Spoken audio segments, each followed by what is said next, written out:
The ether channel of the fifth department was in chaos, and apart from many disturbing random electronic waves, Ye Qingxuan could only hear the sound of people who were doing field service. He kept silent for a while, then he gave an order with his limit of authorization: everyone should stay where they were right now, and once he got the signal, they should all go to Anglo.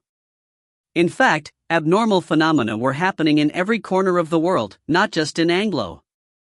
This was due to the disruptions of the basic music theory.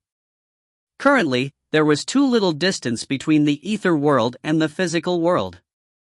In the wild, where there was no church, the rule of the physical world had been covered by the disruptive music theory.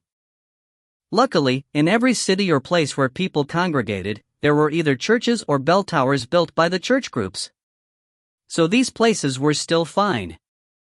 But in the pioneering manors, the wilds and the abandoned fields, everything was in chaos. In some areas, the gravitation went unbalanced; in other areas, the gravity grew more than 10 times. The components of the air started to change, and in some places, there was nothing but oxygen in the air. If there was a spark, the whole region would turn into a sea of fire. In some places, there were dead bodies of animals everywhere, and in other regions, there were even cracks in the sky, and through the sky, one could see the dark universe. These abnormal phenomena were moving across the land like storms. The human inhabitants were being stricken by the storms and attacked by the catastrophes at the same time. The Eagle-Wing Mother had destroyed 1/3 of the cities of the Federation of Caucasus. In the snowy highland, the cousin of Asgard became as fierce and courageous as Asgard. They formed a line of bodies to prevent the crows led by Eagle-Wing Mother from getting into the country. Ye Qingxuan continued to observe, and at last, his eyes focused on the area beneath the Pope Palace. Although this place was shielded by the broken pieces of the ether world, he could still feel the scary ether wave behind them. Ye Qingxuan had no idea what was going on there. Still, he was sure that Ludovic had been suffering, and this made him feel a bit relieved, but more worried as well. Following the disturbance of the music theory, Ye Qingxuan found that something was happening in the ether world. In the ether world, terrifying explosions were constantly happening. With every explosion, the rules in the physical world and the music theory of the ether world would change drastically, causing serious consequences. With the help of the transparent mirror, Ye Qingxuan finally managed to see what was going on. 2 enormous figures were fighting with each other. The 2 figures were in a form that was out of humanity's comprehension and beyond the category of any living creature. The ether world had been torn into 2 parts, and they were fighting with each other. A gigantic wriggling shadow crawled out of the abyss and fought with ubiquitous light. The shadow looked like an enormous snake that was trying to swallow something big into its stomach. At the same time, its opponent was fighting back. Compared with this shadow, even Jormungandr that was kept by the school of Dragonstone that belonged to the school of summoning in the ether wonderland was just like a tiny mote of dust. The shadow was Hyakum. It had become a being that was far superior to the body, the consciousness, and the existence. It became something ubiquitous, a poisonous tumor parasitized in the core of the world. The tumor now wanted to usurp its host. Led by the Pope, the god that the Holy Axe stood for was fighting back with full strength. This god was made up of countless music theories engraved on the originator. Compared with their fight in the past, this battle between the 2 was a milder one. In the past, when the 2 were fighting against each other in the originator, 1/3 of the world was destroyed. If it were not for the quiet moon, the human world would have already become a desert. But now, the 2 were fighting against each other in the ether world. The energy wave caused during the war spread out, changing the sky and the earth. The doomsday was coming. Watching this, Ye Qingxuan was silent. He was shocked by the scary collision between the shadow and God, something that was out of his comprehension. Compared with the 2 of them, everything else on the world was all meaningless, mere ornaments to them. Ye Qingxuan understood a question that he had never thought to ask before: what on earth was the thing that was addressed as God by humans? Chapter 5:13, Beautiful Moonlight. In the silence, a fire burned in the sacred city. Although the demons were no longer there, the chaos continued. However, through the door of the shop, the turbulence and changes seemed to have already disappeared. It was like staring at the world through an oil painting. There seemed to be big waves that could reach the sky, but those were still far away. The noises and screaming in the distance highlighted the tranquility and serenity in the shop. All disasters and misfortunes were far away from here. Only the warm fire was burning and making people feel sleepy. However, a lonely shadow was still standing in front of the shop window. The white-haired young girl looked up at the sky silently and intently. She was staring at the white moon that slowly disappeared, and a figure that was as majestic as a god against the holy emblem. In heaven, the projection of Menti burned off. The scorching artificial sun lost its radiance and became the moon again, recovering its softness and quietness. The moonlight flowed like water. She seemed to be relieved, and a slight grin lingered on her tight lips. She couldn't help reaching out and touching the window, as if she could touch the figure that was so far away from her. In the reflection of the moonlight, she felt satisfied and relieved. "How beautiful the moonlight is," she whispered. "Bai Xi, your attention is misplaced." On the sofa, Hermes lazily waved his hand. "Here is the center of the battlefield. Don't get it wrong. If you can't move your eyes from him at such a young age, you will definitely be locked up by him after several years. Don't tell me that you will never get married if he is not the groom. As an apprentice, you are losing face for your master." The response was an antique flying towards him. Hermes smirked, tipped his head, and let the golden candlestick pass by his ears. Then it was nailed the counter, and rang. He waved, and the scene in front of the window suddenly changed. The shop window shone through layers of barriers in the sky, and got into the center of the ether world where she saw two giants fighting against each other in countless turbulent changes of music theories. Like sitting in a special box in the theater, she could see all the changes up there. After so many years, they finally fight again. "It's really worthy celebrating," Hermes shouted wearily. "Bai Xi, go take a bottle of wine from my rack. Let us celebrate for them." Bai Xi didn't move, but stood in front of the window. She looked up at the two huge and horrible silhouettes in the ether sea with surprise. After a long time, she frowned. "Is that what God is?" "Why not?" Hermes asked, and laughed strangely. "When you mention God, will you take it for granted that a god is someone who can fly and cast lightning over the sky? And even has a halo over his head? Or a pair of big wings on his back?" This kind of setting was quite popular during the Renaissance period, which was 100 years ago. It was a trend that I started after all. All the people who painted murals copied my settings at that time. I really miss that. After he pondered for a long while, he shrugged and said regretfully, "What a pity, Bai Xi. I doodled it for money. How could God be like a human being? They are different from humans. They are completely different in shape, nature, and level. The relationship between them is opposite to what humans thought it would be. From another perspective, it may be considered as that between cause and result." "Oh." Bai Xi responded to him with no interest, which made Hermes swallow the words he was going to say. He was awkward, and sighed after drinking half a glass of wine. "Bai Xi, as a student and an apprentice, you should show more curiosity to that." "Oh." Bai Xi glanced at him. "If you have anything to say, just speak up. Otherwise, leave me alone." "Okay." Hermes scratched his head. Despite being the student, Bai Xi still treated him like that for some reason. His desire of expression and explanation overcame his urge for the dignity of a master. He suddenly became exultant, as he began to explain. "We'll just skip the details, and then we'll have to talk about another thing that happened before." Bai Xi interrupted him. "Make it brief. How badly do you want to see him?" Hermes saw the thing that Bai Xi took in her hand before he finished the sentence. Thus he put up his hand and surrendered. "Wait, I'll make it brief. Don't throw it. It is the skull of the first king of the Black. The only one in the world. I'm hoping to sell it for my annuity. Just go ahead. All right. Hermes shook his head inside. Mankind has indeed found the holy cauldron that led them to the originator, and created a god. But the specific process is not like what is said in the Holy Bible. Man and God didn't make a covenant by rainbow on the cliff. It's more like alchemy. Anyway, that's also what I made up. In short, humans created a vector in the originator through the holy cauldron. As a result, the Qing ascended and the Zhua descended.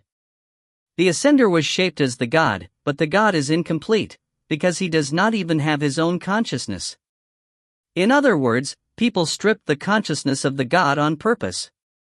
On purpose? Yes, on purpose. A quizzical smile appeared on the corner of Hermes' mouth. After all, who would like to have something above their heads that made arrogant remarks or criticized them? It can be said that the position of God is only a useless throne. Although it does exist, it has no meaning. Therefore, it is appropriate to call it a holy cauldron, because it is empty inside. Those who descended gathered together and became the Hyakum.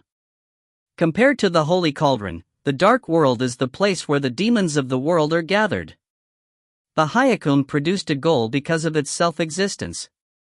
Hyakum is the brutal god who controls the dark world.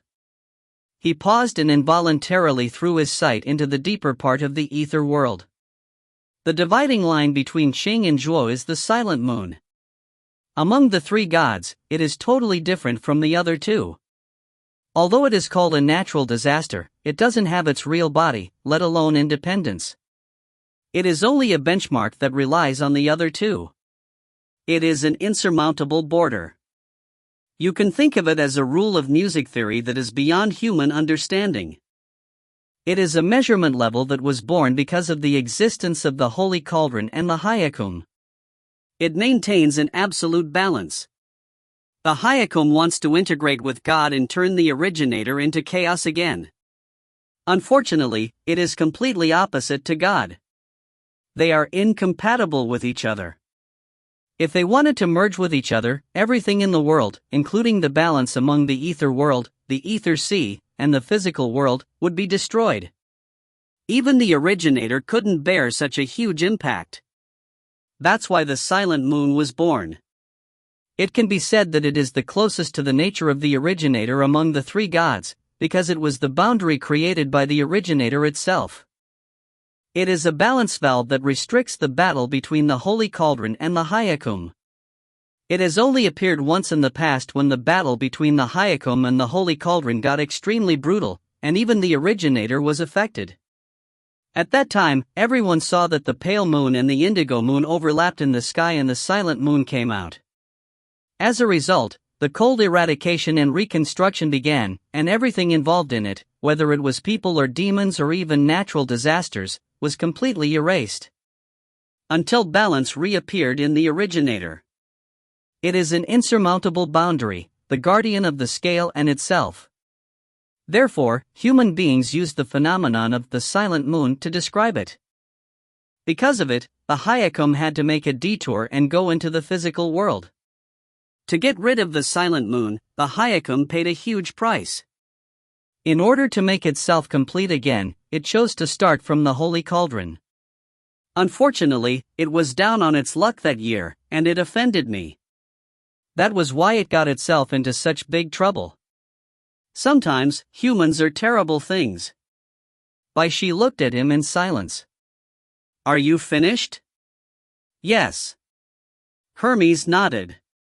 Why, did you miss something? Bai Xi frowned.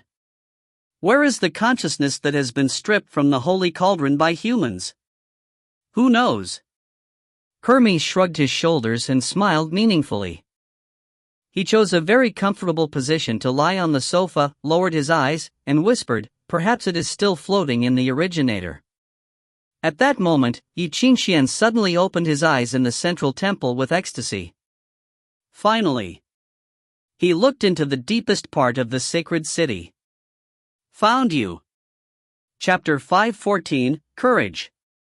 The low and deep sound of the harpsichord echoed in the air. Hearing this, the third son of the king began to feel more depressed. He backed away a few hundred steps, and finally felt the music theory inside his body begin to function properly again. In fact, the music theory itself had gravitational force. The steadier and more powerful a theory was, the stronger the gravitational force became. Sometimes, a person could be drawn in and killed simply by the force itself. Many people believe that the third son of the king would become a saint in 10 years. However, he could not even stand the power of Bach, and was sweating like a beast. He was extremely shocked and terrified. Earlier, when Bach began to play the harpsichord, he immediately lost control of all the music theories inside his body. If he hadn't managed to collect himself, he would have been killed by his own music theories. After he backed away a few hundred steps, he was finally relieved. Around Bach, everything with physical form had been replaced by the tumbling ether. The scepter had not revealed itself, but it had already turned the immediate surroundings into a world full of ether. With the sound of harpsichord echoing in the air, the music theory gradually changed and replaced all the principles and rules of the physical world. Bizarre scenes began to appear in the huge snow plain, and at the same time, thunder crashed among the clouds. The clouds were glowing and some burning stars penetrated the clouds. The stars were flying across the sky. Each star was giving out frightening ether waves, and there were hundreds of stars. As they drew closer, he saw that the stars were actually Holy Spirits. There were 170 Holy Spirits in this world, and they all gathered here today. Each of them was a powerful man or musician in his life, and each of them had developed their own interpretation of music theories and had pursued the truth of music theory.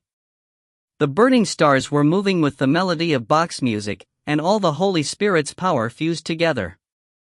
Water and fire, heaven and earth, war and peace, and anger and mildness, countless elements that contradicted each other coexisted as Bach's music played. "King of Blue, you are indeed something," the third son of the king murmured. Throughout history, each musician who had been granted the title King of Blue or Bach was extremely powerful. There were hundreds of thousands of musicians in this world, and since each of them had their own way of interpreting music theories, there were also hundreds of thousands of different ways to interpret music theories. Bach had managed to grasp the core of all the different methods of interpreting music theories, and make them his own. Because of this, he was not confused by the constant changing of music theory, and managed to combine all the contradictory elements into a whole. One whose mind was trapped by insignificant or trivial things could never reach Bach's level, and neither could someone who paid too much attention to themselves. Bach had managed to make the whole world his tool. Thus, he could freely play the music theory of Bach and take control of the huge system that was supported by the holy axe. Bach had turned the whole system of music theory into his own music movement. The magnificent and holy sound of harpsichord echoed in the air, and all the burning stars were trembling along with the sound, creating enormous power. "I will always obey you and do anything for you, Your Majesty." The head of the Holy Spirits, who was wearing a silver crown above his head and holding an ancient sword in his hands, genuflected in front of Bach. "For the sake of the sacred city." The ancient sword began to make sound. Throughout history, every pope had used it before. It stood for the glory and solemnity of the sacred city. The gate of heaven. "For the sake of this world," Bach murmured. He held the broken pieces of the gate of heaven in fate and said, "The killings that happened in the past, are happening now, and will happen in the future are all for the sake of justice. Please bless us." Bang! There was a cracking sound and a ray of extremely bright light. The crowd backed away and covered their eyes with their hands, they were too scared to look. The broken pieces of the gate of heaven and fate were colliding with each other and making deafening noises. The blade of the gate of heaven fell into pieces. Gone was the long sword that represented the solemnity and glory of the sacred city. Instead, there came a ray of extremely bright light. Countless Holy Spirits began to play the solemn and holy passion music. Bach adjusted the music system and it began to operate. With the help of hundreds of scepters, he played a music movement that stood for the grief of God. Blue fire danced around his body. At that moment, he came out of his physical body and turned into a new existence. The blue fire that was dancing above his head formed into a real thorn crown. Amen. Bach gazed the sky and murmured. He continued to play the music and pushed it to its climax. At the same time, the whole seemed to have been buried in pure darkness, since Bach had changed all the light in the world into a burning spear. Both the physical world and the ether world were trembling. The power of the tumbling sea of ether spread in all directions, and in the next minute, it filled the whole human world, then broke the limit and poured into the dark world. The glory, the scepter, and the holy kingdom are all yours. Bach stared at the burning spear in his hands and said, "Forever." The next moment, the burning spear flew away. Everything in the world became still and was shrouded by the light of it. In the static world, only the burning spear was moving fast to the south, to the center of the world where the sacred city was located, to the crack of the abyss. In the blink of an eye, the burning spear flew across the sea of ether and penetrated the abyss. Ludovic's face was twisted by inhuman temperaments, and pure darkness was pouring out of the abyss. It struggled to leave, wanting to close the crack and go back to the state of nothingness, because only in this way could it prevent itself from being hit by the burning spear. The music theory created by the oldest three kings was burning inside the spear and giving out infinite light and heat. When it fell into the abyss, it would clear out everything that was in its way and destroy the enemies of God. Seeing this, Hyakum could no longer calm down and jumped out of the abyss.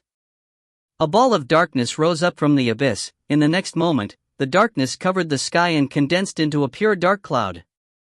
The crystals inside the cloud sparkled. The enchantment of the sacred city was totally destroyed by the gravity of the cloud. In the sacred city, those musicians who were not under protection exploded. Hyakum revealed his identity and played an extremely terrifying temperament. Stimulated by the gun of fate, Hyakum did everything he could do to transfer his energy to the physical world to enhance himself. Meanwhile, he suddenly heard a mildly strange sound. The strange sound mixed with his music theory, and though it was mild, it almost destroyed his music theory. As his music theory was affected, so was his body. For the first time, Hyakum lost control of his own temperament. The strange sound came from, after realizing this, Ludovic shouted. "This is fear." Ye Qingxuan smiled. "This is not my doing, and the reason it happened was because you were afraid." Hearing this, Hyakum became furious. "Be patient." Ye Qingxuan laughed and stretched out his hands to Ludovic. "We all have to go through tough times, and there is still much pleasure you have not experienced." "Smile," Ye Qingxuan said. "Smile for your life." Hearing this, Ludovic's face was twisted, but he smiled as well. Fear is part of humanity. Being afraid of fire, ferocious beasts, and death, and then we realized we could also be courageous, Ye Qingxuan said. "Are you feeling very confident with yourself after hearing what I have said? Don't be afraid, the entire human race is just motes of dust, and the so-called sacred city is just a shabby place, and even the gun of fate was trivial." But in the sky, the cloud suddenly shrunk to its half size, and it seemed that it was going to disperse. In the abyss, Hyakum scorned this world. The humble human being. Chapter 5:15, F***K your mother. In the dead silence, a horrifying voice came. Under the sacred city, something was swallowing and drinking with great joviality. The monster that had been imprisoned under the sacred city could finally have a great meal after having hungered for several hundred years. When people heard that sound, their expressions became extremely pale. They finally remembered that just under the sacred city was something they had totally forgotten. It was the horrible monster that caused a huge disaster even before the remote time, and burned half of the sacred city to ashes. It was the real natural enemy of people in the physical world. It was imprisoned hundreds of years ago, so nearly everyone had forgotten it or thought that it was already dead. But it was still alive after so many years of being imprisoned.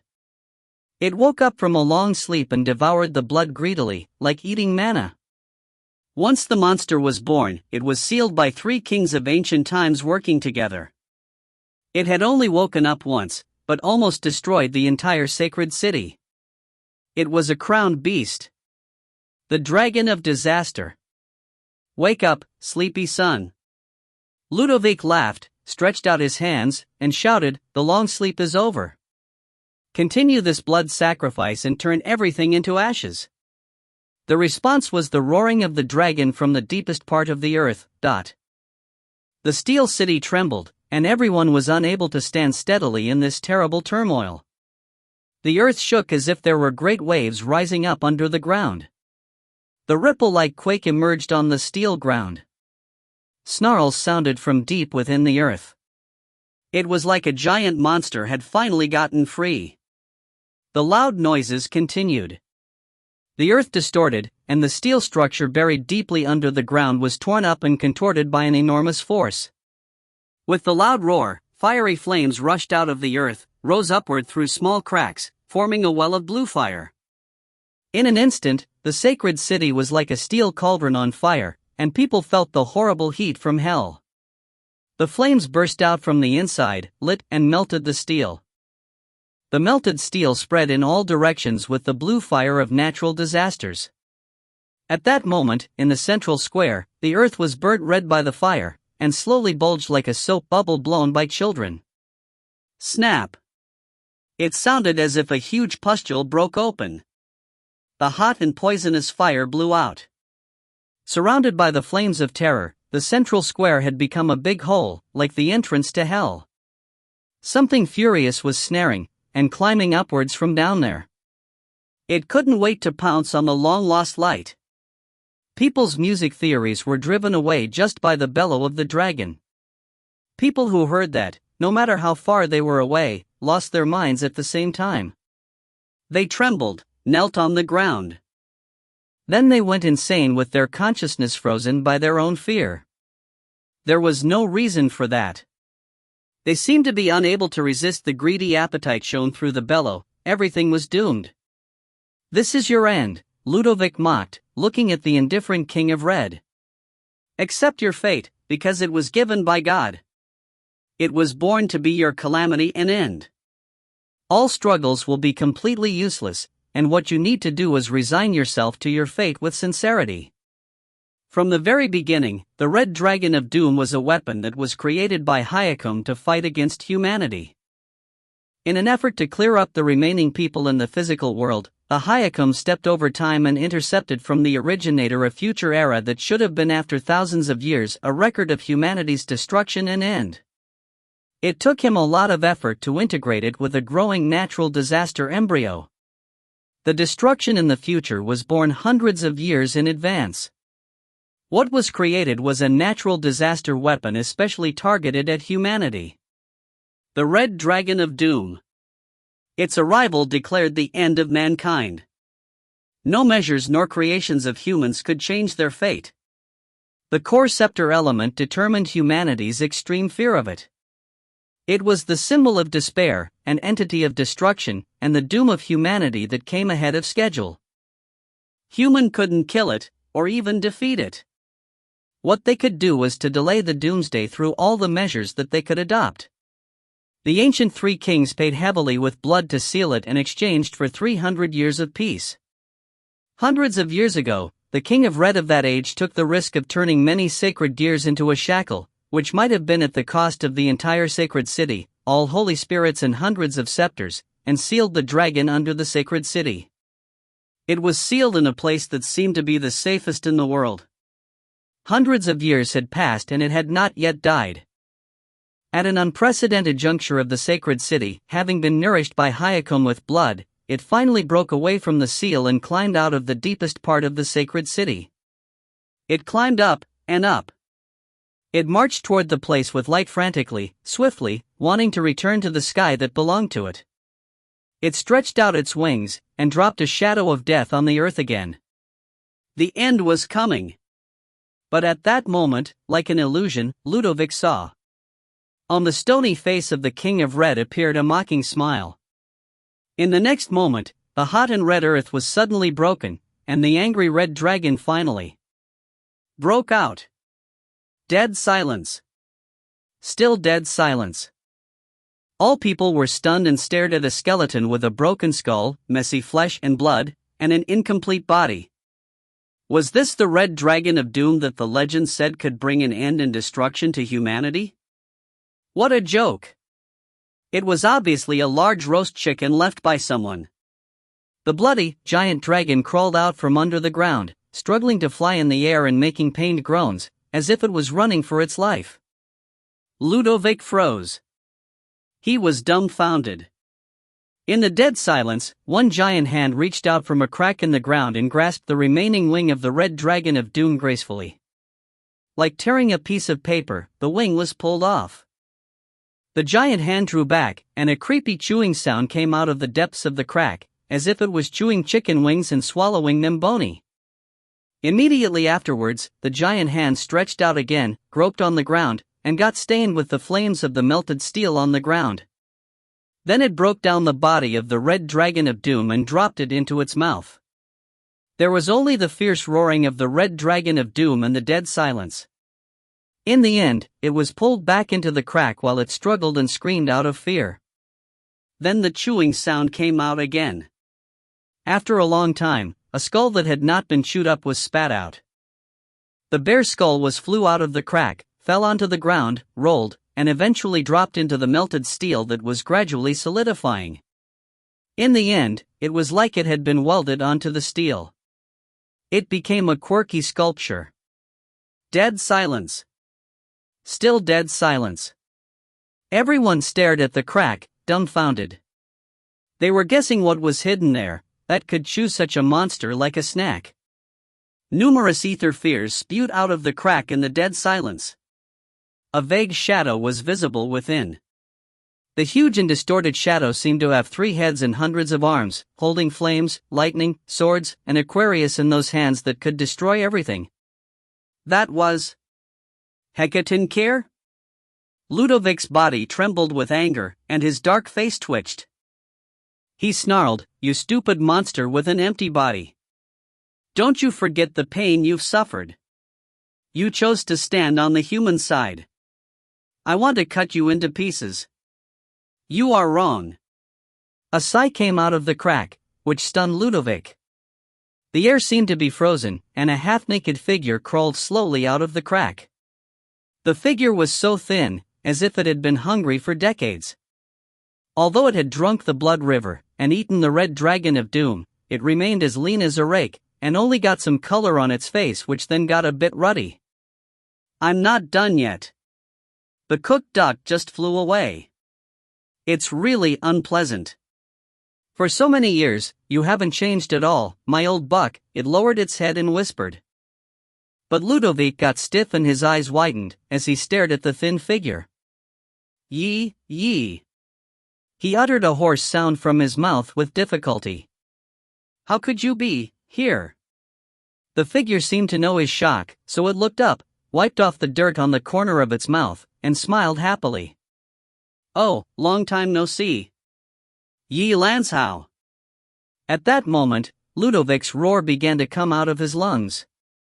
The sound was full of anger and fear, sharp and ear-piercing, like the colliding sound of steel. His voice resonated with the strange eye in the sky, and then a thunder-like sound burst out suddenly. You. Ludovic, no," the Hyacum growled, "how dare you do that? Is there anything wrong?" Ye Lanshow could not help laughing softly. The laughter made the earth turbulent, the steel shook, quaked and echoed between heaven and earth. "I did follow the instructions of the single heart brother to give the Hecatoncheir consciousness, and enable him to evolve his own personality and be himself. But you didn't say where the consciousness, personality, and self should come from, am I right?" Ye Lanshow whistled. "Well, I admit that I was just curious and wanted to have a try. You can't blame me for an accidental success." Ludovic was silent, his expression changed, and he suddenly turned around and walked away. An ethereal figure turned into a dark mist.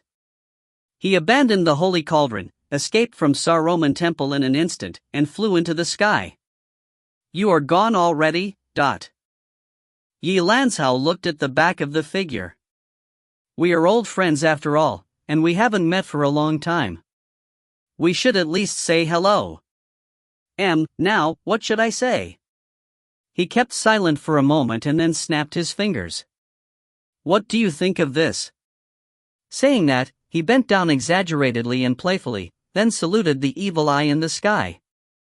The majestic and honorable Lord of Darkness, the Hyakum, your Majesty, who rules all the vicious spirits and thoughts in the world.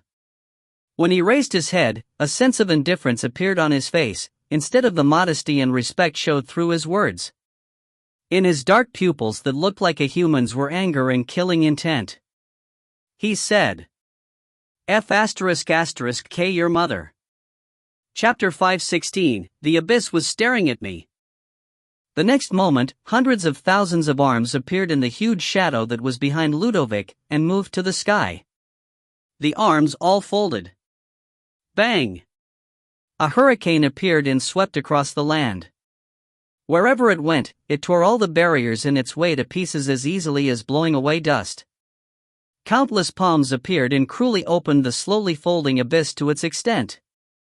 Then, the palms reached to the huge abyss. Bang! Bang! Bang! Bang! Ludovic was tightly held inside the folded palms, like a mosquito that had been tightly squeezed by two hands. He struggled to get out, and his face twisted due to the extreme pain. The land was rising, and the sacred city made of iron and steel collapsed. The ruins of steel and iron were drawn into the air by an invisible force. The light reflected from the steel and iron and lit the hurricane. All the steel and iron drew together and formed a metal giant that was hundreds of thousands of meters tall. The abyss shook and a piercing sound came out of it. The infinite air of abyss spurted out and shrouded the giant. The sacred city was buried in darkness. The fire burned and the steel and iron collided with each other. A terrifying energy wave was spreading in all directions and destroyed 1/3 of the sacred city. The 100-armed giant was roaring. Due to the powerful sound wave, its body made of steel and iron fell into pieces and merged together again and again. At that very moment, the scary ether wave was spreading across the sky. The will of Hyakum, all the dark devils, and countless demogorgons power together pushed the abyss to its limit, making it exert a magnificent power. The air was rolling, as if the real catastrophe was coming. The land was falling apart and collapsing, and it seemed that the whole world was shaking. The Pope Palace, the central holy church, the holy praying hall, the inner circle of the city, the central area, and the outer circle of the region all shook. Tens of thousands of countries were shaking. Because of the vibrations, the seawater moved rather quickly, creating huge tsunami. The mountains and hills fell into pieces. The flying birds were torn apart by the sweeping hurricane, the earth cracked and collapsed, the plain turned into a basin.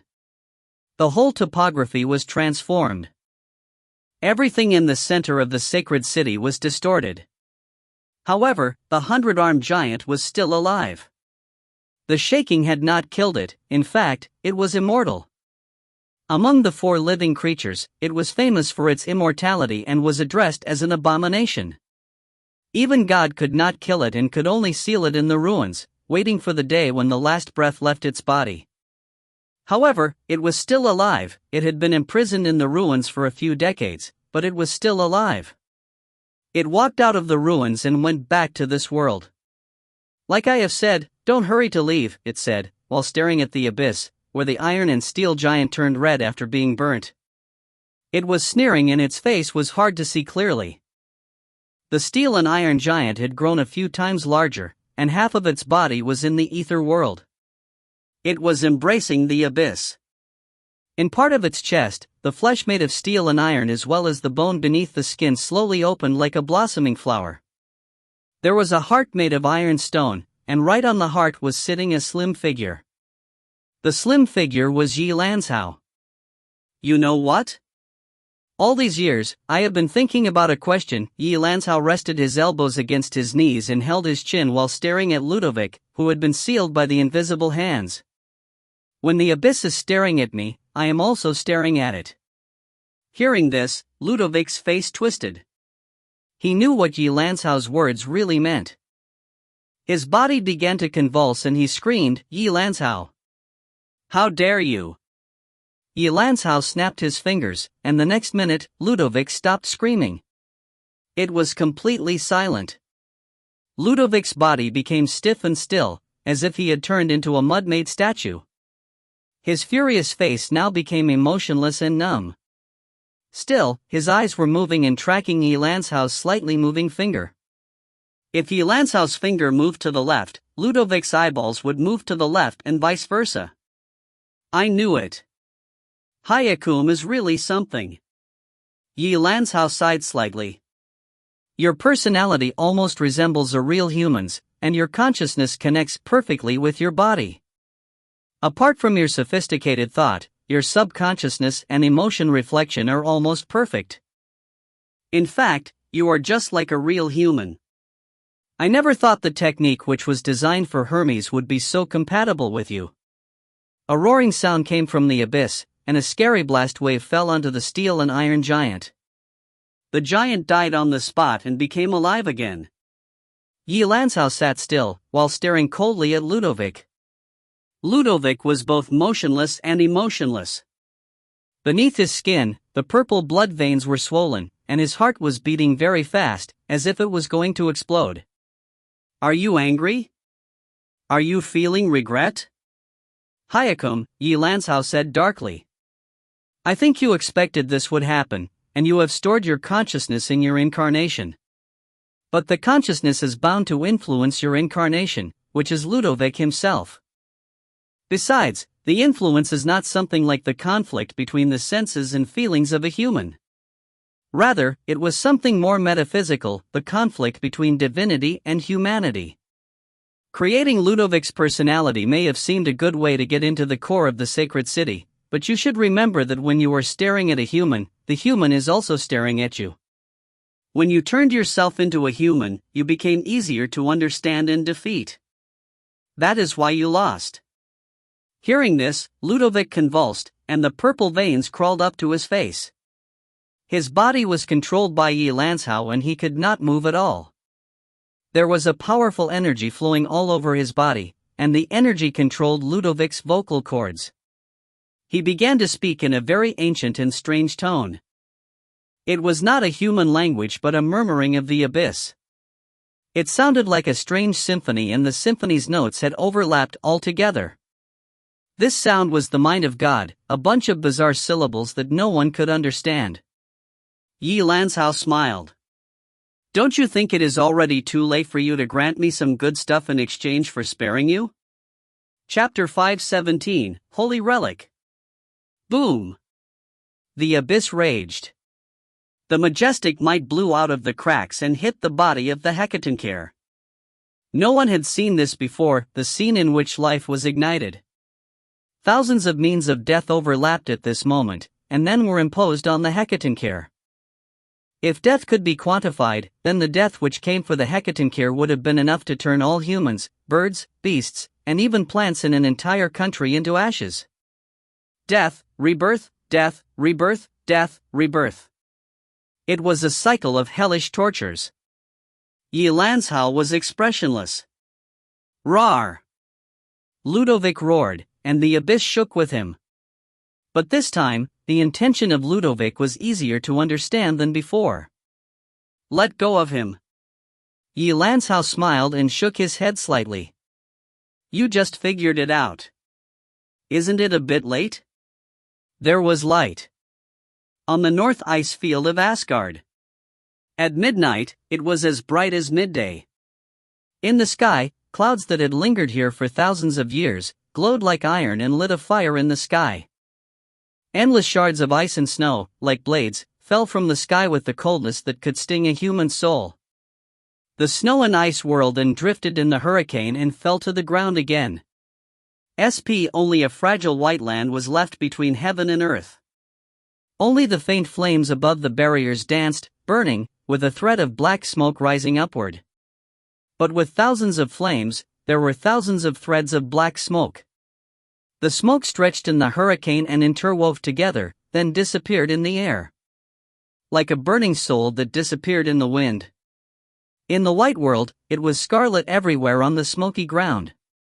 Those frozen blood layers piled on top of the snowfield and overlapped with each other. After centuries, they were still as scarlet as before. The dead people left their blood and souls here, which turned into the frozen blood layers. Now those scarlet layers were moistened with new blood, as if they turned alive. They were like ashes that had been rekindled, flames with the glorious light of death. It was breathtaking. By contrast, the innumerable dead bodies that had lost their lives on the snowfield were insignificant. Those dead bodies belonged to the innumerable demons. As soon as those demons set foot on the snowfield, they encountered an unpredictable power of terror and were destined to die.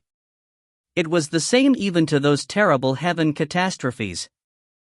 Right in the middle of the snowfield, at the deepest part of the cobweb covered by ice and snow, a giant monster that was half human, half spider still kept its original standing posture. But it was dead for good. Still burning. With the blood as fuel, the blue flames danced over its head, but there was no temperature or even light. It was like an illusion. The monster was the son of Spider, a heaven catastrophe. The big threat had slept deeply under the North Ice Field for hundreds of years, and only once broke through the outer barriers. But it had been dead for a long time, together with its countless children and descendants since the instant it came above ground. Even the innumerable spider eggs hidden in the frozen earth were burnt to death by those blue flames. At the moment, soldiers and musicians were busy running around to clean up the mess on the battlefield. But here it was silent, and everyone avoided the place in awe. No wonder you are the King of Blue. In front of the burning spider stood two figures. The young man in an eagle emblem cloak whispered. The light and pure white robe he wore blended with the snowy ground. His slender fingers, covered with black iron rings, pressed on the directing knife on his waist that had never been drawn. With no color of blood in his face, he seemed to be ill and weak. He looked as beautiful as a girl, and spoke slowly. He didn't look like an Asgardian, nor the third prince who had been safeguarding the North Ice Field for a decade, and was extremely ambitious to conquer the throne. Instead of being arrogant and frivolous as usual, he became modest, gentle, and full of awe as he stood behind the gray figure. The King of Blue. He was the guardian of the world and people, the pioneer of the dark world, so he deserved to be the strongest and the king of musicians. It's cold. Bach looked at the burning heaven catastrophe in front of him and suddenly whispered, even though I have already been here a few times, the coldness still make me sad. Terrible wind and gray sky are so unpleasant. It must be very hard to live here for the Asgardians, right? Although the soil on the wasteland is frozen, it can still support people, the third prince said. People can grow crops on the soil under the frozen mud. If they are lucky, they can keep on farming for 3 months each year before the arrival of the cold front. Although it is a hard way to live, it is still better than to die. Unfortunately, every time we exploit new lands, what we find are wastelands. Next time we will go deeper and may find a warm place for you. Bach turned his head back, revealed his white beard and eyebrows, and whispered, "What time is it?" "It is 11:30, almost midnight." "It is the time." Bach nodded. "Be ready to get started, waiting makes me flustered." "Yes, Your Majesty." The third prince lowered his head, and waved behind them, then 2 priests in gray coats who had been standing in the distance stepped forward. The 2 priests were different from ordinary ones, because they didn't wear the emblem of the church, nor look nice or gentle.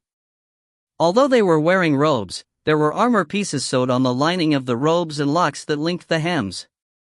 It was not so much a robe as a heavy armor. They kept short whiskers, and had scripture tattoos on their heads instead of hair. The tattoos extended upward from the neck and back from their ears. On the back of their heads, there were deer emblem tattoos, the variant form of the sacred emblem. The Chainsaw Fraternity. They are the holders of the holy relics in the Chainsaw Fraternity. The third prince introduced them to Bach and bowed to them.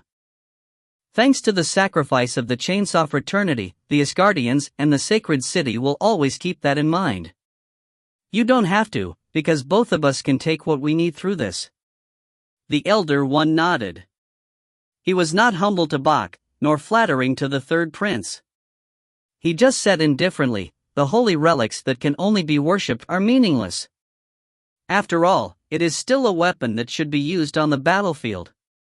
We are happy to see if it can make any difference. The third prince nodded. So, did you bring the holy relic here? The two priests looked at each other. The one behind nodded to the other. Then he took off his robe and revealed his naked upper body. He knelt on the ground and bowed to the Elder One. There were scars on his back and the spine had long been replaced by steel.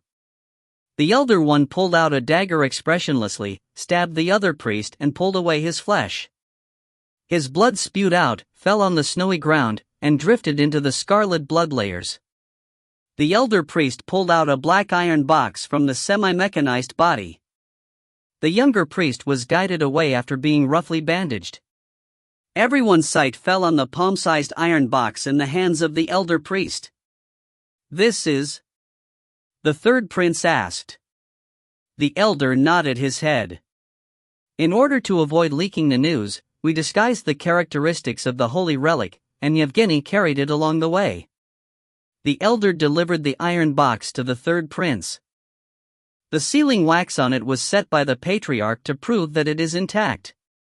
We followed the order of the patriarch and delivered it to you. Our mission is completed." In silence, the third prince took the dagger, levered up the sealing wax, and opened the black iron box. He took out something wrapped in silk and unwrapped it carefully. Finally, he saw the dark iron piece sleeping in the box.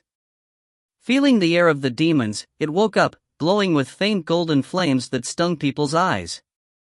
The iron piece quivered slightly and made a gentle whistle, echoing in people's ears like a long sigh.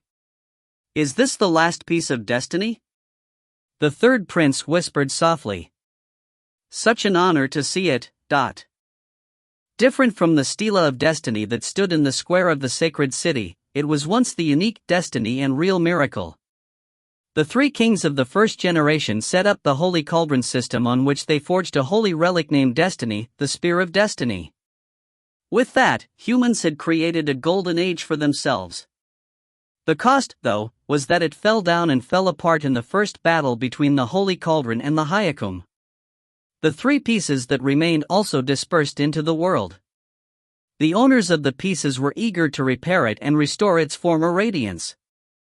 The Pope of the second generation put one of the pieces into a furnace and used alchemy to sublimate the vast amount of metal into the star antimony of which the swords of the popes and the gate of heaven of the King of Red were made. The second piece was later retrieved from the deep sea by the Knights of the Round Table. Arthur's descendants expected it to cut their destiny, take out the curse in their own blood and suppress the dragon's blood. Therefore, they built it into a sacred gun to kill the dragon, named it the Dragon Killer and the Fallen Iron. Unfortunately, the final result was not satisfactory. Well, this was the last piece held by the Chainsaw Fraternity. What a pity. The third prince couldn't help sighing. A hand stretched out, picked up the piece of destiny, and held it in his hands. There is nothing to be regretted about the dead things. As long as people still exist, they can be remade in the future. It was Bach. He handed the long scepter in his hand to the third prince. Go backwards. Ordinary people can't bear the changes that will happen.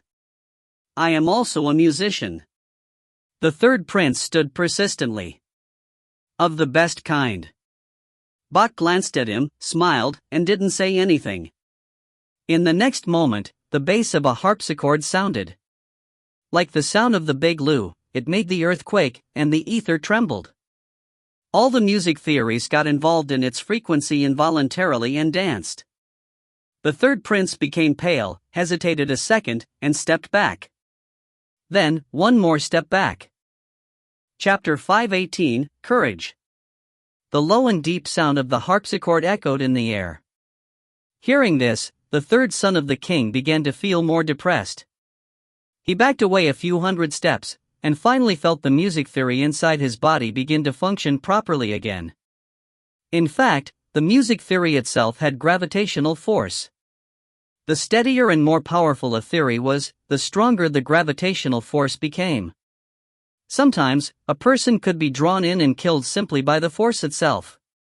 Many people believe that the third son of the king would become a saint in 10 years. However, he could not even stand the power of Bach, and was sweating like a beast. He was extremely shocked and terrified. Earlier, when Bach began to play the harpsichord, he immediately lost control of all the music theories inside his body. If he hadn't managed to collect himself, he would have been killed by his own music theories. After he backed away a few hundred steps, he was finally relieved. Around Bach, everything with physical form had been replaced by the tumbling ether. The scepter had not revealed itself, but it had already turned the immediate surroundings into a world full of ether. With the sound of harpsichord echoing in the air, the music theory gradually changed and replaced all the principles and rules of the physical world. Bizarre scenes began to appear in the huge snow plain, and at the same time, thunder crashed among the clouds. The clouds were glowing and some burning stars penetrated the clouds. The stars were flying across the sky. Each star was giving out frightening ether waves, and there were hundreds of stars. As they drew closer, he saw that the stars were actually holy spirits. There were 170 holy spirits in this world, and they all gathered here today. Each of them was a powerful man or musician in his life, and each of them had developed their own interpretation of music theories and had pursued the truth of music theory. The burning stars were moving with the melody of Bach's music, and all the Holy Spirit's power fused together. Water and fire, heaven and earth, war and peace, and anger and mildness, countless elements that contradicted each other coexisted as Bach's music played. "King of Blue, you are indeed something," the third son of the king murmured. Throughout history, each musician who had been granted the title King of Blue or Bach was extremely powerful. There were hundreds of thousands of musicians in this world, and since each of them had their own way of interpreting music theories, there were also hundreds of thousands of different ways to interpret music theories. Bach had managed to grasp the core of all the different methods of interpreting music theories, and make them his own. Because of this, he was not confused by the constant changing of music theory, and managed to combine all the contradictory elements into a whole. One whose mind was trapped by insignificant or trivial things could never reach Bach's level, and neither could someone who paid too much attention to themselves. Bach had managed to make the whole world his tool. Thus, he could freely play the music theory of Bach and take control of the huge system that was supported by the holy axe.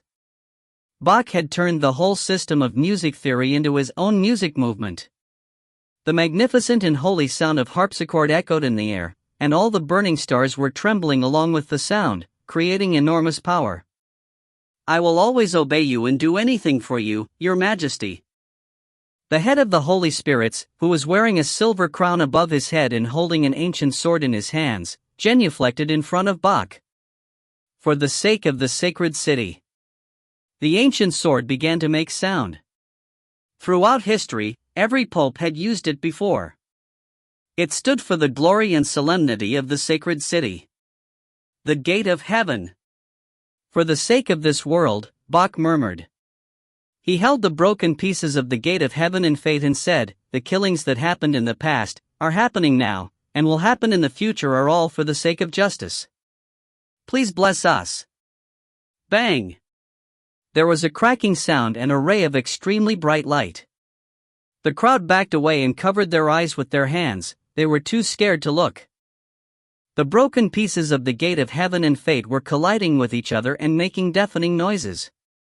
The blade of the gate of heaven fell into pieces. Gone was the long sword that represented the solemnity and glory of the sacred city. Instead, there came a ray of extremely bright light. Countless holy spirits began to play the solemn and holy passion music. Bach adjusted the music system and it began to operate. With the help of hundreds of scepters, he played a music movement that stood for the grief of God. Blue fire danced around his body. At that moment, he came out of his physical body and turned into a new existence.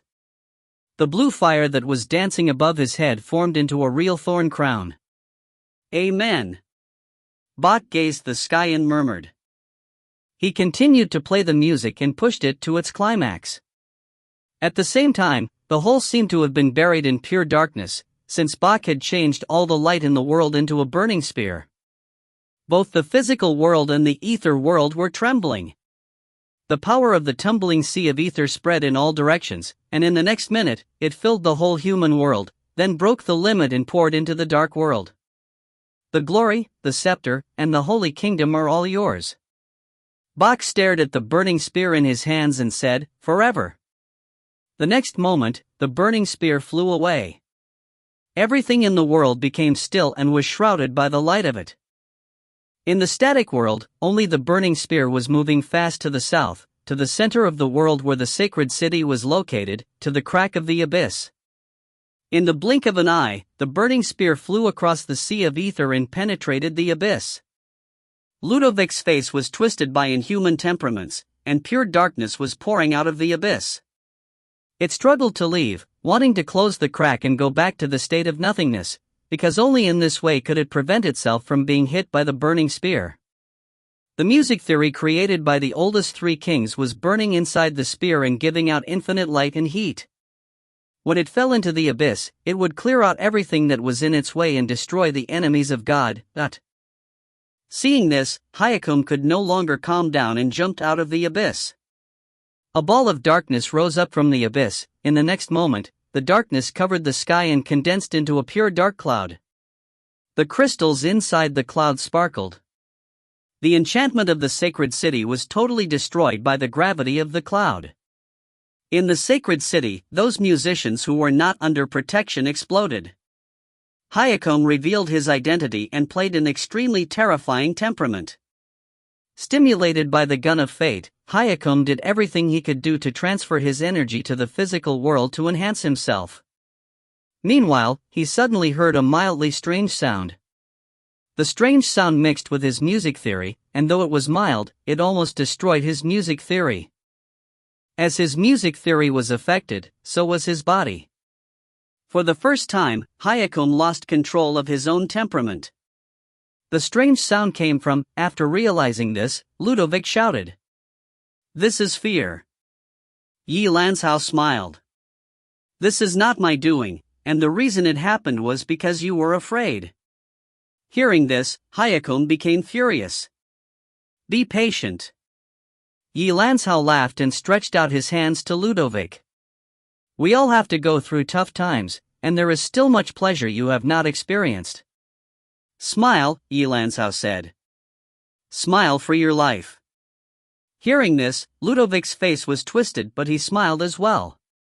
Fear is part of humanity.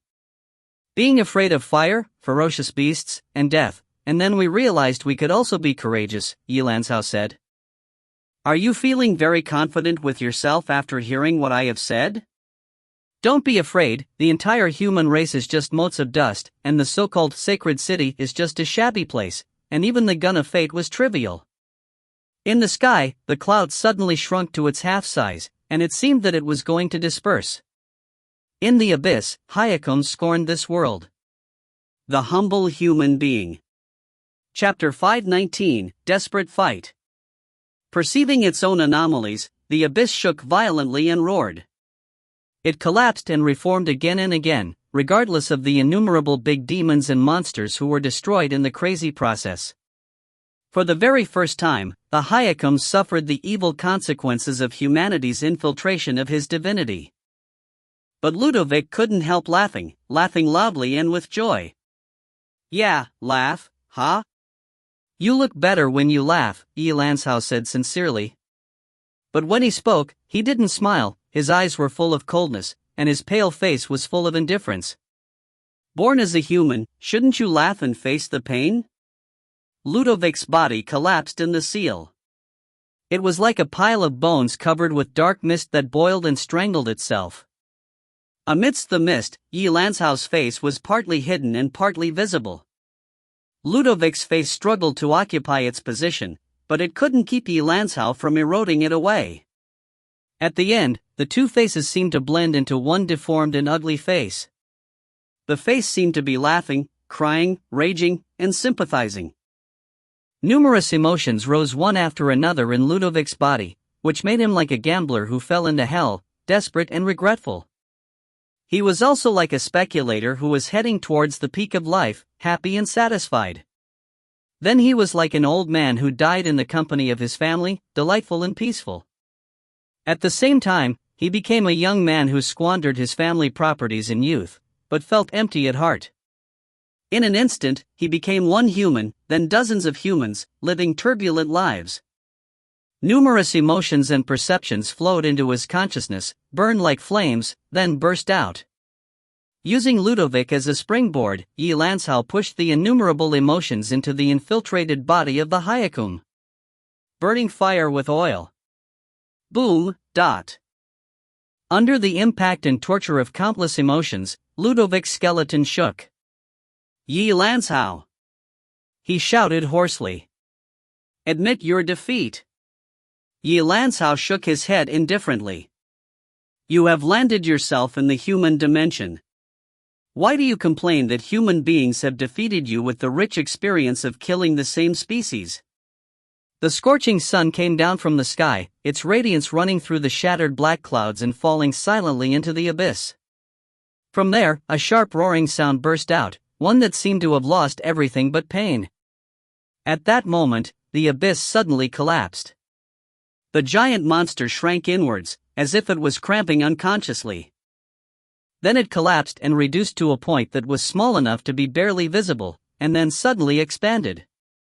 The impact of terror swept through the entire ether world. Unprecedented turbulence and changes were happening in the abyss, from which countless incomplete skeletons of demons were thrown out, including the abyss black branches, Menti, which also uttered a painful shout. In that instant, the abyss seemed to have been torn in half, revealing grievous cracks and scars. Numerous crazy eyes opened and darkened. In the deepest part of the abyss, a beam of light shone silently. Like the light of an incomplete candle in the wind, it swayed in the abyss. That was the remnant piece of the Spear of Destiny. It was parasitic on the essence of the Hyakum, and almost integrated with it. In the darkest abyss, a beam of light was released. The light was so faint and even darker than the insignificant stars. But what it represented was yet so terrifying. The Spear of Destiny didn't kill or defeat the Hyakum. It didn't even cause it to suffer any damage. Not shred of music theory was destroyed. It just sent a glimmer to the darkness. Even so, it was enough to have a terrible impact on the Hyakum. Is darkness with light still darkness? If a rare and unique art piece had a little flaw, it would fall in value. A saint who was admired by people would fall from the altar if there was even a trace of misdeeds in him.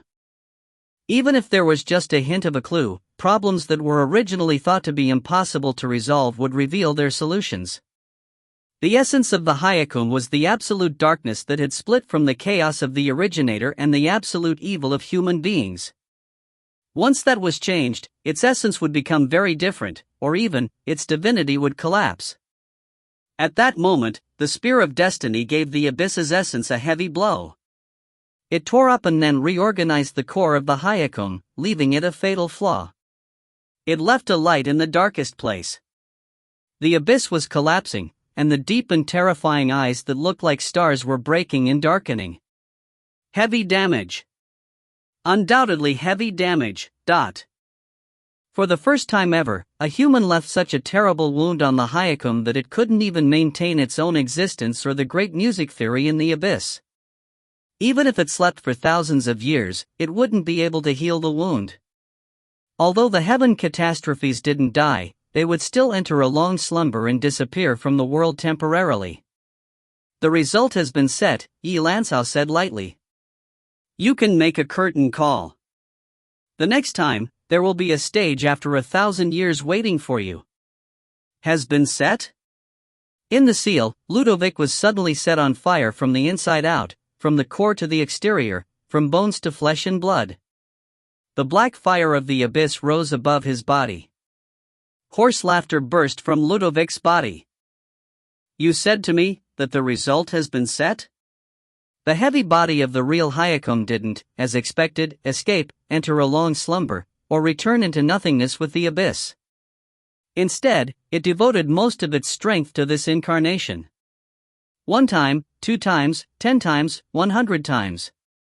In a flash, the strength bursting from Ludovic's body jumped to an unimaginably horrible degree.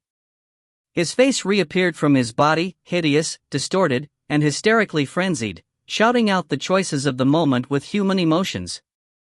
"Never!" Boom! Boom! Boom! The soon-to-be disintegrated abyss suddenly expanded, and an extremely loud ringing sound burst out of it again. The crack that led to the physical world suddenly expanded 100-fold. At the deepest part of the abyss, the massive body of the abyss black branches was ignited and became a terrifying fire. Numerous root-like music theories extended and radiated the power of the Hayakam to the entire physical world. The dying god came to earth, calling and growling, announcing, "Wake up, dark ministers!" Countless chaotic meteors flew out of the abyss, fell to the physical world at incredible speeds, and flew in all directions. At that moment, in the physical world, at the deepest part of the dark world, it was hard to know how many large thresholds were opened and led the way to the human world. The door to hell was open. So the demons swarmed out. Throughout the physical world, all black musicians cheered ecstatically, dancing, kneeling on the ground, and making ready to receive the supreme gift. Despite of its traumatic wounds, the Hayakam almost went insane, lineated the abyss, and cast its own power into the physical world. It generously and tyrannically gave its power to all mortals who called its name, all qualified demons, and all obedient black musicians on the ground. This was a feast. Hundreds, thousands, millions. Numerous seeds of darkness were spread to the physical world, and the countless awakened heaven catastrophes, sharing the generous gift from Hayakam to all non-human beings. The entire physical world ushered in the turbulence of terror in a very short time. The air of those awakened heaven catastrophes continued to swell, rose like beacon fire, echoing one after another in the dark world. In the abyss on the verge of collapsing, a shadow of terror slowly emerged. He stood on the altar, manipulating the horrible music theories that were moving like stars. Then he clanged a huge bell that rang as loud as thunder. "Come here!" A vague, burly figure rode a white horse, and was crowned the shadow, saying, "Go to the human world to conquer the humans again and again." That was the incarnation of the Hayakam, the king of slaughter. The bell rang for the second time. A slim figure on a red horse came out of the abyss, and a poison was put into its hands by the shadow. "Take peace from the ground and make them kill each other." That was the incarnation of the Hayakam, king of persona. The bell rang for the third time. An old figure in a robe, riding on a dark horse, appeared silently. Every time the bell rang, an incarnation emerged from the abyss. In the end, except for the former dark popes that first descended, Hayakam released all of his incarnations by cutting the abyss open and casting them into the physical world. Make waves in the contemptible human world. With Ludovic's hoarse voice, the Hayakam gave its final order. Go to the ground. Don't give them peace, and let them fight each other. Kill all humans and destroy all living things. Spread my seeds, shepherd my beasts, and retake my world. All the dark ministers in the abyss were awakened, given an unchangeable mission, and cast into the physical world. Ye Qingxuan even felt that the air of Paganini flashed above the sacred city and flew to a corner of the physical world. The worst thing was that before the destruction of hell, all the demons were shoved into the world. Let them make waves. The Hayakam didn't hesitate to use up all its power and destroy the abyss which was its center, even if it would therefore fall into endless sleep and wait for a long time to be reborn in the originator. He wanted the humans to pay for what they had done. That was the revenge of the Hyakum. Putting aside the fact that the physical world would definitely become a dark land, what the Hyakum did was almost equivalent to casting the entire abyss from the ether world and throwing it into the sacred city. He chose for them to die together. Enjoy your victory. The burning Ludovic tore up the palm of the giant monster, stepped out of the seal, and laughed at Ye Lanzhao. Eternity should be enough for you to enjoy its bitterness. But before that, you must pay the price. Chapter 520, Gift. Bang! In the blink of an eye, the gravitational force in the abyss was greatly enhanced. The abyss was going to collapse, as countless music theories moved inside it. At the same time, countless creatures died and were reborn again. A scholar once mentioned that before the Dark Age came, the human race might have already gone through a catastrophe. A meteorite dropped onto this world and bumped into the earth crust, creating a devastating earthquake. Even the axis of the earth shifted, disrupting the passage of the 4 seasons. Dust rose up from the ground and covered the sky, the sunlight was blocked, and all living creatures lived in the darkness and coldness ever after. Now, Hyakum caused another catastrophe. He threw his scepter abyss out from the ether world, and the scepter slammed right into the physical world. Of course, God would not die, but the mortals lost consciousness and fell into a deep sleep. Hyakum meant to totally destroy the core system of the physical world. Once the scepter abyss exploded in the physical world, a huge number of people would die. Besides, the enormous circulation chain of ether that connected the physical world, the sea of ether, the ether world, and the originator would be broken. After the circulation chain was broken, the musician system in this world would disappear. Ether would vanish from this world, which was the last thing the human race would want to see. The King of Blue, the King of Red, and the King of Yellow all had their own duties. The King of Blue was responsible for exploiting territory for the human race, the King of Red was responsible for guiding the souls of the people, and the King of Yellow was responsible for guarding the core of the musician system. If the King of Yellow was still alive, in a few months or even a few days, the circulation chain would be rebuilt, and people would never need to worry that the musician system might vanish. However, the King of Yellow had already died. In this situation, many creatures did their best to stop the scepter abyss from hitting the physical world. The Hecatonkir shouted and reached out its arms to stop the abyss from falling further. In the blink of an eye, its hundreds of thousands of arms were broken, but soon, they grew out again. Unfortunately, it was getting more and more difficult for it to stop the falling abyss. Inside the holy temple of Saruman, the King of Red played a holy song with his holy axe. Meanwhile, the vague contour of the holy emblem appeared in the ether world. The emblem was giving out magnificent energy, and the energy materialized and shrouded the falling abyss, trying to pull it back. The energy of the holy axe and Hyakum's energy intertwined together and fought against each other. The energy waves spread in all directions, making the already unsteady physical world even more chaotic. Even the sensing of the entire human race and the space construction were disturbed. The sea of ether raged and was crushed into a thin layer by the great gravitational force of the music theory. Due to this, the ether world and the physical world overlapped. The space above the sacred city turned into a bizarre and chaotic area. In this area, the rules and principles of the physical world were no longer useful, and no one could get close to this area. The energy of the holy axe and Hyakum's energy flowed across Hecatonkir, inside its body, and the two energies kept bumping into each other. Once the two energies leaked out, the entire sacred city would be destroyed. In fact, only Hecatonkir's body could withstand the two energies. Ye Lanzhao knew that he should try his best to stop the abyss from falling further. Once the balance between the two sides broke, this world would be doomed. But no one knew how long Hecatonkir's body could stand the two energies, maybe a few seconds, or maybe tens of millions of years. Maybe before Hecatonkir collapsed, it would have been transformed by the music theories of both the holy axe and Hyakum. Bang! While Ye Lanzhao was trying his best to keep the balance of the two energies, the former Dark Pope silently appeared in front of Ye Lanzhao and penetrated Ye Lanzhao's chest with his hands. Ye Qingxuan was shocked. He lowered his head and stared at the hands. At the same time, the theory of abyss began to spread all over his body. Do you remember what you just told me? Ludovic sneered. Laugh, laugh. You are bound to die.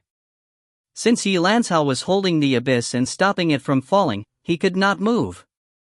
Hearing this, he forced out a smile and said, in fact, I also want to tell you, be patient, why not sit down together and have a cup of tea? Are you trying to buy yourself more time? Ludovic said while tore apart Ye Qingxuan's chest. He sneered. Yes, I admit that you are good at this, but you really think I will give you more time? You are such a fool, Ye Qingxuan sighed. Throughout time, there is one thing that every member of the Yi family is good at, and that one thing is calling for help when in a serious situation. Hearing this, Ludovic was startled. Ye Qingxuan shouted, and Hecatoncheir roared as well, Ye Qingxuan, come. *T. My father is in trouble. Ye Qingxuan shouted back. After all these years, as my father, the first thing you said to me is Ye Qingxuan, come. Ye Qingxuan shook his head. What an unqualified father. In the sacred city, the ground made of steel and iron was full of cracks, and the end of the road led to either to the bottom of the earth or a cliff. We should say goodbye here, Mr. Vasco. Ye Qingxuan stood on the edge of the cliff, while watching Hecatoncheir in the distance. A strong wind was blowing, and his long silver hair moved with it. Behind him stood the Knights Templar. Thank you all. Ye Qingxuan turned back and said gently, your mission has been completed. I will count on myself from now on. Hearing this, Vasco said, take care, Mr. Yi, and thank you for what you have done for the city. I did it for my own sake. Ye Qingxuan shook his head and pointed to the sky with his finger. See? If not me, then those powerful men in the sky would do something to save the city. At least, you have saved many people's lives, including ours, Vasco said. After the enchantment was gone, it was you who made the underground shelter continue to function properly. All the survivors in the sacred city appreciate what you did. Leave the thanks for the future. Ye Qingxuan laughed. He waved his hands and said, before I leave, would you mind doing me a favor? Do you have any weapons available? Something short will do. Hearing this, a few people walked forward. They offered some heavy guns and a steel gun and a huge halberd. Since those weapons were too huge, Ye Qingxuan chose a smaller and lighter curved sword and a short blade instead. Ye Qingxuan hung the two weapons on his clothes of original sin. Will this do? Vasco asked. Yes, this will do. Ye Qingxuan laughed and waved his hands.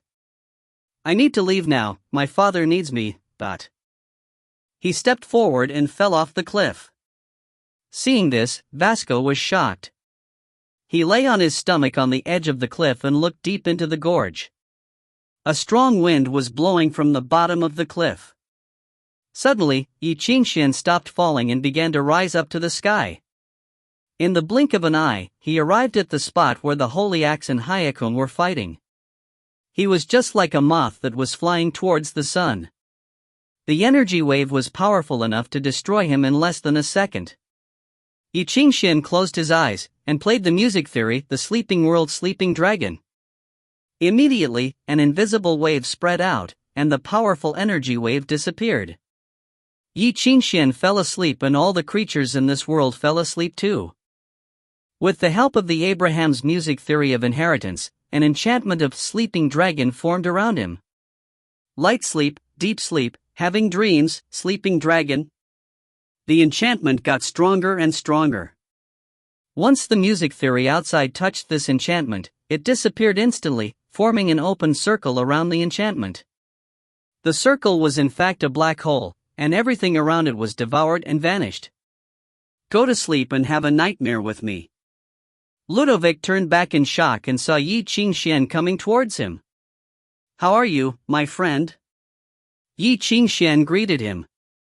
The sleeping dragon enchantment fell upon Ludovic, and Ludovic tried to stop it from falling but failed. Ye Qingxuan raised his hands, and the curved sword glinted in the light. He penetrated Ludovic's hand with it and thrust the blade into Ludovic's chest. Blood spurted out from the wound and began to vaporize. Ludovic fell onto the ground, and the blade penetrated the ground, trapping him there. He stared at the blade, having no idea why a blade made by human hands could hurt him. "Do you still remember what I said to you in the prison?" Ye Qingxuan said softly, standing up from the ground. His arms and face had been cut by the sharp crystals, and blood flew out from the wounds. He looked terrifying. He stumbled forward and set his foot on the blade of the curved sword. "Take it!" Half of Ludovic's lung was cut into pieces, and he screamed with great pain. "Take it, this is the gift I prepared for you.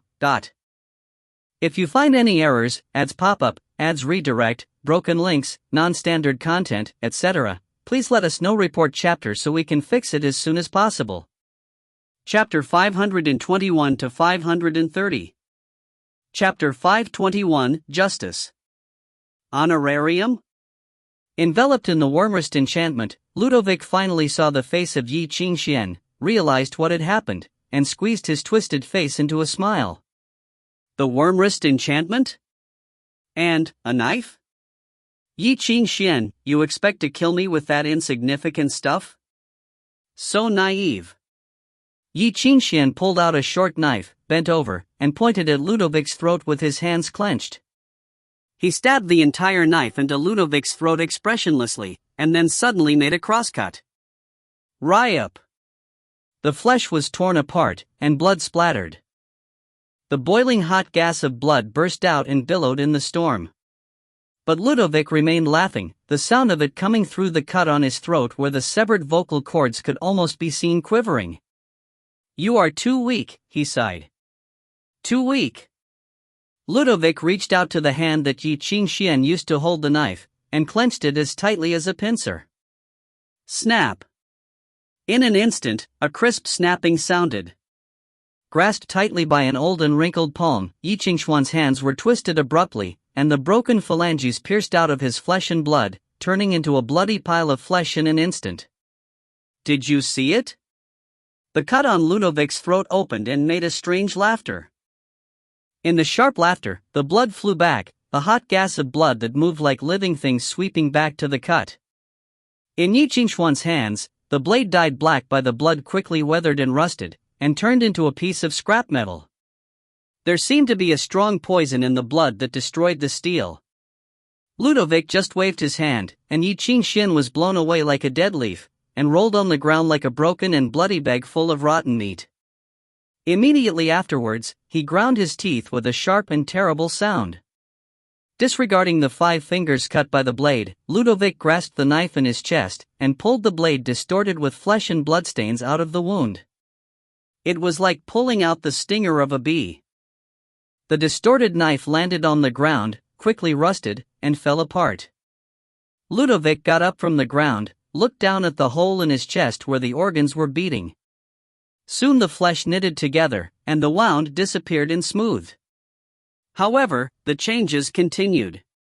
His skin proliferated quickly, then dissimulated and became yellowish. His pores secreted a large amount of grease. Terrible metabolism was going on in his body. His hair got white and fell, his eyes were covered by a thick white panus, and his nails grew crazily and fell off. In the end, the person covered by dead skin, white hair, and turbid oils reached out and pulled off the layer of skin that seemed to be covered with mud. He was like a snake that cast off the old skin. He became young again. I almost forgot. Ludovic, who had returned to the prime of his life, looked at his own hands and said in a low-pitched voice, "Although this body has been strengthened through the resurrection ritual and possesses enormous vitality, it has been imprisoned in an old body for the purpose of maintaining its original appearance and state. You reminded me of that." He slowly straightened his back, and a crispy rubbing sound came from his joints. Then he took a step forward. The earth boomed. The ruins of steel in front of the giant's chest suddenly quaked and a huge hole appeared. The hurricane swept in all directions, and almost blew Ye Qingxuan away. The Wormwrist enchantment is really perfect. But what a pity! Don't regard me as a fragile thing like you.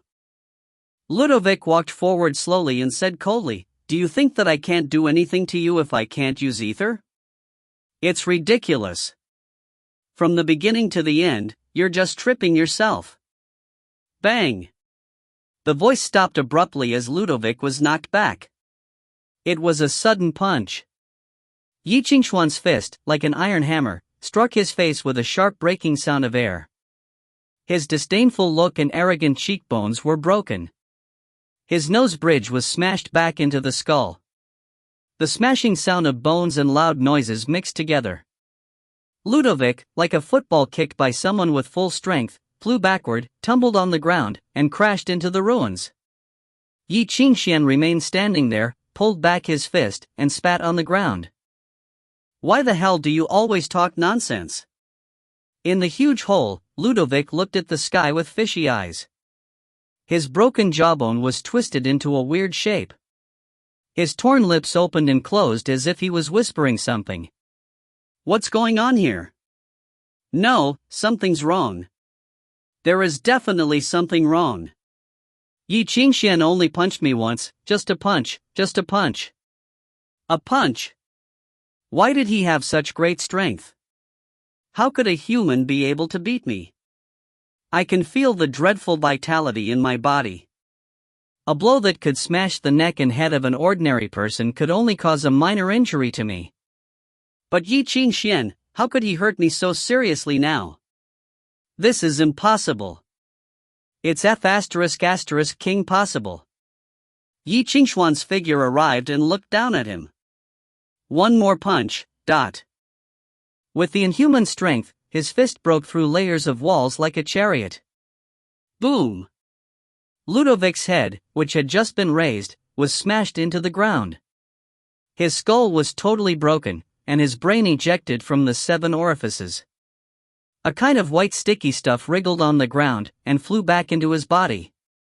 The cracked eyeballs returned to their original state so that he could see the expressionless young man clearly. He saw the skin on his fist that had been broken by forceful punches, and the phalanges cracked by crushing. But the broken skin and phalanges recovered immediately. The blood that was dripping on the ground burned steel red like fire and emitted the horrible heat of a furnace. What is this? Ludovic looked at him blankly and could not find the answer. It shouldn't be like this. Shouldn't be like this. He already knew all the cards Ye Qingxuan had to play. Even the Wormwrist enchantment that he had only used a few times. The movement of heart sound from the Dreamweaver that could use dreams as carriers, even the Wormwrist enchantment that failed to be handed down from past generations, to enable musicians to display incredible powers. However, even if the Wormwrist enchantment could suppress Ludovic's music movement, as the price, Ye Qingxuan couldn't use any music movements except the movement of heart sound that maintained the Wormwrist enchantment. Where had he gotten such terrible power? What is this? Ye Qingxuan looked at his confused face, shook his fist and told him, "This is justice." Boom!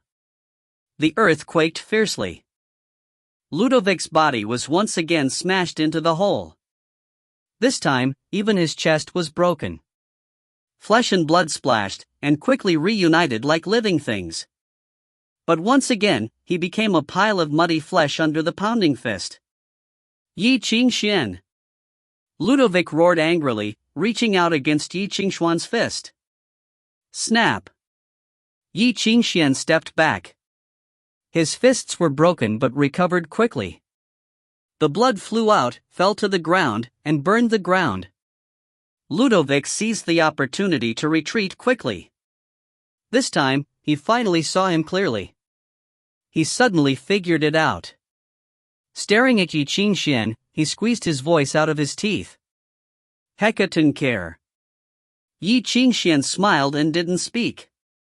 He just wiped the bloodstain from his mouth and spat the burning blood on the ground. He felt like he was being ignited from the inside out. Lava flowed through his blood vessels, bones were forged into steel, flesh became flames. Severe pain filled every inch of his body, tingling his consciousness and senses, and forcing him to roar and go crazy. Pain might be the essence of life. The stronger life was, the more severe pain would be. Unprecedented vitality continuously poured into his body, giving him an illusion that he was about to explode. Only through the most savage wrestling and fighting could he consume the strength that filled his body. That was the power of the Hecatoncheir. That was the resonating of heaven catastrophe. Chapter 522, Give It Back to Me. Ye Qingxuan shouted. The scary hurricane was sweeping across the land.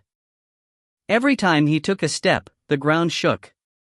In the blink of an eye, Ye Qingxuan stood in front of Ludovic and punched him heavily. Bang! A huge crack appeared on Ludovic's back, and blood spurted out of the wound. At the same time, Ludovic hit Ye Qingxuan's head. He nearly passed out and his cervical spine almost broke. However, Ye Qingxuan did not back away. Instead, he fought back like a mad dog. Ye Qingxuan was not used to fighting with his fists or feet, and neither was Ludovic.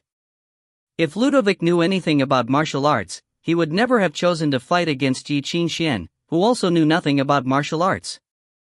Throughout the years, no matter whether it was boxing, kicking, Asgardian martial arts, self-defense skills, or capoeira, Ye Qingxuan never learnt any martial arts from anyone. He could not even run a whole marathon. The only thing he was good at was fighting against others in the street, something he learned from Victor, something the official warrior detested. For example, poking enemies' eyes, stepping on his feet, sneak attacking. Ye Qingxuan mercilessly kicked Ludovic's balls, and Ludovic felt so much pain that he screamed and knelt down. Ye Qingxuan grasped his hair and smashed Ludovic's head with his knee. Bang! Ludovic's nose broke again. Then, Ye Qingxuan stepped on Ludovic's shoulder, took up a broken steel bar, and stuffed it into his mouth. Do you know what I want to do most in my life? Ye Qingxuan stepped on Ludovic's neck. Let me tell you, I want to find the person who killed my mother, who tore my whole family apart. Then I shall smash his bones and head. Bang! Ye Qingxuan hit Ludovic's head again. Immediately, Ludovic's skull broke. Even so, his mouth was still moving, and it seemed that he was trying to say something. Ye Qingxuan did not give him any chance to speak, and hit him again and again. F***ck eternity. F***ck ruling the world. F***ck holy axe. Say something. You be ***starred. Ye Qingxuan pulled Ludovic's hair. He pointed to the sacred city in the distance and shouted to Ludovic, so many people died, and it is all because of your craving for power, your stupid and pathetic ambition, your so-called New Age. It is you who turned this world into a living hell. See? Ludovic, this is all you're doing. How are you going to make up for it? Hearing this, Ludovic kept silent and stared at him in a daze. He moved his mouth a bit but did not say anything. Ludovic, you are really pathetic. Ye Qingxuan laughed. All these years, I have gone through tons of misery and pain. When I fall asleep, I suffer from nightmares. I have sacrificed so many things to find the person who killed my mother. I never thought it would be you, such a pathetic creature. Ludovic stared at him and said nothing. Bang! Ye Qingxuan punched his face again and shouted, Speak, Ludovic. Tell me how you are going to make up for it. Give my teacher back. Ye Qingxuan shouted. Give my senior fellow apprentice back. Give my family back. Give my mother back. Soon, Ludovic was smashed into a pile of wriggling meat. Many small eyes emerged on this pile of meat. The small eyes opened one by one and all stared at Ye Qingxuan. Ha ha ha ha. This is the taste of pain, this is the taste of pain. Ludovic sneered. Hearing his voice, Ye Qingxuan did not say anything, but he was so angry that his face turned blue. There is no need to be so angry. Hyakum, who was inside Ludovic's body, sneered. Everyone will die in the end, it is just a matter of time. Everyone in this world will become the nutrition to nourish me and make me stronger. Resent me as much as you like, and one day, you will be devoured by your hatred to me, then I will drag you into the abyss and make you just another part of my body. Oh, really? Ye Qingxuan looked at him coldly. He lowered his head and stared at the small eyes and said gently, "Why not today? I think today is a perfect day to make me one part of your body." Hayakun was shocked and had no idea what Ye Qingxuan meant. Ye Qingxuan dragged the pile of wriggling meat to the core, where the energy of the holy axe and the energy of the abyss were colliding with each other. "Young man!" Ye Lanzhao shouted. "You must know what will happen if you really do it, mind your own business." Ye Qingxuan walked into the crack on Hecatonkir's chest. The pile of wriggling meat looked very anxious and struggled to get away. Bang! Ye Qingxuan hit it again. Every time Ye Qingxuan took a step forward, the pressure increased by several multiples. The wormrest enchantment around him trembled heavily. Due to the pressure, his skin began to swell up and break and heal. His blood dropped onto the ground. Ye Qingxuan raised his head and carefully looked at the floating shining silhouette. "Is this the holy axe?" He murmured and reached out his hands to touch the silhouette. "Ye Qingxuan!" Ludovic shouted. "What are you about to do? Like you said, let me become part of your body." Then, Ye Qingxuan thrust his left hand into the pile of meat, reaching to the deepest part. As Hayakun screamed, he also reached his right hand into the center of the silhouette. In the blink of an eye, the blood circulation inside his body was replaced by the ether circulation. The beat of the music movement became the same as that of his internal organs. Two totally different energies collided with each other inside his body, creating an energy that was thousands of times more powerful than electricity. In the blink of an eye, Ye Qingxuan was burnt to ashes by the energy. But he did not die, instead, he was reborn from the ash. His body became the battlefield where the two energies fought against each other. Vaporized blood spurted out of his nose and mouth, and all his organs were torn apart and burnt to pieces by this infinite energy, but in the next minute, all the organs grew out again. "Ye Qingxuan!" Hayakun shouted. "It is impossible for you to turn me into a part of your body. Don't be afraid, I have not even started yet." Ye Qingxuan squeezed these small eyes and forced out a smile. "When I absorb all your music theories, we will become a whole." The next moment, the Jiu Shaohuan Pei played the tune of the Sea Dragon, and the heaven ladder extended out from the Jiu Shaohuan Pei and penetrated the pile of wriggling meat.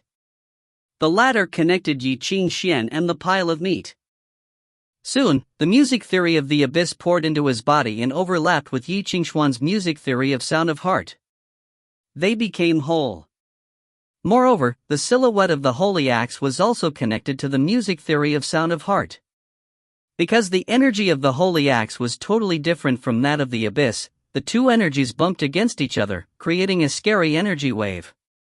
The pile of wriggling men shouted and struggled, and all the small eyes were crushed by the wave. Ye Qingxuan was also in great pain.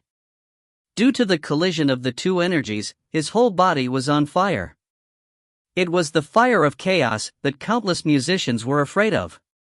The fire of chaos would only appear once a musician's sound of heart was disturbed and he lost control of his own music theory.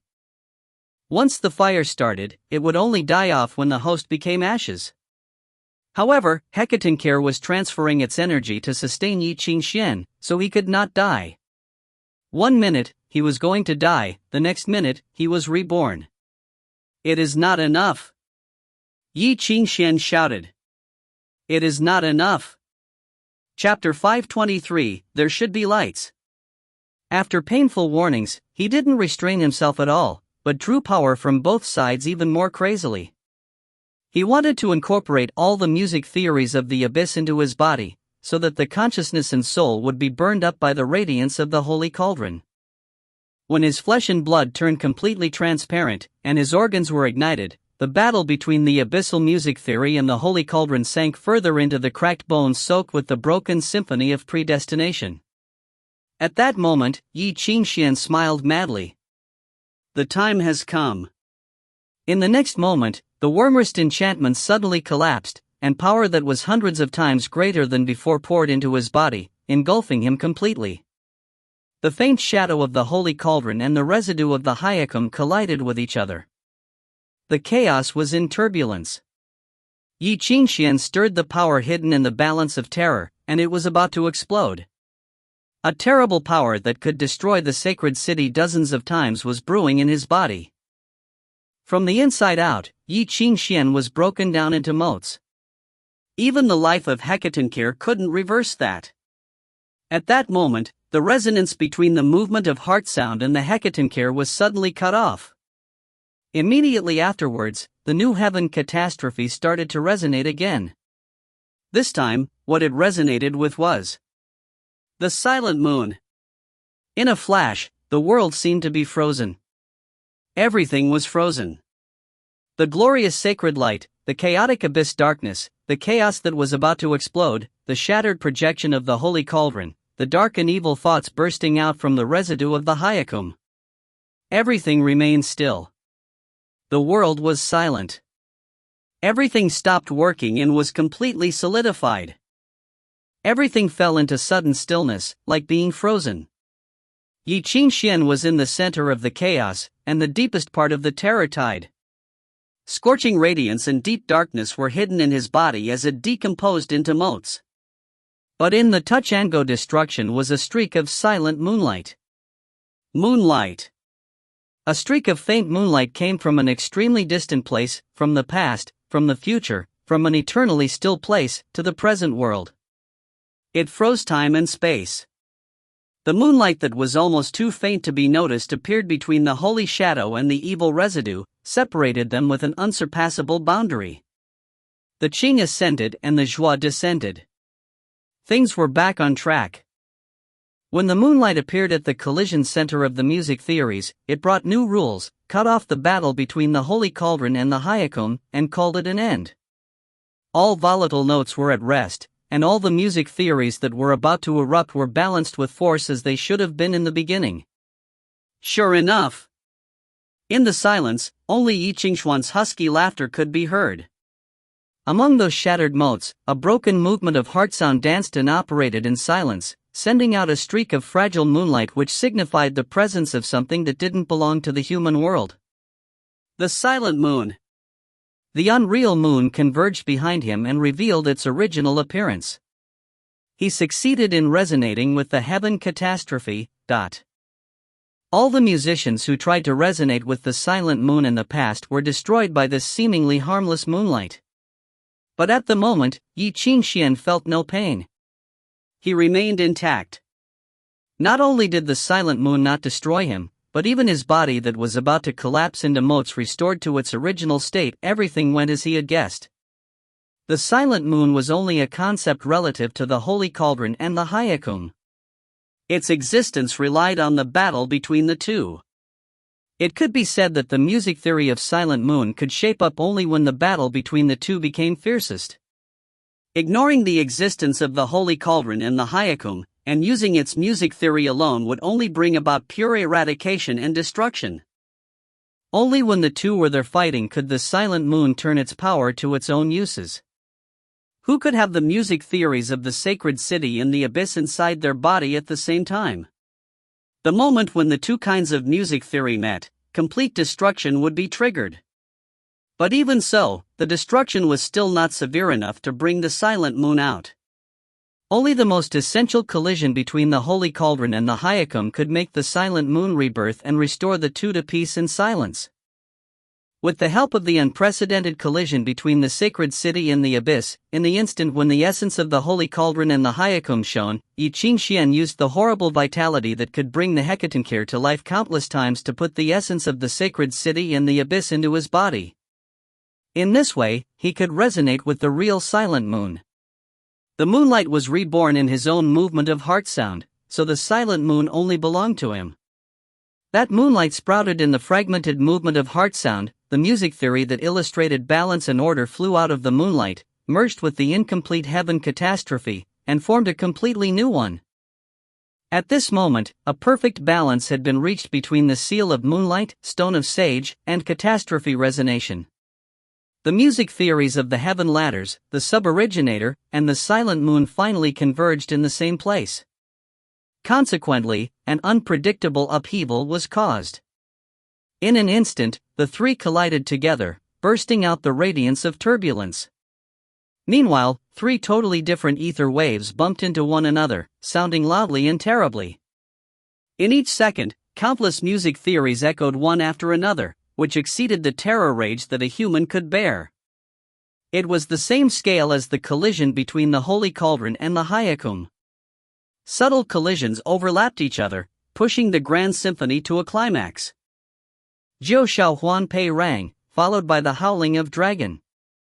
In the ether sea in the distance, countless strings burst out in all directions. With the collision of the three kinds of music theories, a powerful melody sounded. In that melody, the heaven ladder across 7 factions changed drastically, pulled down the suboriginator in the distant ether sea and fell into the physical world together. Behind Ye Qingxuan, the unreal moon suddenly turned real.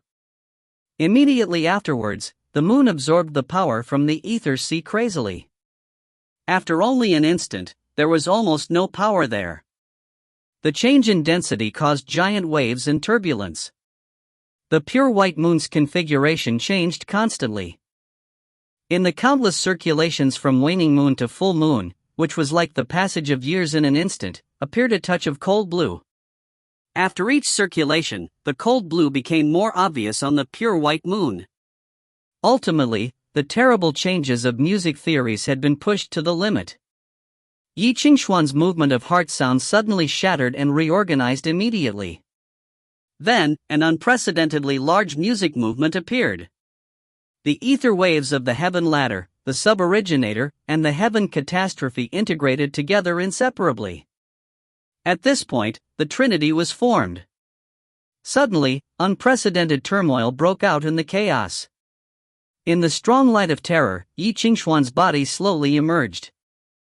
As he breathed, a grand melody burst out from the music theory in his body, covered everything and everywhere it passed, and included them under the rule of the whole new music theory. It was not the weak heart sound of the past, but a miracle that had evolved from the spirits of ordinary humans. The real Symphony of Predestination. At this moment, Ye Qingxuan finally stepped out of the door and walked into the field of the master musicians. Just like when he was once playing the Ninth Symphony, Ye Qingxuan only felt that he seemed to be resonating with a distant existence. A tremendous amount of power emerged from the void and poured into his body. Numerous emotions, sentiments, thoughts, and other feelings emerged from the Ye Qingxuan's heart, making him once again indulge in that kind of trance. His consciousness was detached from his body, swimming in the water, producing light and darkness, and floating above heaven.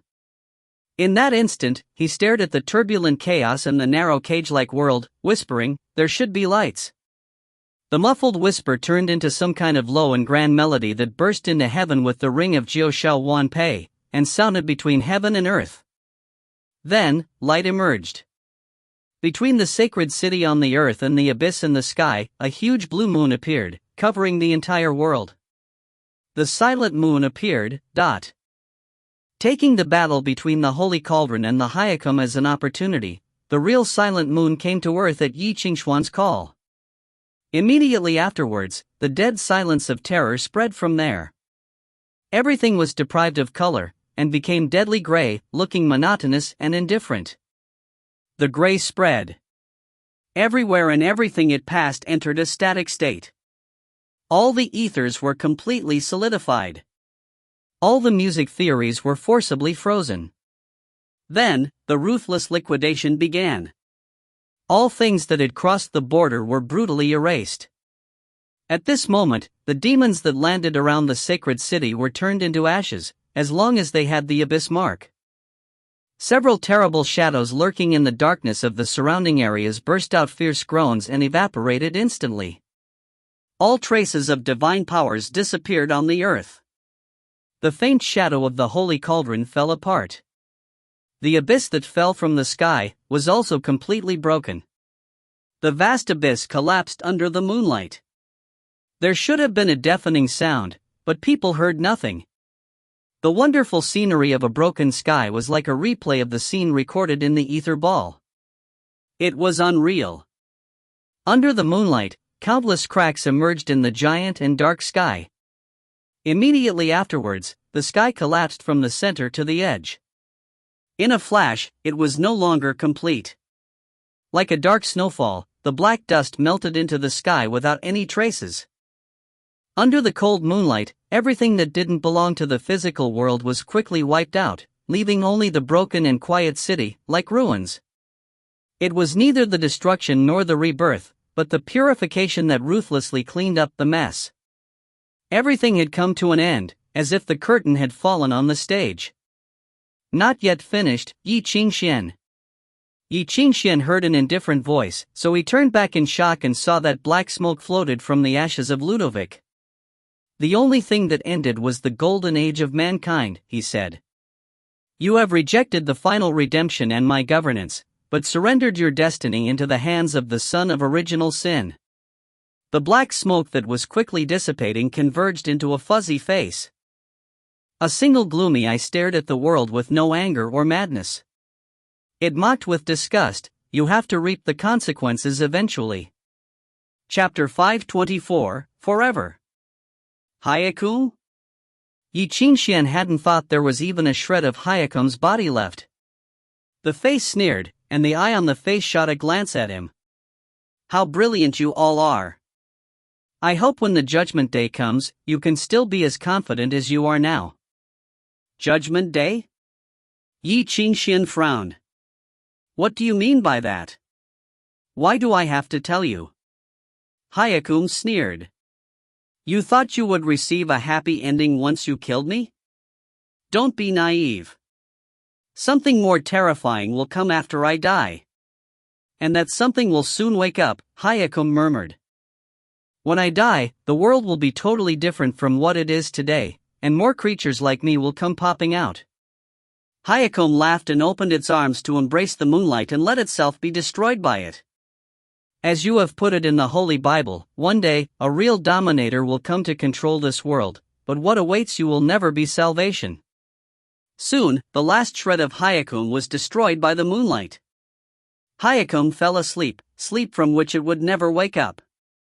However, Ye Qingxuan was not happy at all, he felt a bit terrified by what Hyakum had said to him.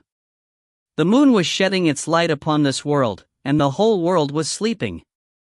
Since the music theory in Ye Qingxuan's body was the same as that of the moon, he was not destroyed by the moonlight.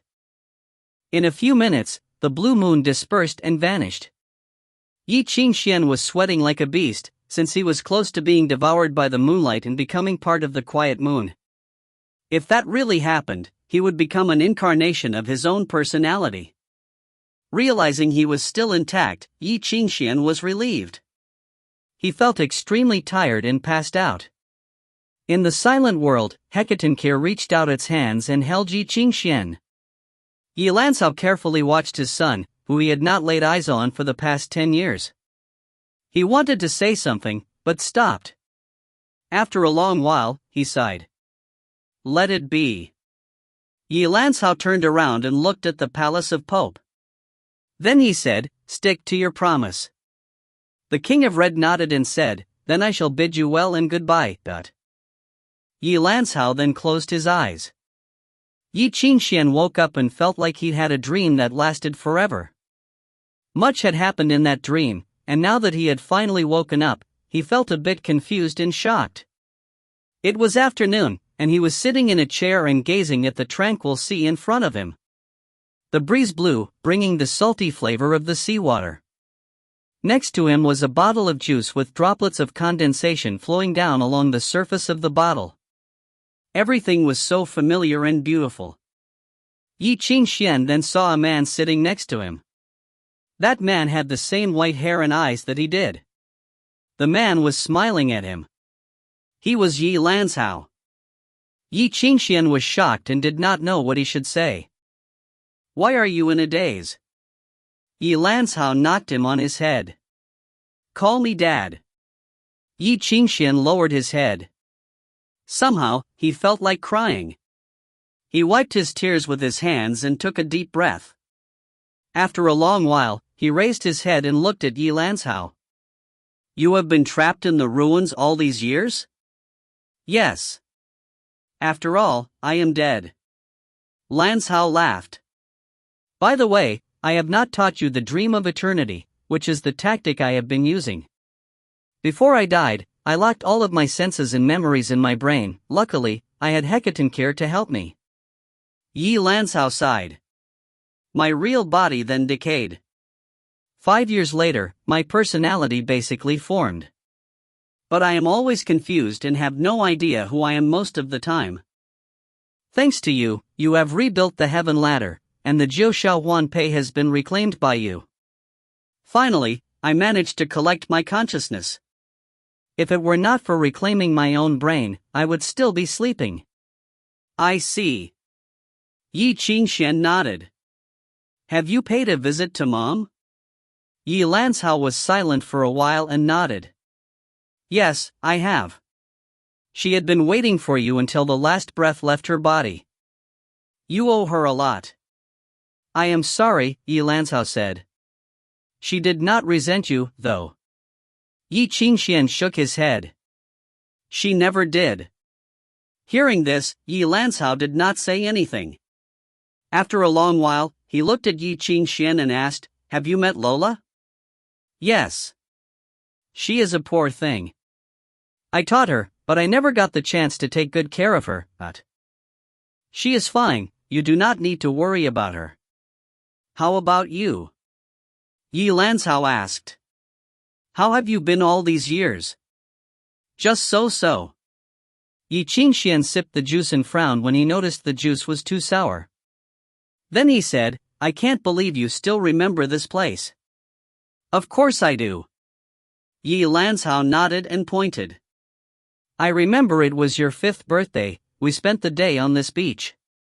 If it were not for your cousin, you would have jumped into the sea. Let's talk about something else. Ye Qingxuan shook his head. Ye Lanzhao sighed. You still resent me? Not really. Ye Qingxuan shook his head. I am just feeling a bit sad. Many things happened, and I can't change any of them, so I am feeling sad. I do not think one needs to hate someone, but... Lanzhao reached out his hand and touched Ye Qingxuan's hair. Thanks. Ye Qingxuan did not say anything. Ye Lanzhao stood up and began to walk on the beach. You must have already know what happened to the Yi family. Yes. Ye Qingxuan nodded. If you do not want to get involved in this business, just let it go. Ye Lanzhao shook his head. He then smiled when he saw his son had grown up so tall. You know what, I met your mother when I was the same age as you are now. Ye Lanzhao waved his hands and asked Ye Qingxuan to come over.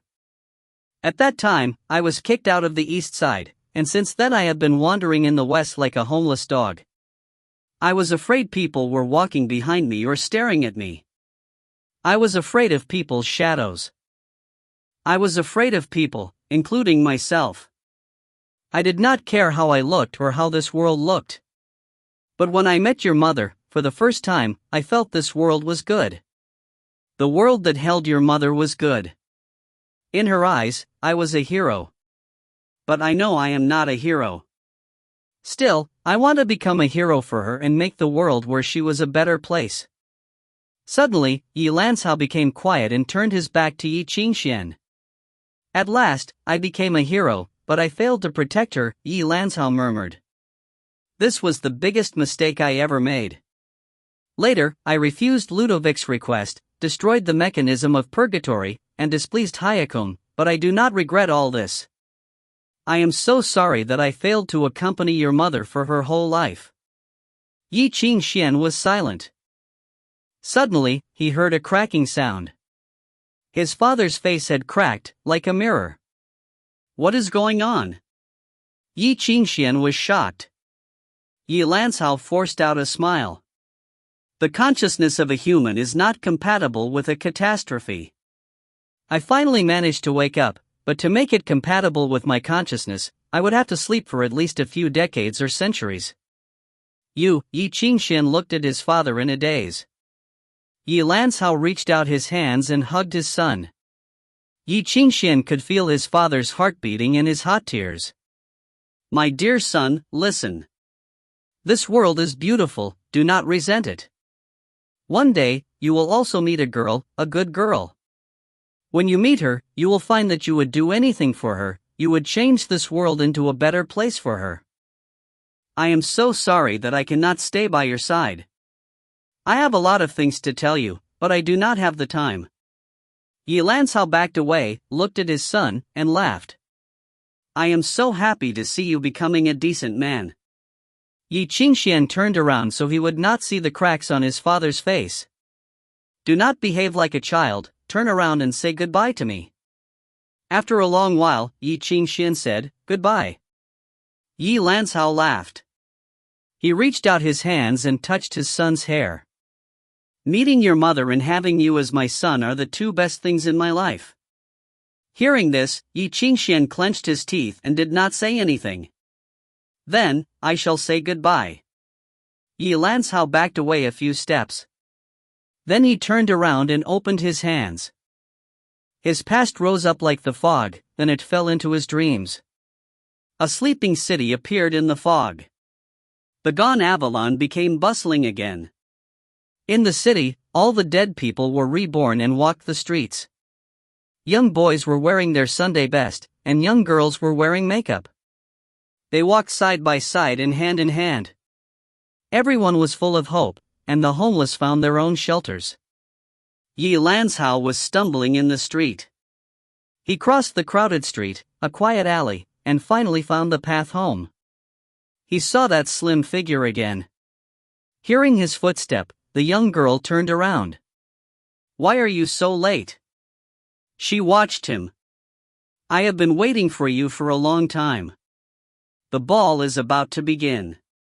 Her eyes were so gentle and beautiful, he cried when he saw them. I am sorry I am late. Ye Lanzhao knelt down on one knee and held her hands. Would you do me the honor of having a dance with me? Sure. The young girl nodded and held his hands. We can dance as long as we want. How about we dance for our whole lives? That is too short. 1,000 years then? Well, it is still a bit short. Forever then? Yes, forever. The everlasting ball began at last. Ye Lanzhao smiled and held her hands. The two walked together into a dream, the dream of eternity. Deal then. He hugged her and said gently, forever. Chapter 525, Loneliness. The noise came from a distance. When the noise arrived, after spreading across several streets and corners, it became a tiny ripple. Everything was quiet. Having experienced the chaos and turbulence of the attack by Hyakum, the city had just restored its stability and re-established order with a lot of effort. Everyone was busy rebuilding the city and restoring production and work. Hardly anyone could be seen on such a desolate and silent alleyway, let alone in the antique store there. In the afternoon, a light snow fell again. A thin layer of snow covered the blood, the dead, and those empty pupils like a shroud. People had just forgotten the catastrophe had ever happened and continued their own lives. In the early evening, a rare guest came to the alleyway and the old antique store. Someone pushed in, knocked on the counter, and waited patiently. Behind the counter, Hermes was writing on the desk.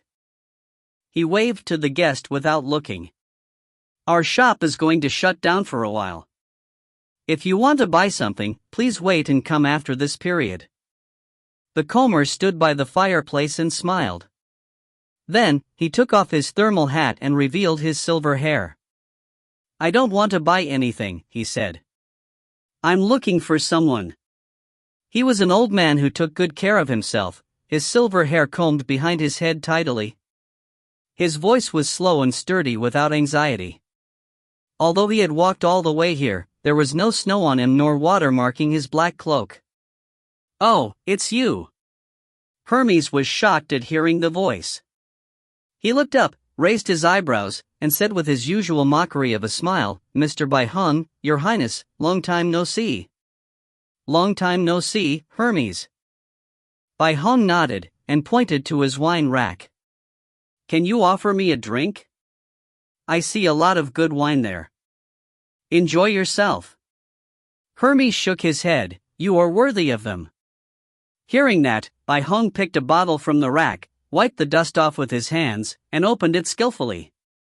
He poured a glass for himself, and placed another one in front of Hermes. Hermes picked up the glass and glanced at him. "You came to the sacred city quietly at this juncture. Aren't you afraid that the Pope will guess your motivation, or the relationship between you and me? For me, there is only one Pope, and he's not in the sacred city."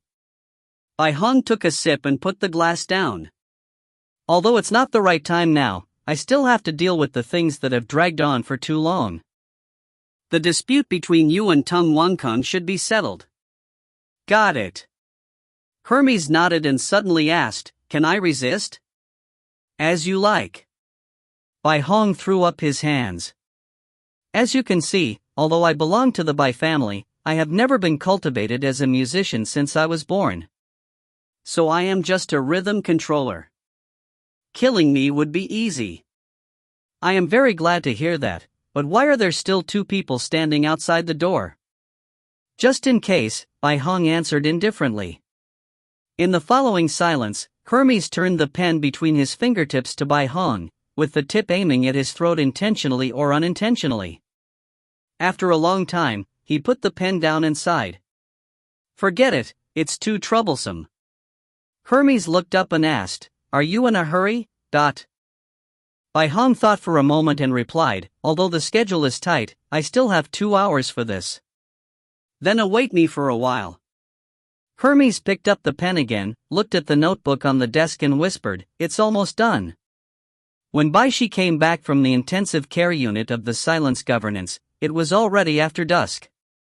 The chorale musician told her that Ye Qingxuan was in good condition, the ether fluctuations tended to be stable, and he was going to revive someday in the near future, which made her feel much better.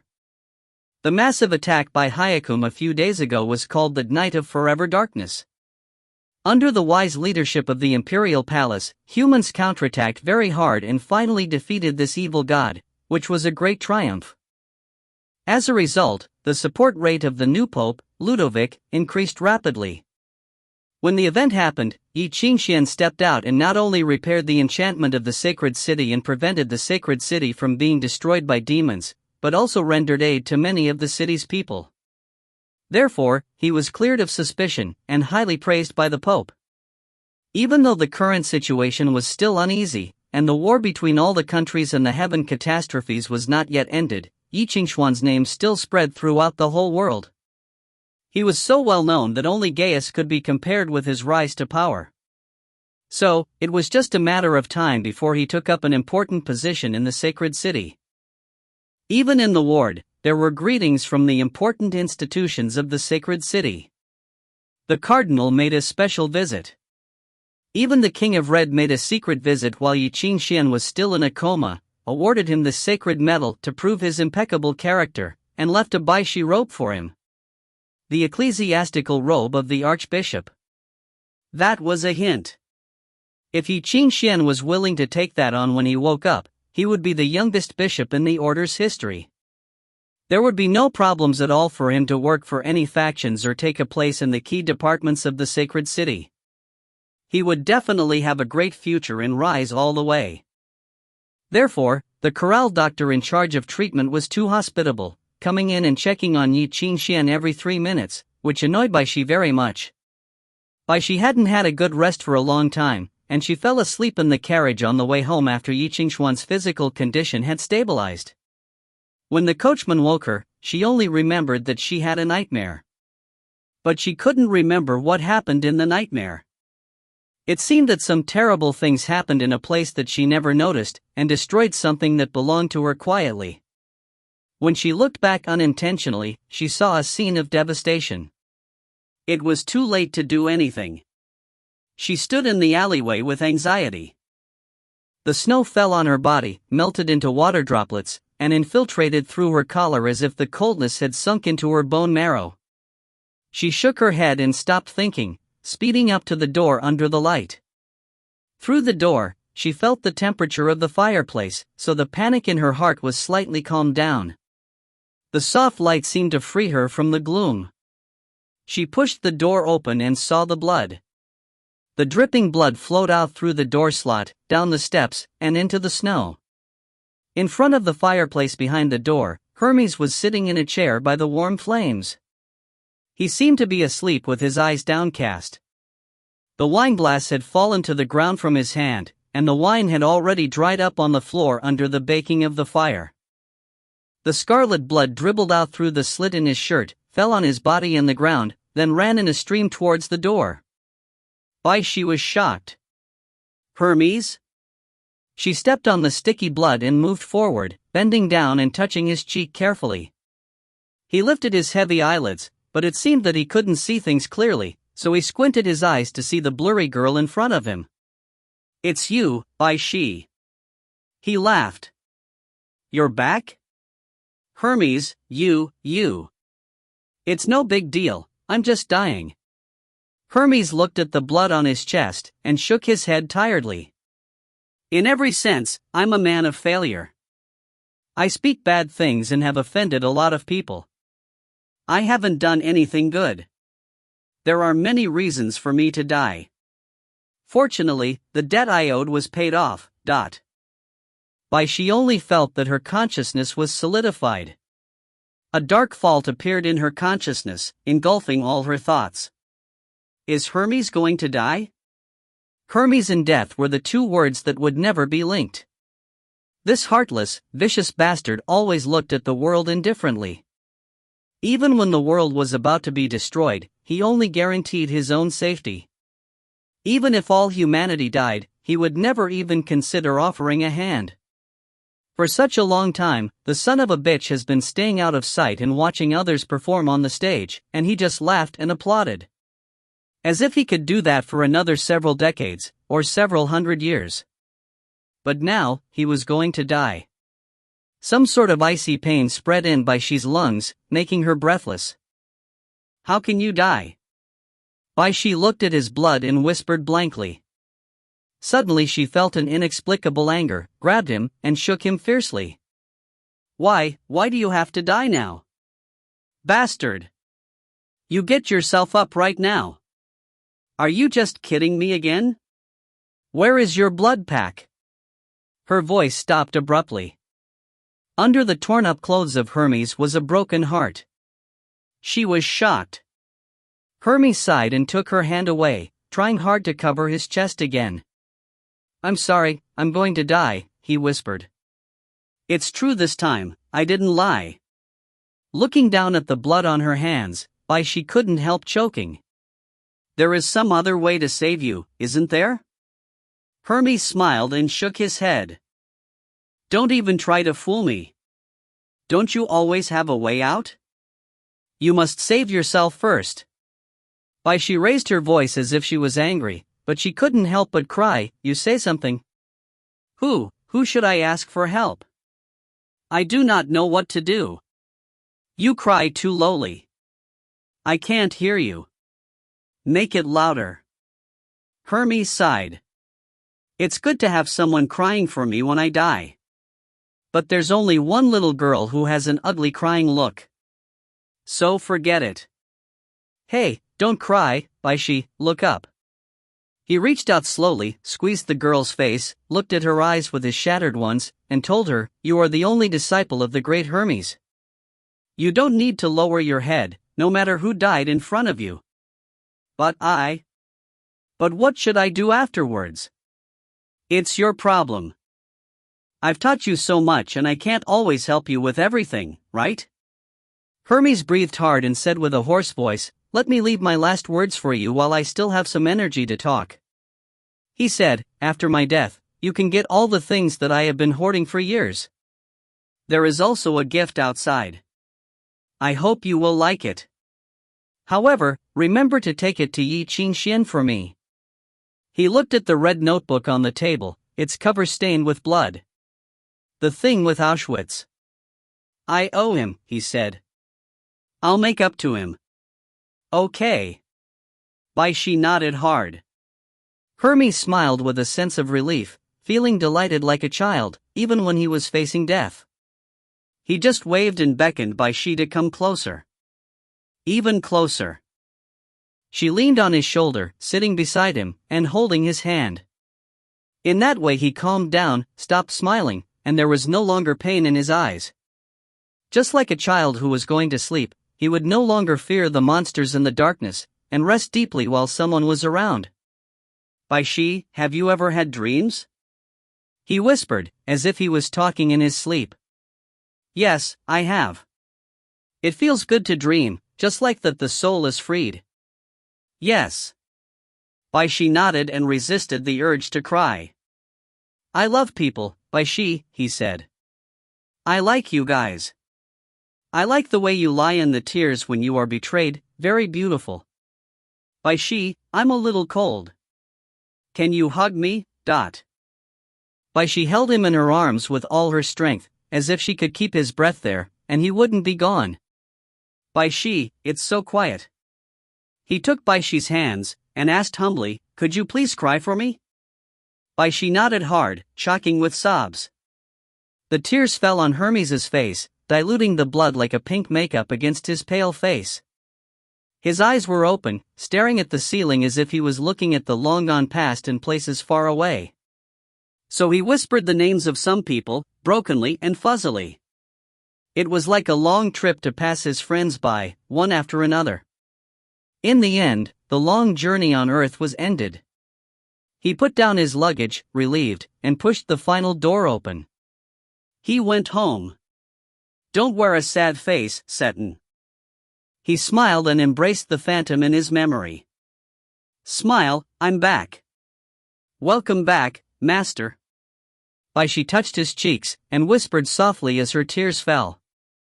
Feeling that the last heat had left her fingertips, she could no longer resist the sadness in her chest. Farewell, Master. The snow drifted down from the sky. Bai Hong sat on the steps, smoking silently. He heard a plaintive whine from the corner not far away. After a long time, he got up and walked over, pushing a handful of hay with his hand. In the thin snow, the body of the female cat had become stiff already. A live kitten cried, sucking on dried breast of the female cat. Bai Hong put out the cigarette, took the kitten into his arms, and returned to the steps. Jiaoying, do you like cats? He whispered, caressing the kitten's fluff carefully. In the light, a shadow of a burly follower shook his head. Never. It's normal. Bai Hong nodded. You guys are always thinking about killing and fighting. You never feel lonely or weak. Only lonely people like cats. When they stay with cats, they feel that they are not alone. I liked cats too, when I was young. Jiaoying was silent for a long time and asked, what about now? Bai Hong laughed, and handed the kitten to Jiaoying without answering. Take good care of it for me. I rarely come to the sacred city, so this is the gift for my princess. It's isolated in the palace, I have to find a playmate for her. Jiaoying took it, and lowered his head. In the silence, Bai Hong stood up and watched the drifting snow, whispering, the girl that Hermes asked me to take care of, is her name Bai Xi? Yes. Jiaoying nodded. She's a good girl, Bai Hong said. Ye Qingxuan is such a crap that he's not worthy of her. You tell her that she will be my daughter from tomorrow on. After I die, she will be the sole successor of the Bai family. What if she doesn't want to? She will, Bai Hong said emotionlessly. She may hate me or fear me. However, only by being with me will she have the opportunity to kill me, right? You have to be careful, cats scratch people. Jiaoying twitched his fingers, and was shocked to see that the struggling kitten had left scratches on his fingertips. His expression suddenly became awkward. Give it to me, Bai Hong sighed, and took the kitten from his hands, gently and softly. He scratched its chin with his little finger, and the kitten stopped struggling, closed its eyes, and slept in his arms peacefully. Jiaoying went away. Only Bai Hong stood in the silent snowfall, holding the kitten and looking into the distance in silence. "It's just lonely," he whispered. Chapter 526, Being Human. 7 days later, it was still snowing. In the tranquil Puxeria graveyard of the sacred city, a thin layer of snow covered the tombstones and, of course, the names carved on the surfaces as well. Outside the graveyard, a few black carriages were parked. In the desolate graveyard, there were only a few people. They were holding umbrellas and gazing at an iron-made coffin. The young man who was hosting the funeral coughed a bit. He looked rather pale and was wearing a black suit, which made him look very sharp and solemn. The suit was of a different design than those of people who came from the institutions of the sacred city. He was not wearing any emblem, so no one really knew what title he had. He was not holding an umbrella but wore a scarf instead. The scarf was white, and his long hair hung down over top of it. Earlier, Ye Qingxuan had finally woken up. He then refused to stay in the hospital to rest, and had prepared this funeral for Hermes.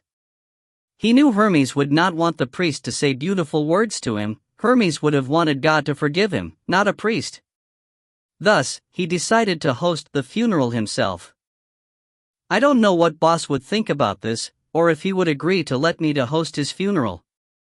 If he were still alive, he would definitely laugh about his own stupid thoughts.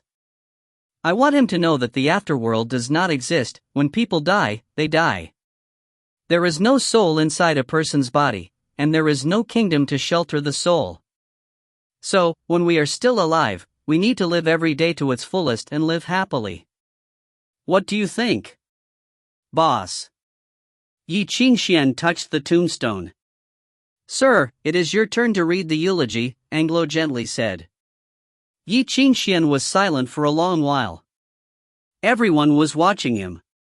He stood next to the tomb and opened the paper. When he read the first line, he could not help laughing. "A kind man with a pure heart?" He shook his head and threw the eulogy aside. How absurd this eulogy is. If Hermes heard this, he would jump out of his coffin. Everyone was surprised to see Ye Qingxuan throw away the eulogy.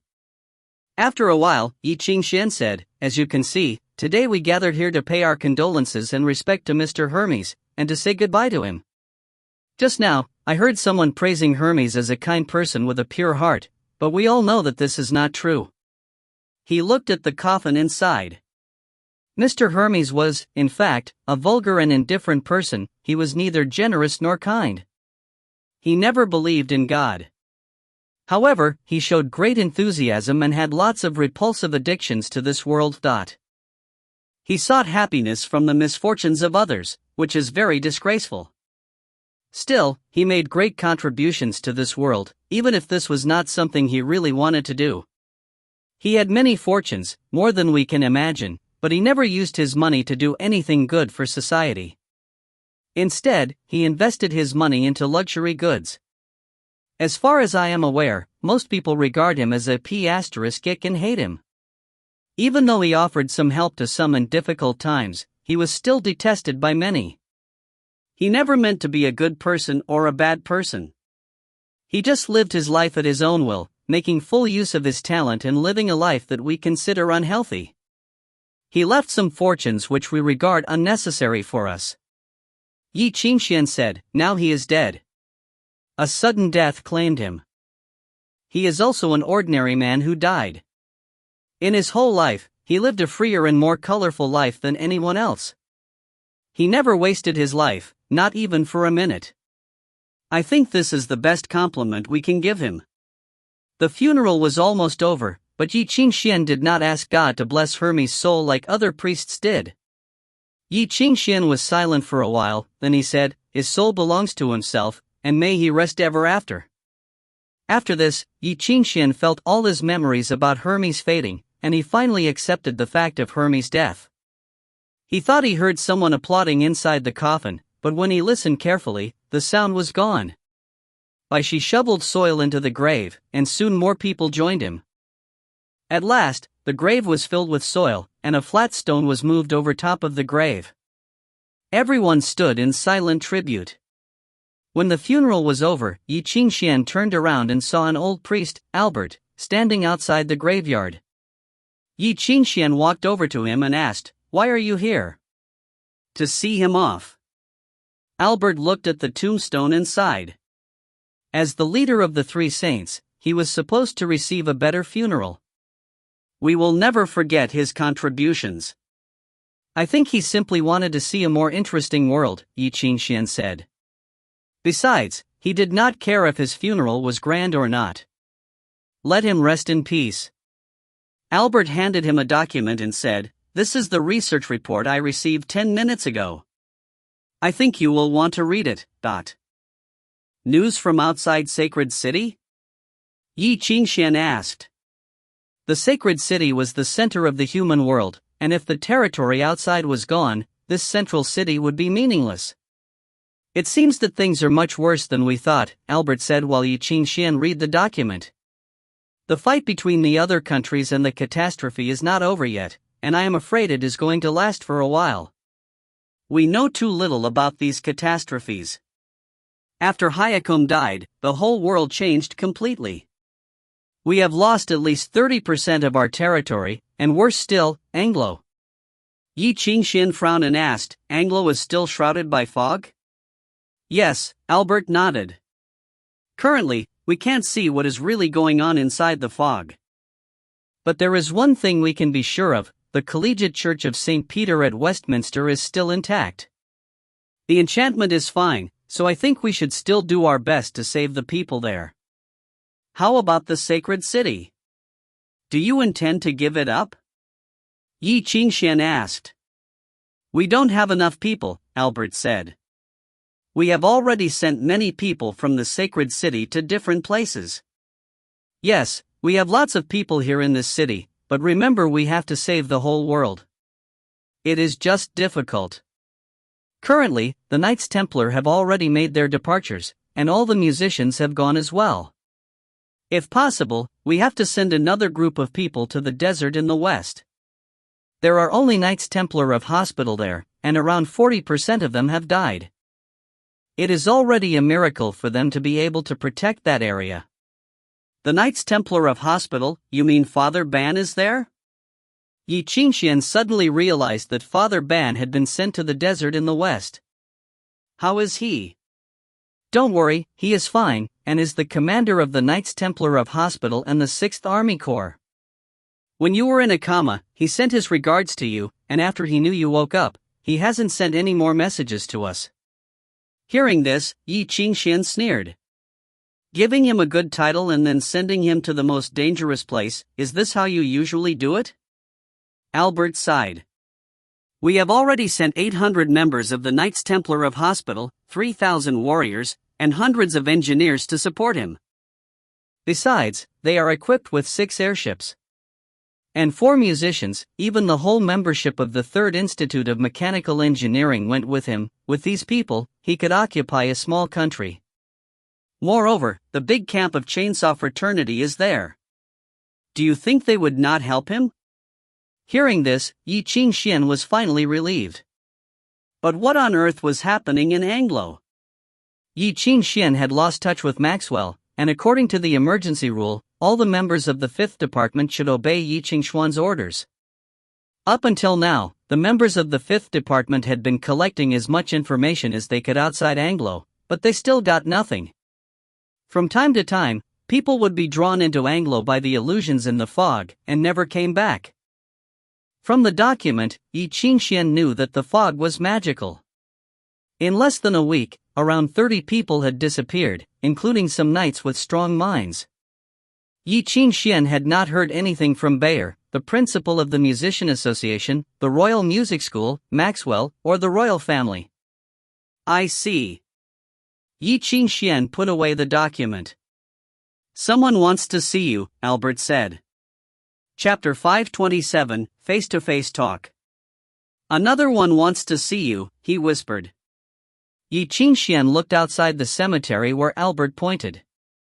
By the road sat a carriage in which a figure could be seen vaguely.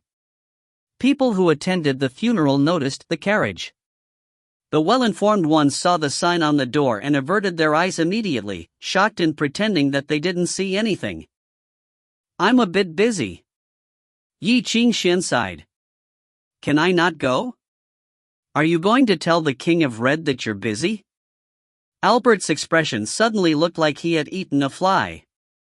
Ye Qingxuan could not imagine a man who had the same appearance as Ludovic's becoming the King of Red of this generation.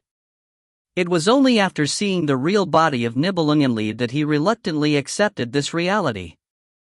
However, if the Pope came to visit in person, then he was up to his neck. But he actually couldn't get away. Ye Qingxuan became very anxious. "Just go," Bai Xi said. "I am not a child. I don't need people to stand by me all day long." Ye Qingxuan didn't know how long she had been standing behind him. He coughed deliberately. He was awkward enough that she could see through him. "Then I will be back soon." He wrapped his scarf around Bai Xi's neck. "Very soon." "Okay." Bai Xi nodded and looked at the snow falling to the ground in the distance, holding an umbrella in her hand. She waited for him in silence. This was the first time since Ye Qingxuan had revived that he was to the new pope. The Pope was so close that he could see his white hair, and the rose beads wrapped around his hand clearly. "I wanted to preside over the funeral for him, but I wondered that he might not like that." The King of Red opened his eyes and said, "You are the most suitable person." Ye Qingxuan did not respond, but only looked inside the cemetery. Several men in robes stood at a distance, praying far away from the tombstone of Hermes, then left in silence. "Are they the people of the church?" he asked. "They are winged people," the King of Red said. "It was because of Hermes' guidance the Romulus found land in heaven. They had enough reason to send messengers to the funeral." Ye Qingxuan couldn't help but glance at them for a short time, and he looked away disappointedly after seeing that they were a bunch of old men. "At your request, I have already issued Abraham's secret command," the King of Red said to him. "After a while, he will be released, but he can't regain freedom. Because of his rebellious actions, he must live incognito. The order will find him a place suitable for convalescence, and he will live his whole life under supervision." Which seemed like a bigger prison. Ye Qingxuan had already prepared mentally for such a result, which was much better than what Anglo once gave him. "What about Gaius?" Ye Qingxuan asked. "He still wanted," the King of Red replied emotionlessly. "Recently, the Revolutionary Army completely occupied the colony of the New World. Then they landed in the Commonwealth of Caucasian and began to prepare for war. Many people are ready to respond to their call and participate in this war for freedom. Among them are many scholars and craftsmen of all countries. Furthermore, the Revolutionary Army has successfully killed a pope and proved its strength." Ye Qingxuan added indifferently, "The sacred city has been too indulgent with them, so they turned into monsters." "What do they want to do now?" "It's far from indulgence." The King of Red shook his head. "The sacred city has never stopped suppressing the Revolutionary Army. However, all countries have long been tired of the leadership of the sacred city. All along, there have been many people who agree with Gaius's concept and also look forward to something that can restrict the energy of the sacred city.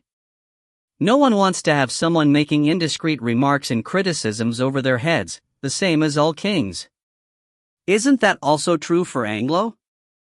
Dozens of archangel armors are smuggled to the colony of the New World every year.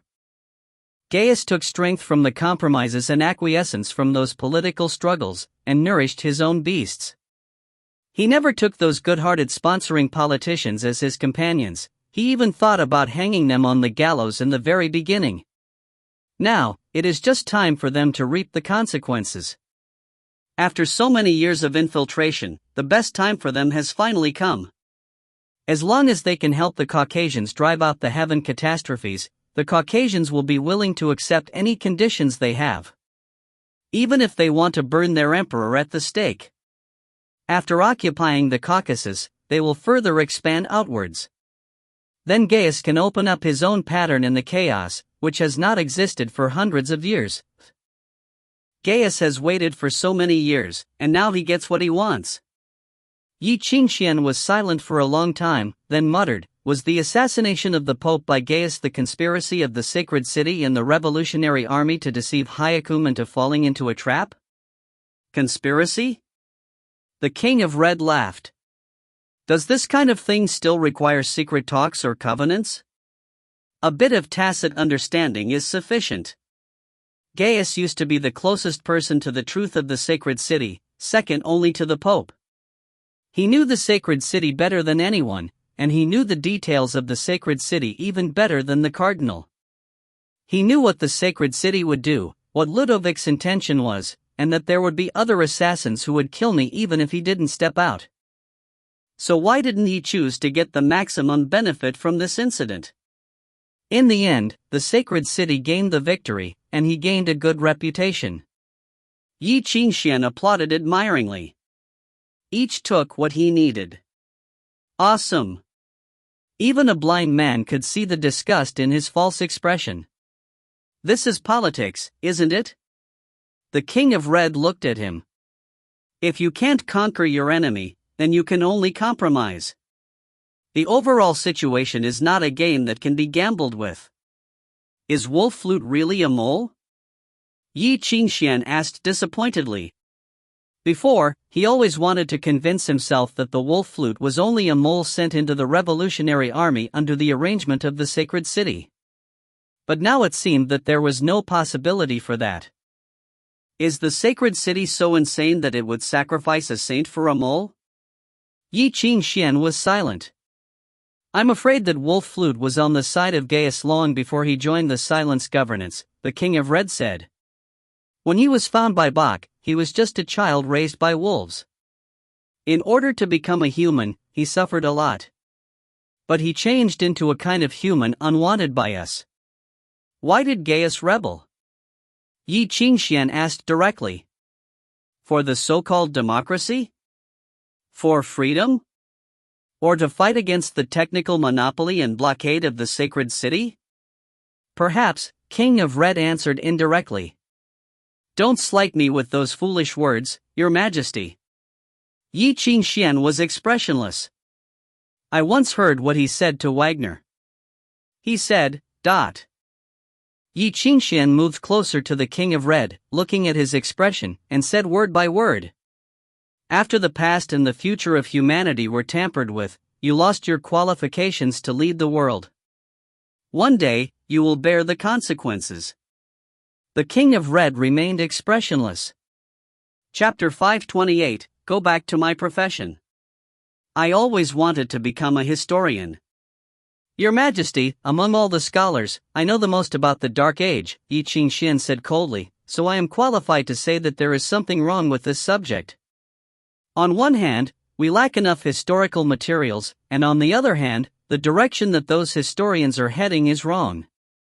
After I heard what Gaius told me, I finally realized that we have been misled. Someone is trying to make the whole scholarly circle focus on something meaningless, making us historians study fairy tales. The true history, however, has been neglected all the time." "You are right." The King of Red nodded. "You concealed what happened in the past, and twisted and changed humanity's future." "Yes." The King of Red nodded again. He confessed it without any hesitation, which surprised Ye Qingxuan. After a long while, Ye Qingxuan asked, "What on earth have you done?" "I cannot tell you. I have been keeping this secret for hundreds of years," the King of Red replied. "Once they know what happened in the past, they can't bear the pressure. The King of Blue, the King of Yellow, and I decided that one day, the church group should tell this secret to the entire human race, but now. Is Son of Original Sin also part of it? Maybe." The King of Red did not directly answer this question. Instead, he looked at Ye Qingxuan and said gently, "Ye Qingxuan, you have asked too many questions, and we should stop here. Now it is your turn to answer my questions." Ye Qingxuan was silent. On the day when Ye Qingxuan woke up, the King of Red had promised Ye Lanzhao that he would take up for his son. He kept his promise by giving Ye Qingxuan the bishop's pharaoh Avalon. If Ye Qingxuan joined the sacred city, in less than 5 years, he would become the archbishop and have great power in the cardinal church. In only a few decades, he would become the most powerful man in the world, and his offspring could even inherit his titles. Both Ye Lanzhao and Ye Qingxuan had protected the glory and solemnity of the sacred city by defeating Hayakam. No one had done a better job than they had in defending the city. If Ye Qingxuan did not want to be a clergyman, he could also be a member of the silence governance, and all the classic books and information would be open to him. In less than 5 years, he would reach the level of scepter, and then he would be granted the holy title of Hendel and the scepter of Messiah. He would become a holy saint of the highest rank. These were the promises the King of Red had given to Ye Qingxuan on that night in the holy temple of Saruman.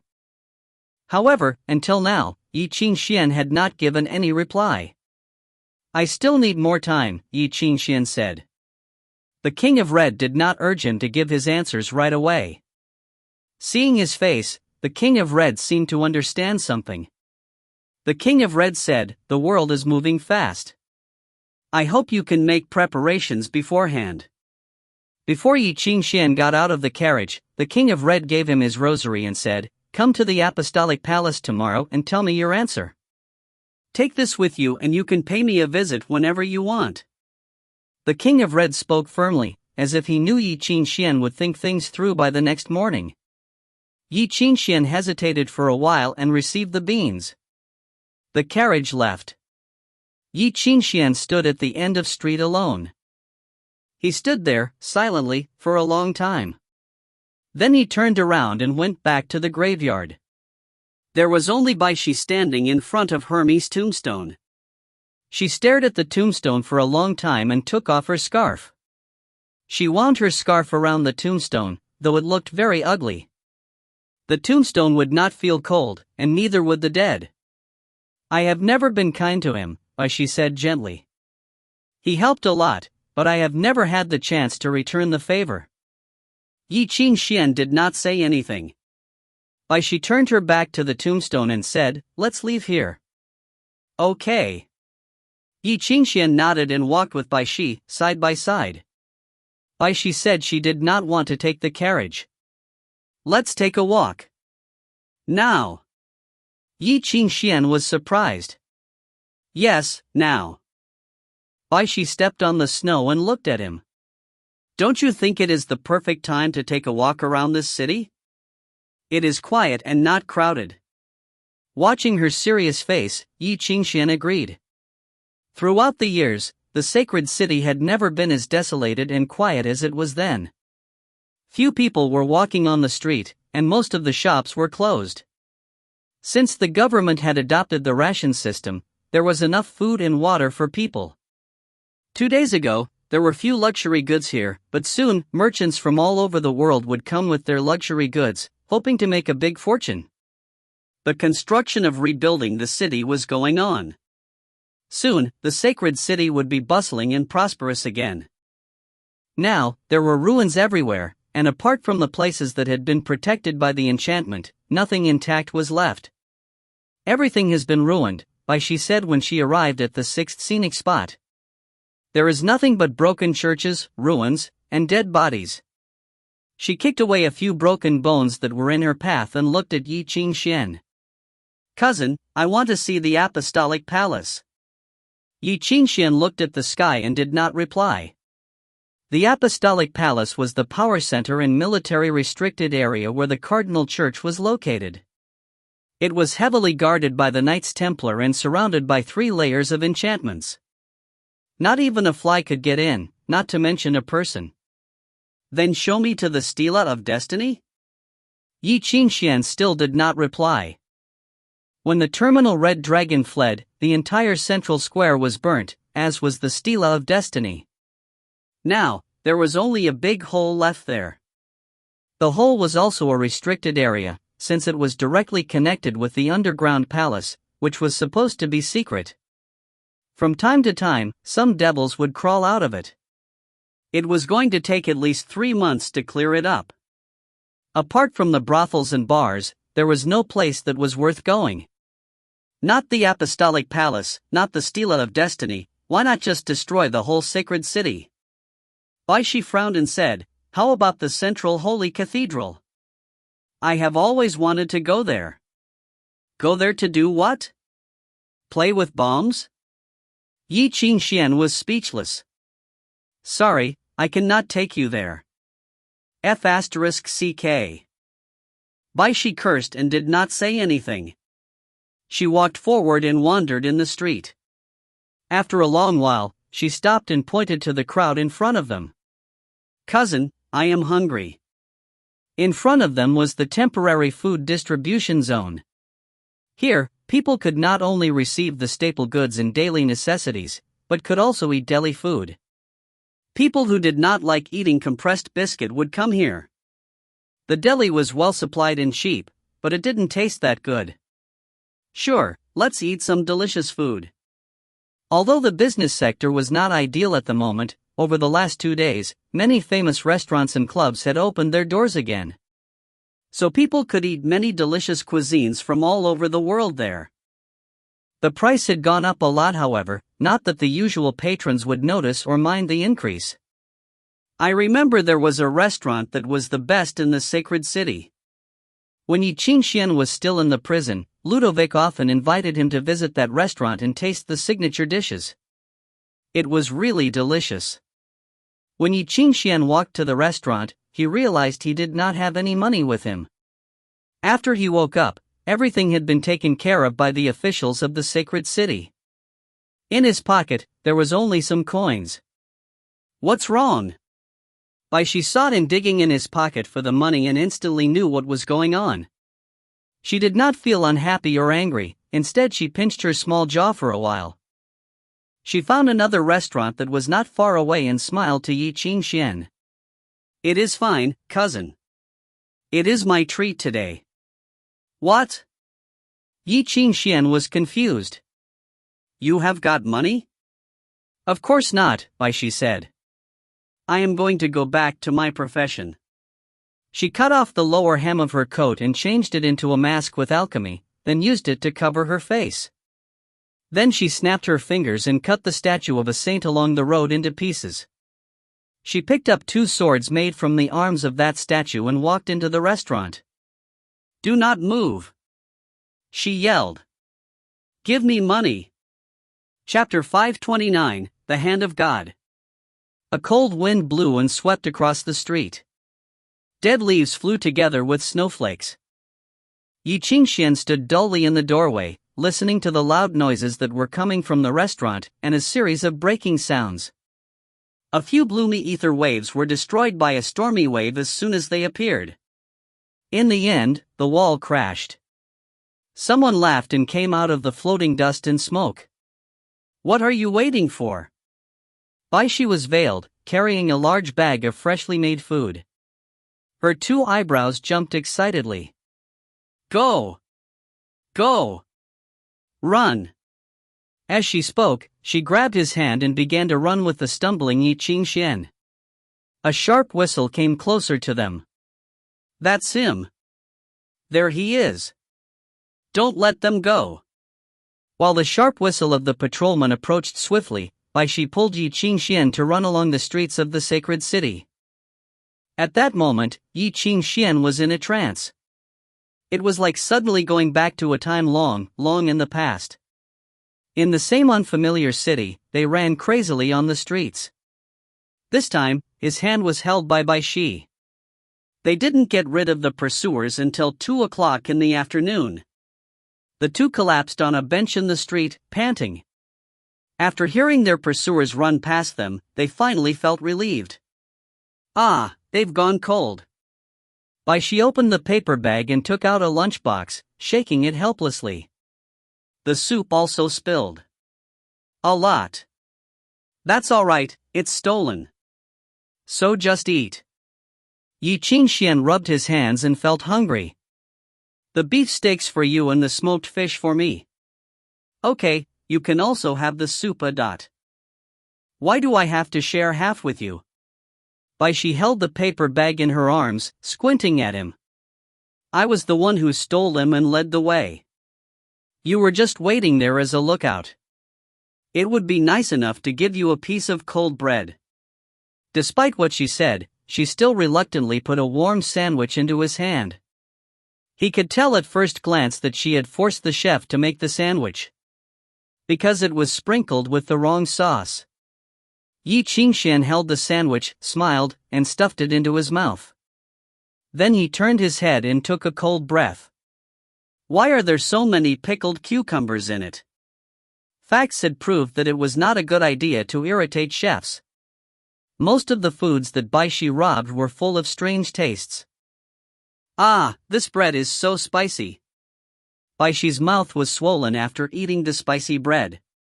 When she looked at the miserable face of Ye Qingxuan with her watering eyes, she couldn't help laughing, spewing bread crumbs into Ye Qingxuan's soup. Ye Qingxuan sighed, blew away the bread crumbs, drank a bit of the soup, and finally rinsed the sour taste of pickled cucumber from his mouth. "Next time, you'd better wait for me to go back and get the money." Ye Qingxuan looked up to the sky and sighed heavily. A subtle and soft melody came from the distance. The snow had already stopped, and a riot of sound was heard in the dilapidated church. The girl in white gauze, holding hands with her beloved boy, stepped down from a rented carriage, then went into the church with the cheerful melody. A wedding. The smiles of the guests seemed to be the few bright colors in this city.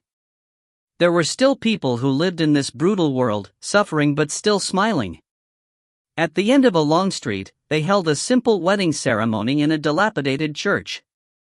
Although the priests obeyed the dispatch of the order, and were busy working, they still invited a young apprentice of the order to witness the wedding. The young man, who seemed to be inexperienced, was dressed in a robe, holding the Holy Bible in his hands, scrambling to preside over the wedding. Fortunately, the wedding continued although there were a lot of troubles.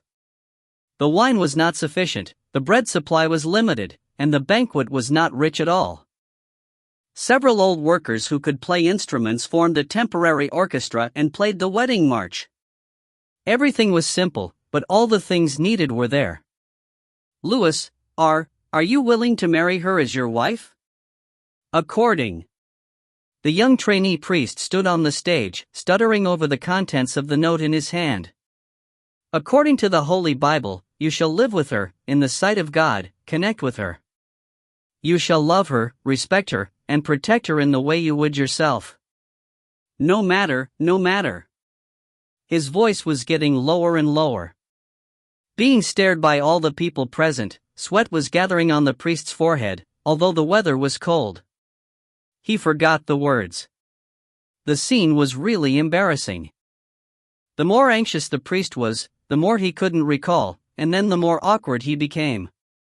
Standing outside the crowd, Ye Qingxuan could swear to God that this was absolutely one of the top 10 embarrassing scenes he had ever witnessed in his lifetime.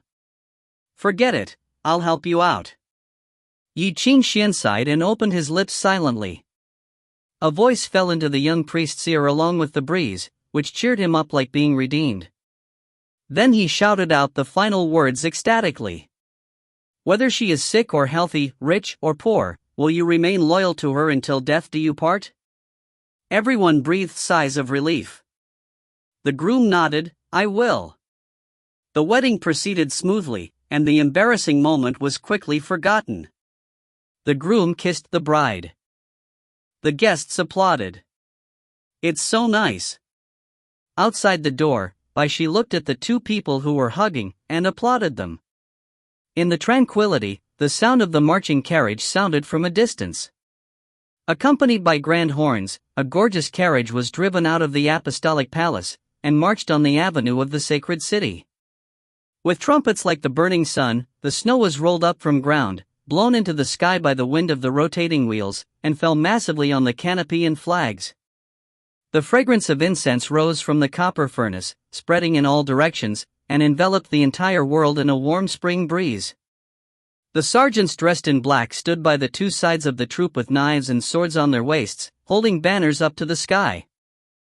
The countless red banners fluttered in the strong wind and snow, like burning flames. On the empty streets, which were covered with yellow silk, numerous servants ran forward to meet that luxury troop that extended to the outside areas of the sacred city. Guarded by numerous sergeants, the long and narrow troop marched outwards. The marching sound of thousands of people converged like thunder, rumbling and shaking the giant city. It was like an imperial visit. Ye Qingxuan suddenly looked up and only saw a huge carriage drawn by 6 3-meter-high horses among layers of guards. Wherever it passed, everything and everyone bowed humbly, not daring to look straight at it. The white-haired musicians dressed in robes rode on horses and followed behind the carriage. A huge honor guard of the East appeared on the streets of the sacred city for the very first time. The carriage that should have marched outside of the city parked on the street. Countless people stood silently in the melted snow, seemingly waiting for something. The Easterners? Ye Qingxuan frowned, staring at the banners hanging up over both sides of the carriage. At the sight of the strange emblem on the banners, he instinctively felt a burst of disturbance for no reason. There will be troubles again. Ye Qingxuan shook his head and took Bai Xi's hand. Let's go. But she didn't move, staring at the newly married couple hugging in the church. After a long time, she suddenly looked up. Qingxuan, will you propose to me one day? Eh? Ye Qingxuan thought he must have misheard, but Bai Xi looked at him silently and waited for the answer, causing him to panic. Oh, why do you suddenly? He opened his lips, but no words came out. He didn't know what to say, or if he should say anything. However, seeing his embarrassed look, Bai Xi laughed happily as if it was just a mischief. She kept laughing, then lowered her head. She said, Qingxuan, I'm leaving. Eh? Ye Qingxuan was shocked. Where are you going? To the east, I think. I've never been there. Is that very far away? I would hate to take a ship, my head will get dizzy. Besides, with so many people, it will be annoying and troublesome. However, I shouldn't need to worry about that, she whispered, looking at the troop in the distance. In the gorgeous honor guard, someone rushed towards Bai Xi, head down, holding a white fox fur robe in both hands. He minced forward, but stopped 10 steps away from her. Respectfully and with awe. Ye Qingxuan looked at him in silence. After a long moment, he looked back at Bai Xi. What's happening? It is said that I am now the daughter of the regent, Bai Xi said. They dare not look at me directly and they are afraid that I will kill them. So they are more obedient than those in the Cloud Tower city. If I say kneel down, they will kneel down. Hearing that, the servant went down on his knees, regardless of the mud and snow on the ground. But he still held the white fox fur robe high to prevent it from being stained with even a trace of dust. You see, it's great. Bai Xi smiled. I will live a good life there. You can rest assured. No. Ye Qingxuan interrupted her. However, he didn't realize that his voice was so loud and sharp, as if he was afraid. He didn't know what had happened, and why it suddenly became like this. But as Bai Xi stared at him, he felt embarrassed and panicked, and didn't know what to do. He was doing great. He had already saved the sacred city, and become a strong person. Obviously, everything had been improving. However, he found that he was going to lose Bai Xi. Why do you want to go to the east? I mean, the east is so far. It will be troublesome and tiring. I can. Hey, I'm not going to drive you away here. I mean, you can stay. He stretched out his hand hesitantly, but dared not touch her, fearing that she would disappear like a dream. Just looking at her, he prayed humbly and incoherently. Bai Xi, please stay. Please stay. I can do anything for you. I can even smash the sacred city again. I can pay any price. Stay here, okay? He stopped in front of the servant and separated Bai Xi from the troop in the distance. He had exhausted all his strength by saying just a few words. Master, Charles, Yi Lanzhao. Are you also going to leave me now? In silence, Bai Xi looked at his face. Qingxuan, Hermes is dead. I hadn't even realized that until now, she said. I just thought that he would blame me if I went home late. But he's dead already. But you still have me. Ye Qingxuan still wanted to say something, but Bai Xi shook her head and pinched his cheek. If I still stay here, Yunlu Qingshu will definitely come up with some wicked idea. And then, I will hinder you, and I will hate myself. Moreover, my character is troublesome. I will be sad if you ignore me. If you don't take me out to play, I will be bored. If you don't care about me, I will be angry. If I find out one day that you don't like me any longer, I will be very sad. Ye Qingxuan was shocked. Bai Xi leaned forward and hugged him tightly. She buried her face between his arms and clung to his heart, listening to the echo there. She closed her eyes. It was like they were back in the long-gone past, in darkness, embracing each other for the first time.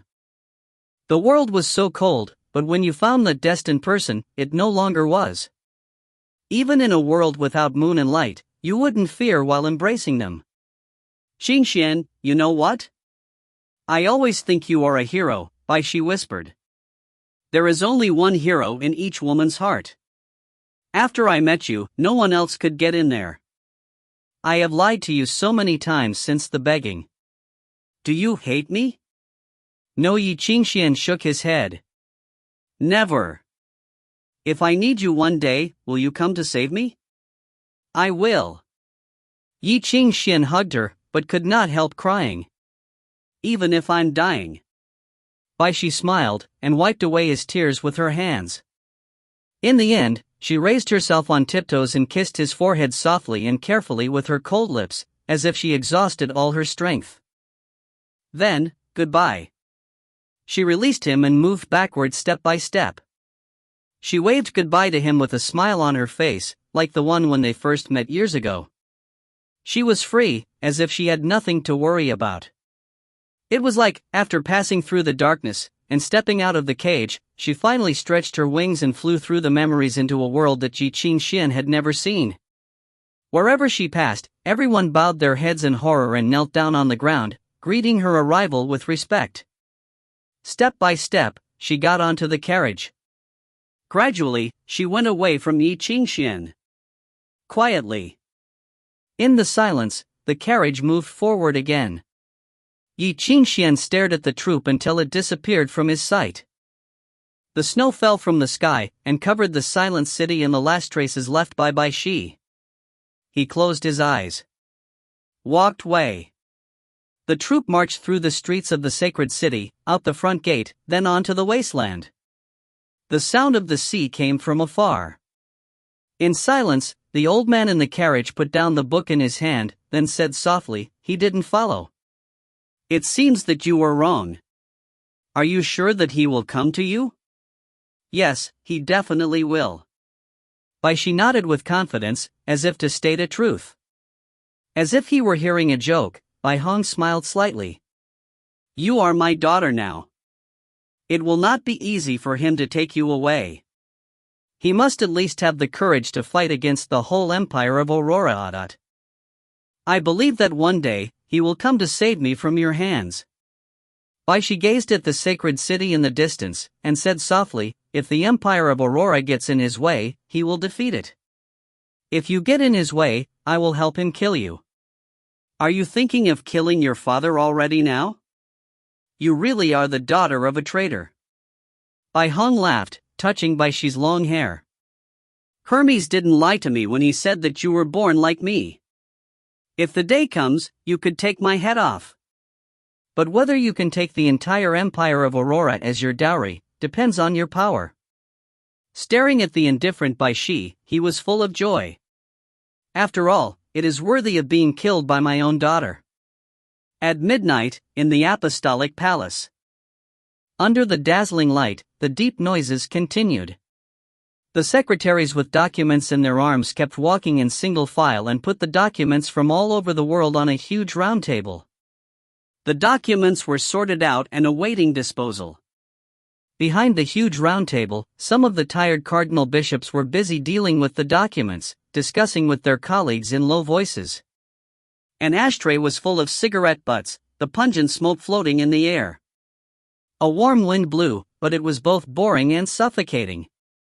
Behind those cardinal bishops, the King of Red, who should have been resting early, remained sitting in his place. The tea in his cup was cold and changed. In the long silence, he seemed to be waiting for something. Until someone came close from afar and pushed open the front door of the main hall. The door trembled, sending out a low voice. The biting winds poured in from outside, dispelling the stifling heat, and bringing the low-pitched disputes to an abrupt end. From outside to the apostolic palace, someone arrogantly walked straight through the layers of the threshold to the center, without any notification or etiquette. He was unwilling to wait even for a second. The cardinal bishops raised their heads, looked at the uninvited guest, and frowned. All of them knew the iconic white hair and the indifferent young man. But they were shocked when they saw the old rosary on his wrist. There was no one who didn't know what it represented. In the sight of everyone, he went to the front and bowed to the King of Red. The King of Red raised his eyes and looked at him. "Have you made your choice?" "Thank you for your kindness, Your Majesty," Ye Qingxuan said. "Tonight, I will leave the sacred city." The King of Red was silent for a long time and sighed. "I thought what the sacred city promised you was satisfying enough for you. It's too slow." Ye Qingxuan shook his head. "I can't wait." The King of Red stared into the young man's eyes, but suddenly felt that perhaps he was wrong. He originally thought that Ye Qingxuan would gain insights from it, but what he saw now was definitely not the case. In that pair of dark eyes burned the fire of resolution and craziness, like spreading lava on wilderness that burned the earth's crust and steel, and then rose to the sky to light the whole world. The King of Red lowered his eyes and stopped looking. "Go ahead." He waved tiredly. "In 30 minutes, there will be a boat that will send you wherever you want to go. Someone will be there to give you what you want. After that, perhaps only God can bless you." Ye Qingxuan smiled and said nothing. He bowed and then turned away. The door closed. The low-pitched dispute sounded again, and the King of Red closed his eyes drowsily, but for some unknown reason, he suddenly remembered Gaia's favorite poetry. Since then, we, as humans, have been suffering from great pains and hardships. We became brutal and indifferent to prove the nature of our real body. Perhaps that was humanity. Late at night, on a quiet wharf outside the sacred city. Surrounded by the sound of the tides, Ye Qingxuan waited silently and read the notebook left by Hermes. Faint moonlight fell from a gap among the clouds, illuminating another obscure figure. The illusory figure stood beside Ye Qingxuan, looked at the young man, and sighed. Every musician dreams of the promotion that could bring them everything. Are you sure that you don't want it? What I want is not here. Ye Qingxuan gazed at the silhouette of the steel city in the distance, and shook his head slowly. The sacred city can't give me what I want either. Little Yezi, you finally got on board. Lola laughed. You should have been like this. Get what you want. Why do you have to worry about so many things? Anyway, this world has been trampled by Hyakum to such a degree. If things go badly, this world will be nothing more than hell. A high-pitched whistle, and the iron wheels were ready. The thump of hooves came from afar. A messenger dressed in white rode a horse and stopped in front of Ye Qingxuan. In the name of the Archbishop of the Sacred City, the representative of gods, the highest pope, and the King of Red. The messenger half knelt to the ground, and handed a red ribbon with green gold trimmings to Ye Qingxuan. Today, you are appointed the master of the Congregation for the Doctrine of the Faith, the Grand Inquisitor, assigned to rebuild the religious court of inquiry and patrol all countries, and titled the Hand of God. You are crowned with justice. From now on, what you do and say are the principles. This is the will of God. The hand of God? Ye Qingxuan stared at the red ribbon for a long time, then laughed softly. Great, I like this title. Express my appreciation to the king for me, please. Saying that, he wore the holy ribbon on his shoulder with majesty, which meant that he accepted the mission given by the god. The dark pupils were so cold that the messenger didn't dare to look directly at them and bowed in awe. Then, by the will of God, let's first create a better world from fire and iron. He turned and left, without looking back. Under the silent moonlight, the whistle burst sharply. The iron wheels rotated slowly and drove away, stirring up undercurrents and waves. In the dim light in the cabin, Ye Qingxuan stared at the large and complex design sketched on the note, Hermes' last legacy. It was a sketch of a huge thing that straddled the whole physical world and was named the Ether Net. A photo was stuck to the last page of the notebook. It was a photo taken by Hermes at an unknown time. In the photo, Bai Xi was standing on a cart being pulled by a running golden retriever. She was on a street of Avalon. She smiled like a little fool who owned the world, although she would definitely roll the cart over in the next second. Wait for me, Bai Xi. He touched the smile in the photo and closed his eyes. Soon, I will find you. And then, I will not let anyone take you away from me. That night, a notification was issued by the central temple and sent in all directions. The religious court of inquiry, which had been damaged for many years, was rebuilt from the ashes. The light of the burning posts would light up the entire world again. The young man who was named the Hand of God had abandoned his former dreams and aspirations and once again embarked on a long journey. However, this world had already been immersed in turmoil. As Ludovic once said, a new era had begun. It was not a golden age that belonged to mankind, nor the everlasting darkness of the abyss. In the midst of fire and iron, a new prelude started and a new era was coming. Chapter 530, The Lightless Sea. It was late at night, and a guard stood on the edge of the cliff holding up a storm lantern, lighting the raging sea. The ocean tide was coming with heavy rain and thunder on its back. A storm was sweeping across the sea, and the air was full of the sticky and cold water vapor. The guard found it difficult to breathe normally. Though it was raining heavily, it was silent. Countless raindrops dropped into the raging seawater. The sea had turned into something horrible, like a monster. A fog permeated the air of the region.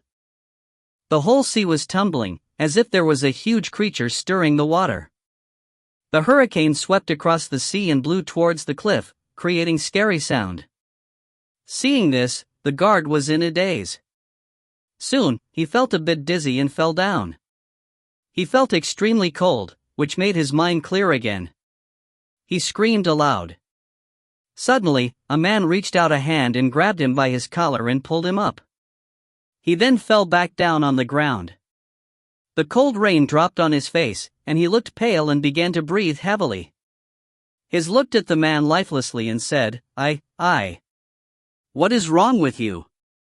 Were you petrified? The man said. I called your name for 10 minutes and you did not reply to me. If I did not come up, you would have already. Recently, many guards had encountered this. I just came out to have some fresh air, I never thought, the guard murmured. The man patted his shoulder and said, You go back and take a rest. Someone has just shipped some food here, and the cook made some soup. You should drink it. I will stay here. The guard nodded and backed away. He said with great gratitude, Niven, be careful, old guy jumped off the cliff yesterday. You should go back now. Niven waved his hands. He quickly laid a waterproof blanket in a cave and lay down on it. Then, he took out a lighter and lit his pipe. He breathed in the warm and wet smoke and finally felt a bit warmer. He relaxed a bit and stared at the sea and the sky in awe. He looked at his watch and realized it was exactly midnight. *CK the 12 o'clock. He spat. As a member of the 5th Department, he had been doing the hardest and dirtiest work for years. He had retired from the Navy, and spent the next 10 years traveling all over the world and living in bad environments countless times. Still, he never thought Anglo would become like this. In the past, the cloister of Cavern was a famous holiday paradise with a pleasant climate, but now, all the hotels and roads had been flooded by the dark wave. What was left was the cloister of Cavern that was still sitting in the mountain. When the fog shrouded Anglo, half of its territories in the coastal area had been flooded. Currently, no one really knew if the islands located in the deepest part of the fog were still there or not. According to the emergency regulations of the 5th Department, the current situation in Anglo meant that this city was already in a very dangerous state. All the institutions around the world had gone into silent mode. Apart from some specially appointed members, everyone needed to gather at the fixed place at the fixed time. Everyone else would be treated as traitors. Currently, around 400 experienced experts who had known a lot about devils and catastrophes had gathered here. They had been staying in the cloister of Cavern for over a week. They were still very disciplined, but some of them were beginning to become a bit worried. In fact, they were all carefully selected elites, and among them were musicians and people with lots of talents. Most importantly, they were very courageous and determined, and would not easily freak out. This time, things were rather different.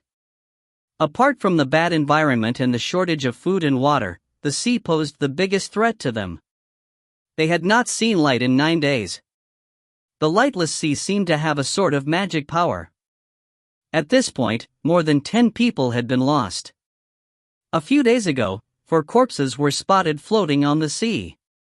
Those who came back alive all went insane, and some of them even had to be quarantined. 2 of them had killed themselves. One cut his wrist and drew some graffiti with his blood on the wall. The graffiti was washed away, and later the man who cleaned it also went mad and was soon quarantined. F***CK. Niven spat again. He was a bit afraid. Anglo had already become a living hell, and he had no idea what would happen next if he continued to stay there. The storm was still sweeping across the sea and pouring rain, but it was very quiet. He was a fisherman's child. When he was young, his father never allowed him to step onto the boat, or even to touch the net. He stared at the sea, terrified by this quietness, and finally understood his father. The deep sea was just like a uterus, where a disaster was growing. How scary this is. He sighed and crawled under the blanket. He stared into the distance, and from time to time, he had an urge to walk into the darkness. If he indeed walked into the darkness, he might become part of it, a tiny part of it. Instantly, his urge disappeared, since he practiced the decerebrate rigidity surgery on himself. In fact, few spies would perform this sort of surgery on themselves. After the surgery, other musicians could no longer read his mind, but the surgery was not easy to do.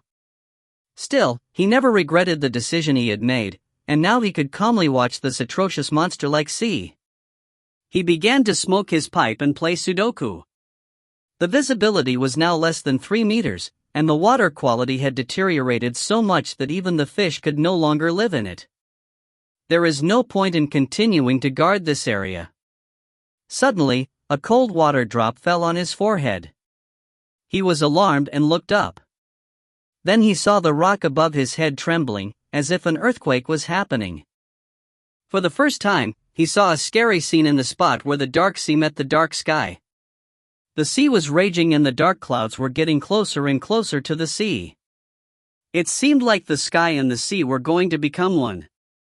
All at once, he heard the sound of a siren. An enormous iron and steel-made ship was sailing across the sea. Around the ship, the distorted music theory collided with the twisted reality, creating a huge swaths of sparks. The ship was sailing fast. Seeing this, Niven was shocked. The wave was trying to stop the ship from moving forward, but it failed, as did the rain and the reefs. The head of the ship was already broken and cracks were crawling all over its body. Suddenly, the ship bumped into the cliff. The next moment, the searchlight on the ship lit and targeted Niven. The light was so bright that Niven could not even open his eyes. He then heard someone walking on the deck and getting closer and closer to him. The man stopped in front of Niven and lowered his head to watch him. Niven felt he was in great danger. Niven jumped up and took a dagger from his shoes, trying to cut this man's throat. But he felt a sudden pain, and when his mind was clear again, he found he was lying on the ground and his dagger had been taken away by the man. The man sighed and threw a ring to Niven. There was an emblem of the royal family on the ring, and a unique code on the inner side. Obviously, this man was not a musician. Although Niven could not read his ether wave and the code of his alchemy array, he was sure about this man's identity. Against the bright light, Niven saw the man's white hair. It was just like a burning metal. "Your name?" the man asked. "Niven," Niven said. "Niven Taylor."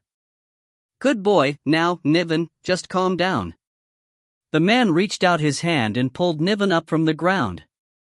He patted Niven's shoulder gently and said, "Take a breath and go see your official, and do not forget this ring." This man looked at Niven rather seriously, his eyes like the lightless sea, dark and deep. "Tell them I have come. If you find any errors, ads pop up, ads redirect, broken links, non-standard content, etc., please let us know. Report chapter so we can fix it as soon as possible." Chapter 531 to 540. Chapter 531, I hope so. The cloister of Cavern was first built by a group of ascetic monks. They spent 40 years carving the early structure of the cloister out of the rock cliff.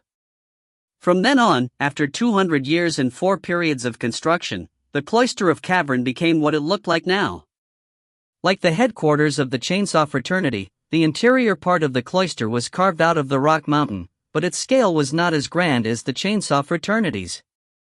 The construction of the stone chambers could only be described as rough, for those chambers didn't even have any windows, but only several fist-sized holes for ventilation.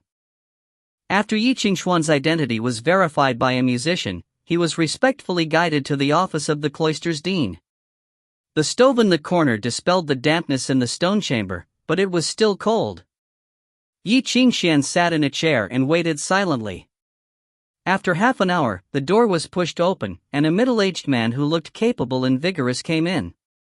He looked older than his age, the hair on his temples going gray. His bones and facial features showed that he was angle, and his knuckles were large, and his palms were rough with calluses. Although his muscles were oversized, they still presented a sense of strength. He moved with power and sturdiness, like an army. "Hello, Mr. Yi, I've heard a lot about you." He stretched out his hand to Ye Qingxuan and introduced himself. "I am the interim leader here, Colonel Xavier." Ye Qingxuan raised his eyes, looked at him and his hand, but he didn't intend to shake hands with him. Colonel Xavier's tone was very subtle, for he disguised his discontent and contempt very well. Even though he called him Mr. Yi, he did not care about Ye Qingxuan's identity as a sword-bearer. Handshaking was common, but it could only be used among peers. As the successor appointed by Maxwell, the leader of the 5th Division under a state of emergency, Ye Qingxuan possessed a higher authority than Xavier did. Therefore, Xavier should give a military salute and transfer the command authority to him when they met. Instead, after making Ye Qingxuan wait for half an hour, he came late with 2 subordinates, and wanted to shake hands with him with fake zest. Ye Qingxuan looked at the 2 men behind Xavier. One of them was an old man in a robe, holding a walking stick, looking like a clergyman of the church. He did not wear an emblem nor a sacrificing garment of the order, but he wore many luxurious rings on his fingers, from which anyone could feel the ether waves. He was definitely a musician with many achievements. Although he didn't use any music movement or alchemy equipment, the water vapor and coldness couldn't get into his body. It was because of the buffer layer of natural music theory around his body, which was formed through the regular frictions between the physical world and the gravitational force formed in the music theory of his body. His music theory was at the distortion level, at least. The other person was much younger. He wore a pair of well-crafted glasses, which showed that he had a bad eyesight. The calluses on the index finger and thumb of his right hand indicated that he had been doing paperwork for years. Therefore, he might be a copyist, a scholar, a lawyer, or a middle-class official. However, there was no mark of the 5th Division on their coats. That was interesting. A cunning smile appeared on Ye Qingxuan's face. Being ignored by Ye Qingxuan, Xavier's expression remained unchanged, but his eye muscles trembled slightly. He drew back his hand and sat in the main position of the office, as if nothing had happened. "Mr. Yi, you must be tired after such a long trip." Xavier maintained his politeness and respect to Ye Qingxuan. "The resting room has already been prepared for you. A batch of supplies just arrived, so our chef has cooked many delicious dishes. You can have your dinner later and have a good rest tonight." "Very good." Ye Qingxuan nodded, but didn't respond further. Then he asked straightforwardly, "How many members are there in the 5th Division at present?" Xavier smiled. "Something happened, so we still have 374 people. But the situation is not good. We. Ye Qingxuan waved his hand and interrupted him. "It's enough for the time being. Our ship was broken during the trip. I need a qualified engineer to repair the ship with my people. You can arrange it later. We hope that the ship can be repaired tomorrow, then we could set off as soon as possible." Xavier became silent and his smile froze. "Mr. Yi, you just arrived, and I'm afraid you don't know the situation here," he said. "The enthusiasm of young people is worthy of admiration, so I understand your anxiety. But the 5th Division has its own way of mobilizing and operating. You have not taken part in any specific actions, so you need some time to understand and adapt. Otherwise, if we make a wrong move, I am afraid that we will suffer a severe loss. If there is anything to be dealt with, we can discuss together. Since the supplies are insufficient and our people are in a poor condition now, we shouldn't act rashly until the headquarters in Anglo give us further instructions." Hearing that, Ye Qingxuan could not help laughing. He didn't talk, but only tapped the table in front him with his fingers and stared at Xavier's expression. He must have spent quite a long time preparing such a fluent and seemingly reasonable remark. He is more like a politician than operational staff. "Xavier Ye Qingxuan, you are too young and inexperienced. You haven't even participated in any actions of the 5th Division. You still need to do a lot of work. Moreover, the lack of supplies, the poor condition of the staff, you know nothing about those. In short, you know nothing." As the silence stretched, Ye Qingxuan kept tapping on the table with his fingers. The crisp sound was like a small chisel that took away Xavier's smile. In the end, Xavier became awkward. "Anything else?" Ye Qingxuan suddenly asked. "Any other excuses or reasons?" Xavier's face twitched slightly, for he was irritated by the tapping sound of the table. A flash of anger appeared in his eyes. "Still not enough?" he asked coldly. Ye Qingxuan smiled and shook his head. "I think you've been thinking wrong since the beginning." He got up, put his hands on the table, and bent down to overlook Xavier. "I'm not negotiating with or begging you, and I'm not going to listen to your excuses. So, you don't have to worry about finding a reason." As he spoke that, Ye Qingxuan lifted his hand and raised his middle finger to show Xavier his ring. "No qualifications or experience is required. I don't have to prove to you if I am qualified. When Maxwell is not here, I am the head of the 5th Division, and your commander. If I command you to repair the ship, then you repair the ship. If I command you to act now, then you act now. Before you talk with me, you have to know your position first, Colonel Xavier." "That is an order." His harsh voice echoed in the air, and turned into a thunderous noise that made the entire room tremble and the wall hum. A hint of aggression flashed in Xavier's eyes, and he seemed determined to do something, but someone pressed on his shoulder with a hand. It was the old musician. The waves of music theory dispersed the noises in Xavier's body and forcibly restored him to calmness, leaving him no longer unaffected by the hint in Ye Qingxuan's words. Xavier took a deep breath and stopped looking at Ye Qingxuan. "It's getting late, and you may be tired, Mr. Yi." He squeezed his voice out of his teeth. Have a good rest first. We'll talk about the rest tomorrow. Ye Qingxuan glanced at the old musician behind him with a spurious smile. After holding his gaze, he turned away without saying anything. The door closed. After a long time of silence, Xavier breathed a sigh of relief. Mr. Mandel, why did you stop me? You were doing what he wanted you to do, Mandel said. Don't forget who he is now. If you dare to do anything harmful to him, you'll give him an excuse to kill you.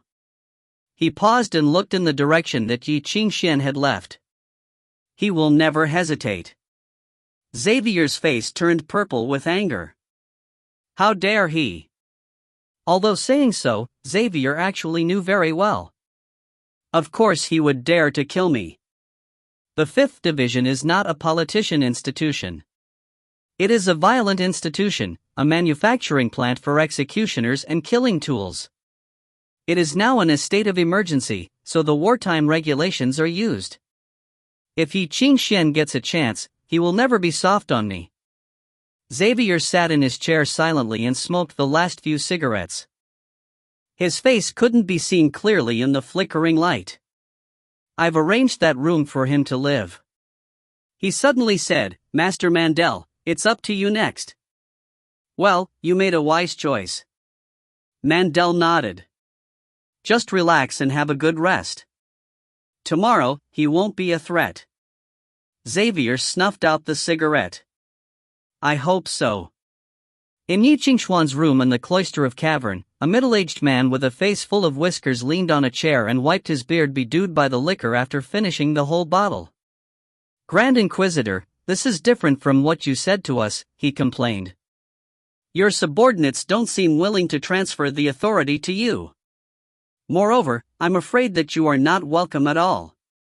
Saying that, he shrugged his shoulders and looked at the doorway.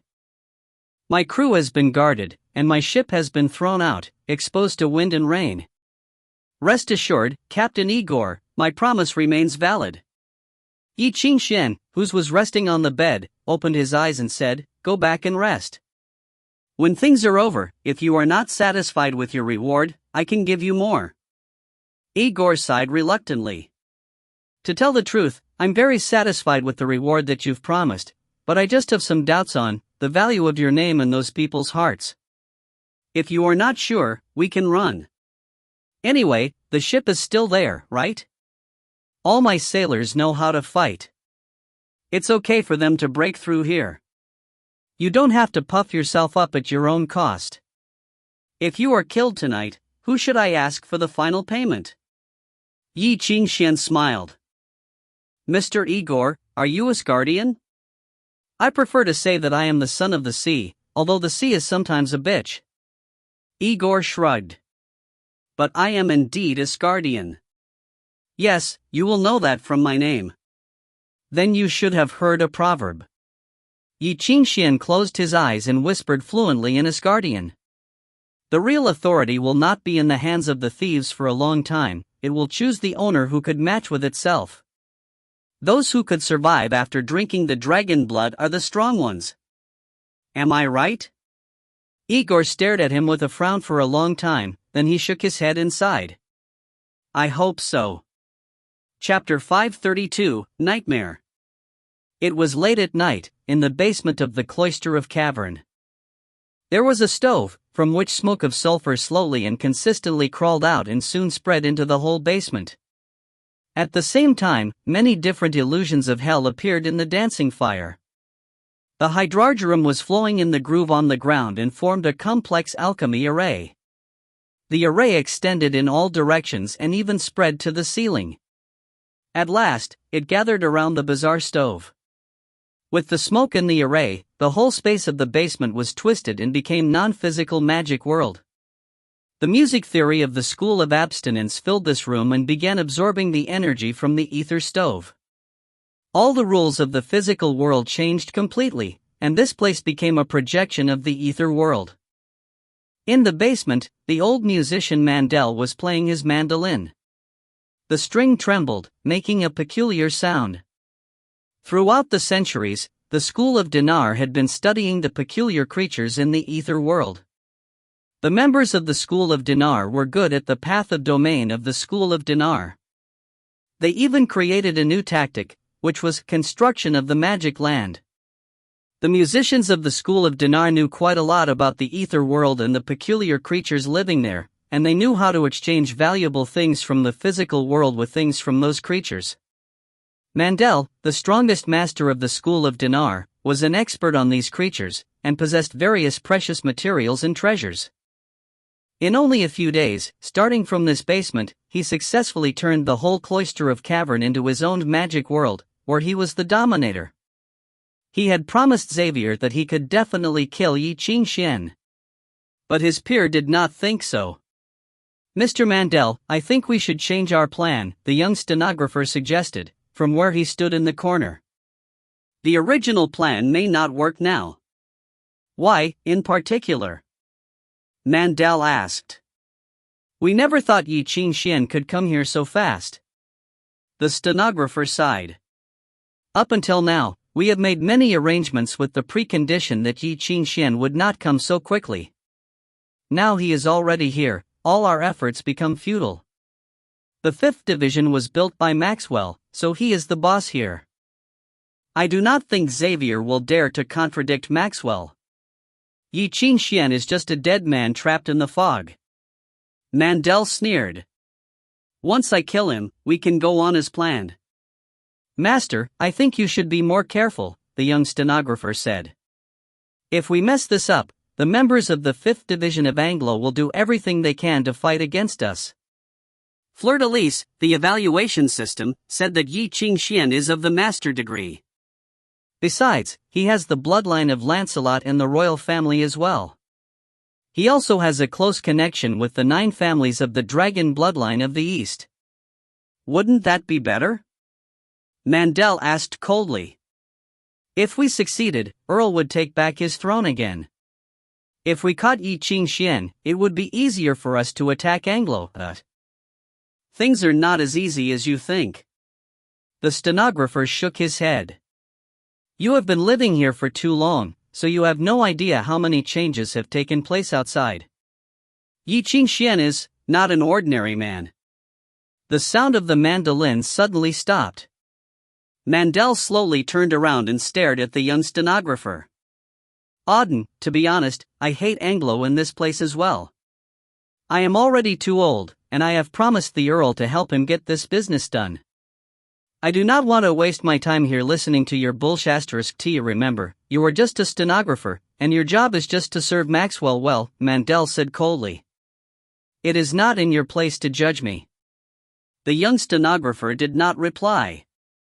Mandel turned his back to him and began to sprinkle the spices in his hand into the stove. With the sound of mandolin echoing in the basement, the dancing fire changed its color and made some strange sounds, as if there was a mouse singing in the fire. But when he looked carefully, there was nothing there. In fact, it was the peculiar creatures from the ether world. Mandel had been feeding them for a long time. Usually, these creatures could cause lots of trouble, but for people who knew how to control them, they could be much of help. After hearing what Auden had said, Mandel was becoming more and more alert about Ye Qingxuan. Usually, the older one got, the more he was afraid of death as well as mysterious young men. It had been such a long time since he had gotten involved in this sort of business. This time, he wanted the mysterious books and some precious spices which the Earl had promised to give him. He did not want to lose his life. Then he took out a cloth bag, picked out some spices, and carefully threw them into the stove. Suddenly, the fire went up and became more bizarre. Strong smoke spurted out. There were many peculiar creatures in the fire, opening their mouths and moving restlessly like mice. They keep walking and are hated by people. No one wants to take them in, the creatures sang. No one knows them. Many people ask them where do they come from and who they really are. They have no place to stay. As this bizarre song echoed, the whole basement was gradually shrouded by thick white smoke. All of a sudden, Auden heard a string break and saw old Mandel taking off his clothes. His body had turned half-transparent and looked rather scary. Mandel had broken his own consciousness into pieces, and beastliness controlled his mind, as his body became more like a monster at the same time. Throughout history, all the schools had studied catastrophes. For the members of the School of Dinar, they did not need to sign a contract with catastrophes, and could easily get superpowers or gifts from these creatures. At last, Mandel completed his transformation and temporarily became a peculiar creature of the ether world, a nightmare, but he happily raised up his head and breathed in the horror permeating the air. Then he sneaked into the darkness and disappeared. Chapter 533, For Victory. Late at night, in the silent and lifeless cloister, the nightmare, like a ghost, traversed the wall, and moved forward silently. In the swaying firelight, the translucent nightmare inhaled and exhaled with gray breath. When it took a step, it moved a long distance, as if it was flying through the shadows. The School of Dinar, which had inherited the classical school directly, could be ranked into the top 3 schools of the present day, just because of its history and inheritance. Not to mention, the Kabbalah and the music movements exchanged from the oddities of the ether world during the long years also made them even more mysterious. In addition to skills like the construction of the magic land that combined with their research and could exert effects of the scepter field level ahead of schedule, the incarnation of the oddities used by Mandel now was also a secret of the school. Those who used the incarnation of the oddities could detach themselves from their human body and reveal the essence of themselves with the appearance of an oddity. What they could obtain was not only the various abilities of oddities, but also the improvement of their essence. For example, they could perceive the vision of soul of living things directly through the matter. All creatures with self-will would show their own essence in their eyes. At the moment, in the eyes of Mandel, the entire translucent cloister shone the faint light of fire. That was the fire of thoughts and consciousness in the color of violent red, silent blue, or fearful yellow. On the contrary, nearly no thoughtful purple or peaceful green was left there. As he inhaled heavily, the streaks of firelight converged in front of him and got fainter after being swollen by him. He fed on the consciousness and emotions of others, and turned them into his own power. Just after a moment, the nightmare had condensed several times, as if it had really come to the physical world. However, while he moved silently, he suddenly stopped. Above the narrow promenade was darkness. He stood in the corner, staring silently into the depths of the hallway, and at the shadow of nothingness. Through the holes on the wall of the hallway, a moist sea breeze came from the outside. The vague moonlight fell through the holes and to the ground, which turned into a straight light that illuminated the moss and cracks in the corner. Under his gaze, something moved a step in the shadow of nothingness, and broke into the moonlight. Then, in the place where the moonlight shone, a vague body appeared. It seemed that the body was wearing the moonlight. However, there was still nothing coming from the body itself. Through the illumination of the moonlight, the features of the blurred face could be easily recognized. So, Mandel's eyes were getting more serious. Ye Qingxuan? He asked. Yes. The comber nodded, and in the corner of his mouth was a cunning, irritating smile. Why do you come here this late? May I help you? Why do I come here? Mandel no longer hid his own purpose. He just reached out his hands, showing the enormous ether waves and power. On his back, the snakeskin patterned emblem of the School of Dinar appeared slowly, revealing his identity. Declaring war. That was the etiquette among ancient musicians before the dueling, through which they could demonstrate their skill and strength to their opponent, and have a fight in a formal way. In other words, he already regarded Ye Qingxuan as an opponent who was strong enough to compete with him. This was the first time that Ye Qingxuan had met a musician who adhered to ancient rituals. He hesitated for a moment, showing a hint of helplessness. The school? He murmured. In the name of which school should I fight? Although he came from the Royal Academy of Music in Anglo, he was not a member of the Royal School of Anglo, which was good at summoning or changing skills. He inherited the music theories of the School of Stoneheart, but the school had long been dissolved, and he had changed the things left behind beyond recognition. Although he was the descendant of the dragon, and he might belong to the school of Manchu for some reason, he still didn't know what the school of Manchu represented or even its emblem. In the end, he sighed and drew a random emblem to show his identity. The next moment, Mandel, without any hesitation, started fighting. As if numerous invisible crows flapped their wings, countless black feathers fell through the air and to the ground. The Song of Bird. Ye Qingxuan's expression suddenly changed, and he quickly stepped backwards, escaping from the spreading darkness from which the illusions of countless crows came out. Dozens, hundreds, thousands, or tens of thousands? The beastliness contained in the music theory transformed into crows were completely different than what Ye Qingxuan had known. Although the music theory appeared as crows, the interior nature of it was quite different from the essence of the birds in the physical world, for it resembled the heaven catastrophes with the air of the ether world. No one could know how many covenants of the oddities were controlled by Mandel. Ye Qingxuan had already taken precautions, but he did not expect to be deluged by the terrible number of oddities of such strange and uncanny means. Summoning tens of thousands of bizarre creatures of the ether world was beyond the limitation of humans, or even the masters. The loading capacity of the Symphony of Predestination was limited. That was why the scepters, which were covered by the elements and represented endless power, were so attracting for humanity. Does he want to fight till death when we first meet?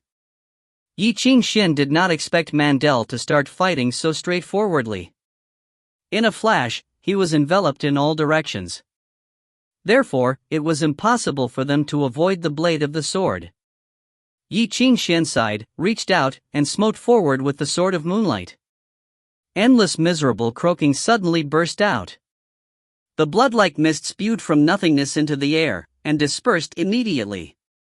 Broken and withered feathers of crows filled the air and quickly collapsed into dust. The crow tide suddenly stopped in front of Ye Qingxuan. However, countless crows still flew toward Ye Qingxuan, hovering around him. Those invisible crows revealed their bleeding eyes, as if they had been hungry for a long time. They peered into the music movement in Ye Qingxuan's body, like seeing food in the real world. Even with only a slight negligence on his part, they would drill into his body and enjoy a satisfying meal. In the chaos, an icy coldness suddenly hit the back of Ye Qingxuan's head. He suddenly turned around, but saw Mandel, who should have tried hard to maintain the crow tide, stepping out of the shadow behind him and pressing on his head with his palm. Among those 5 fingers was endless darkness. It was like the sky in the long night with shining stars, under which many illusions constantly emerged, as if countless oddities were drinking and having a grand feast on the ground. Summer night.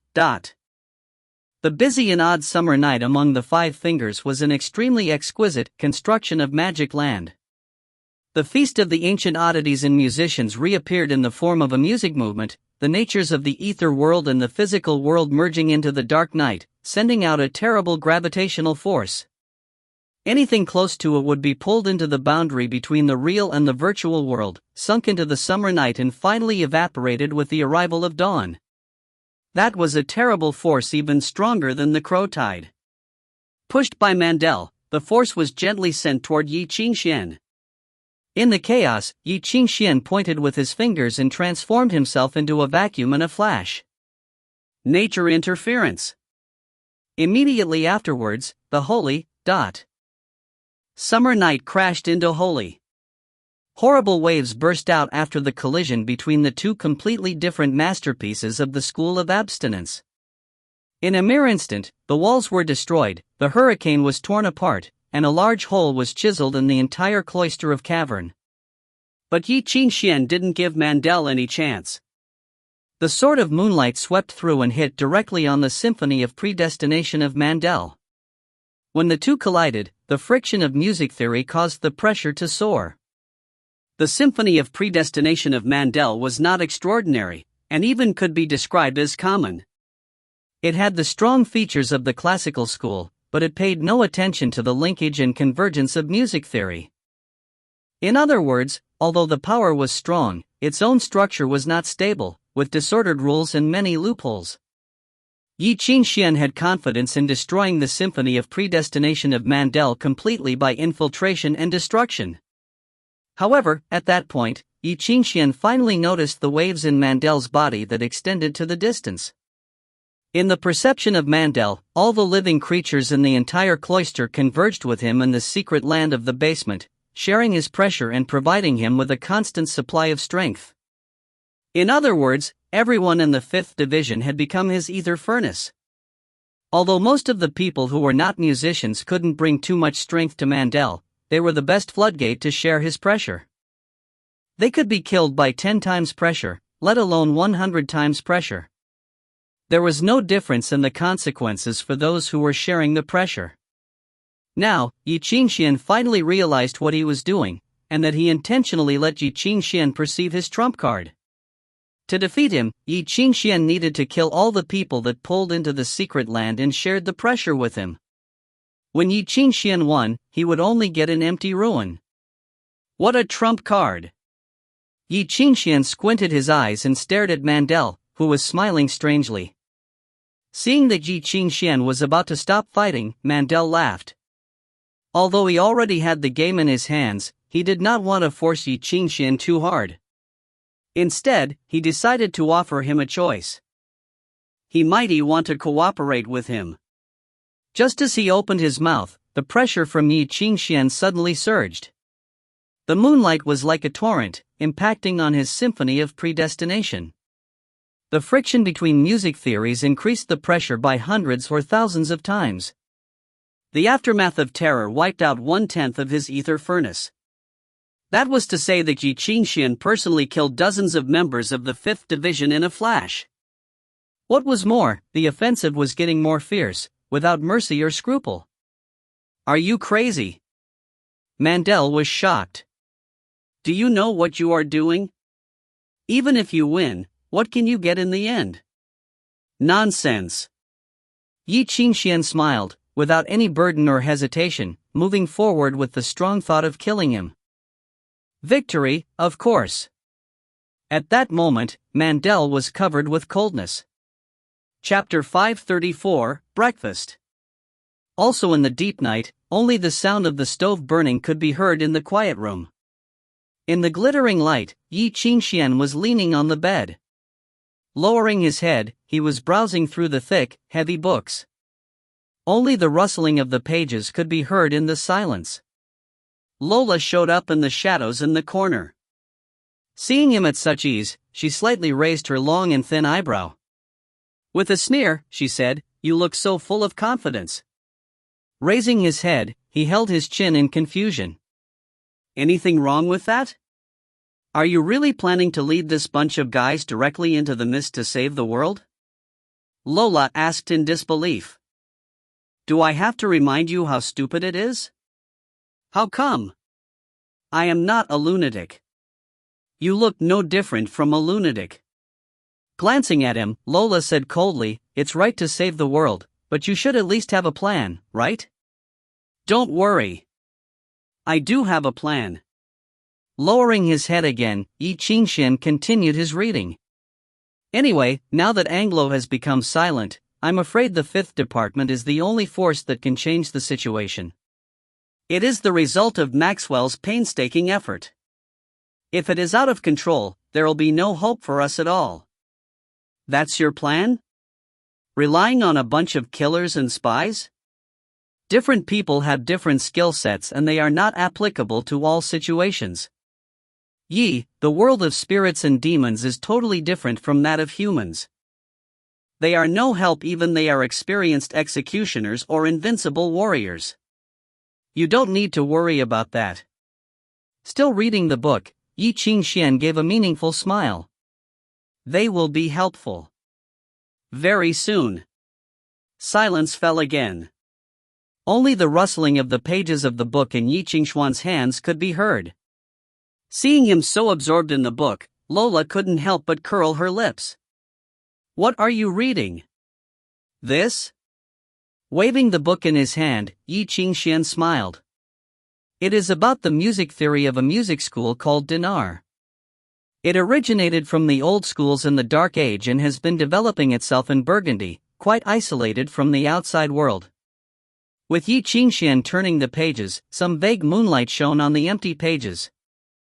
The moonlight outlined subtle yet thickly dotted words and music theories which were flowing on the pages, making refined images that were so true to life. It was like the research notes of some musician, detailing the music movement and research of his. The images were like a tide that converged with thousands of flying birds, or a marvelous summer night of feasts, drinking, and clamor. Ancient yet strange rituals that turned humans into nightmares, and research on many sorts of weird things, even communication and trading methods with beings in the world of ether that were unknown to men. Along with the pages, the young musician described in the book gradually got old and finally became the old musician in the illustration at the end of the book. After several hundred years, the book coexisted with the oddities and even transformed into oddities itself, somehow becoming a living creature of the ether world. Inherited from the classical school of fusion of essence? Lola sneered, this sort of outdated research from the old times has been replaced by subdivided segments from long ago. Is it not eliminated yet? There is nothing to study in this dead-end subject. Is there? Some of the theories are quite interesting, though. Ye Qingxuan shrugged. What a pity. Their research is in the wrong direction. However hard they work and ponder over it, it will never get them anywhere. When the sense of novelty is gone, it is of no use at all. Closing the book, he yawned. Get some sleep now. We need to get up early tomorrow. Lola disappeared into the shadows. Ye Qingxuan closed his eyes and fell into sleep. Bang! In the basement, Auden fell on the ground, feeling powerless. Along with a sound of cracking of the head, Mandel's body lay on the ground. Scarlet and gray liquid spurted out onto Auden's face, painting his face a gray-white. Warm brain fell into his mouth, the salty and fishy taste making him want to vomit. Feeling sudden darkness falling over his eyes, he almost fainted. He became totally lost. What the F***ck happened? Since the end of his ritual, the old man had been standing there as if he had lost his soul, the ether around him fluctuating. Sometimes he was like talking to some invisible man, but there is total emptiness in his eyes. It looked as if his soul was stolen. Until just now, his head blew up, his body twitching all over. As Mandel was dead, the ether stove crackled without a sound. The fire went out, leaving only irritatingly stinky smoke spreading all over the room. The oddities dispersed, screaming in a low voice. Mercury fell from the ceiling as if it was raining. It was bitterly cold. Auden shivered. He got up from the floor and staggered out. This place is too dangerous to stay. In the morning, Xavier woke up. Damp sea wind blew through the door, and the quilts were so damp that some moss was growing on them. He took a deep breath and rubbed his face, feeling relaxed. Maybe it was due to the assurance of Master Mandel, he had the best sleep that had been lost to him since quite long ago. It was like he had been given a new life, no tiredness at all. Then there was a knock on the door. "Colonel, breakfast is ready." The man outside said, "Do you want your breakfast to be served in your room?" No. Xavier got up and said lightly, "I'll go to the dining hall." "You go and ask Mr. Yi to go there too." The man left. This way, he could enjoy the scene of Ye Qingxuan's body being dragged out during breakfast. The corpse of royal blood may well be nobler and should be good as a side dish. He took his dagger and shaved in front of the mirror in the living room. Then he looked at himself in the mirror, as majestic as iron. Xavier nodded with satisfaction. This was the last day of bitterness. No trouble would remain after Ye Qingxuan was dead. It would be appropriate to embrace his new life with such a good look. Ignoring the cracks of the mirror, he went out. It was so quiet in the cloister of cavern in the morning. In this lightless sea, only the torches on the wall were burning. One could not even tell whether it was morning or evening. Many people were already up, sitting in the aisle and in the rooms. The chef pushed the breakfast cart over and poured some boiled plaster-like food into their iron cups. The food was shoveled with spoons into their mouths before it got cold. After days of torment, everyone got pale. Lowering their heads, they sat in the corner like prisoners in total silence. It was almost time. Pondering over the plans for the next step, he went through the aisle and pushed open the kitchen door. Then he saw Auden sitting in the corner. The clerk-like man sat on a stool, restless and pale, curling himself. Seeing Xavier, he managed to smile but evaded his eye contact. Xavier paused in shock. A chill ran down his back, almost freezing him. Something was wrong, but he couldn't tell what it was. He could only sense that it was bad. Then, he heard someone speaking from the seat for the host. "Sorry that I took your seat." The white-haired young man sitting in the chair that had been his was leisurely cutting the tender beef on the plate. "I was quite hungry, so I didn't wait for you. Please don't be angry." "Ye Qingxuan?" Xavier trembled, his face twitching. All of a sudden, it was like an invisible nightmare had caught him and drained all of his strength, leaving fear in his heart and darkness covering his eyes. He stepped back subconsciously. Yet he didn't notice that there were two men standing at the door. They looked at him coldly, saying nothing. "Sit." Ye Qingxuan pointed at the seat opposite to his. "We have mushrooms on the boat, so I told the cook to make some soup. It is good. Have some while it is hot." Xavier was paralyzed. He stood where he was for quite long and then, with effort, he moved forward and pulled out the chair to sit. A bowl of hot soup was served. He could smell the fragrance of cream from it. He took a spoon but hesitated to eat anything. Pretty soon, there was a layer of frozen oil on the surface of the soup. What a waste. "You're not hungry?" Looking at him, Ye Qingxuan stretched out and took the bowl. "Give it to me then. I'm not full yet." Xavier wanted to say something, yet failed to make any sound. In the silence, only the sound of Ye Qingxuan eating soup could be heard. After a long time, Ye Qingxuan put down the spoon and gave a satisfactory sigh. "Too much cream, but delicious. What a good cook." After such a long time sailing at sea, it is so reviving to eat a bowl of hot soup like this. It is very good. It is a pity that you don't want any. Xavier didn't speak. He put down the spoon, his figure trembling. "I just found out that this position is really good. It's just opposite my room." Ye Qingxuan took out a handkerchief and wiped his mouth. He said quite casually, "It would be quite good if there were a frozen body dragged out from the room while having breakfast." In the silence, some rustling was heard from outside of the door. Someone carried a headless corpse from the basement and slowly dragged it along the corridor to somewhere far away. Then, a splash was heard, like something was dropped into the sea. "Now that we have had breakfast, let's talk business." Ye Qingxuan looked at Xavier's pale face closely, then said gently, "Business about the Burgundians." Xavier's last hope was put out. His face went grayish pale. It was like he had become old in an instant. He almost fell from his chair. Ye Qingxuan tossed 2 passports and a traveler's manual on the desk. The manual, with the cover featuring beautiful scenery at some port, was weathered due to frequent reading. He smiled. "Calais is a beautiful place. It is spring all year with warm wind from the sea. You can see the harbor through the window, and wild cats napping on the roof. You've chosen a nice place for yourself. You have a house there and a money order from the church. You can spend the rest of your life comfortably and even have the money for a decent funeral. You can live there happily, free from all danger and wars. I have to say, you've sold your colleagues for a good price. They will thank you from hell." "Enough." Xavier finally spoke.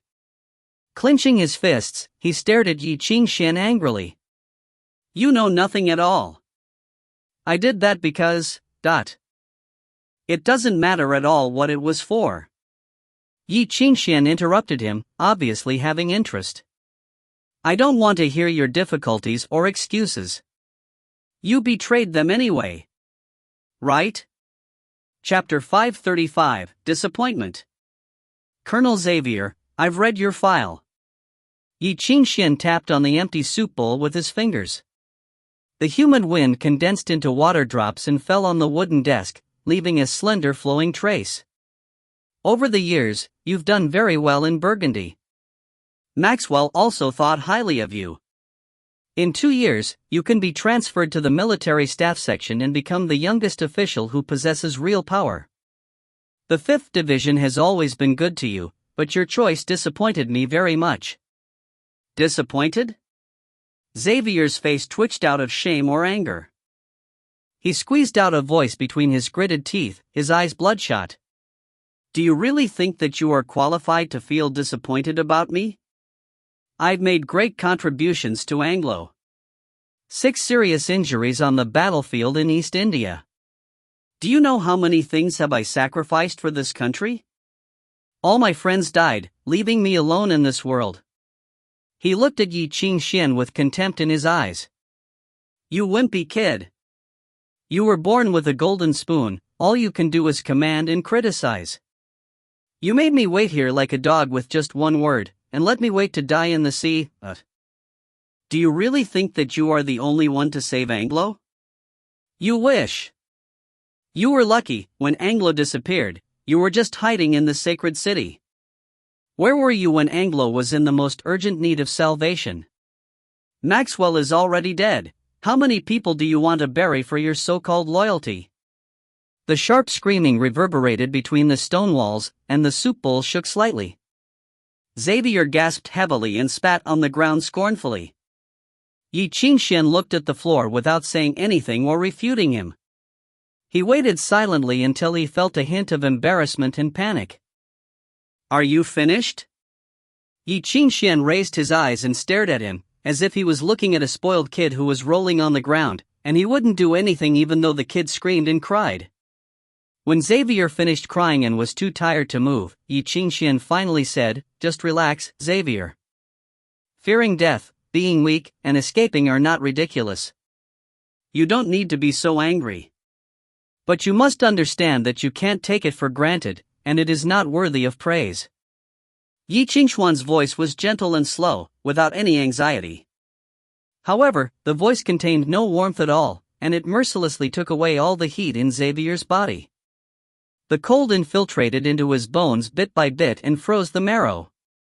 Shut up then, For your family, yourself, important missions, saving the country, rising up one day, or even for Anglo. People can do wrong things for many reasons, but the only thing that can't be changed is that you have made mistakes. Mistake is the wrong deed that cannot be changed, no matter what excuse you use to cover it up. You must get your punishment for your mistakes. Otherwise, the existence of correctness will lose its meaning. In the silence, Xavier opened his lips and was about to say something.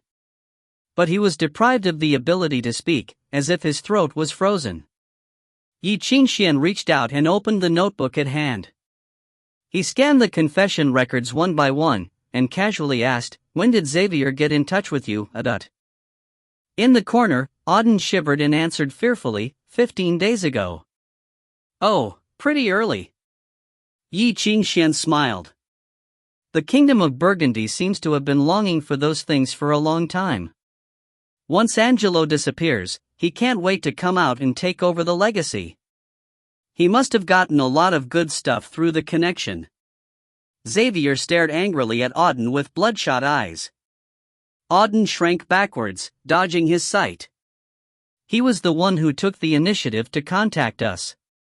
He also said that he was willing to cooperate with us and help us to occupy the entire periphery of the 5th Division. Our Earl valued that very much, so he sent Mandel and me here apart from others. Did he?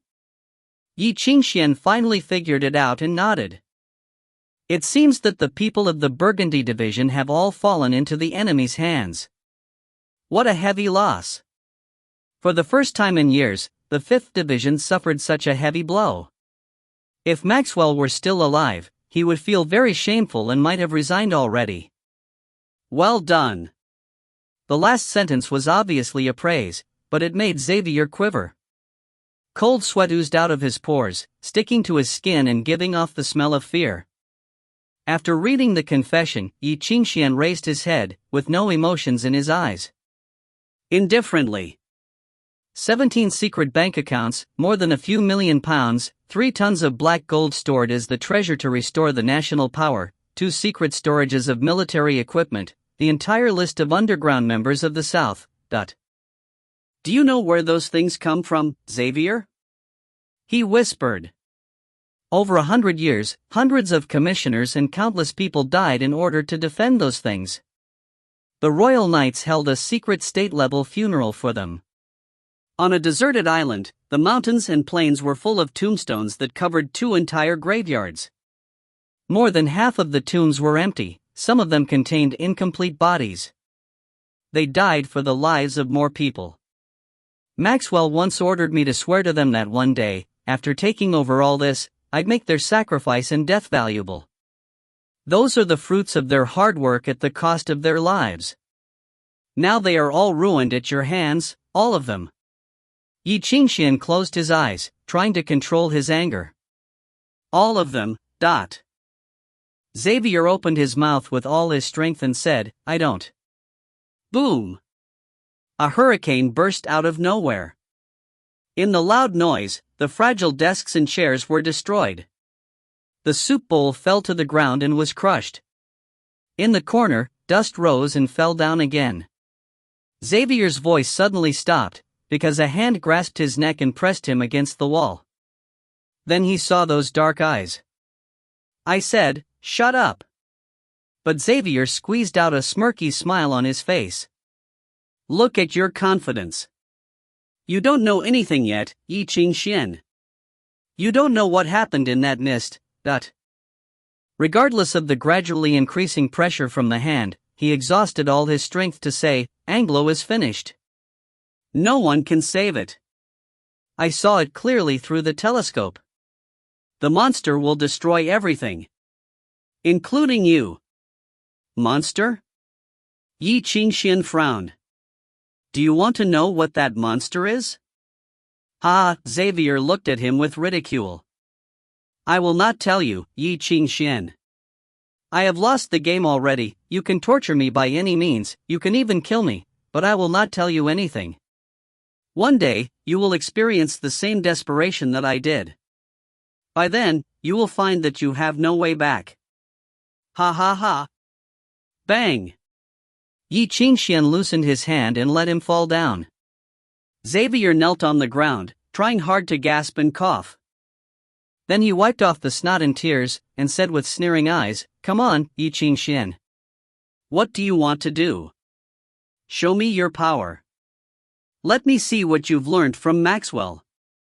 You want me to kill you? Ye Qingxuan looked down at him indifferently. Rest assured, I will not. He reached out and touched Xavier's hair, with inexplicable sympathy in his eyes. I promise, you will get the proper punishment, in the right place. But before that, I will let you witness it all. Ye Qingxuan paused and smiled. In the best place. Xavier was stunned, and didn't know what Ye Qingxuan wanted to do. However, when he was about to say something, he was hit on the head from behind by someone with a stick, then he fainted on the ground. Soon, he was dragged away. Ye Qingxuan returned to his seat, looking at the messy ground and waiting quietly. After a long time, a middle-aged man named Niven appeared at the door and knocked. Mr. Yi, according to your instructions, the ship has been repaired. Very well. Ye Qingxuan nodded. Did everyone get the medicine? If the medicine is not enough, I will make more. The doctor is giving them injections, Niven replied. Most people have already recovered. The musicians examined them and said that the parasites had lost their activity. They will be fine after a good sleep. But 4 of them are impossible to cure. Ye Qingxuan remained silent. Under the order of Ye Qingxuan, the 5th Division had entered the quiet period. All activities had ceased, and there would be no more activities or responses unless he received the order from headquarters. In other words, the 5th Division had entered a state of suspended animation. The losses might be enormous, and suspended animation could change into real death after a long time, but further loss of power in the chaos could be avoided, at least. Most of the losses caused by Xavier's betrayal were the supplies and reserves in the bank. However, the truly precious talents and channels were hidden here and weren't impacted too much. That was why Xavier planned to attack here. Nearly 400 special commissioners were left, the talents of the 5th Division.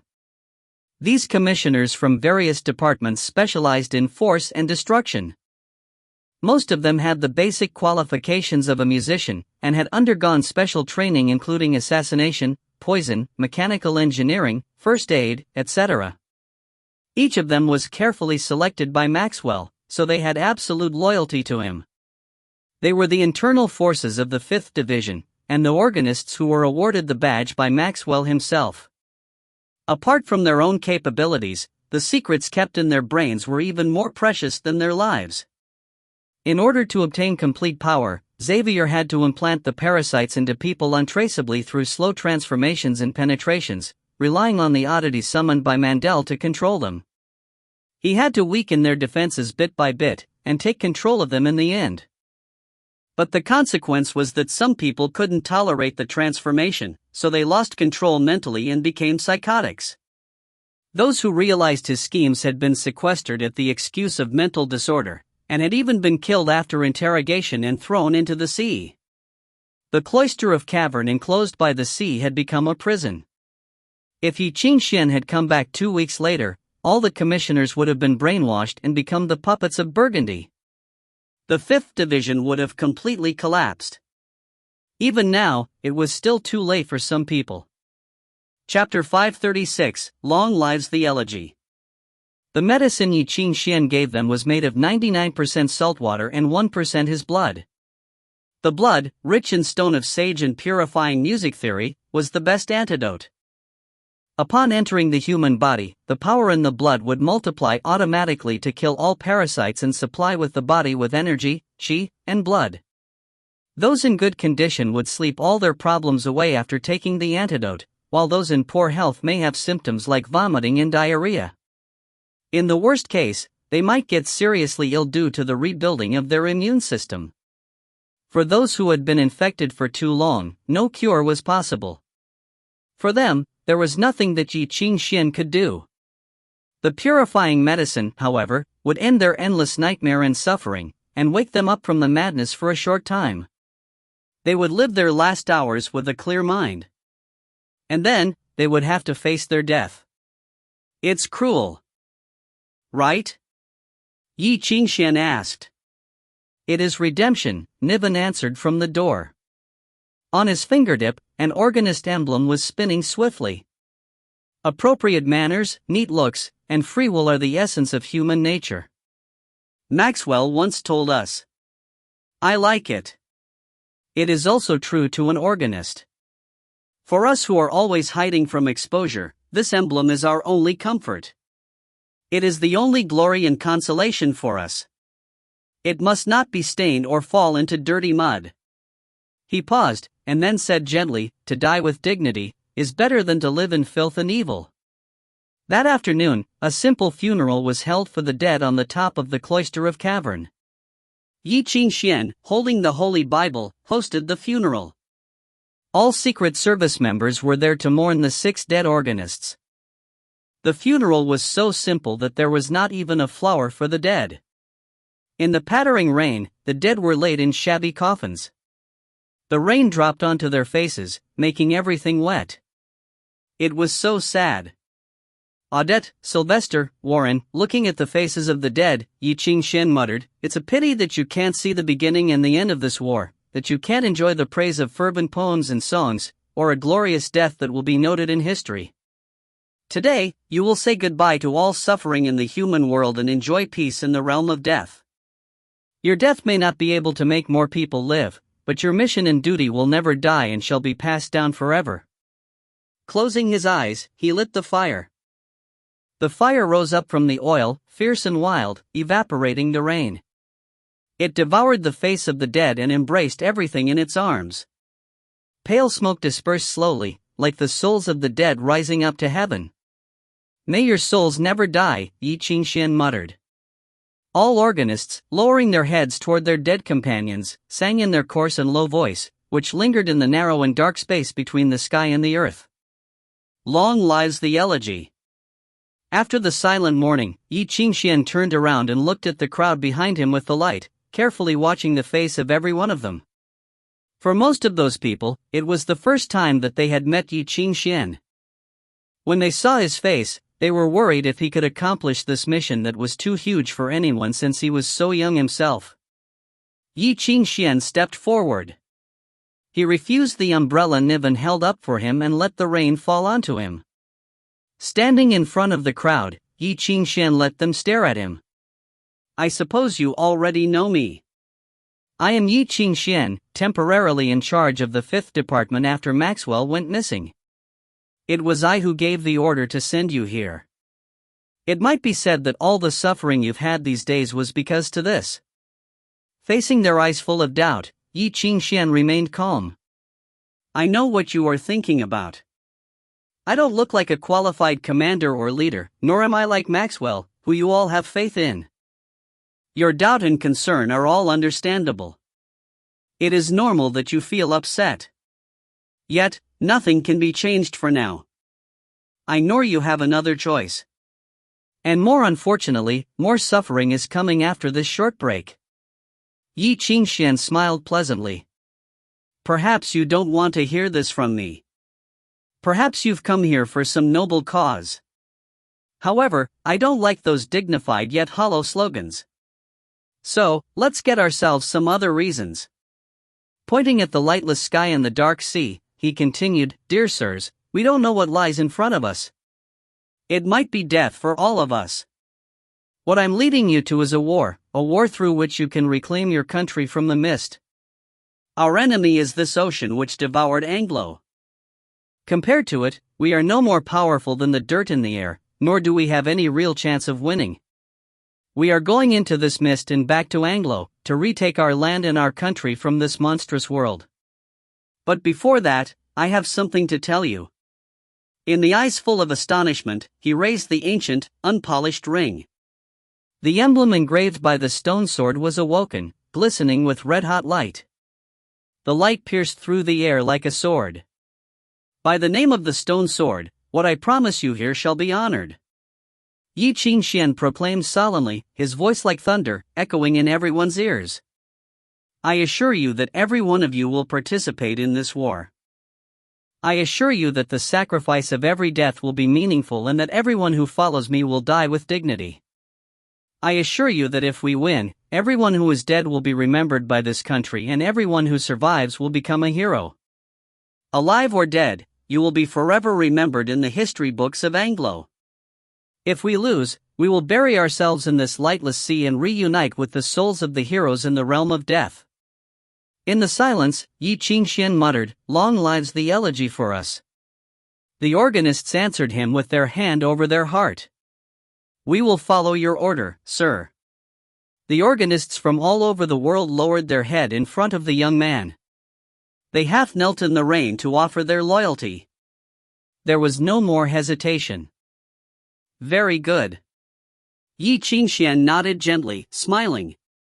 "Dear sirs, please enjoy this long journey to death with me." 10 minutes later, on the deck of the iron ship.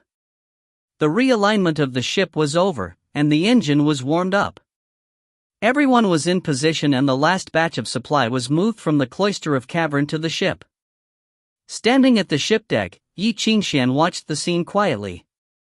The speech just now, to be frank, really sucked. Igor stood beside him with a big cigarette in his mouth, smoke coming out of his nose. "Is it really that bad?" Ye Qingxuan forced a bitter smile. "I am still not good at this. Don't worry. It might have been bad, but it worked." Igor couldn't help but glance at Ye Qingxuan again with an odd stare as if he was checking out something dangerous. Mr. Yi, has anyone told you that you are really good at dealing with lunatics? Is that a compliment? Sort of. Igor shrugged. Pretty soon, the last man was on board. The cloister of cavern became quiet again, as quiet as a grave. The handling of the supplies was finished, so was the inspection of the ship. Yet, looking at the ship, Ye Qingxuan felt there was something short.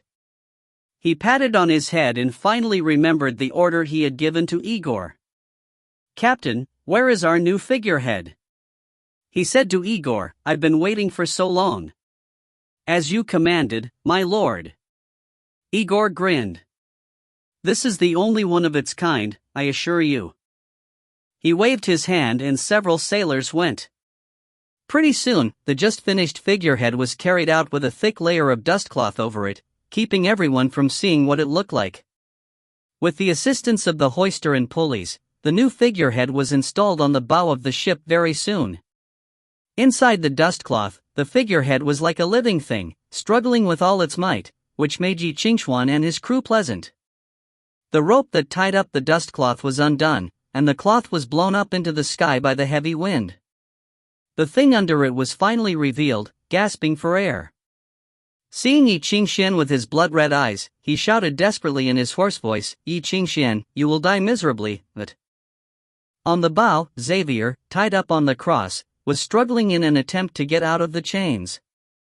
But his limbs were merged into iron by some sort of magic of alchemy. Welded on his body like a turtle shell was a sharp iron plate, on which someone wrote with paint, "I am a defeatist." With the iron structure, he replaced the bronze woman statue. As the new figurehead of the ship, he would break the waves and be the first to sail into the dark sea. "How do you like it?" Patting the new statue, which he considered to be his masterpiece, Igor asked Ye Qingxuan, who nodded in admiration. "This is like a piece of art, my captain," Ye Qingxuan said. "Ha ha. I knew it." Igor laughed heartedly. "I was born to be a *king artist. Ye Qingxuan. I curse you. You will be damned. Sooner or later." Xavier shouted desperately from the bow of the ship. Seeing the dark sea of surging waves, he became aware of his own fate. His face twisted with terror, he screamed with all his strength, "Kill me, you pussy! You pervert! Lunatic! Psychopath! I curse you! Curse you! It's so good to see you in such a good health." Looking at Xavier calmly, Ye Qingxuan said, "Enjoy our journey, Mr. Xavier. As I promised, you will witness everything from the best position." In the midst of the screaming and cursing, Ye Qingxuan turned to Igor with a smile. "Set it off, my captain. I can't wait to go." Igor nodded and tossed the cigarette under his feet. Stomping on the cigarette butt, he waved to the bridge. "Turn to the north. To Anglo. To Alderney. Weigh anchor. Set sail." The steamer tooted. The iron will gave out a loud and sharp sound, tearing apart the eternal silence of the darkness like the roaring of a giant beast. The noise almost deafened everybody's ears. The iron anchor was raised slowly out of the sea. The shaking of the iron will caused turbulence in the sea. Propelled by the engine, the wheel drove out the water and tore up the waves. They were singing, tweeting and shouting. They sailed into the deepest part of the lightless sea. Darkness devoured everything. Chapter 537, Saint. In the beginning, there were still stormy waves and heavy rains. Even if the aether engine operated at full capacity, the ship could only sail at a speed of 20 knots. Except the necessary sailors, all the rest of the passengers were ordered to get into the cabin and waiting for the storm to end. After an unknown amount of time, the storm began to dissipate. When the stormy waves calmed down, they had already passed through the thick fog and sailed into the depths of the lightless sea. Even at midnight, there were still no stars. The sea was dead and calm, without any waves. The cold wind blew from afar and into the bone marrow of those on the ship, a bitter chill they could hardly bear. Here, the breathing sound was hard to notice, as if it had been diluted. In the darkness, only the lonely lights were shining, illuminating the fairway ahead. On the deck, Ye Qingxuan sat in a wet chair and looked at the silent sea under the searchlight, pondering something in silence. After a long time, Igor, who handed the rudder to the first mate after finishing the shift, took his precious liquor to the deck and sat beside Ye Qingxuan. "Mr. Yi, you don't want to sleep?"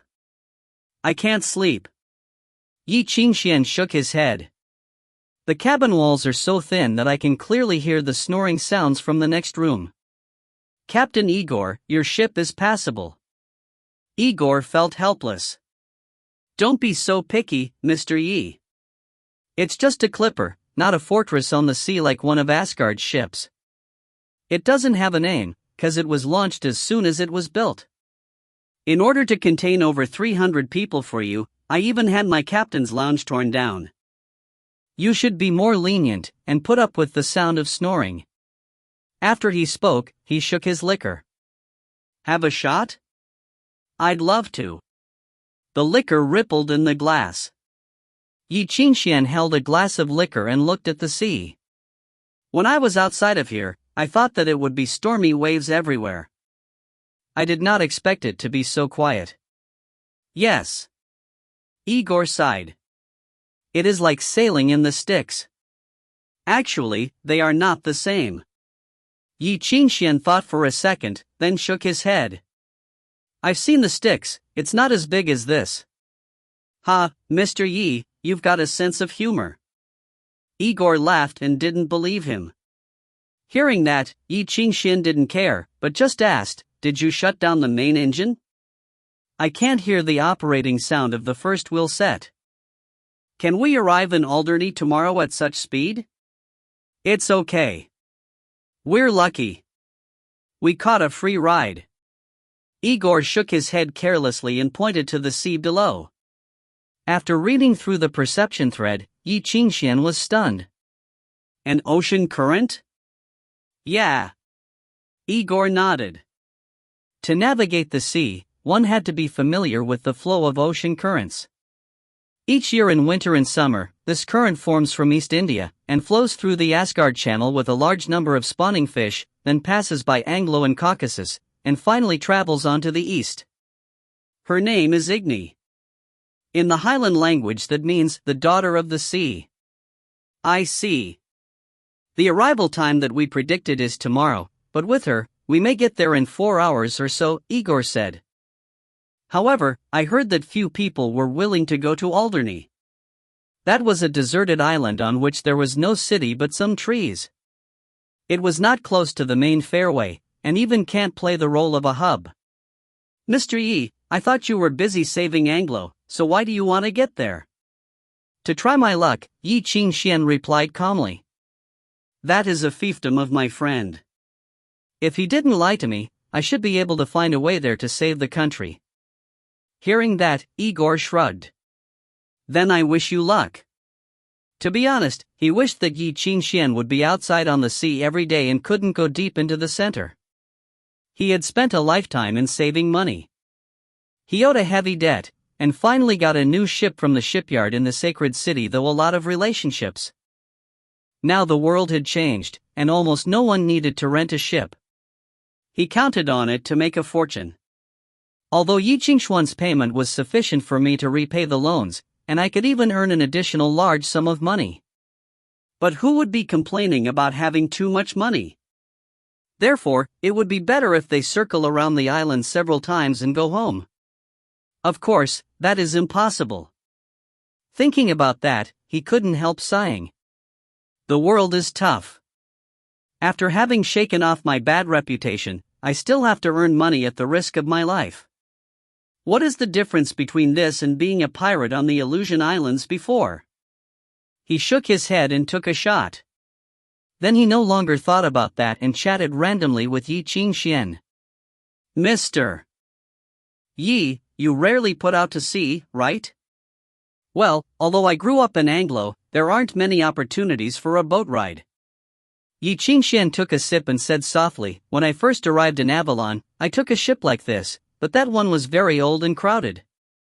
£100 for one bed in the bottom tank, 10 days of board, a public toilet, no bathroom. 10 days, that almost drove me crazy. Most of the ships are like that. Igor shrugged. When I was young, I dreamed of having a boat that only belonged to me. I could sail it, with my woman, wherever I wanted to go. Unfortunately, I've got the ship, but I haven't found my woman. I should have gotten some prostitutes on board. At least we could have some fun now. Speaking about that, you reminded me of something. Ye Qingxuan smiled. There was a special service on the ship that I took previously. Oh? Igor's eyes lit up. How special? £30. Ye Qingxuan raised 3 fingers. Only £30, and you could enter the captain's sheepfold and stay with the sheep there for half an hour. I didn't understand at the time. When I heard the sheep bleating in the room, I felt that everyone was so kind and caring. Later I heard that someone thought £30 was too expensive, so he quietly shaved the wool off. Then, the captain got angry and people couldn't stay with the sheep anymore. Hearing that, Igor slapped his sides. Oh, what a pity. Ye Qingxuan was silent for a moment and smiled cunningly. However, the sailors told us that although there were no sheep, you could also go for the captain. Ha ha ha ha. Igor almost laughed his yellow teeth out of his head. To the great captain. To the great captain. Ye Qingxuan made a toast and drank the glass, then put the empty glass on the bench. Igor was about to pour more liquor, but saw Ye Qingxuan waving his hand. I'm bad at drinking, it's already enough. What a pity. Igor didn't mind, boozing directly from the bottle. The rest is mine. In the silence that followed, he finished the bottle and threw it into the sea. Suddenly, he asked, it's hard to play vicious, right? Ye Qingxuan looked up. Why do you say that? Because you don't look like a villain. Maybe I am. Igor sighed and pointed to his own wrinkled face. Mr. Yi, I'm 45, he said. I have been sailing on the sea for 30 years. The people I deal with every day are the sailors who escaped on a ship after committing a crime, and the bad guys who are about to get off the ship and commit a crime. I've seen many bad guys, and you're not one of them. Ye Qingxuan kept silent for a long time, and scratched his head. Is something wrong? Vicious people hate this world. Because the world is not good to them, they could only be good to themselves. But Mr. Yi, when you look at people, where does the sorrow and sympathy in your eyes come from? Presumably you read that wrong. Ye Qingxuan shook his head. I take so many people to meet death for my own sake. If I'm still not a villain, then what kind of person am I? Igor thought for a moment and spoke with a serious look which showed that he was not telling a joke. Probably, a saint? Ye Qingxuan was shocked for a while, but suddenly laughed. Am I such a kind person in your eyes? You are not bad, you are just arrogant. Igor got up and patted him on the shoulder. A madman like you always thinks that he can change everything, so he shows so much mercy and sympathy to the world. Do you want to talk for another few minutes? No, I'm sleepy. Igor waved. You should go to sleep too, Mr. Mad, and think about how to toss this world tomorrow. As soon as he stopped, a loud noise suddenly burst out. Boom, . A horrible snarling suddenly rose out of the Dead Sea. The anxious silence turned into boiling craziness, and countless bubbles floated out of the sea. Something rose from the depths of the dark sea, rolled up a few meters high, and hit the hull bottom fiercely. The steel wheels that weighed hundreds of tons almost overturned under the terrible impact, and drifted like duckweed. Igor's feet slipped in the fierce turbulence, and he was thrown out by the shaking deck. He screamed and fell towards the dark, boiling sea. A hand suddenly reached through the air and grabbed his collar. The next moment, a strong force, like a rolling winch, hauled him up and pulled him back to the deck of the ship. Igor fainted and almost passed away. In an instant, he passed by death. He panted in fear, looked up and saw Ye Qingxuan in front of him, but he felt so strange about him. It seemed that something terrible was awakening in his body. It was operating with a large sound, burning vigorously, spewing out grand power stronger than an aether furnace. His dark eyes were ignited with cold moonlight. Like a resurrected saint who walked down from the base of a stone statue, he looked majestic even without any jewelry or laurels. "I'm sorry, Captain Igor. I'm afraid you can't sleep tonight." Ye Qingxuan looked at him and pointed to the dark sea beneath them. "When you finish pissing your pants, can you tell me what the hell that thing in the sea is?" Chapter 538, The Mountain of Nomadism. The area of the sea that Ye Qingxuan pointed at was no longer quiet. A sudden wild wave burst out of the surface. The glaring beam of a searchlight pierced through the darkness, lighting up an area with a terrible green color. It was the skin of something. Looking closely, one could see scales the size of a thumb, but no one could believe it because it was so huge. The nightmares of all of the sailors put together was nothing compared to it. In the searchlight, what they could see was only a tiny fraction of it. In the deep sea where the searchlight could not reach, it crept swiftly.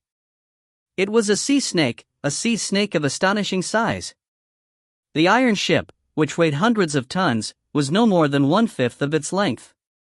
Compared to it, the ship was like a little baby in the hands of a giant. In one instant, the huge body of the snake wound through the dark sea. There was an enormous eye passing quickly into the darkness. The eye was grayish-white in color and had no pupil at all. It was looking at them as if it were looking at dust. Mountain of Nomadism. Igor seemed paralyzed and fell down instantly. His eyes were full of despair as if he had seen the most terrible nightmare. He screamed, "The legend is true. God damn. I should have known it. We are going to die, Mr. Yi. We are doomed." Ye Qingxuan slapped him. "We are not dead yet, Captain," he said. "It was saying hello just now. It has not begun yet. Get your crew in position, and get yourself together. Then tell me what the hell this mountain of nomadism is. Waken up by the slap, Igor struggled to get up and snatched something to stabilize himself. He didn't dare to get close to the side of the ship, not even daring to look at the monster. Ear-piercing alarms sounded. In a few seconds, everyone was woken up and ran quickly to Igor's position to wait for the enemy. When they saw the enemy, everyone was seized by desperation. That thing, it really exists. Igor's face was pale. Biting his teeth, he said, "I thought it was only a legend, a joke made by some drunkard to steal people's money. The story was passed down from hundreds of years ago. It should not exist in this world. It's a nightmare. Some lucky people have seen it from afar. They saw it swallowing a whale hunting ship along with a whale into its stomach, leaving the sea blood red. It must have gotten here by following the ocean's current. People say it was the son of the ocean, following its sisters to shepherd its mother fish. Don't panic. You call yourself son of the ocean, don't you?" Ye Qingxuan glanced at him. "Though it is your big brother, it is only older than you. There is nothing to fear." I was not her real son." Igor wanted to cry, but fear had deprived him of his tears. "Watch out." Boom! A terrible impact was felt again. The ship quivered with sharp sounds of twisting iron and steel. The mountain of nomadism splashed huge waves that crashed down on the ship. Amid the enormous shock, there was one moment everyone was tossed up in the air. Then, the ship was flung into the air. The next second, the ship fell into the huge wave, causing a massive splash. Screams came from everywhere. The body of the ship was torn up, leaving a huge crack through which the seawater began to pour into the ship, tilting the ship to one side. Along with the sharp sound caused by friction between the mountain of nomadism and the iron ship, the giant snake suddenly twisted its body. At the same time, it raised its long tail covered with barbs, then smashed down on the ship. Its move was so powerful that the sea seemed to be torn up by the strong wind it caused. It was like hitting a rat with an iron bar. The tail was flung upon them with horrible force. Even 3 ships combined together would be destroyed by one strike. At that moment, Ye Qingxuan pressed his hand on the deck. The glorious anthem sounded. Glamorous golden light, like flowing water, enveloped the whole ship, which suddenly became as sacred as a holy temple. With the music theory as the pry lever, the rules governing the physical world began to twist under the weight of the symphony of predestination. As the music movement was formed, Ye Qingxuan felt the horrible force inflicting on the enchantment. No one knew how terrible the mountain of nomadism's strength was, as the barrier of the holy anthem was even shaken under its impact. Yet the balance constructed by the inner music theory offset it in an instant. Even the seawater in the ship was turning back under Ye Qingxuan's willpower. Everything was getting better and cheers came from inside the ship. Yet, after only a few seconds, Ye Qingxuan's face nearly turned green. The consumption of power was so astonishing. The moment the holy appeared, he had begun to feel the horrible pressure from the lightless sea. Unlike the rejecting force in the physical world expected by Ye Qingxuan, it seemed that the whole lightless sea was fighting against the enchantment of the holy. It was as if the sea was alive, reacting to the invasion of foreign bodies. This place had turned into something like the world of dark, or even more powerful than that. Like the realm of some catastrophe, no other enchantment was allowed to exist. This was not good, it was very bad.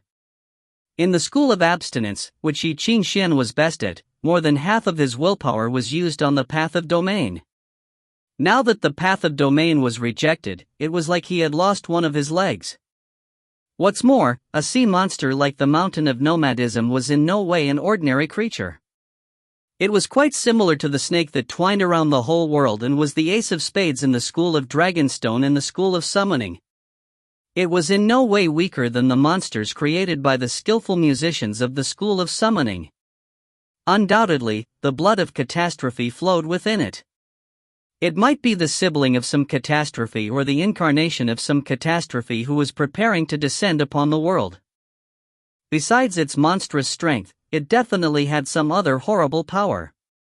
Even the beasts modified by the breath of monsters could spit fireballs. Passive defense would not work. Definitely not. In one moment, Ye Qingxuan made up his mind. If he only took the defense, he would run out of strength fighting against the lightless sea. He had to attack, drive it off or kill it. Organists in position, sir. Several seconds later, 4 men, who had just put on their clothes, ran onto the deck. One of them had thrown up many times due to seasick. He was pale. Musicians? Ye Qingxuan asked. Can they really be of any help?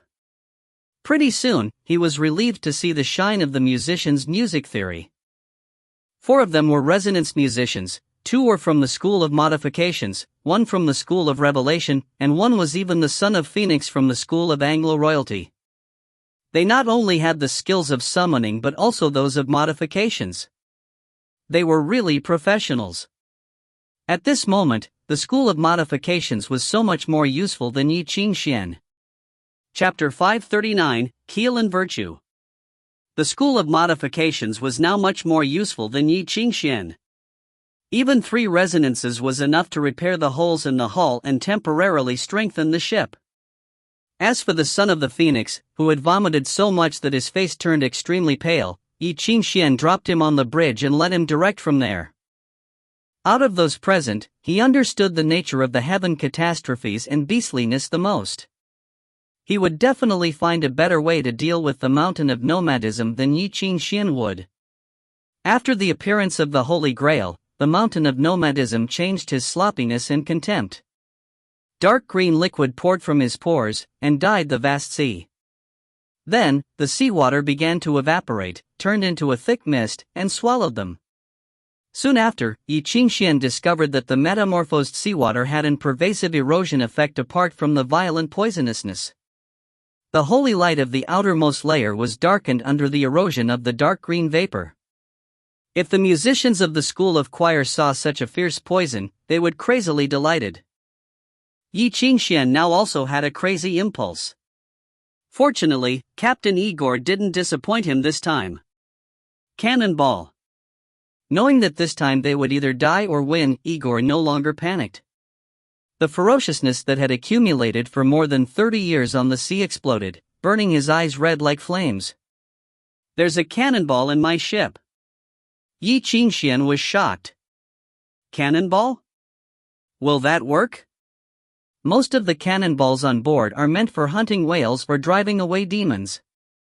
Although the power is enormous, it could only be said to be passable in this situation. Maybe it can't even shoot through the scales of the mountain of nomadism. Would a person be terrified by an embroidery needle? What's more, the stuff is so cumbersome that it will be difficult to move and take a long time to install. It's possible to shoot a fixed target, but if we use it as a weapon now, I can only say that half a loaf is better than no loaf at all. Have a look first. Igor knew clearly what he was thinking. He opened the secret room in the bridge and pulled out the safety bolt. A roaring sound suddenly rang from the inside of the hull. Through the glass on the bridge, Ye Qingxuan saw the deck suddenly open. The folded mechanical structure hidden within shook violently and unfolded with a sharp rubbing sound. The grease filled between the gears, and the hub was melted by high heat, squeezed out of the gaps, and sprinkled down. Within a few seconds, an exaggeratedly giant cannonball had already broken through the unlucky figurehead erected at the prow of the ship. After an ether engine was installed in it, high-heat ether waves ran through the alchemy matrix, glowing like burning lava. The entire cannonball was bathed in flames. "Is that a cannonball?" Ye Qingxuan was dumbfounded. "You told me that it was a cannonball?" That giant weapon was obviously made by the psychopaths of the Chainsaw Fraternity to destroy the point-to-point siege matrix of a city wall. That is a Legion-type weapon, right? It was born to destroy strong barriers. The Chainsaw Fraternity calls it the Keel, because it contains power as strong as an evil dragon's. Since its first test shot when it tore a crack through an entire city, all the finished products were divided by the countries. Then the government prohibited the reproduction, transportation, or the sale of the weapon. But when did Igor hide the giant weapon in the hull? Under the supervision of all countries in the shipyard of the sacred city. It's a merchant ship. What is he doing with this monstrosity on his ship? This is a second-hand stuff that I bought from Caucasus. It really took me a lot of work. Igor rubbed his hands excitedly and said, "Well, actually, it was abandoned equipment. It will break after one more shot or two. Mr. Yi, you're not going to report me to the sacred city, right?" Although saying that, he didn't worry at all. They were rats on the same boat, they would die together if they couldn't win. Moreover, what Ye Qingxuan wanted to do was much more unacceptable than he did. Igor was now very grateful for the wise decision that he made previously. He saved money for years, and had just gotten rid of his bad reputation. Igor didn't want to slip up and fall into the trap again. The pirates were the ones who knew the pirates the most. The peers were the ones who knew their peers the most. Unexpectedly, when the ship was launched into the sea for the first time, he took over a life-risking mission for money, and sailed to Anglo. This terrible, precious stuff would be first used to shoot the mountain of nomadism of legend. Now, although hearing the good news, Ye Qingxuan still felt depressed. Not enough. The power was still not enough. The power of the point-to-point attacking matrix was based on the design of the triple composite overload filling, fueled by the massive supply of power of a military ether furnace. Its overloading capacity was 3 times stronger than that of the other weapons, which greatly reduced its service life, but gave even a single shot terrifying, destructive power. A civilian ether engine couldn't let it exert its full power, or activate part of the matrix. Moreover, they only had one chance. At this time, the weak musician next to him, the son of Phoenix, who finally finished vomiting, got up against the wall and raised his hand faintly. "Sir, when I came from the Indian branch office, I brought a cup of virtue with me, we could definitely win this time." Ye Qingxuan was shocked at first, and then suddenly became overjoyed. He had never expected that there would be so much good stuff in the ship. The 7 cups of virtue included honesty, hope, generosity, justice, courage, temperance, and tolerance. One of them was here in the ship. "The minister said that we might use it, so I brought it here," the son of Phoenix said anxiously. "But the Indian branch office only has the cup of temperance, and I don't know if it'll work." The cups of virtue sounded like a beautiful name, but it was actually a joke in Anglo. The 7 cups of virtue were 7 notorious, large-scale weapons for biological alchemy. No, they should be described as the alchemical makers. As long as the ether supply was sufficient, they could create all kinds of evil things without restriction. Humans were always keen on creating things to destroy their counterparts. For example, the Hope, the best of them, was sealed by the Anglo's royal fleet and included in the blacklist. At first, the royal fleet guaranteed that they would never use it in war. It was said that in just 5 minutes, 1 teaspoon of the turquoise gas it produced could kill all the living things in half a city. Although it was already a pleasant surprise to have 1 cup of virtue, Ye Qingxuan still felt disappointed when he heard its name of temperance. It was given the name because of the terrible concentration of the poisonous liquid it produced. But making it exert its power required a considerable amount of poisonous liquid, at least a few hundred milliliters at a time. If the liquid was poured into the headwaters of a river, all the water systems, riverbanks, and crops that relied on water irrigation within tens of kilometers would be completely destroyed. According to current observations, the contaminated land was impossible to restore. That was why Anglo placed the temperance cup in the biggest colony, India, as a deterrence to evil thoughts. The spices and tea produced on the fertile black soil there each year supplied more than half of the Western world. Food was the lifeblood of Anglo. If the land was lost, it must be completely destroyed, and not allowed to fall into enemy hands. Chapter 540, Night Battle. Temperance? That will do. Ye Qingxuan stretched out his hand and the son of Phoenix clumsily took out a metal box from his backpack and cracked it open. There was a cup which seemed to be carved from a human skull. "I'll go and gather the musicians," said the son of Phoenix. "No need for that, it's too slow. I can do it myself." Holding the cup like a sword, Ye Qingxuan chanted the initializing incantation which was a national secret. "Today we raise the cup to celebrate. May all the fertile lands yield wheat." The sound of mud gushing was heard. In the empty cup, sticky grease-like liquid was steadily gushing out. The speed of the liquid was incredibly fast, with small bubbles popping out with it. There was nothing odd about its appearance, yet it made people nervous and fearful. Land and grain were the prerequisites of life. If they were lost, the world would suffer from terrible plague and famine, which meant endless starvation and torment. Even the son of Phoenix, who had been keeping it, stepped back in terror, swallowing his own saliva. The temperance was horrible, yet the speed at which Ye Qingxuan was making it was even more horrible. Normally, it would take several masters to drive the process to make the venom, but now it was flowing out like a fountain. "What are you waiting for?" Igor was the first to recover from the shock. "Get a bucket." A bucket. The dustbin was emptied and placed in front of Ye Qingxuan, who tilted the cup so that the sticky liquid poured out of the skull cup into the bucket. The bucket was almost half full in no time. When the bucket was put down, it was replaced by the musician of the School of Modifications into a kind of strange metal that was rich in oil to isolate the toxin. Though the toxin was completely isolated, the floor underneath the bucket turned a grayish-green and quickly rusted due to erosion. "Enough. That's enough. No more." When the amount of venom reached 2/3 of the bucket volume, son of Phoenix asked Ye Qingxuan to stop. He carefully picked up the bucket and maintained the balance among the metals. It was only a short while, yet he began to sweat all over. Ye Qingxuan's face also turned slightly pale. He put away the cup and stepped back. Catching his breath, he said, "It's your job to do the extraction. The rest of you go and fix the ship body." "Captain, I'm not familiar with sea battle." "You are in charge now. Now that we have a ballista, we can fight back." Igor's eyes brightened up and he shouted, "All crew members, get in position. Turn on the main engine, the secondary engine, the third engine, and the fourth engine. All of them.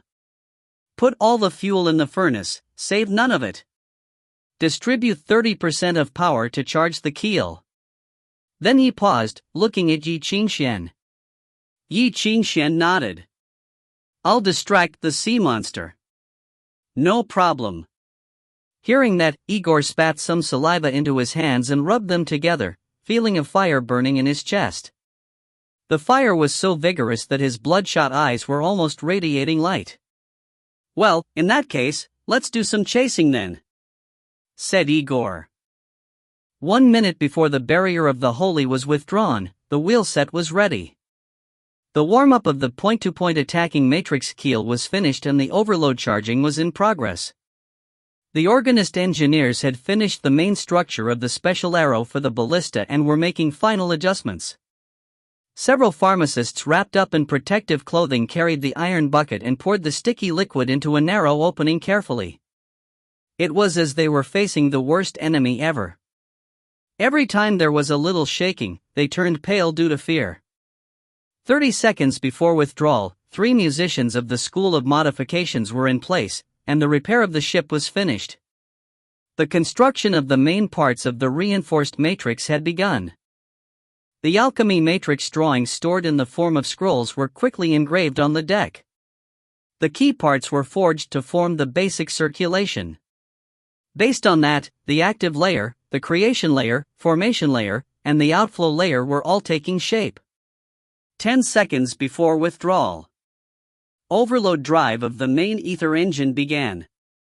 Enormous pressure flow that exceeded the maximum capacity was charged into the energy loop. The whole ship cracked and almost exploded due to the sudden increase of inner pressure. The steam whistle hooted. Superhot ether flow burst out, leaving a trail of fire in the sky above the lightless sea.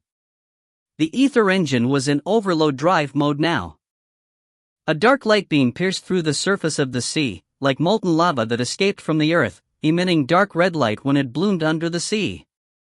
This was caused by the blades which were rotating at incredible speed, by which a huge tide of ether with an ultra-high temperature and rainbow-like light was generated. 3 seconds before withdrawal, as if he was going to give up on himself, Igor opened his best wine and drank a mouthful of it, then he shattered the bottle on the deck and closed the brake valve. Full open. Boom! Enveloped by the holy halo, the ship quaked and shrieked, generating a deafening boom which sounded like a bell ringing from heaven. No longer floating in the sea, it began to charge forward at full speed. The mountain of nomadism hit the barrier with all its might, its venom eroding the holy halo. The barrier was quivering. Then, the halo went out. Sensing that the barrier had gone, the mountain of nomadism hissed and threw itself into the dark green toxic fog, shoveling huge waves with its mighty power.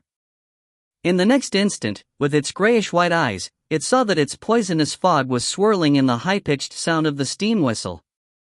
Then, the grayish-green poisonous fog was pierced through by the searchlight, which suddenly lit up like the burning eye of a giant monster. Everyone was shaken to the core. Then, they felt a big bang from the ship's body. It was as if the ship had collided with a reef. Then, there was an earth-shaking shriek. Shock, anguish, and anger were all mixed up in the shriek. It was the mountain of nomadism. The mountain of nomadism was shrieking in pain. At that moment, riding the sea tide, the iron ship rushed forward like the god of war on fire. With the hooting of its steam whistle and the rhythm of battle, it broke out of the mist and rushed straight at the huge face of the mountain of nomadism. Then, it crashed into its face without any hesitation.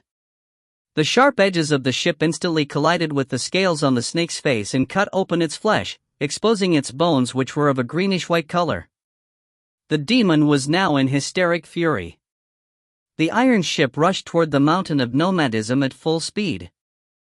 Driven by the ocean current as well, it reached the incredible speed of over 90 knots.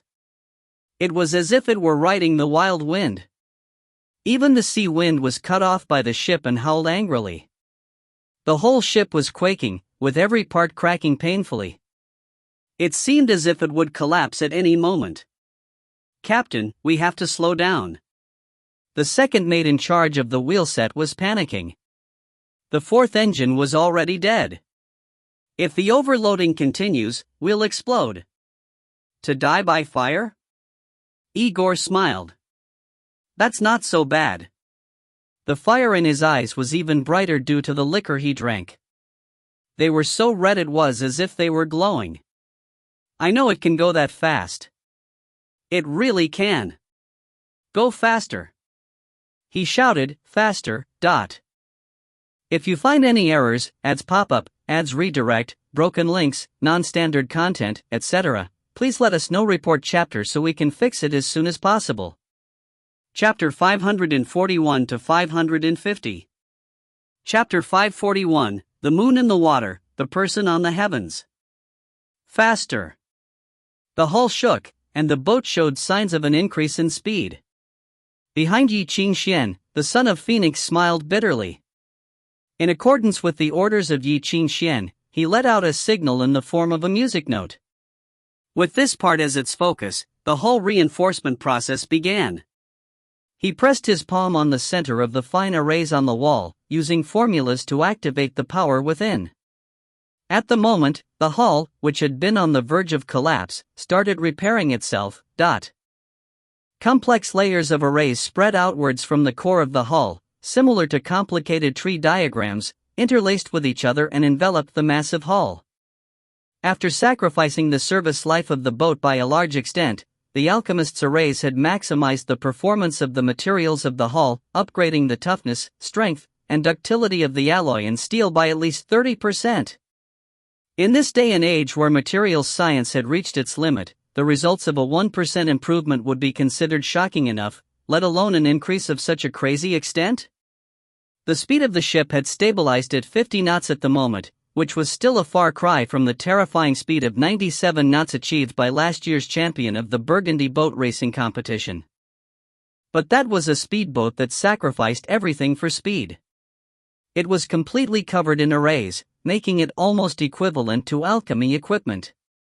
Moreover, this was a cargo ship. Its weight alone was way heavier than that of the speedboat. It can travel at such a fast speed? Igor looked at the musicians around him, confusion on his face, but the son of Phoenix also looked baffled and clarified, "No. Not me." As soon as he touched the arrays, he felt a vast tenacity flowing through the opening he established in entering the arrays for hull reinforcement. It penetrated the 4 layers of movement, creation, formation, and outflow. Then, it unexpectedly traveled against the current. Following the link created between him and the arrays, the stream of ether bypassed all of his precautionary measures, connecting itself to his sound of heart movement before he could react. He did not even have time to react from the beginning to the end. Then, the resonance, that could be considered frightening due to its large scale, began. Under the connection of the phantom string, every musician's sound of heart movement was forcibly penetrated. A magnificent and vast axis connected them together immediately after, guiding their music theories to evolve madly towards the daunting unknown. At that moment, the arrays, the hull, the musicians, all 3 were united into one forcibly. It had neither flaws nor contradictions. It was as if they had been born that way. For the first time in their lives, they felt such a huge amount of ether aggregating under their summoning, obeying their dispatch. It was as if an invisible hand was cleverly gathering scattered water waves, forming an ocean tide that could destroy the heavens and the earth with them. "How can this be?" a musician in the bilge exclaimed. "Where can such a large amount of ether be gathered from? It's like..." It's like the entire sea of ether has been hidden in a bag. The continuous flood of ether was following Ye Qingxuan's guidance and fell into the physical world from the sea of ether. Integrating itself into the arrays, it was transformed into terrifying power. The son of Phoenix thought, in the area we are at, within of the sea of darkness, the 9 layers of the sea of ether are full of strange impurities. It's as if they have been covered in fog together with the physical world. Perhaps the masters who have already been able to communicate with the realm of ether can enter the sea of ether forcibly due to their amazing attainments, but unexpectedly, Ye Qingxuan can help other musicians to sense the existence of the sea of ether as well. It's as if Ye Qingxuan has gifted his credit account at the church bank to 3 papers, for them to squander profligately. After the son of Phoenix figured out what was going on, he couldn't help but take a cold, deep breath. In the situation that we have not consciously cooperated, he can connect us to the arrays flawlessly. It can be said that his attainments in music theory and fine manipulations of ether are simply jaw-dropping. But how in the world did he let us communicate with the sea of ether directly? Ye Qingxuan understood his confusion, but only smiled slightly, offering no explanation. No one realized that on the side of the ship, the heavy anchor originally there had disappeared without a trace. By using Jiao Pei to erode it and attaching music theory to it, Ye Qingxuan had temporarily transformed it into an alchemy weapon, a layer of buffer wrapped around Jiao Pei. He could indeed sense the sea of ether and the realm of ether clearly, but it had nothing to do with his attainments. Instead, it was because he had ascended into the sub-originator in the realm of ether. The illusory indigo moon was shining on him all the time, leaving a trail of moonlight behind. Like a road sign, it penetrated the foggy sea of ether full of impurities, guiding him to where the power resides. Fog and impurities had negligible effects, as the connection would only be broken if he was locked in the ultimate. But after Ye Qingxuan incorporated the quiet moon into himself, surely no enemy would do such a stupid thing? So, in an easy and effortless manner, he threw the anchor into the realm of ether, and simply hooked it somewhere. A huge amount of power was then drawn from the sea of ether, filling the arrays and forming a miniature pool of ether. Besides supplying the musicians, it was even sufficient to power the keel with. The situation on board has stabilized. Next. Ye Qingxuan looked at the mountain of nomadism following closely and gradually closing the distance in between. He smiled. Next, it's my turn. This was his first fight with some monster beyond the imagination of the ordinary person after leaving the sacred city. In his heart, he felt an indescribable excitement and anticipation. His lungs were trembling slightly, his breathing gradually became scorching, but the complicated considerations occupying his brain slowly disappeared. In the end, only a calming silence was left. He took a step forward. As the music theory evolved, his symphony of predestination was awakened. An unseen force lifted his body up, and he took another step forward. Treading on the invisible ladder, he ascended step by step. In the end, he was standing in the sky. All he could see was the boundless dark sea. Roars of fury and the blaring of horns could be heard coming from the surface of the boiling seawater. Although the darkness felt cramped, the sky and ocean were vast after all. The scenery here is breathtaking, he thought. He sat cross-legged in the void, and Jiao Pei emerged from his knees. It was no longer just a collection of disorderly strings, but a quaint and aged sheen. As his fingertips plucked the strings, clear notes flowed from the sheen.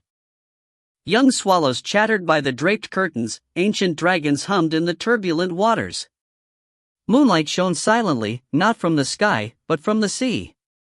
The boiling waters of the sea of darkness subsided in a sudden and returned to a calm silence. The dark sky was empty, but on the calm sea, an indigo moon radiated light. Innumerable strings consisting of music theory drooped from Ye Qingxuan, connecting him to the phantom shadow of the moon. In the empty sea, countless music theories reverberated and intertwined, evolving into a vacuum. They displayed spirituality and performed the symphony of predestination. It was moonlight. The moon in the water and the person on the heavens. At the moment when the projection of the quiet moon emerged in the water, Ye Qingxuan felt like the tenacity in the moon had entered the body of a monstrous beast. From the layers of blurry fog and illusions, it picked up a trace of something real and chasmic. The ocean is alive, he realized. For a brief moment, Ye Qingxuan's heart sank. Chapter 542, The Singing. The sea was in no way a living creature, but at that moment, Ye Qingxuan felt that it was indeed alive. It was not a metaphor, it was his true feeling. It was the warmth felt with his fingertips when they almost touched the skin of something, it was the tremble when seeing an incredibly huge creature. The sea was not alive, except for that something made it alive. There was only one possible explanation. Leviathan. Leviathan was awake earlier than expected and came back to this country which was so entangled with him. Thinking of facing a fully awake catastrophe, Ye Qingxuan couldn't help be fearful. It was not Hyakum, who had come to this physical world from the ether world, consuming much of its energy on the way. It was a terrible monster living in the physical world, but the strongest in the sea among the 4 living creatures. Facing even Hyakum, who represented rules and the originator and was of higher hierarchy, Ye Qingxuan, with the power of the sacred city, may try his luck against it to enrich his experience. But he would not dare to fight this Hecatonkir for even one round. This time, there was no Pope or Ye Lansao assisting him, and it was not a god which was incarnated by the void music theory that he was against. It was a monster that really existed and had rampaged in this world for millennia. In its prime, it ruled anywhere the water of the 7 seas touched. The ocean was his realm and a part of him. It was the ocean itself. Luckily, it was not awake yet. Otherwise, huge waves would have flooded the whole world and engulfed all continents. For now, it was only Anglo that was suffering. And this lightless sea might be inside its body. Ye Qingxuan smiled bitterly. Then, he heard someone singing. It was so familiar. The singing, like that of a child's, echoed in the sea. It was like the singing of whales, resounding in the dark, deep sea where no man could go. The king and his accomplice kidnapped the queen and jailed her in the dream. We have the power, yet where should we go? Oh, men, hoist the sail. Pull, thieves and beggars, we'll live forever. The song sounded so sad. It faded away in an instant and couldn't be heard. But somehow, it seemed to be close to whoever heard it. You couldn't tell if it was real or not. The song was like a ghost, wandering in one's heart. Ye Qingxuan lowered his eyes. It seemed he had to plan for the worst.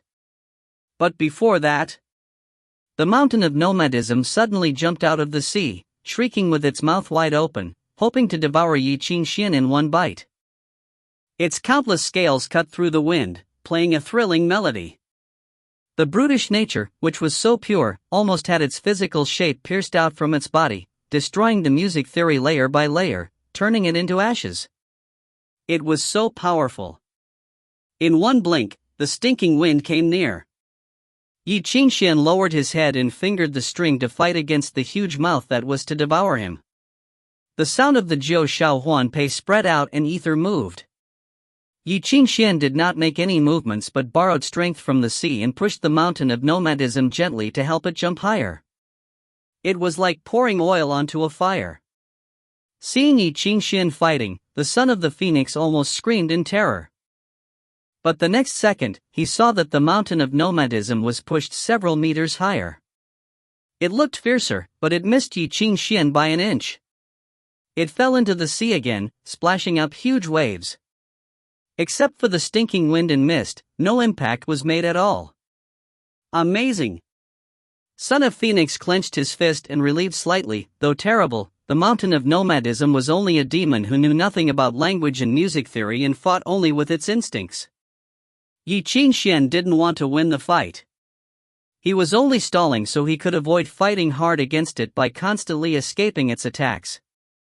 Ye Qingxuan sighed to himself.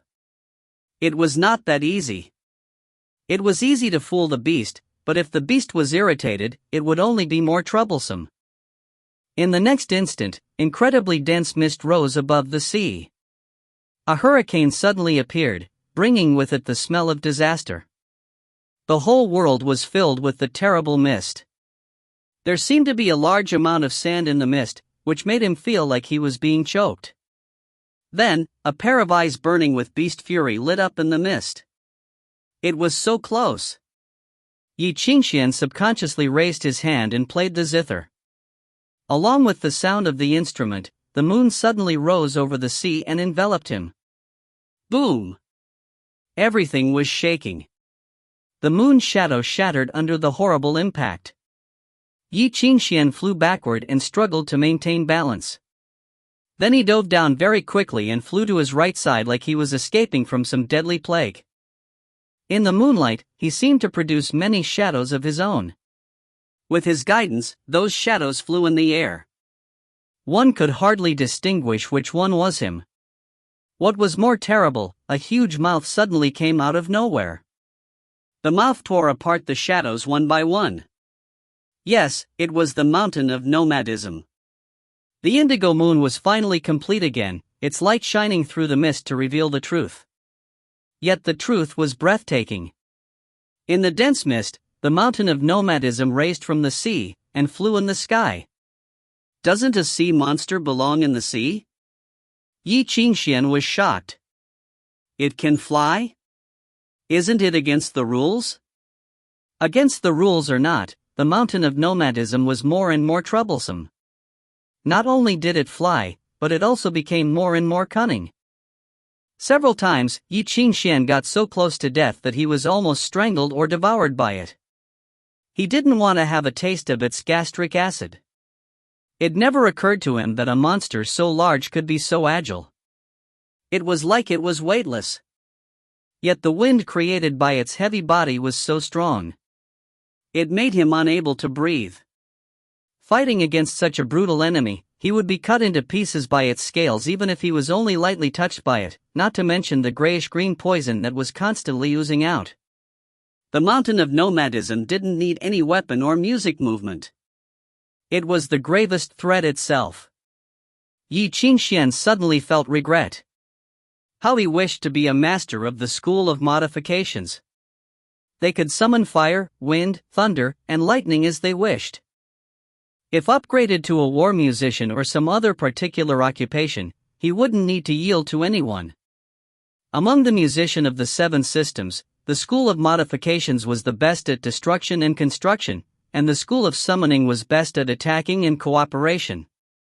Yet what Ye Qingxuan learned was from the school of abstinence, which was best at defense and music theory composition. In positional fighting, it was okay to fight such a monster. But now he was in the home of the monster. He felt so weak. Fortunately, he had other means to fight. In the dense mist, Ye Qingxuan dodged the attack of the mountain of nomadism. While he was passing by the huge body of the snake, the clothes of original sin suddenly changed form. The exoskeleton of the gospel armor generated great force. Like a pair of iron pliers, they pulled a large scale the size of a house from the snake's head. The wound that had just been healed was torn open again. The bone-deep agony irritated the monster, driving it completely mad. Ye Qingxuan was in no way better than the monster. Though protected by the clothes of original sin, he could hardly feel his arm anymore. It was numb. With the sharp shrieking of the monster, Ye Qingxuan tossed aside the scale which was almost his size, and said to the furious mountain of nomadism, it was so inconvenient to fight in the sky. Pausing, he smiled meaningfully. How about we go into the sea? Instantly, a huge amount of illusory seawater fell from the sky, as if the god had released the flood to destroy the whole world. The seawater was so cold, it was as if it was suddenly winter. A grave melody sounded in the downpour, beautiful and sad. With agony as its implications, the Die Nebensinen revealed its phantasm. The Winterize was then played. Chapter 543, The Ocean Abyss of Suffocation. In midair, the flying giant snake was suddenly seized with pain. Strands of pain sprouted from its head, making their way into its wounds as if they were alive. They flowed along its bone marrow, causing its body to spasm, as its consciousness descended into a mania. As a result, the torrential rains became heavier and heavier, as if clusters of stars were falling down. Countless raindrops gathered into a torrent of water, falling from the sky into the sea. In the blink of an eye, the fog had disappeared without a trace. As the snake's body was forced back into the sea by the torrent bit by bit, it struggled furiously and hissed towards the indigo moon hanging between the heavens and the earth. Moonlight flowed. Declaring that the long night had fallen, the first song of Winterrise, Gute Nacht, played. Endless hoarfrost, fine in texture, formed on the sea level. The tiny ice crystals collided with each other, making crisp, clear sounds, like a melody of winter. Falling from the sky was a river that resembled tears. Ghostly flames emerged quietly, floating above it, and in the storm, shadows of crows circled the sky. Various imageries emerged one by one between the ocean and the sky. The world had turned into a performance stage for illusions. They intertwined, dragging the mountain of nomadism into endless layers of illusions. Gute Nacht, Die Wetterfahne, Jeffereni Thränen, Der Lindenbaum, Wasserflut, Irrlicht, Einsamkeit. The 24 songs of Winterrise were performed by Ye Qingxuan in a fluid manner, and his playing was surprisingly smooth. For the first time in his life, Ye Qingxuan played the songs so well that they sounded free of all inhibitions.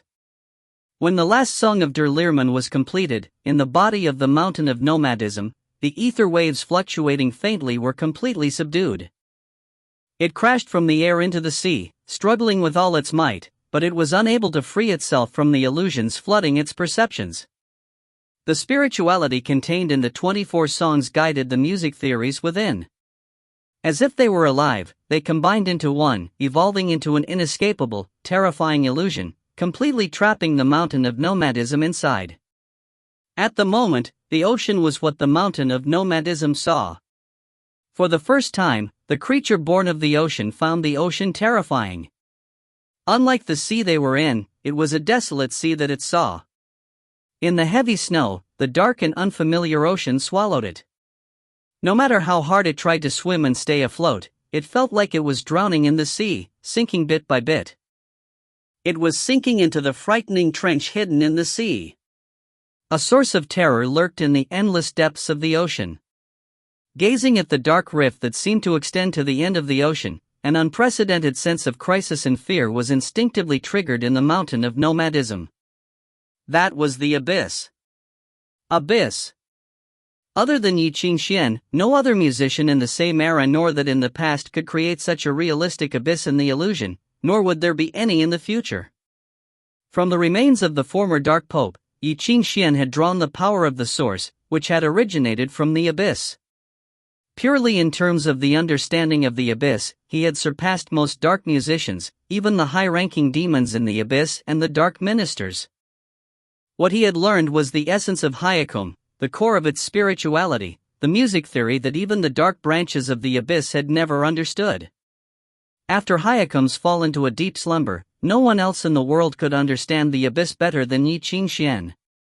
Therefore, he was able to create the illusion of the ocean abyss of suffocation. The school of magic placed the most emphasis on the passing down of illusions. Other than certain illusions that could be adjusted depending on the circumstances, the imagery created in most movements followed certain formulas, and some were even fixed. Therefore, most illusions were detectable, and tricks to crack them had been discovered. Despite the said shortcoming, after going through modifications and upgrades done constantly by innumerable generations of illusionists, the variations hidden in the seemingly simple illusions and the knowledge behind them were the true essence of each movement. To distinguish between skilled illusionists and the rest, one had to identify the music theory and the variations in the illusions created. Taking the imagery of the moon as an example, the indigo moon created by Ye Qingxuan was much more impressive than moons created by other illusionists, not to mention other imageries. The list of differences between an illusion that had captured the essence of the movement and a phantom shadow lacking actual content was inexhaustible. Sometimes, although the ones inside an illusion knew that it is fake, they had no way of escaping, and could do nothing but remain trapped. Numerous schools of magic had chosen to keep the knowledge of the variations of each movement a secret, passing down the core music theory only. For other schools, the imageries they passed down were derived from the core of their movement. After the apprentices learn each of them step by step, they would be able to master the core illusion of their school. For example, famous schools of magic such as Voodoo Catacombs, Phantom Swamp and so on, were famous for doing so. The mysteries in music theory contained in the ocean abyss of suffocation that Ye Qingxuan created at the moment were no less powerful even when compared to the imageries of those schools. If one was to simply compare the magnificence and spirituality of the imageries, Ye Qingxuan's might even be just a little bit more superior than the rest. The only part it was lacking in was the constant upgrading done by tens of generations of musicians, who had nurtured the imageries with their spirituality. This imagery alone would be enough for Ye Qingxuan to establish a new sect within the school of magic. If he would like to do so in the future, a new department of the Royal Academy of Music would definitely be born. A master under the age of 20, the founder of a brand new school of magic. He was simply sensational. But at the moment, Ye Qingxuan had exhausted all his strength just to maintain the illusion. The mountain of nomadism was too big. Too insanely big. Such a horrifying, humongous sea monster could only be nurtured in the ocean. The mere act of supporting the entire illusion was almost enough to render Ye Qingxuan breathless. If not for the constant flow of ether drawn from the sea of ether by Jiu Xiaohuan Pei, Ye Qingxuan would have died from exhaustion. Fortunately, he had grown accustomed to controlling amounts of ether beyond the limit of his level since a long time ago. Although he was under pressure, at least he didn't commit any fatal errors. At the moment, the mountain of nomadism and the illusion was sinking in the ocean abyss of suffocation and was gradually assimilated by the illusion. With luck, its tenacity and soul would be extracted and incorporated by the illusion soon, making the ocean abyss of suffocation more and more realistic. Due to the terrifying magnitude of the mountain of nomadism, the nourishing effect it had on the illusion was of an incredible extent as well. If the illusion could consume more than a dozen sea monsters like it, materializing the ocean abyss of suffocation, transforming it from a phantom to a real entity completely, was not impossible.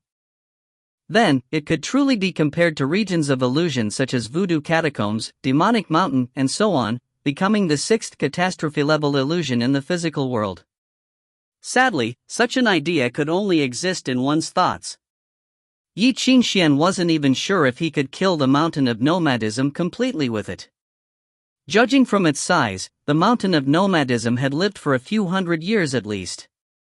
Even a pig could have learned to climb trees if it had lived for a few hundred years. Who knew what else could this goddamn creature do? Moreover, at the moment, the mountain of nomadism had also understood that most of its body had sunk into Hades. 1. If it was to take no action, it would meet its demise for sure. In the ocean abyss of suffocation, the sea monster sinking in the depths of darkness let out a raspy cry, as it was overcome by unprecedented humiliation. Since its birth, it had never faced a situation like this. The sea monster that had ruled the ocean for hundreds of years drowned in the sea. How ridiculous. Under the pressure and darkness brought about by the petrifying illusion, the mountain of nomadism suddenly stopped struggling. As if it was enduring extreme pain, its huge body twisted and convulsed. Under the purplish-green scales, the blood vessels bulged, emitting a dark red glow. It resembled burning blood. The ice-cold body was also ignited, giving out a frightening heat. The next moment, the ocean roared. 1. The expression means that the mountain of nomadism realized it was dying. Chapter 544, The Wind and the Moon. The next instant, the ocean roared. Earth-shaking shrieking burst out from the deep sea. Every drop of water was trembling. It was as if the creature was tearing apart its own body by the roaring, and a horrible ether reaction was triggered in the deep sea. It seemed like the whole lightless sea quivered. With the shrieking, horrible force came together and broke Ye Qingxuan's illusion. In just one blink, the anchor pointed Ye Qingxuan had planted for his magic was all destroyed. The colossal illusional realm collapsed into nothing in no time.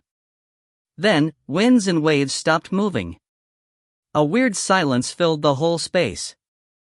On the ship, the son of Phoenix closed his eyes to check out the mountain of nomadism. Yet when he saw its movements, he trembled with fear. 1, 2, 3, 4, 5, 17. It had created 17 ether waves. The horrible ether waves were generated from every huge joint of its body. The devil's blood with the power of catastrophe was ignited in fury and burning in the massive body. With the brutal nature of the beast as fire, and with its blood and breath as firewood, it was burning the fire of horror which was everyone's nightmare. At that moment, in that body as huge as a mountain, waves of the same frequency were generated from the biggest 17 parts of its spinal column. It was like 17 masters from the deep sea joining hands to play the symphony of predestination, summoning the descending of nightmares. A terrible whirlpool was thus generated. A hurricane then took shape between the sky and the sea. The dark clouds were rolling, endless thunder and lightning releasing formidable power. Drawn by the storm and vapor, lightning struck down from the sky with the fast-spinning whirlpool, forming a blood-curdling hurricane. It was like the column that supported the heaven from falling down. The hurricane, no smaller than the mountain of nomadism, raised from the ocean up to the sky, booming and roaring, and released its sucking force. A huge amount of seawater was sucked in and immediately vaporized by the hot current, radiating a burning hot glow. The hurricane took shape in just one blink, blowing like lava. It raged across the ocean along with the mountain of nomadism. The speed of the wind surpassed well beyond the measurable limit of humans. The wind gauge exploded, and the wind was still ramping up its power. As the seawater was pulled backward by the wind in the hurricane, the iron ship was halted and drawn to the hurricane. In the middle of the hurricane, the furious shrieking of the mountain of nomadism was heard. The hurricane was getting closer and closer. Mr. Yi! Igor was in such shock that he shouted toward the sky, the keel was only 70% charged. Do something or we are finished. So will be your ambition to save your country. His voice was immediately torn apart in the hurricane and couldn't go beyond 2 meters. Yet Ye Qingxuan's voice came into his ears, don't worry. Just wait for a moment. You are safe as long as I am still alive. Igor's face twitched. That's easy for you to say. We are safe when you are alive, but what about after you die? Maybe we'll live a few seconds longer than you do, but is that much of a difference? He swallowed his urge to say something more, and yelled at the engine room, charge the keel. I don't care if other engines will explode. Get the keel ready as soon as possible. 3 minutes at least, Captain. 3 minutes. The second mate's voice came from the other side of the bronze pipe. All engines are at maximum power. Even if you take me to serve as the ether transition pump, it will still need 3 minutes. 3 minutes it is, then. Gritting his teeth and looking into the sky, Igor snatched the holy emblem into his hand and prayed to the god whom he had never believed. Mr. Yi, my lord, you have been playing the boss the whole time. Now you're hanging out up there. 3 minutes. If that thing refuses to die, then it'll be us. Up in the sky, Lola's voice was heard by Ye Qingxuan. Need my help? Will illusions help now? Don't worry and go back to sleep, Ye Qingxuan said. You are not a saint. Thought realization of illusions might be powerful, but you can't turn more than 400 people into phantoms. Then you are on your own. Lola laughed mischievously and went back, leaving Ye Qingxuan struggling. He didn't expect that this monster's final move would be such a horrible music movement of modifications. It might not be as hopeless as facing a phenomenal catastrophe, yet for them, they both were so deadly that it was almost the same. He was not very good at handling this sort of movement from the school of modifications and usually got beaten up by a musician from the school of modifications, not to mention a hurricane like this. Yet, it was quite easy to nail it. After resonation with the quiet moon, his silent dream had reached the final stage of the Wormrest enchantment. One stage further and he could reach the ultimate that could kill all the ether and open a silent realm of colorless zone above the black, red, yellow, and white zones. However, a movement like the sleeping world, which harmed oneself while killing the enemy, was by no means to be used at will. If he entered into the sleeping world now, it would ruin his ship first instead of the mountain of nomadism. Remember, there were 4 ether engines overloaded now. The charging of the keel would be finished in no time. If interrupted now, the depressurized ether in the engines will explode before being assimilated. Then, losing all the ether, Ye Qingxuan and his shabby ship would have to face a powerless yet still furious giant sea monster. No matter what he did, they would die. No way to cheat, no way to play his tricks, and no other moves to make, and not enough bags to catch the monster or sticks to knock it out. The only option left for him was a duel? Rubbing his face, Ye Qingxuan murmured, "I hate this kind of brutal fighting." In the next moment, the hurricane came. Endless seawater was sucked into the sky and turned into fog, forming the horrible hurricane which expanded across the ocean and the sky. With thunder and lightning within, it was like the grayish-black column supporting the sky was spinning. Compared to it, humans were just tiny specks of dust. Getting closer to it, Ye Qingxuan was almost torn apart by the wind. This was what it is like when the music movement of modifications reached its extremity. It was as if the whole world was put on the iron chopping board of God and beaten down by God's hammer and fire. Staring at the mountain of nomadism at the deepest part of the hurricane, Ye Qingxuan smiled. "Let's fight the hard way then. Let me try and see where my limit lies," he thought. The next moment, the indigo moon rose above the sea.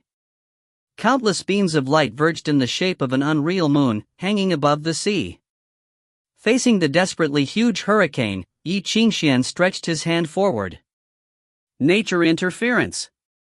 In a flash, his body got into the vacuum world. His willpower spread out in the moonlight, merging with the spirit of the music movement.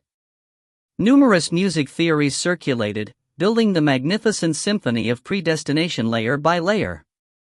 The moon quivered once and shed an indigo light as cold as metal.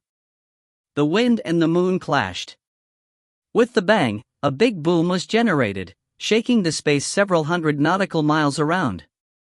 Chapter 545, Flying.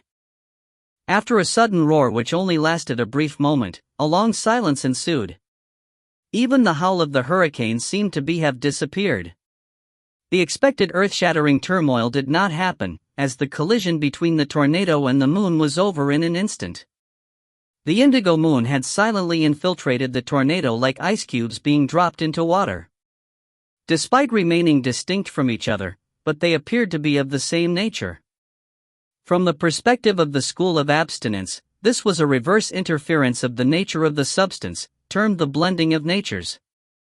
Instead of using music theory to stimulate the hidden nature of the substance, activating it in order to modify the substance itself, Ye Qingxuan combined 2 different natures, that were originally in sharp conflict, together. It was like hiding fire and ice, or making streams of water gush out of stone. The contradiction was forcibly subdued, and harmony was achieved. Ye Qingxuan also employed a technique he had learned from Abraham's music theory.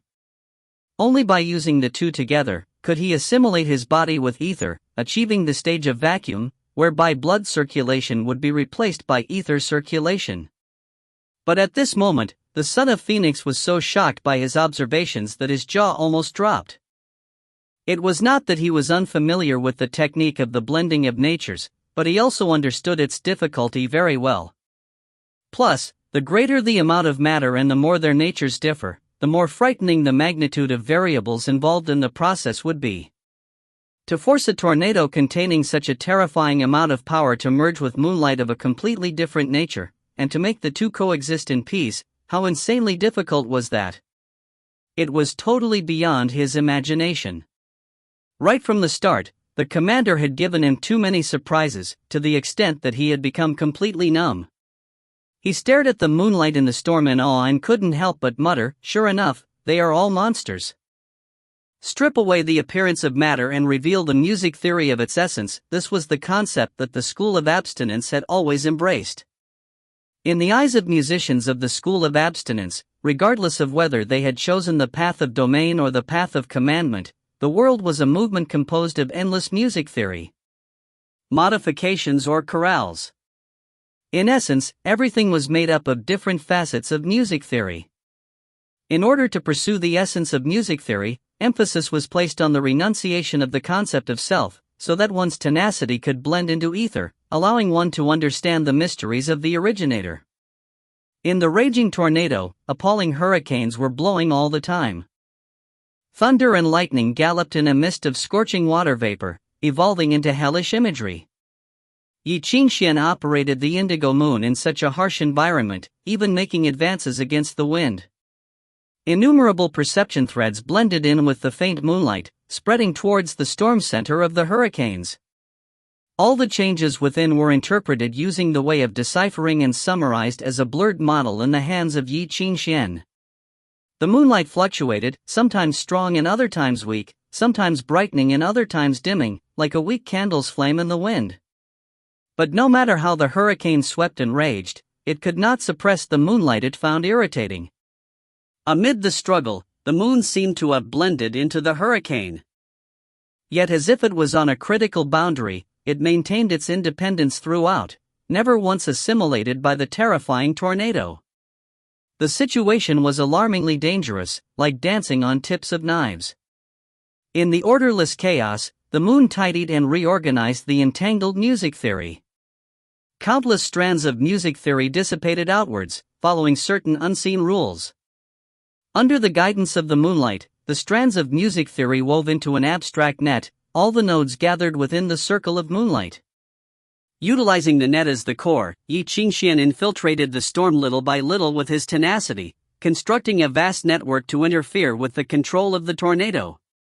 For the mountain of nomadism, the experience was not one it would consider enjoyable. The frightening amount of power contained in the hurricane was like the hands of a giant, constantly reaching out towards the goddamn moon, trying to squash it into pieces. Everything should have broken apart after being subjected to such a terrifying amount of power. But the moon was as difficult to catch and contain as a flying insect, slipping between one's fingers every time. When one wasn't paying attention, it would take the opportunity to sting. While the counterattacks from the moon was not fatal, it sufficed to irritate the beast, almost driving it mad. The moonlight shone calmly, connecting thousands of strands of music theory to the core of the hurricane, guiding them accordingly to erode the control of the hurricane by the mountain of nomadism. The massive gravitational force radiating from the symphony of predestination gathered together, forming vortexes. At every critical moment, the vortexes would supply a crucial gust of countercurrent, forcibly containing the wind and preventing any expansion beyond its initial scale. Since Ye Qingxuan's infiltration, not only did the hurricane fail to expand, but a substantial amount of the potential energy within was also consumed. It was starting to show signs of shrinking in size. To compete with Ye Qingxuan in terms of utilizing external powers was a mistake from the start. No one could be more proficient than him in this aspect. From the very beginning, when he was just an apprentice, he had been constantly utilizing external powers to achieve his own goals. From the enchantment of Avalon to the sacred fire of Auschwitz, the central sanctuary of the sacred city, the music theory of Hyakum, the projection of the holy cauldron. Moreover, he never returned what he had borrowed. Everything that went into his pocket eventually became his, leaving others with no hope of ever getting them back. When the mountain of nomadism realized its mistake, Ye Qingxuan had destroyed at least 1/3 of the tornado. Furthermore, the power it borrowed to summon the tornado required payment in blood. The tornado roared furiously, and the enraged mountain of nomadism hiding within it chased after the moon, biting at it madly.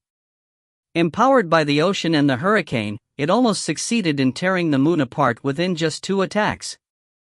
The moonlight flickered but gradually dimmed.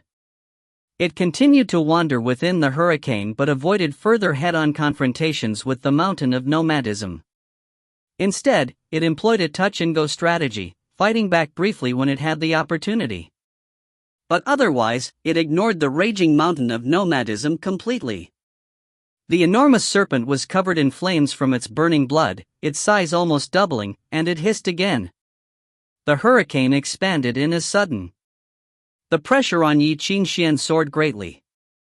The tornado was getting more and more violent, all the energy moving towards its core, surrounding Ye Qingxuan on all sides, wanting to crush him first.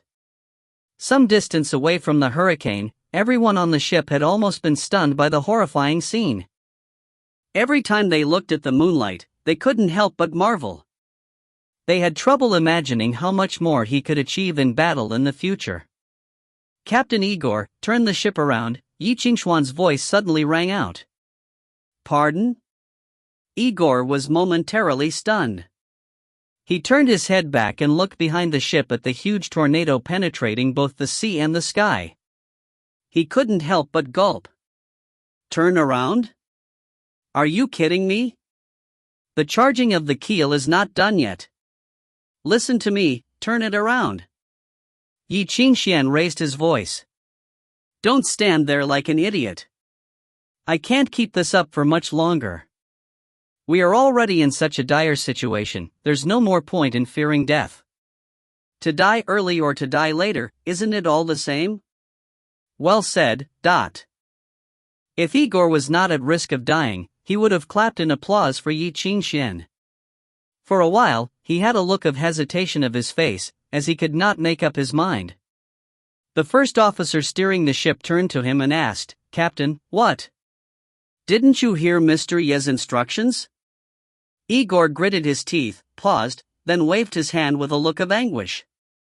Turn around. Get the lifeboat ready, worst case scenario, we abandon the ship. Turn around. The first officer waved and the rudder turned wildly. In a flash, everyone on board felt a huge force acting on the hull, as if it was trying to throw them off. Due to the centripetal force, innumerable rivets scraped against the ship plates, making piercing whines. Because of the sudden turn, the entire hull was almost bent into an arc, setting off a crashing wave in the sea of darkness. Then, with maximum horsepower, the ship shot forward towards the tornado that was sweeping through the sea and the sky. The steel ship charged fearlessly. Get ready to fire. Ye Qingxuan's voice rang out. Together with his words came a perception thread of moonlight, which connected itself to the back of Igor's head. Immediately after, data from the other end poured into Igor's mind like a tide. Wind speed, wind direction, the speed of the ship, its coordinates, the extent of engine overload, change in weight, loading stress.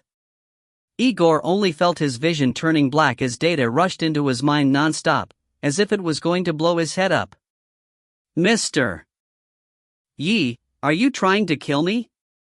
Why are you so useless? Ye Qingxuan seemed to sigh helplessly, making Igor so gloomy that he almost vomited blood. But soon, the flood-like data reduced significantly, having been sorted by Ye Qingxuan in terms of priority.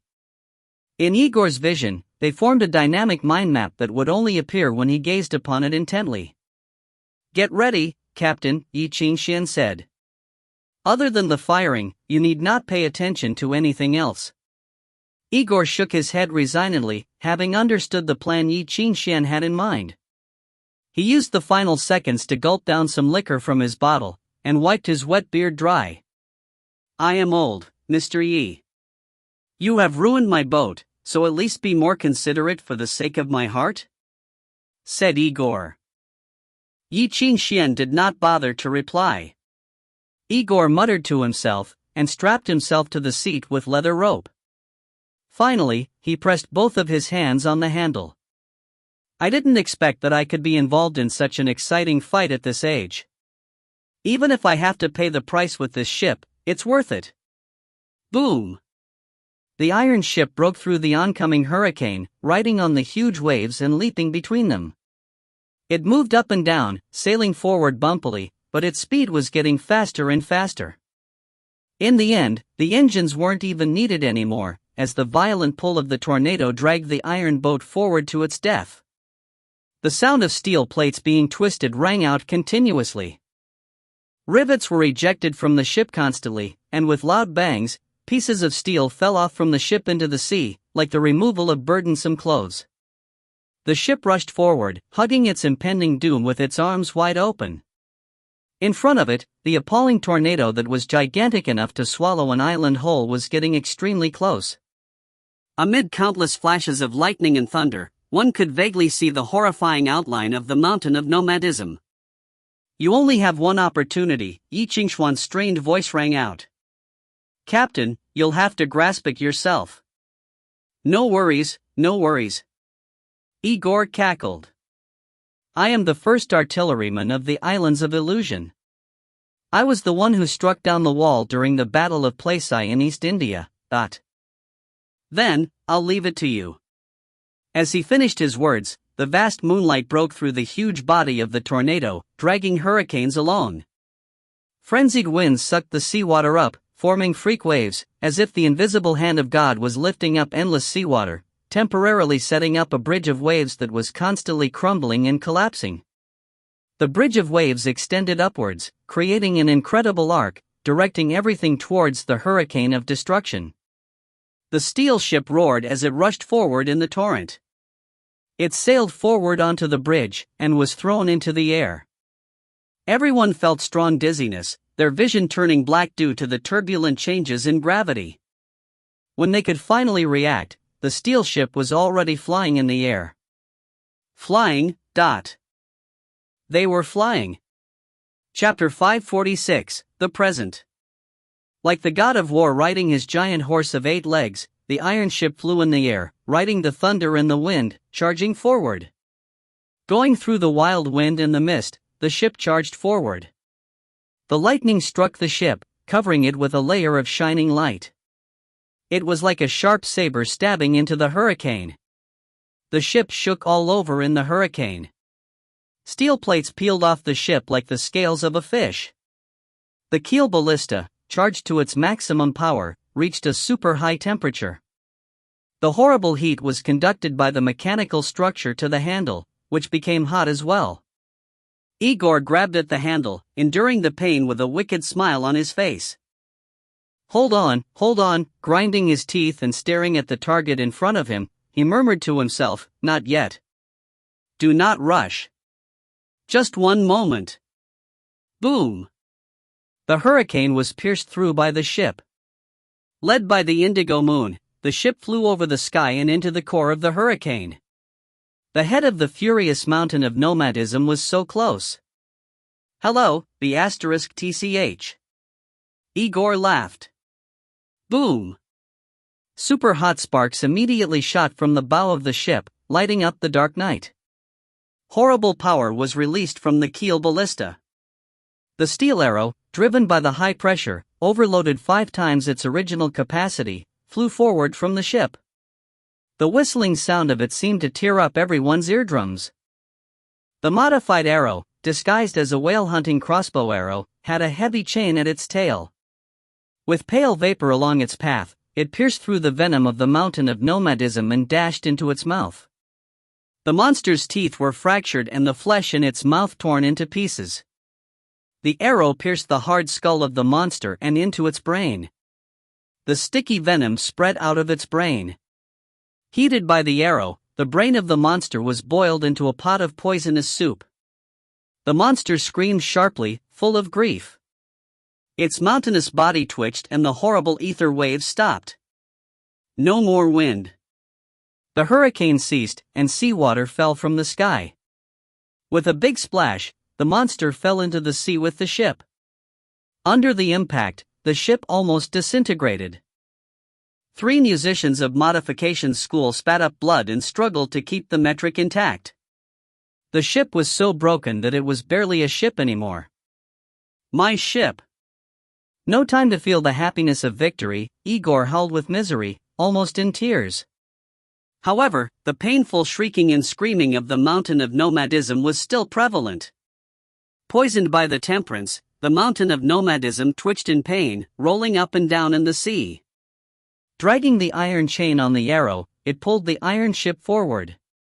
Still not dead after that? Igor was so shocked. Only seriously injured. Soaked with the seawater, Ye Qingxuan landed on the ship. Staring at the snake in anguish, he said, "It was the descendant of a catastrophe. It may grow its head back." The mountain of nomadism was totally mad. The wound was in no way fatal to it, and it was soon healed due to its strong life force as a catastrophe. Yet the temperance poison in the arrow inflicted great pain upon it. The poison, enough to ruin hundreds of thousands of acres of fertile land, was boiling in its brain, eroding its bones and poisoning its blood along its spinal column. The great pain broke it down. The monster rushed wildly, following the ocean's current. The ship was dragged by the snake. Nobody knew where they were heading.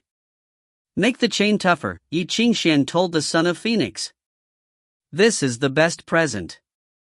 Don't let it get away." "Present?" The son of Phoenix smiled bitterly. "Who do you want to give it to?" Bewildered, the son of Phoenix followed the order and reinforced the chain. It was easy, compared to the reinforcing the whole ship. Then, under the magic of the zither, the whole chain became a part of the string of the zither, forming a heaven ladder. A straight path was created to the brain of the crazy monster. There was nothing as good as this for a musician of the school of mind. Ye Qingxuan smiled and pressed his hands on the chain. Then, the remaining music theories from the Hyakum flew into the body of the mountain of nomadism. With the help of the poison of temperance, the music theories grew wildly in the snake's body. Nothing was more vicious those music theories, for no catastrophe was comparable to the three pillar gods. The poison of the Hyakum spread throughout the body of the snake. It devoured the blood and flesh to make itself stronger. Great power was transferred to Ye Qingxuan through the chain. But Ye Qingxuan didn't dare to keep any of this power. He threw it into the clothes of original sin to help the clothing restore its power. With Hyakum growing, the mountain of nomadism became no more than a dead corpse. With its last ounce of strength, it pulled the damaged ship forward without knowing where it was heading. Finally, it stopped moving. Its gigantic body floated in the water. It was dead. Finally, there was light in the silent, lightless sea. It was from some fires. The fires were burning on the rocks like faint stars, lighting up everyone's faces. In the light, they saw a layer of dark red blood covering the whole sea, continuing to spread. A thick acid smell arose from the blood, and the stench of rotting flesh was in the air. With the fires, the rocks showed themselves. They were not rocks at all but piles and piles of corpses and bones. Those numerous corpses became fuel for the fires. Far away from there, the island could be seen. There was a huge and dark castle atop the cliff. On top of the castle, a bright fire was burning. It must have burned a hell lot of corpses to be so bright. The sailors directed the searchlight to the sea and saw clearly what was in the water. "Devils! Mr. Yi, those are all devils!" The sailors shouted immediately. "Yes. I know." Ye Qingxuan nodded. Through his sense of ether, he could feel the monstrous smell in the sea. All the corpses of the devils were incomplete. It was as if they had been shredded by a meat grinder. The corpses were tossed into the sea and became fuel to make fires. On the deck, Igor was so frightened that he whispered, where are we now?" Ye Qingxuan smiled. "Everyone may get some rest now.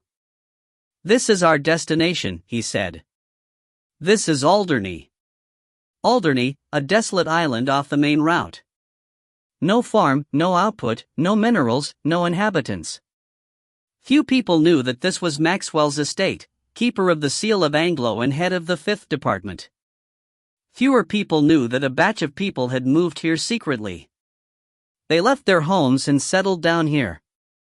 They built everything they needed from scratch here, waiting to go back home someday. They were what remained of the religious court of inquiry, the last hope of the congregation for the doctrine of the faith of the sacred city. The final inquisitors. Knowing where they were, Igor was still at loss for what to do. He looked at Ye Qingxuan and asked, "Shall we give them a signal?" "No. Just wait.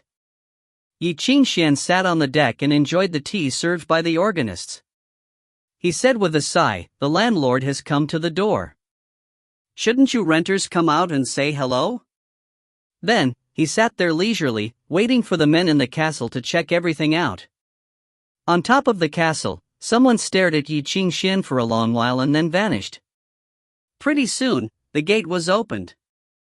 A middle-aged clergyman came, rowing a little boat. On the boat, there was a storm lantern L to lead the way. "Follow me." The clergyman turned around, rowing his little boat toward the gate. Igor looked at Ye Qingxuan. Ye Qingxuan waved his hand. "Just follow him. Don't go the wrong way. The things under the water are really troublesome," Ye Qingxuan said. He looked at both sides of the boat meaningfully. The middle-aged clergyman, obviously surprised, turned to look at him but said nothing. Along the way, Ye Qingxuan checked out the defensive line and the constructions on the island. He said in amazement, "Congregation for the Doctrine, well done. Always preparing for an expedition to the east. Just 1 month and you've already turned this island into a fortress." The ship went into the harbor and the gate closed with a huge boom. In the secret harbor inside the cliff, a man went down the staircases and saluted Ye Qingxuan. "Please follow me.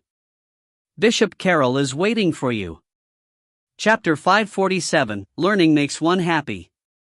3 weeks later, the steel workshop had expanded to twice its original size. The scaffolding embedded in the cliff were like weeds clumped together. The giant nails wedged into the stone were holding heavy steel cables, arranged into a spiderweb-like structure, in place.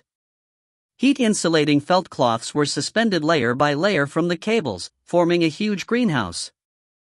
Heavy rain poured from the sky and fell on the felt cloth, causing it to evaporate and rise into the sky again in a thick fog of steam, only to condense and fell as water droplets again upon encountering the cold air above. Cold fog and hot air met in the sky, strangling each other. Finally, they blended together, forming layers of sickly white clouds. It was as if hundreds of iron furnaces were working at the same time, or as if lava had broken through the crust of the earth and was flowing over the ground. An appalling amount of heat were constantly spreading out from the workshop. The viscous and scorching air escaped from the valves on the door with a rotten stench. It was like the breath of living things. "Is it really all right to build a ship this way?" Igor stood on top of the cliff and looked down, his gaze fixed on the covered workshop. No matter how many times he had heard the explanation, he still felt incredulous, as the production method employed was truly beyond his imagination. The current stage of our industrial development is not advanced enough to produce such a massive thing the conventional way, so we could only do it in an alternative manner. Carroll, who had been appointed as the chief engineer, held his umbrella as he looked down and observed his work. He said, "Now the entire port and anywhere less than 500 meters from it are within the radiation range of the alchemy reactions. An alchemical reactor of such a gigantic size would cost as much as half the national treasury and would take more than 10 years to manufacture. Furthermore, it can only be used once, as it would be destroyed in the process, and it has to be recycled as waste after that. The whole process requires more than 100 alchemists to collaborate, using up countless materials and funds. We do not have so much capital and time to waste. It's a once-in-a-lifetime opportunity to be blessed with such favorable conditions, Captain Igor. We must keep everything simple." "This is considered simple?" Igor was shocked. He squatted on the edge of the cliff, then lay down to look at the huge workshop more closely. Under the cover of the heat-insulating felt cloths, the workshop was like a monster of a gray-black color lying on the harbor of refuge, crawling and rolling around in gluey motions, convulsing in the rain as if it was alive, but also abhorrently ugly. So ugly that it looked terrifying. 5 days ago, the musicians of the Congregation for the Doctrine of the Faith removed the entire harbor of refuge, then built a dam at the estuary, turning whole entire port into an enclosed, bowl-like structure. The bowl was covered, and only a warm murky stream of water spewed out steadily from the dam. The turbid water containing alchemical elixirs and toxic metals exuded a pungent stench, staining the black ocean water white. The hull was being manufactured in it. As the organization that had inherited the legacy of the religious court of inquiry, developing various methods to utilize demons was almost instinctual to the Congregation for the Doctrine of the Faith.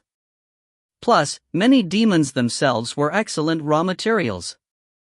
With such a precious resource like the mountain of nomadism, they couldn't possibly let it rot and spoil.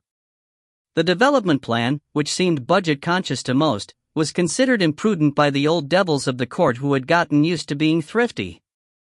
If the Congregation had a complete industrial system and enough supporting resources, they definitely wouldn't agree to such insanity of wasting the huge piece of precious material on a goddamn ship. In some sense, it cannot be considered a ship at all. Carroll said, "We are just utilizing the resources at hand to as best we can, leveraging the molecular activeness of the mountain of nomadism's flesh to grow it into a ship. If we have enough resources and time, it's even possible to create a ship that can fly in the sky forever, occupying the sky like the winged people." Damn, those bastards not only monopolize the resources of the star belt, but also deny us access to the deep sky. For me, having a boat in itself is more than enough, Mr. Carroll, Igor interrupted. He sniffed the pungent smell coming from the workshop, looking intoxicated. "I don't give a shit about whether it's alive or dead, or whether it's the child of catastrophes. I'm happy as long as it is a ship and I can sail it. Of course, it'll be even better if it can take down a legendary warship in one go." He wanted to witness the process in the core of the workshop, but it was a pity as there was no way he could get close to it. The interior of the workshop had been transformed into a petri dish that was super enormous in size. A dense forest consisting of large quantity of fungi toxic to humans grew in it. Lethal toxic gases and corrosive alchemical materials were everywhere. Such was the most suitable environment to cultivate artificial flesh. Beneath the cover of the gray-black felt cloth, the sea water had been transformed into a viscous culture medium of dark yellow. Innumerable muscles and organs of a tender red color floated within like seaweed, growing slowly. Except for the musicians who were cultivating them and the engineers wearing 3 layers of protective clothing each, no ordinary creature could survive in that environment. Even from a long distance, one could still smell the rich scent of blood spreading constantly. Within the past few weeks, the smell of blood had attracted a large number of the vile spawn of the sea. The endless demons that swarmed towards the port had all become the practice targets of the organists, their bodies contributing to the building of the ship as raw materials or cultivation media. The organists, carefully selected by Maxwell, were undisputed elites, each of them fitting the Congregation for the Doctrine of the Faith's requirements for newcomers perfectly, although they had impure faiths and questionable pasts.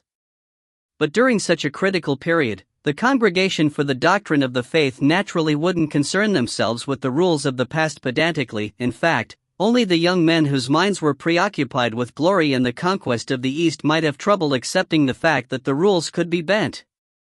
As for the older men, they all had no trouble with seeing which way the wind was blowing.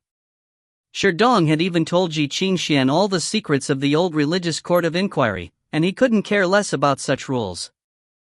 They only cared about the fundamental purpose, and apart from that, the end would justify the means. As long as the religious court of inquiry could be re-established, the glory of the olden days restored and the long-cherished wish to conquer the East realized, they wouldn't think twice even if the price was that they must assassinate the Pope. Among the organists brought along by Ye Qingxuan, the majority would be trained to become the new generation of the Witchhammer in the next few months. The rest were aged men whose paths had been fixed and were almost irreversible. For them, rather than to spend their lives doing a half-assed job as a member of the Witchhammer or as a purifier, it would be better to continue along their own path. So, they chose to quit after taking part in certain courses. The results of the short-term training course of the Congregation were remarkable. In the short span of a few days, most of the organists who had had combat experience, or had been knights even, had mastered the main techniques and skills that would originally require 1 to 2 years to learn.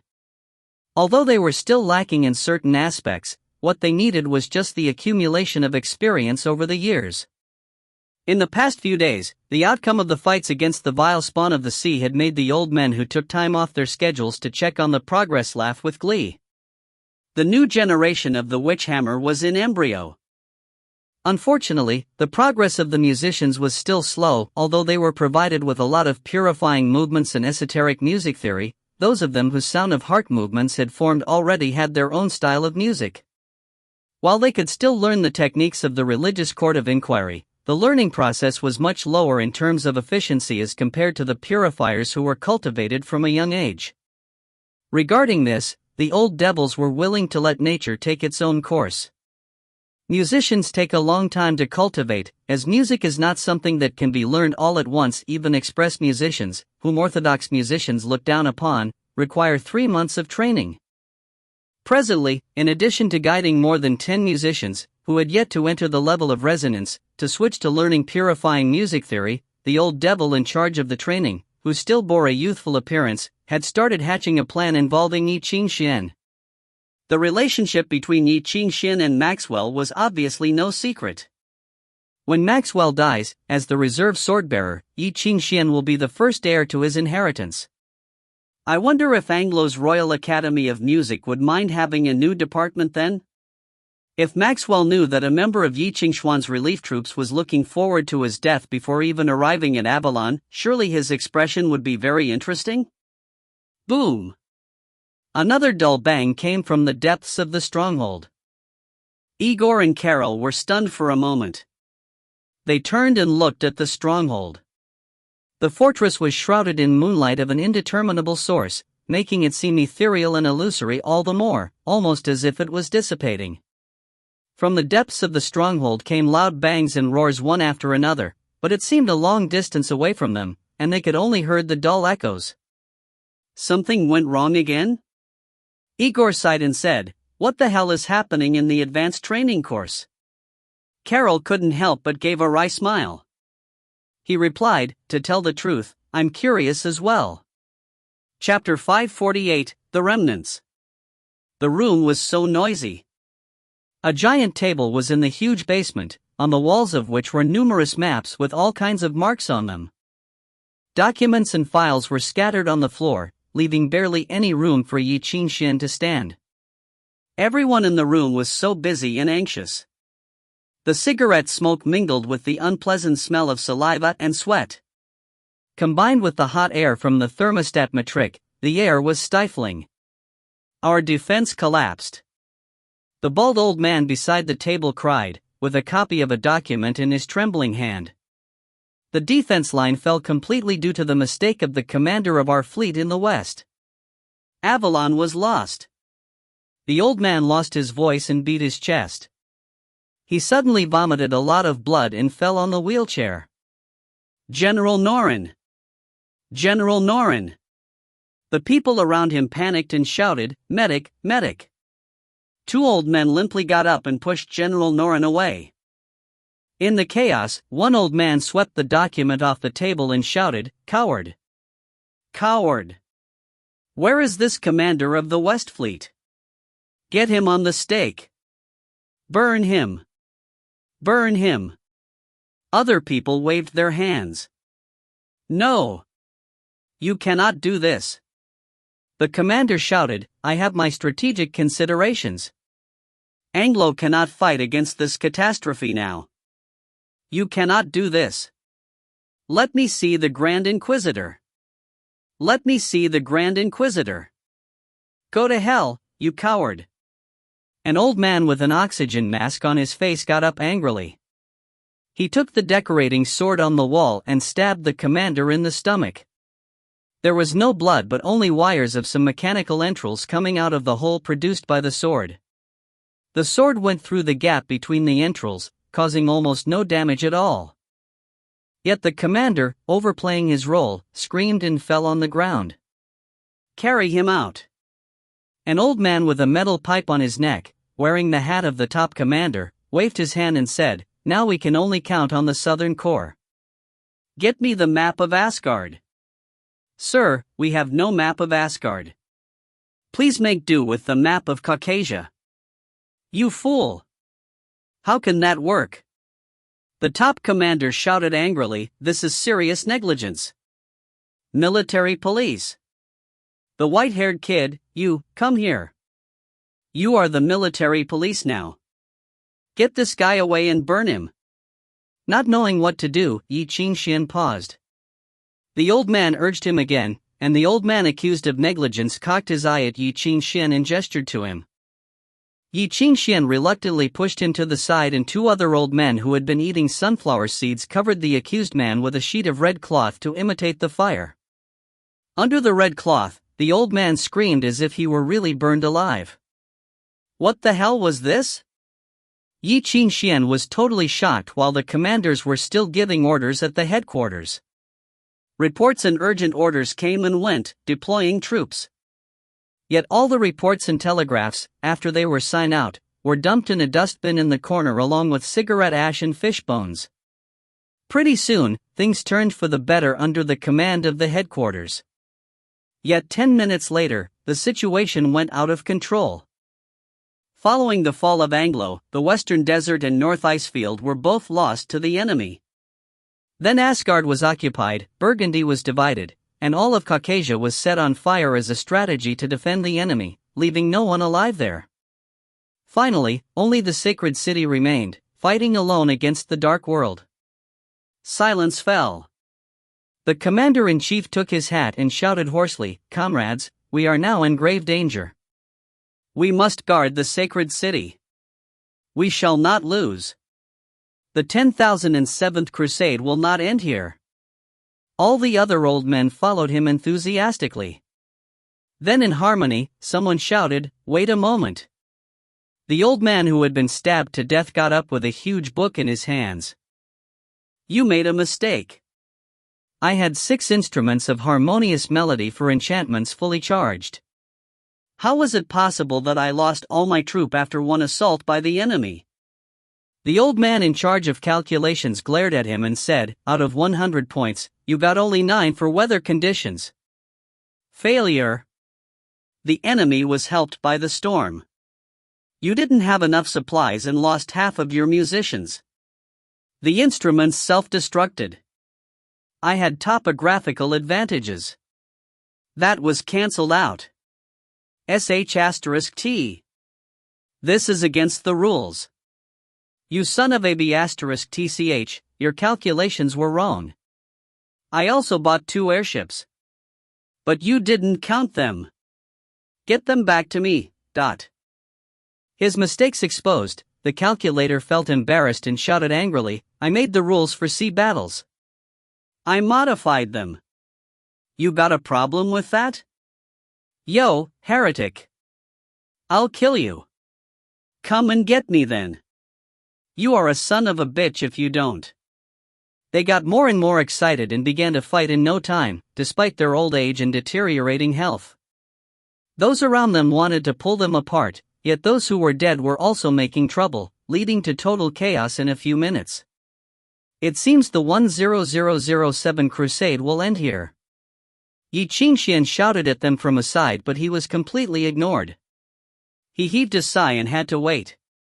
Then, a sunflower seed shell was thrown on his head.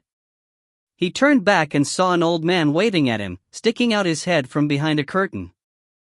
"Hey, young man. You, come here." Ye Qingxuan lowered his head in dismay, wondering what the old man would ask him to do. Yet after he got behind the curtain, he couldn't help but hold his breath. It was only a curtain away, yet it was totally different here. He saw, besides piles of untended documents and files, numerous machines piled up with all sorts of wires. He was quite familiar with them as he had seen them in the hospital. An oxygen maker, a heart rate monitor, a blood pump. Numerous wires stretched out from above the ceiling, beneath the floor or behind the walls, and were connected to the old man in the heavy iron chair to support his life. The half-face Ye Qingxuan saw might be the only flesh left of the old man. Half of his cheek was replaced with metal and many other parts of his body were also patched with metal. The skinny old man was almost wrapped up by the machines. He had an artificial heart, a lung made of steel, a man-made spinal column, and half of his skull was transparent, through which the silver electrodes in the withered brain could be seen. Sitting on the chair facing the wall, he could hardly move any part of his body. On the wall was a narrow window through which he could see the ocean where some fire was burning. It was torture to live like this. Scared? The old man signaled Ye Qingxuan to sit, then said in his odd voice produced by metal vocal cords, "You have come here from afar. Sorry that I could not get out to meet you. It's okay. I'm still young. I'm able to cover long distances as long as I can see the one in charge here." Ye Qingxuan looked at him carefully. He could see the wrinkles and the age pigmentation on his face, yet he could not tell how old the man was. "I know why you are here." The old man heaved a sigh and patted the armrest with his left hand. "Mr. Yi, you want to see us, but we are not what you expected. There is no one in charge here. We are only a bunch of defeated losers. The Congregation for the Doctrine of the Faith has collapsed. We hide in this neglected corner only to heal our wounds. Even our leader has died in the sacred court. You want to find a glorious temple, but we only have the ruins, no value at all. Am I not right, Mr. Yi? After a short silence, Ye Qingxuan took off the sacred belt and put it aside. Looking at the old man's eyes, he said, "I need your help." "I know." Seeing the sacred belt beside Ye Qingxuan, the old man seemed to be a little emotional. He moved his figure and pointed at it. "May I have a look?" Ye Qingxuan put the sacred belt into the old man's hand. The old man held it tightly. Feeling the texture of the belt with his fingers, he smiled with a hint of nostalgia. The sacred belt of the Grand Inquisitor. It has been 100 years since I last saw it. Ye Qingxuan sat there quietly without any movement, leaving him undisturbed in his memory of the old days. Quite a while later, the old man stopped thinking. "Thank you, Mr. Yi. You may call me Sherdong." The old man introduced himself, "Like those old men outside you just saw, I am, sort of the remnant of the religious court of inquiry." Ye Qingxuan was shocked. The remnant not of the Congregation for the Doctrine of the Faith, but of the religious court of inquiry. That was dismissed more than 90 years ago. How long has this bunch of old fellows lived? When the people of the Congregation for the Doctrine of the Faith left the sacred city, they had almost nothing valuable on them. Yet those machines supporting those old men were enormously expensive. Who are these people that the Congregation for the Doctrine of the Faith spends so much money to keep alive and feed? Please don't mind, Mr. Yi. Sherdong produced a weird sound of pumping air from his lung, which was like a laugh. If we have any merit, it is that we live a long life. When we were in the religious court of inquiry, some of us were ascetic monks, some were inquisitors, some were purifiers, and some were cavaliers of the witch hammers. Now, we are only a bunch of old bones who cannot survive for 5 minutes. Ye Qingxuan smiled, not taking what he said seriously. He would be a fool if he did. Chapter 549, Qualifications and Conditions. Translator, Nayabo Studio Editor, Nayabo Studio. A group of living inquisitors of the religious court of inquiry. They're simply priceless. The court is nothing short of a miracle created at the start of the Golden Age with the combined efforts of the Church, the Sacred City, various nations, and even the entire human world, for the exploration of the world of dark. Every single member was chosen from the cream of the crop of the human world and could be considered geniuses in their own right. The funds and materials spent on cultivating their talents are worth far more than their weight in black gold. They brought light to the world of dark, converted the wasteland into fertile soil, and illuminated the depths of the darkness with human civilization. Before the mass retreat caused by the onslaught of catastrophes, they had always been seen as legends. The possibility that the Congregation for the Doctrine of the Faith might have actually continued to keep them in existence had never even crossed Ye Qingxuan's mind before this. They may not be members of the first generation, which is known for being the strongest, but even if they are members of the last generation before the disbandment, even though they have nothing left in their possessions, and are almost dying of old age, they definitely still have some remnants of their powers from the past. Such powers are not in the form of military might that can enable one to fight against 1,000 men, nor movements powerful enough to destroy mountains and rivers, but something more fundamental, the legacy that only the religious court of inquiry can preserve and has enabled the court to nurture new inquisitors continuously. Elder Sherdong, allow me to make myself clear. I am here to restore the glory of the religious court of inquiry, Ye Qingxuan said after sorting out his thoughts. He looked at Sherdong, his tone solemn. I offer you my promise in the name of the sword-bearer. If you help me save Anglo, then as the representative of Anglo, I shall give you the full support of the nation, including the supply of whatever material resources and talent you need. Regardless of the stances of the other countries and the sacred city, I will re-establish the religious court of inquiry.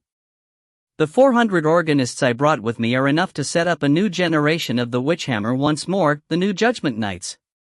I give you my word that you will be able to form your own armed forces in the territories of Anglo, not having to answer to anyone but me, including the Emperor of Anglo. It'll be like the Chainsaw Fraternity. As long as you follow me, I can give you the status and treatment they have received in Canaan. He was greeted with silence. In the silence, only the noise from the old men wrestling beyond the curtain could be heard. Sherdong kept his eyes down, seemingly considering what the young man had said, but also perhaps just staring blankly at the air in front of him even though there was nothing but empty space. After a long time, he said, I see. But only that and nothing else. Ye Qingxuan frowned. He said, Elder Sherdong, I feel that I have given my promise with all due sincerity, and the conditions are the most I can offer. I don't like abstruse negotiations and trivial bargainings. If what you expect is a higher price, forgive me, but there's nothing else I can do about it. Sherdong sighed. He scratched his face with a finger, wearing a gloomy expression, and spoke with the aid of his metallic prosthetic vocal cords. Mr. Yi, do you know what was my position in the religious court of inquiry initially? Ye Qingxuan waited for the answer quietly. Accountant. Sherdong chuckled and said, I was an accountant. Ye Qingxuan was stunned.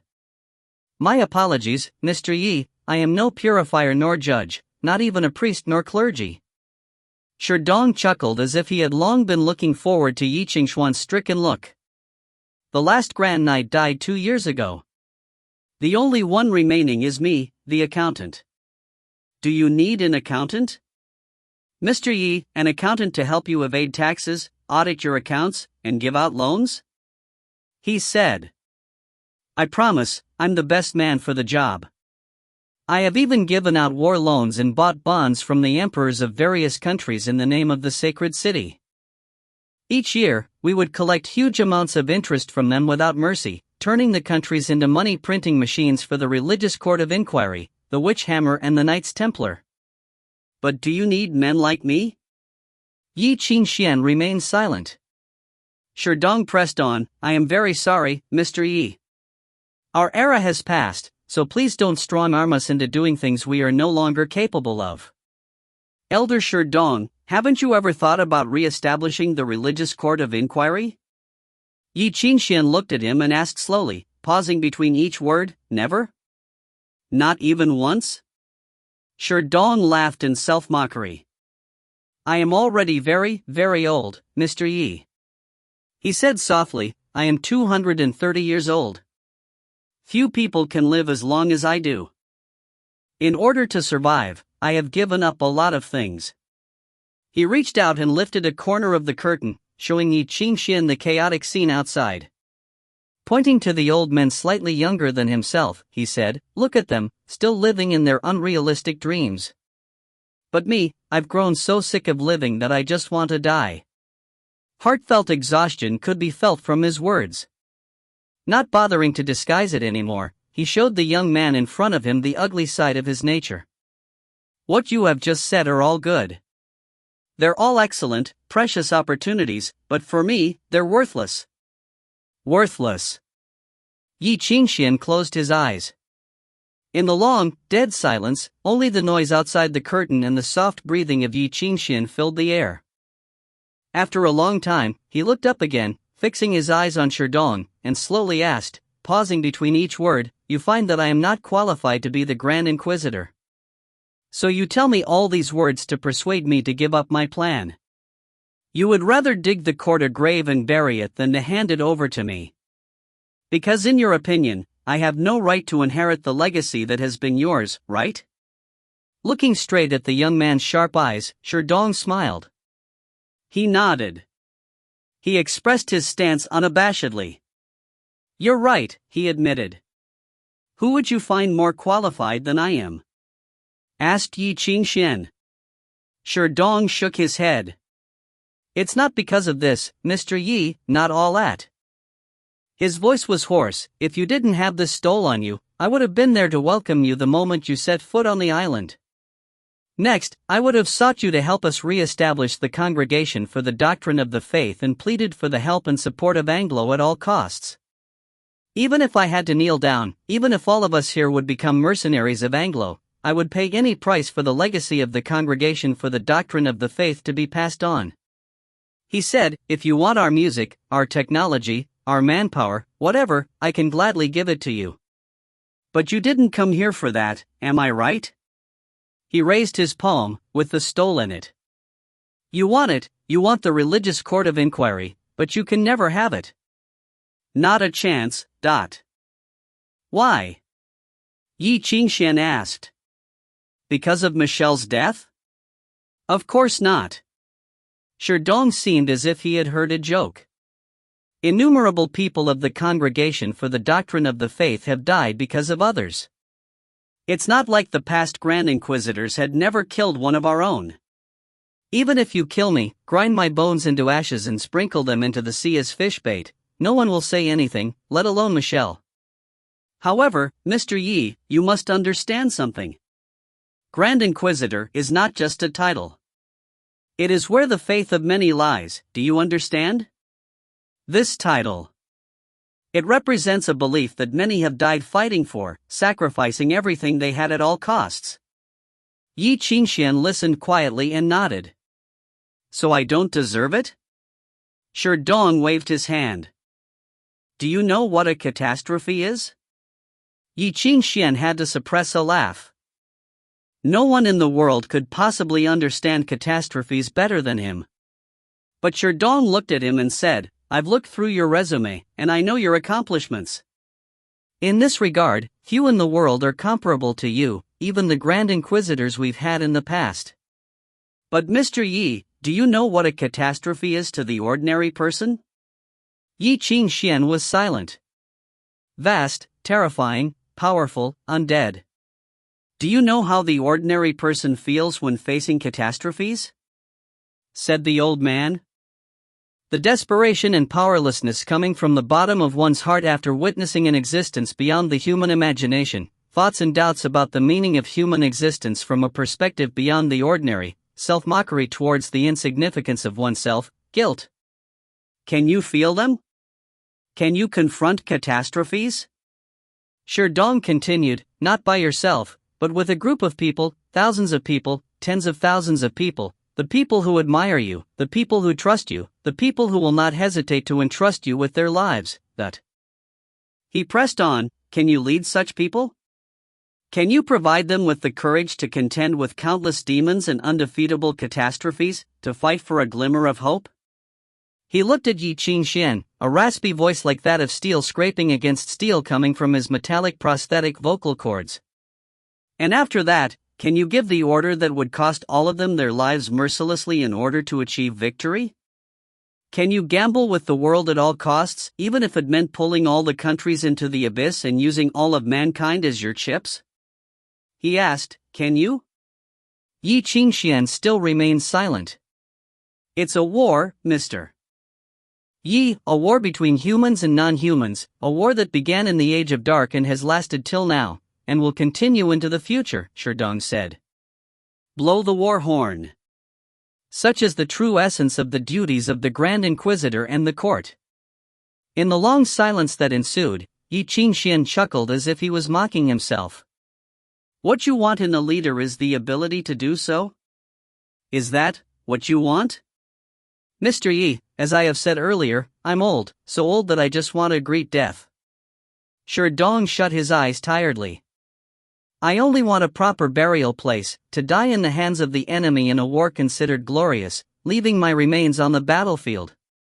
Can you find me the battlefield? The battlefield worthy of us to shed blood and to suffer in pain for, the battlefield that we desperately want to set foot on once more, even if we have to sacrifice our lives and burn our souls for it. Can you find it? In another long silence, Ye Qingxuan suddenly laughed. It was a relaxed and happy smile. Then allow me to change my conditions. He looked at the old man in front of him and said calmly, to die in the crusade to the east, would that be enough? Dead silence. Dead silence descended suddenly. In the blink of an eye, it seemed that even the sound of breathing had disappeared. Even the old men immersed in the battle simulation and their dreams came to an abrupt stop. Everyone turned back stiffly and stared at Ye Qingxuan. In their aged, murky pupils, red light shone. It was like a flame in the embers that had never been extinguished, fanatic and dangerous. It was as if they wanted to burn this guy who spoke about the dreams that they would never forget so lightly into ashes. But also full of desire, the desire for the possibility that was almost impossible. Crusade? Sherdong repeated.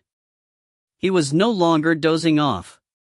He opened his eyes, the laid-backness and politeness of the old man fading away, replaced by an iron-like fierceness. He looked at Ye Qingxuan. Did you say crusade? Yes, the 10th crusade to the east, Ye Qingxuan said. A real crusade, a real expedition all the way to the easternmost of Asgard to rebuild the White Rock stronghold and penetrate the world of dark. You can make it happen? The old man questioned. Sherdong leaned forward, dragging his heavy restraints like he was judging Ye Qingxuan in his mind. As if he was about to unsheath his sword at any moment, his eyes became cold. He asked aggressively, can you? Ye Qingxuan. Chapter 550, Power and Glory. Translator, Nayabo Studio Editor, Nayabo Studio. Sure. I can do that, Mr. Sherdong, Ye Qingxuan said calmly. As if talking about ordinary things, he described the future. In his tone, there was not any pride or emotion, as if everything he said was guaranteed. I'll speed up the Industrial Revolution. The Industrial Revolution can be restarted if we put the Stirling Engine 2 into use. The productivity will be promoted. At the same time, I will readopt the honor system. I will promote a new generation of merchants and factory owners and make them the new aristocrats to replace those old-fashioned aristocrats who know only about their land and people. A lot of people will lose their land and choose to work in the factories. In 2 years, productivity will tower up, high taxes will put huge pressure on the civilians, and milk will be poured into the Thames due to lack of customers. Once the merchant aristocrats have their power, the civilians in poverty will yearn for new land and market, and for more opportunities for wealth and status. They will force the country to invade other countries in search of wealth. Then, the crusade will come. I can give you that, Mr. Sher. It is super easy. If you want, I can do this better than anyone else. He slowly got up, facing the surprised stares of the old men, and said, not only that, but I will seize more power in the name of saving the world and send more men to the battlefield in the name of the crusade. With war, I will get more power. In the silence, only the heavy breath of the old men could be heard. Their passion for war was lit up. And they were a little shocked to hear this young man's words. Ye Qingxuan suddenly became so strong and powerful their eyes, inspiring unspeakable respect and fear for him. Big noise was heard from afar. A bell rang from the peak of the mountain, which told everyone that some evil creatures were coming. In the dark sea, numerous shadows came closer and closer in the glimmering fires. They came here following the waves. There were so many of them. In the wind, one could smell the foul smell of them. With rushing steps, Carol came. Half kneeling outside the gate, he reported, the current sped up and they are here earlier than expected. Please follow me to the underground shelter. No one replied. The screaming of the evil creatures got closer and closer. Sherdong was lost in thought, lowering his head like a statue. Only the sound of the operation of the machines was heard in the room. A long time passed. What do you want exactly, Ye Qingxuan? Raising his head, the old man looked into the eyes of Ye Qingxuan and examined his face. He seemed to be re-evaluating him. He asked, if this is so easy for you, then what are you really after? Power, mister. Sherdong, Ye Qingxuan answered with no intention of hiding anything. I want power, the power that makes everyone bow down to me. If Anglo can give it to me, I will save Anglo. If the sacred city forbids me, I will fight against them. I will change this world. No one can stop me. The crusade was only a small part of my plan. Glorious death, reconstruction of the religious court, or sacred crusade, I can give all them to you. Offer me your loyalty, Mr. Sherdong. Looking at Sherdong, Ye Qingxuan said, I have a lot more things that can change the world. In the silence, Sherdong stared into Ye Qingxuan's eyes. Ye Qingxuan's pupils became red, a powerful non-human spirit filled his body. Tiredness vanished and was replaced by a glimmering light of willpower. He was like a dying evil looking at the young man with his intense stare, tearing up all disguises and cowardness to see if the young man was lying. But he could see nothing. The dark eyes were like black holes, deep and quiet, sucking all grief and agony into them, yet revealing nothing. They are like the ultimate. Sherdong wanted to touch those eyes but dared not to. After a while, he raised his hands, offering the sacred belt to Ye Qingxuan. He said, please lower your head. Ye Qingxuan half-kneeled before him and let Sherdong put the solemn sacred belt on his shoulder. The dark gold letters were no longer quiet. As if there were some spirits awakened from their long sleep, they shone with the light of the burning sun. Ye Qingxuan rose and looked at the sacred belt on his shoulders. All old men stepped up one step to half-kneel before Ye Qingxuan. Lowering their heads, they offered their loyalty to Ye Qingxuan with no hesitation. The sound of drawing the sword was heard. In the iron chair, Sherdong drew his rusted sword. The heavy sword shivered, shaking all of the dust and rust off of it. Despite all the cracks and breaches, the sword was horribly sharp. The skinny old man struggled to stand up, then stepped forward, dragging all the wires. He half-kneeled before Ye Qingxuan, and lowering his head, offered his sword to Ye Qingxuan. The war will begin. Sherdong asked, please bless us, your Grand Inquisitor. Ye Qingxuan held the hilt tightly and raised the sword. A sudden boom was heard from the sword, which was like a war cry from the battlefield. It was the sound of armor rustling. Numerous spirits and ghosts came back, endowing and bestowing their last hope and willpower on the sword. The sword became hot like a piece of iron on the fire. Then, Ye Qingxuan laid the sword on Sherdong's shoulder. Looking at him, Ye Qingxuan read out the will of God to him, blessed is the man that walketh not in the counsel of the wicked, nor standeth in the way of sinners, nor sitteth in the seat of the scornful. But his delight is in the law of the Lord, and in his law doth he meditates day and night. Be all the glory to you, your Grand Inquisitor, all the old men said in their harsh voices. Ye Qingxuan pulled Sherdong up from the ground and gave the sword back to him. Sherdong supported himself with the sword.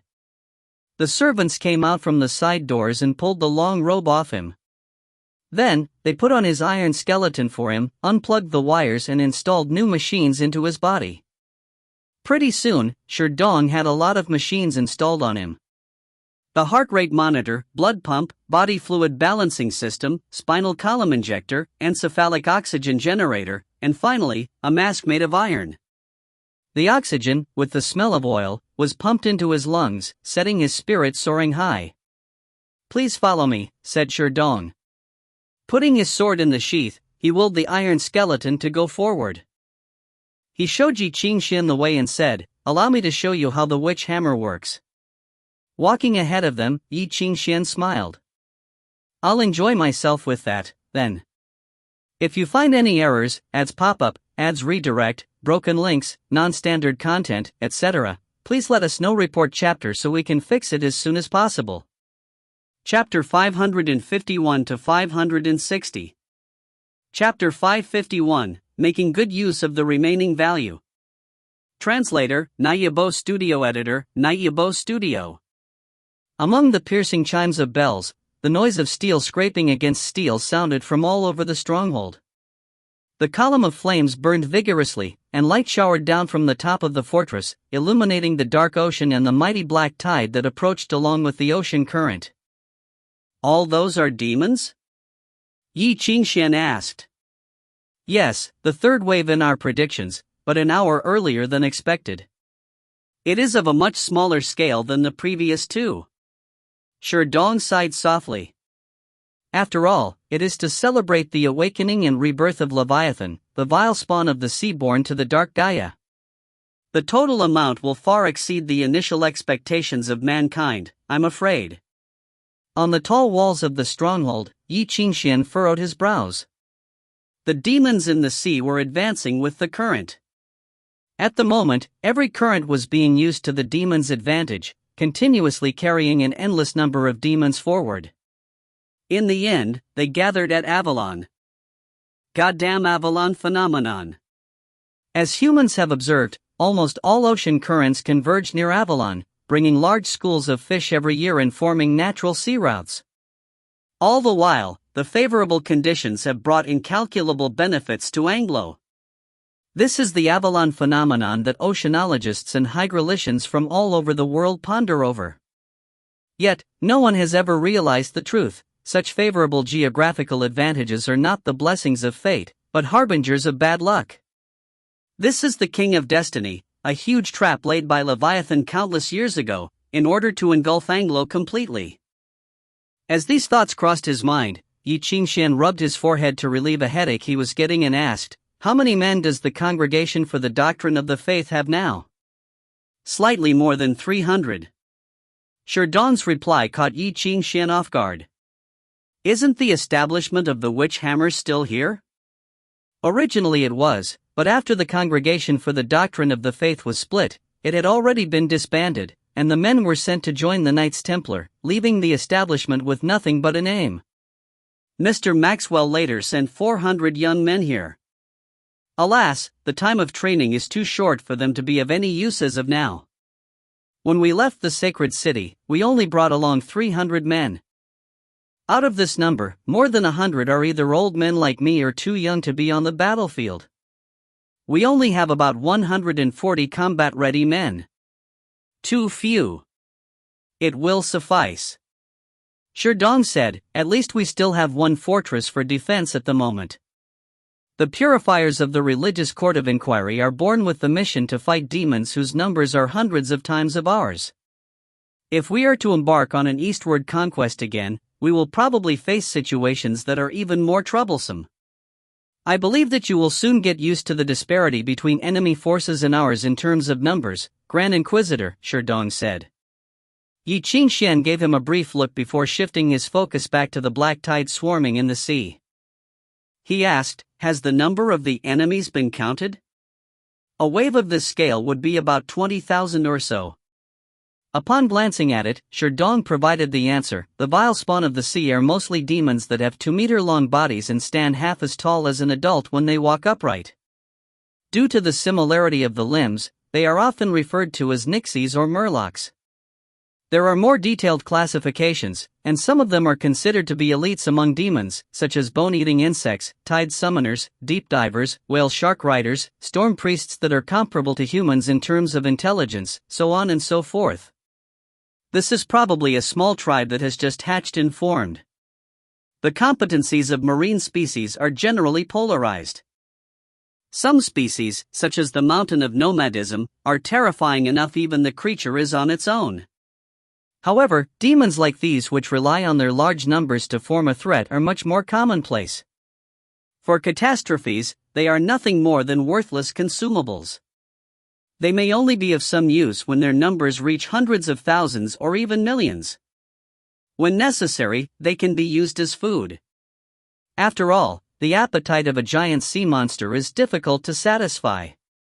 Ye Qingxuan listened in silence, yet he couldn't help but gasp mentally.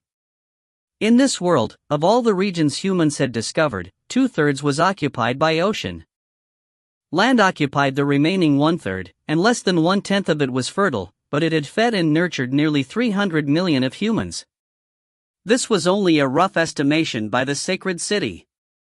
Taking into account tax evaders invisible on the household register, slaves considered as private property and the people excluded, accidentally or otherwise, from each nation's records, there were about 400 million people in the world, according to the scholars' approximation. The land that has been cultivated currently had reached its limit in terms of the human population it is able to support. As for the ocean, murlocs were way less picky as compared to human beings. Seaweed, kelp, fish, shrimp, and even dead bodies of their own kind, all these could be part of their diet. Once the dark Gaia sowed the seeds, fruits shall be born all over the deep waters of the sea. Within the enchantment of the holy city, Ye Qingxuan once saw the vesicle forest that nurtured demons. The appalling efficiency and scale of the transformation were nothing short of suffocating. As long as ether supply from the ley lines was present, it could decompose and reconstruct a living thing even in the short span of a few hours, shaping the embryo of a demon. This was exactly why each and every awakening of Leviathan is a horrifying event that threatened the security of all countries. For success in sealing Leviathan once more before the vile spawn of the sea hatch to be assured, it was often necessary for Anglo to prepare for the disaster 10 years ahead, and even then, they would only be confident when the sacred city dispatched saints to be stationed at the scene as well. At the moment, Ye Qingxuan could only thank his lucky stars that the territorial sea of Anglo was the sole region affected, and the threat was limited to this pitch-black sea. The disaster must be resolved as soon as possible. Mankind could not sustain a war of attrition with the vile spawn of the sea. Once the deformed ecosystem of the murlocs was truly formed, humans would have to face demons 100 times stronger than the current number, not to mention the gigantic sea monsters feeding on the murlocs, as well as Leviathan itself. But at the moment, Ye Qingxuan wanted to see how over 100 men of the Congregation for the Doctrine of the Faith could drive off 20,000 demons. They're merely a flock of little creatures. Sherdong let out a few peals of laughter and said, even their inherited memory is not awakened, so they have next to zero abilities. Their strength lies only with their numbers, making them no more threatening than a large beast tide. Honestly speaking, I'm afraid there is nothing much to look at. Just as the two conversed, the hissing sound gradually crescendoed. In the murky boiling waves, the first Nixie climbed onto the coast, stepping on the pebbles and gravel as it crawled toward the stronghold. Closely behind were the second, the third, and the fourth. To the extent that in the end, one could only make out a thick shadow of dark green extending on the shore, as if moss from the sea was spreading on land. Yet to mature completely? What a pity! Sherdong narrowed his eyes and explained, these are newborns lacking in calcium, the exposed bones have yet to harden. Ye Qingxuan followed his gaze, and his eyes fell on the murloc at the forefront. Staring at the human-like demon, he couldn't help but feel that it looked like the magnified version of some deformed baby, with bones that were still a faint white color exposed outside, its whole body covered in scales, and plenty of fish-like characteristics on its skull. Becoming aware of the gaze coming from the top of the wall, the murlocs raised their heads and hissed vehemently. The sounds they made resembled that of a sharp knife scratching on an iron plate and rang out one after another, giving those who heard it goosebumps. Even though their language differed from human tongues, one would have no trouble understanding the meaning expressed by the hissing sound, hunger. The hunger that remained unsatisfied, right from birth to the present moment. The innate, vigorous coveting for human blood and flesh. And the greed that would never be fulfilled. The mere act of detecting the smell of human beings was more than enough to trigger the glands in their bodies to secrete lots of hormones, causing muscles to bulge and bones to proliferate. The sensation of hunger, just like a burning fire, completely occupied their consciousness. In the blink of an eye, the body of the Nixie had swollen up by a lot. The huge eyes on both sides of the skull were bloodshot. In the middle of the sclera, which most of the visible parts of the eyes consisted of, strange pupils unique to fish contracted and quivered. The Nixie had descended into insanity. Murlocs have a very sensitive sense of smell. The skin under the scales on their upper body actually has a large number of olfactory cells. Like all species of demons well known for their numbers, once they detect the scent of humans, they will undergo a certain stress response, in which their glands secrete abnormally, and the hunger is magnified multifold. They are never satisfied and do not know how it feels like to be full. Thus, cases where they died from stuffing themselves with too much food are commonplace. An equally noteworthy fact is that they are rarely able to experience delight or satisfaction. Whether it is due to evolutionary mutation or some other deliberate attempt, I do not know. Only when their digestive organs ingest human hemoglobin can the pituitary gland synthesize hormones similar to dopamine. Sherdong paused and said no more. Ye Qingxuan understood what he meant.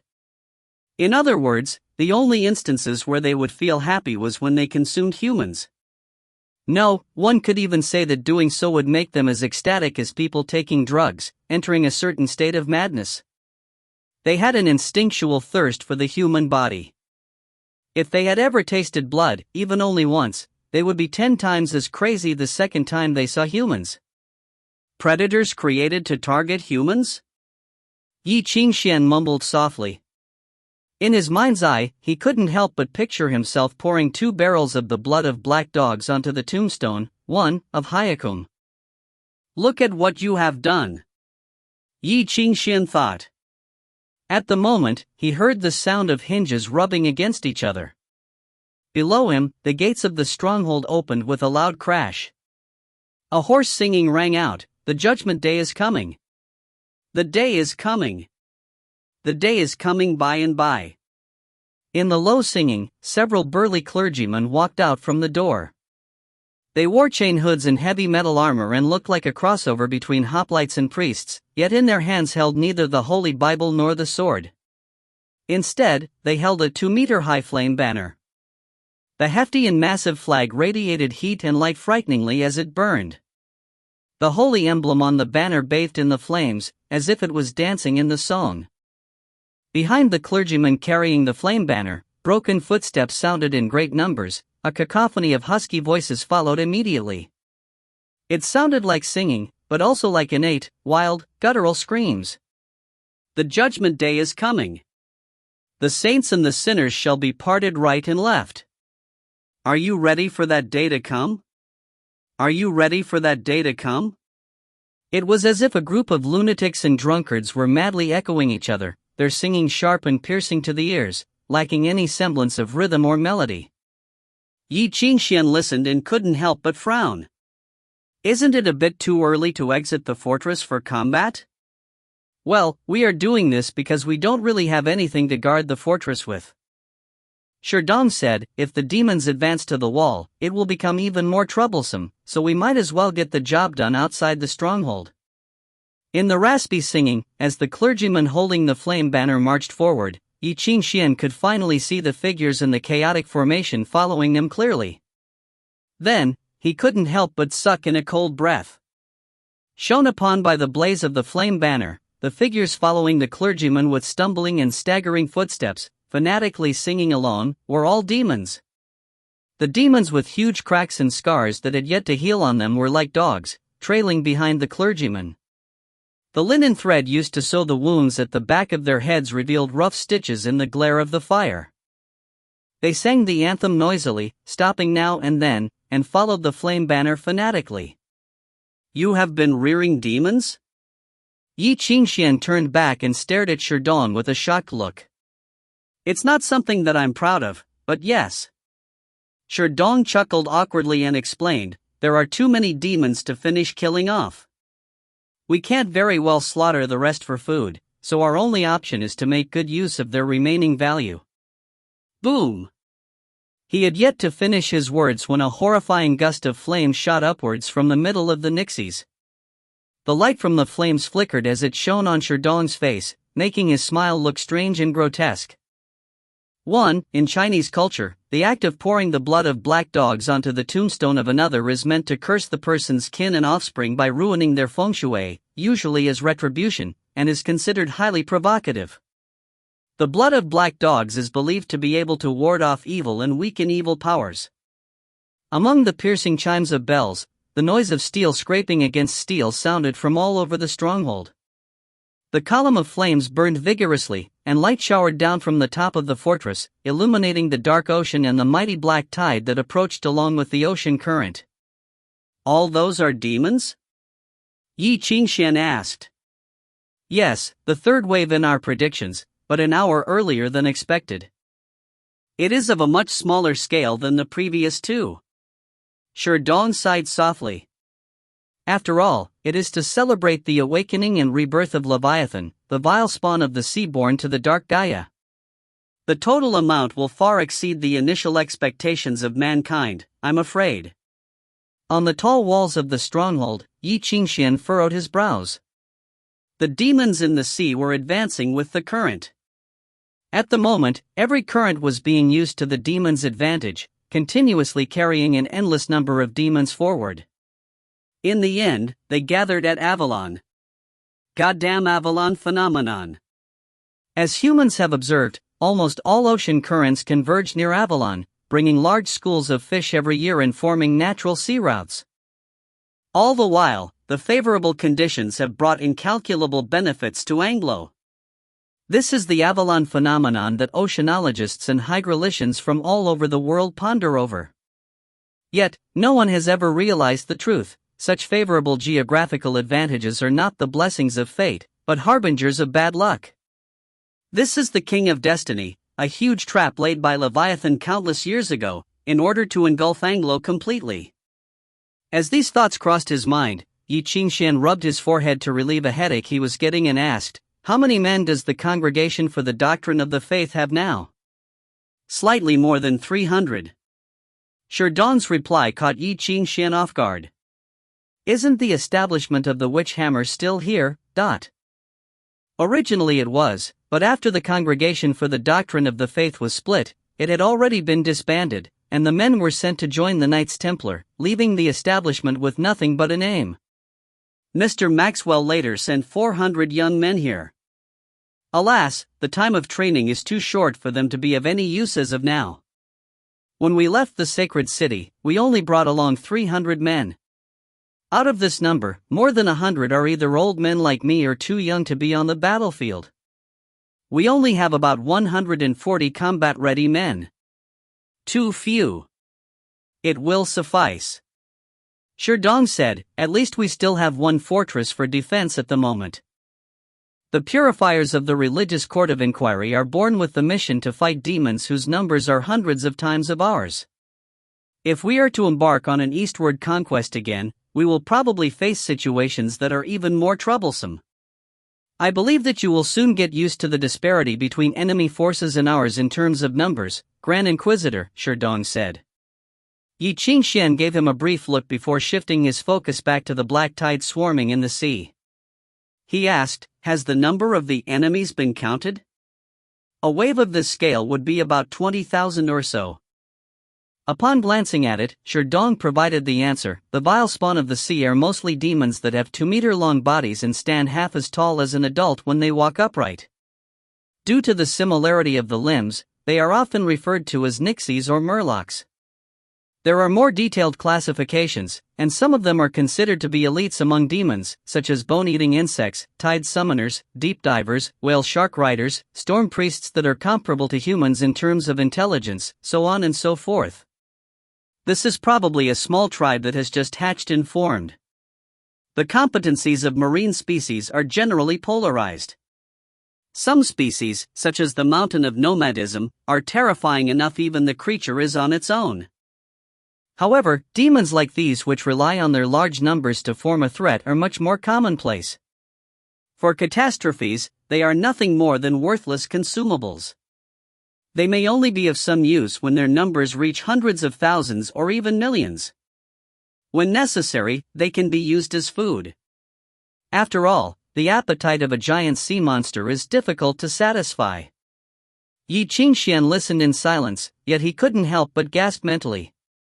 In this world, of all the regions humans had discovered, 2/3 was occupied by ocean.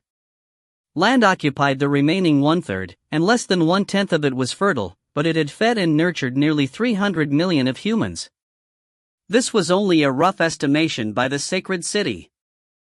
Taking into account tax evaders invisible on the household register, slaves considered as private property and the people excluded, accidentally or otherwise, from each nation's records, there were about 400 million people in the world, according to the scholars' approximation. The land that has been cultivated currently had reached its limit in terms of the human population it is able to support. As for the ocean, Murlocs were way less picky as compared to human beings. Seaweed, kelp, fish, shrimp, and even dead bodies of their own kind, all these could be part of their diet. Once the dark Gaia sowed the seeds, fruits shall be born all over the deep waters of the sea. Within the enchantment of the holy city, Ye Qingxuan once saw the vesicle forest that nurtured demons. The appalling efficiency and scale of the transformation were nothing short of suffocating. As long as ether supply from the ley lines was present, it could decompose and reconstruct a living thing even in the short span of a few hours, shaping the embryo of a demon.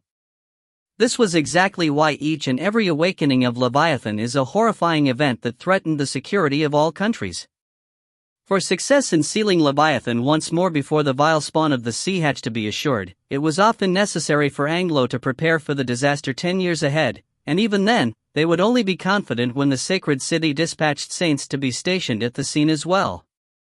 At the moment, Ye Qingxuan could only thank his lucky stars that the territorial sea of Anglo was the sole region affected, and the threat was limited to this pitch-black sea.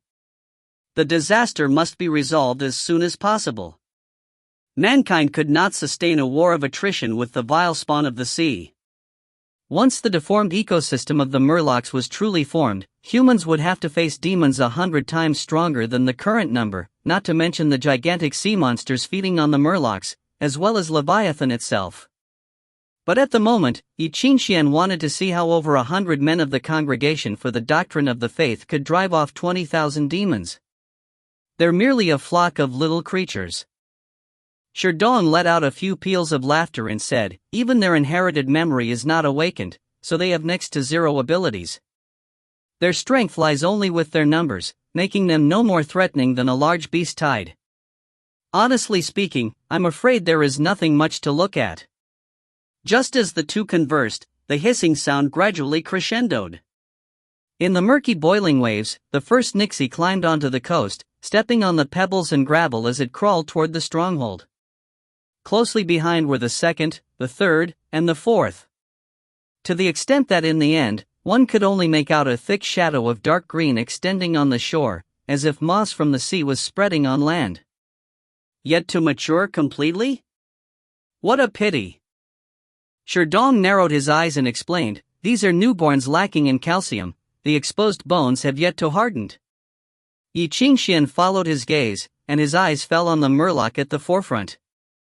Staring at the human-like demon, he couldn't help but feel that it looked like the magnified version of some deformed baby, with bones that were still a faint white color exposed outside, its whole body covered in scales, and plenty of fish-like characteristics on its skull. Becoming aware of the gaze coming from the top of the wall, the Murlocs raised their heads and hissed vehemently. The sounds they made resembled that of a sharp knife scratching on an iron plate and rang out one after another, giving those who heard it goosebumps. Even though their language differed from human tongues, one would have no trouble understanding the meaning expressed by the hissing sound, hunger. The hunger that remained unsatisfied, right from birth to the present moment. The innate, vigorous coveting for human blood and flesh. And the greed that would never be fulfilled. The mere act of detecting the smell of human beings was more than enough to trigger the glands in their bodies to secrete lots of hormones, causing muscles to bulge and bones to proliferate. The sensation of hunger, just like a burning fire, completely occupied their consciousness. In the blink of an eye, the body of the Nixie had swollen up by a lot. The huge eyes on both sides of the skull were bloodshot. In the middle of the scara, which most of the visible parts of the eyes consisted of, strange pupils unique to fish contracted and quivered. The Nixie had descended into insanity. Murlocs have a very sensitive sense of smell. The skin under the scales on their upper body actually has a large number of olfactory cells. Like all species of demons well known for their numbers, once they detect the scent of humans, they will undergo a certain stress response, in which their glands secrete abnormally, and the hunger is magnified multifold. They are never satisfied and do not know how it feels like to be full. Thus, cases where they died from stuffing themselves with too much food are commonplace.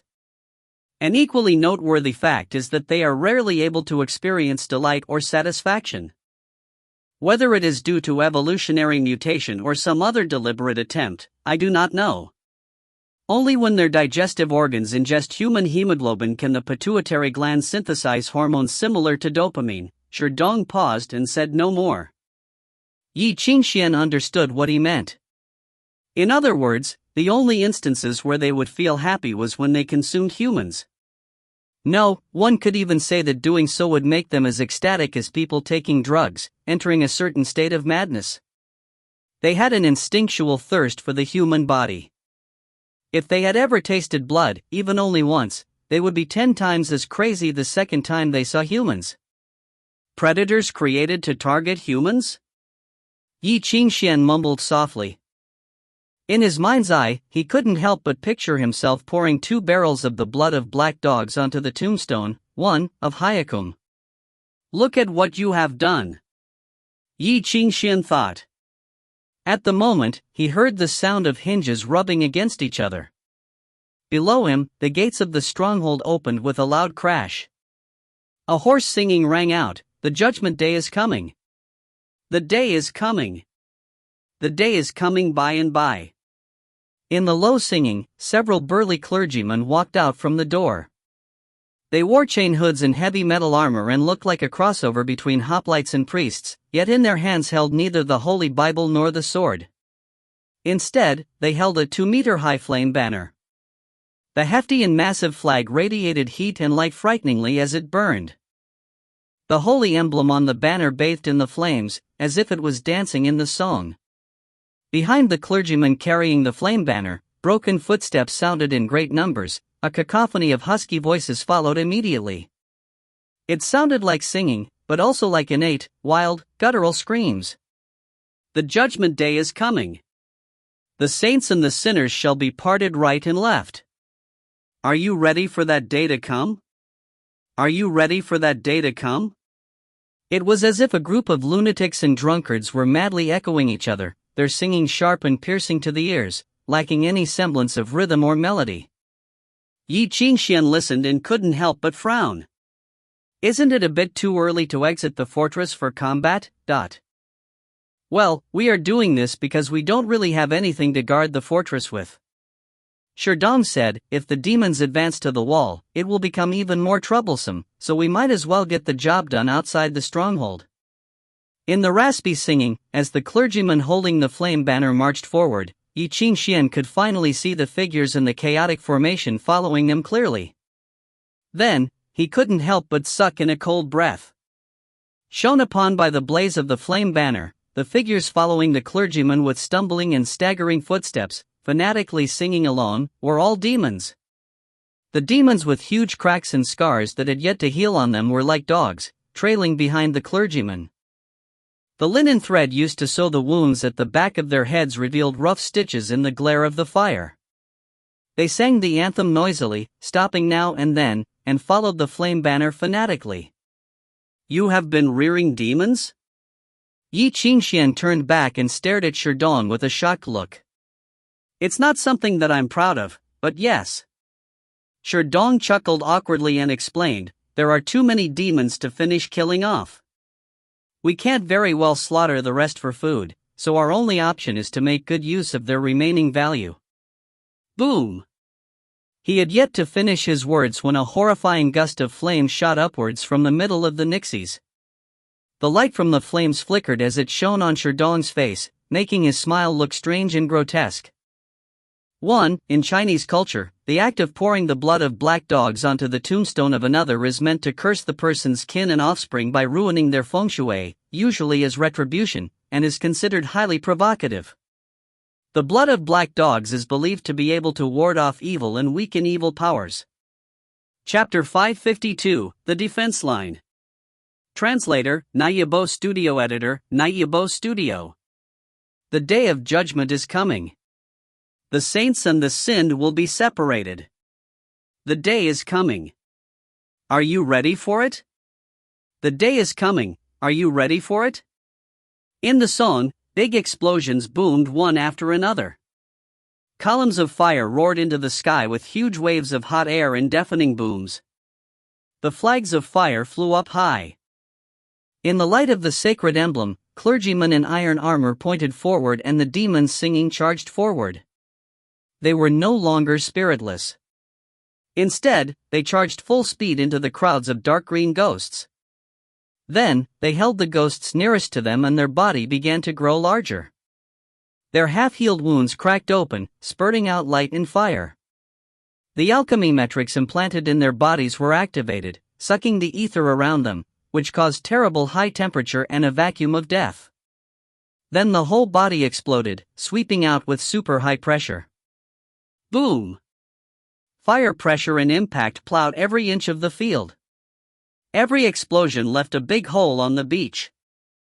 The disastrous impact waves reached the wall of the fortress, bringing hot wind to the face of everyone on the wall. Feeling the hot wind on his face, Ye Qingxuan looked at the sacred yet quirky fire. Sherdong raised his hand to fend off a piece of flesh falling onto him and tossed it under the wall. "You make the demons into bombs?" asked Ye Qingxuan.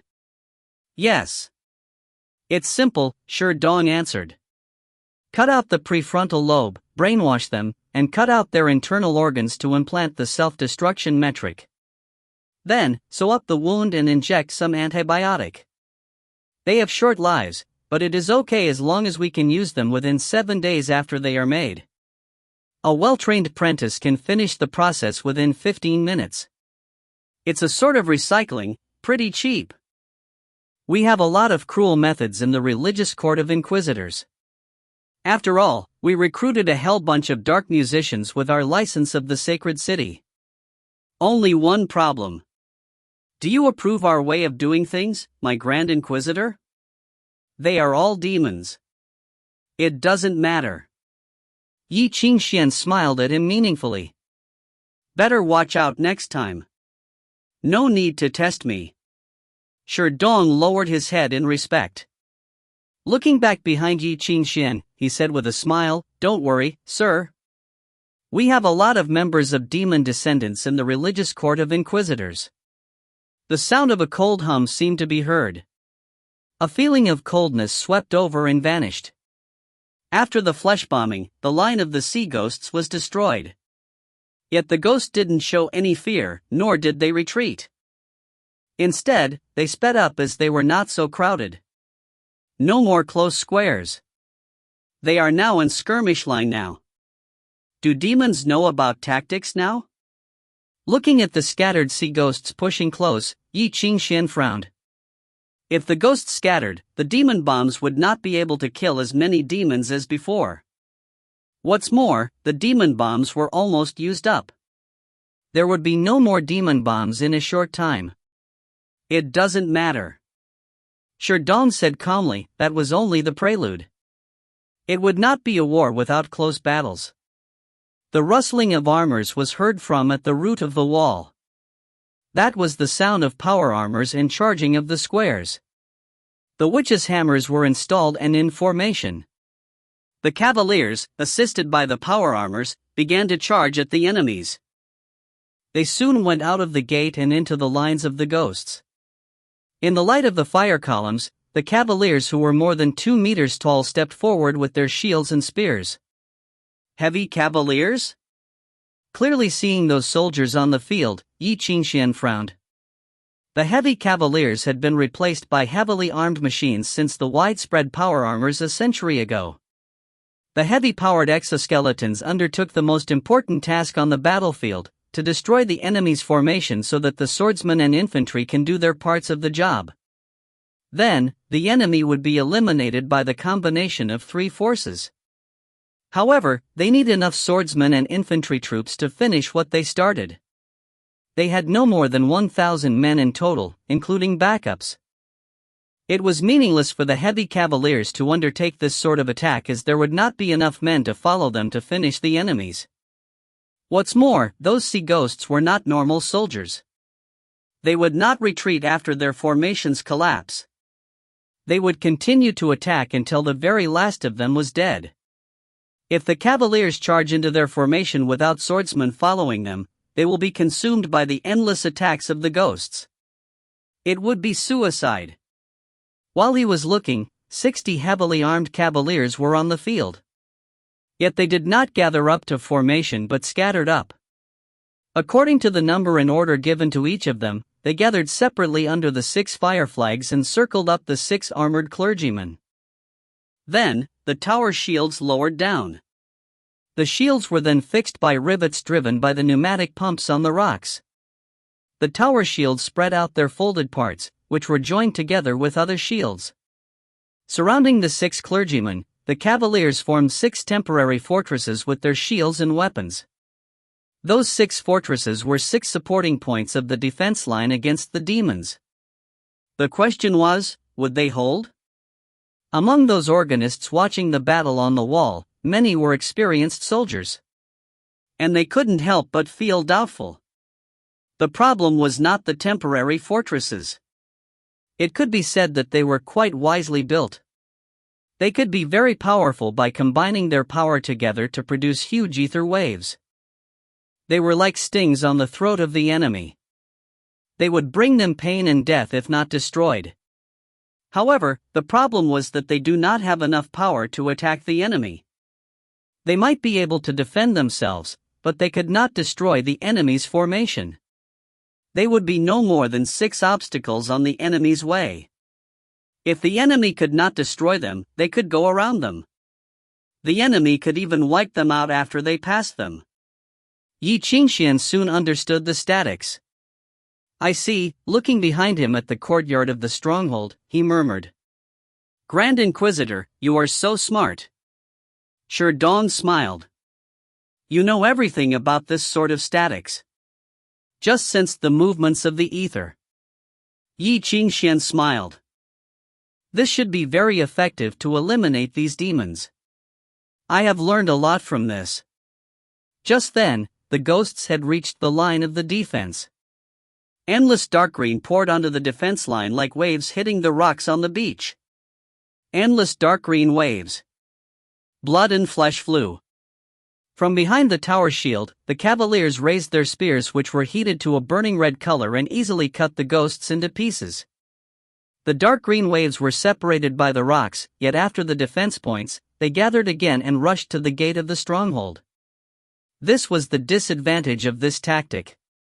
Without enough attacking forces to eliminate the enemies, the defense line was useless. Yet behind the walls made up of the shields and surrounded by the heavy cavaliers, the purifiers raised their flags of fire again. They shouted, "Light of the heaven, fall upon here." The next moment, horns sounded. Night on Bald Mountain.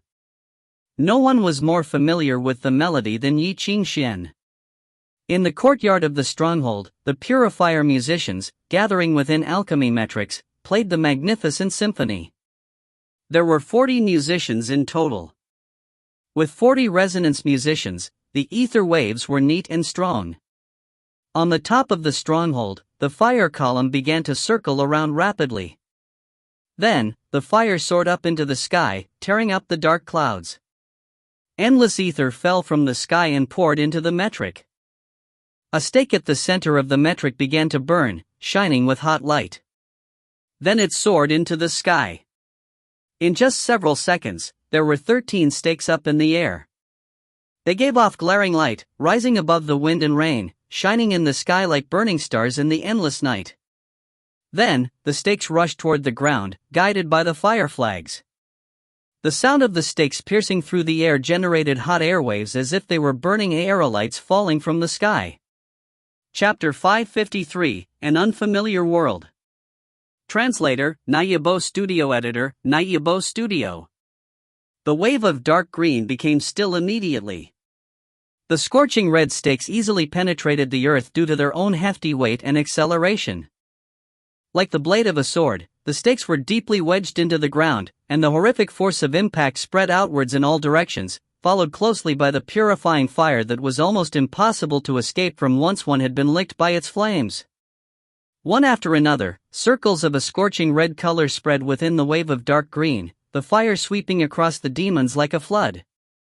Wherever the fire had passed, all the nixies within reach were engulfed in flames.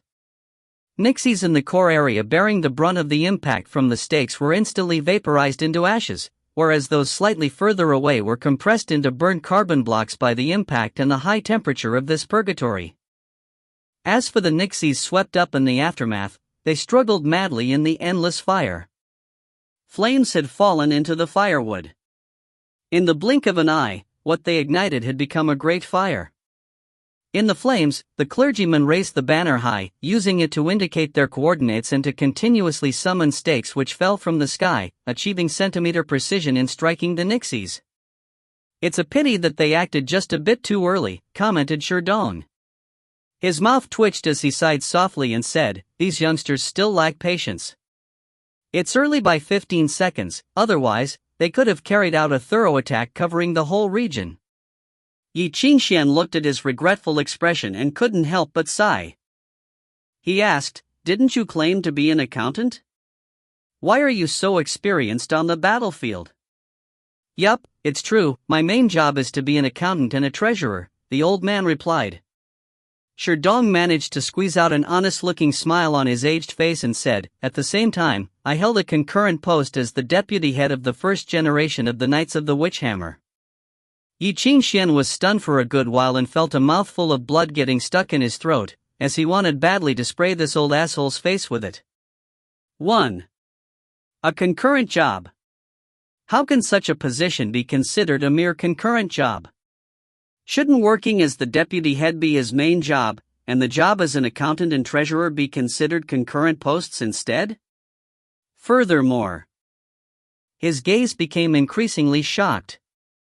The first generation. This old devil here is actually the first generation member of the Witch Hammer, meaning that he witnessed its creation. Moreover, he was the deputy head, and must have held the actual power since he managed both the internal affairs and finances.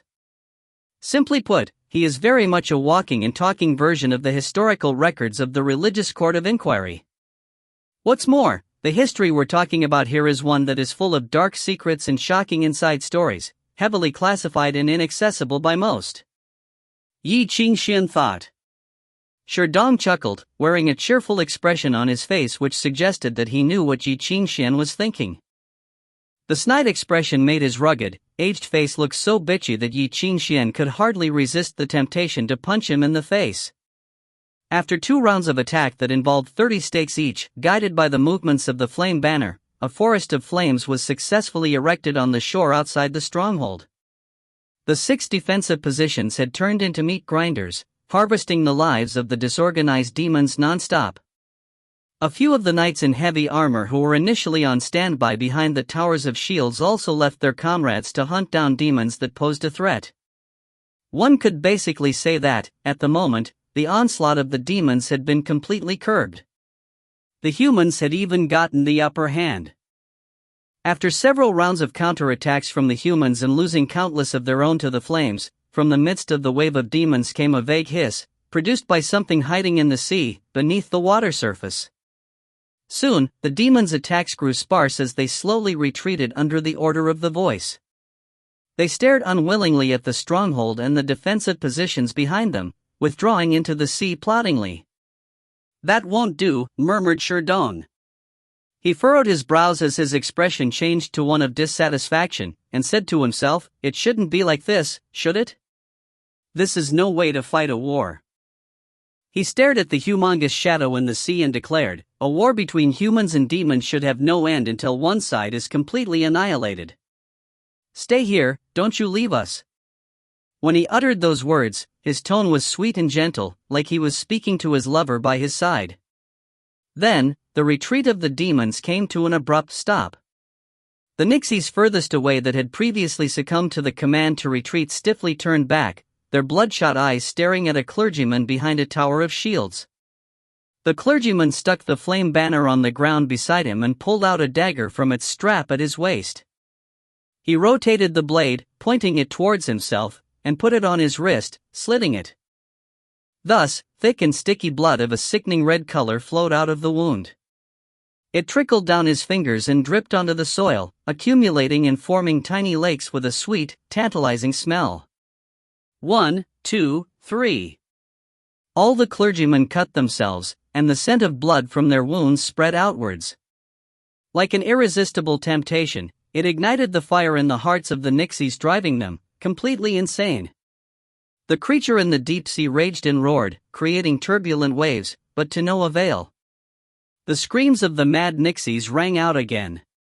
More and more nixies on the shore turned back and crawled towards the stronghold, enticed by the smell of blood, and madly pounced on everything that could move. The war had begun once more. "Right," Sherdong remarked. "That's right. Now that is the right way." Carefree laughter rang out from Sherdong's prosthetic vocal cords made of metal. Satisfied, he embraced the war that had returned once more. In the metal fortresses, the gears of the war machine started turning again. The armored knights smeared blood on their foreheads, held up their halberds and épées. Armed with weapons of such formidable weight, they exited the defensive positions behind the towers of shields and descended on the battlefield, killing and attacking in an unrestrained manner. Summoned by the flame banner, the flames created by the night on Bald Mountain continued to fall from the sky. Each time a blazing stake descended, a large number of nixies would be burned completely into ashes. The fire raged and the winds swept violently. The last few remaining demons were rapidly reduced to cinders. In the deep sea in the distance, the massive creature lurking beneath the surface of the sea rose slowly, revealing a blurred shadow, and it cast a look at the stronghold. From its gaze, one could almost feel the damp, cold, and ghastly breath of the creature. Wherever the eyes fell upon, everyone in its vision felt a sense of suffocation, as if they were engulfed in seawater and the ocean was swallowing them whole. In the end, it fixed its eyes on Ye Qingxuan. Ye Qingxuan looked up and stared straight at it. After a good while, the creature in the sea averted its gaze. It restrained its remaining subordinates, and they proceeded towards the depths of the sea, detouring from islands, no longer paying any attention to the demons on the shore. Other than Sherdong, who kept his eyes down, no one else noticed that the war had unilaterally come to an end. "The credit belongs to your honor," Sherdong praised Ye Qingxuan. Ye Qingxuan shook his head. He smiled and said, "Regardless of my presence or absence, there would have been no other ending. The witch hammer is the rightful protagonist here." Sherdong stared at the battlefield for a long time, before turning his gaze away, albeit reluctantly. He had a complicated and serious look in his eyes. "Is there anything wrong, Elder Sherdong?" Ye Qingxuan inquired. Sherdong turned back, a self-mocking smile on what remained of his aged face, and said, "Nothing, it's just that I haven't seen such things in a long time, and they brought back certain memories from the past. For so many years, we have been wallowing in the past. Without us realizing, the world has become a strange and unfamiliar place. In the times to come, surely it would become increasingly chaotic and cruel, I fear." Ye Qingxuan stood in silence for a long time. "Does the religious court of inquiry know fear as well?" he finally asked. Sherdong replied, "Your honor, we are merely skilled at dealing with demons. We stomp on the enemy's claws, pull out their teeth, and then we behead them, burn their remains to cinders, sprinkle the ashes into barren fields, and look forward to having fertile soil the coming year. That's all we do." Sherdong slapped the wall of the stronghold with his palm and laughed as he continued, "Your arrival has changed many, many things. This place no longer feels dead, and the youngsters below anticipate the future with excitement. But I cannot shake off my sense of trepidation, your honor. The world may not be as simple as they imagine it to be, nor as you see it to be." While saying so, Sherdong reached out, using his cold metallic prosthetic hand to catch a few specks of ash blown over, and studied them. Then he let go and threw them back into the wind. Your Honor, it has been nearly 200 years since the establishment of the religious court of inquiry, Sherdong said. He continued, over the years, we have explored hundreds of tactics targeting different demons, and the pieces of music composed accordingly by musicians numbered more than 100 training methods, combat methods, alchemy techniques, mechanical drawings. We have spent an astronomical amount of money on them. At the peak, millions of people were in our service, directly or indirectly. That was the most glorious era of the religious court of inquiry. We are the war machine that the church created to help it cope in the past era, an instrument to survive desperate times. But once their time has passed, old machines that outlived their purpose will be locked in warehouses to gather dust, as newer things replace them. Newer things? Ye Qingxuan interjected. Yes. Sherdong nodded.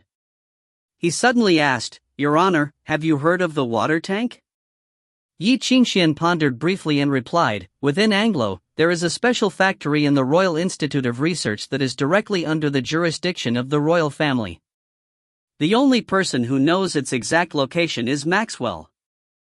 As far as I know, one of their ongoing projects is related to this term, and its level of confidentiality is even higher than that of the Industrial Revolution project. Such cautious treatment is only natural given its nature, Sherdong remarked. He gave a steadfast nod and said, I can tell you in advance that this is the code name for a particular heavy weapon. It is said to involve epical technology and has yet to be revealed. Only when this epoch ends, after the declaration of the beginning of the next epoch by the Church, will it be allowed to make its debut. Epochs are determined by high-ranking officials within the Church, as a method of partitioning the development stages of the human world. As for the specifics, I have no idea. For many years, various countries have been conducting private research in secret, and the progress is probably nearing completion. The prototype should be done by now, I think. All along, everyone has scruples about the lack of permission and authorization from the sacred city, so it has not been employed on the battlefield directly. But with the current state of affairs in the world, after the fall of Hyakon, the abyss has descended, and the sacred city is preoccupied with its own troubles. The world has broken away from the control of the Church. What will the world become in the years to come is anyone's guess. After hearing his words, Ye Qingxuan was lost in thought for a good while, his brows furrowed. Finally, he asked, What you are trying to say is that this technology has been developed by the sacred city a long time ago? I would use the word archived instead of developed. Sherdong's expression was that of a weird-looking smile, with strong mockery. He said, Your Honor, you may have misunderstood one thing. The role of the technical office of the sacred city has never been about research and development, but rather the stipulation of whether a certain development can be allowed. Otherwise, why would there be so much banned technology? Ye Qingxuan remained silent for a long time, before nodding slowly. I see, he said. I take it that you have grown aware of the abnormalities of the world? Sherdong asked. His withered face wore a mocking smile, as he went on, although everything seems to be running very smoothly, there is a certain air of abnormality seeping out from them all. Politics, economics, history, linguistics, biology, alchemy, mechanical engineering. Every single part is perfect, yet at the same time, none of it fits in with the rest of the world. The Church wants to explain the contradiction between them with theology, painstakingly creating layers and layers of buffering. They mend and they patch, taking pieces from here and there, but in the end, more and more flaws are showing. It is as if more and more lies are being created to cover up a lie. 1. Chinese metaphor, expressing extreme exasperation. Chapter 554, The Dark Future. Translator, Naibo Studio Editor, Naibo Studio. As the backbone of the Church, are you sure it's appropriate for you to say that? Asked Ye Qingxuan. Every high-level officer of the Church should know one thing: the faith is for the worshippers only. We don't need to fool ourselves with that. Sherdong smiled weirdly. I'm old anyway. Old men tend to have some wild thoughts. You can say whatever you like, said Ye Qingxuan. Shaking his head, he continued, You may continue. I'm curious about the secret of the religious court. What on earth is it? As we are only used by the senior officers as tools, we shall not get to know too much. If you want to know that, you may need to ask the Pope. I have asked him actually. But he didn't tell me. Ye Qingxuan shrugged. Then there is nothing we can do. If the popes don't want to tell you, no one can help you. Sherdong shook his head pitifully. Sherdong obviously knew about the truth of the King of Red as he said popes instead of pope. But it was normal as he was once the most powerful leader of the knights. The forbidden technologies you mentioned just now, are they all from the church? Ye Qingxuan asked. Part of them, yes, Sherdong answered. Sherdong explained, the other part came from catastrophes. It was like a jigsaw puzzle. We humans have part of it, yet the rest were taken by the catastrophes. We, as tools to fight against the catastrophes, are only allowed to know this much. Ye Qingxuan walked behind Sherdong, thinking along the way. For a very long time, the sacred city had led the development of the countries with its technology, which was tens of years ahead of all countries. The church controlled the best technology.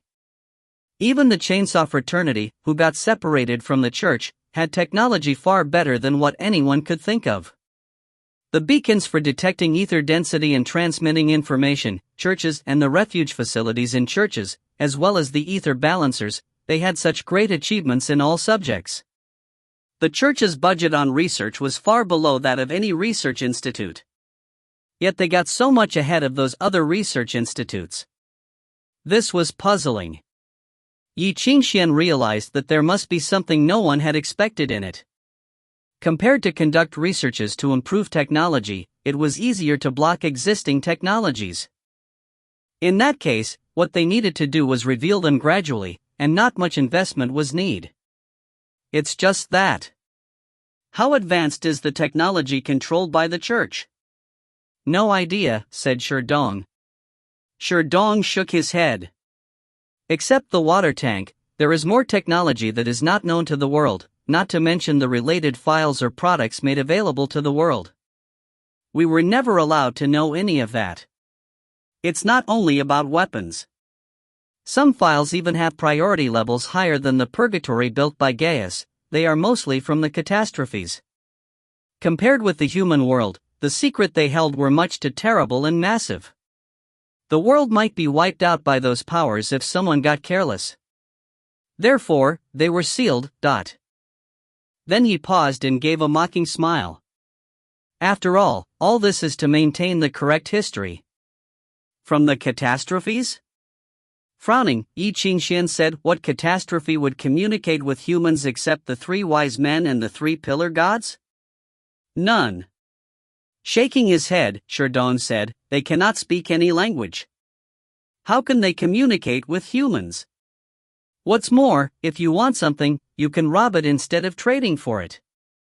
Just like the snake of crystal. The Nika nest of the crystals. Ye Qingxuan recalled his memory of the ruin he had been to before he went to Romulus, the crystallized earth and the deep hole. That was the evidence of the fight between the humans and the catastrophes.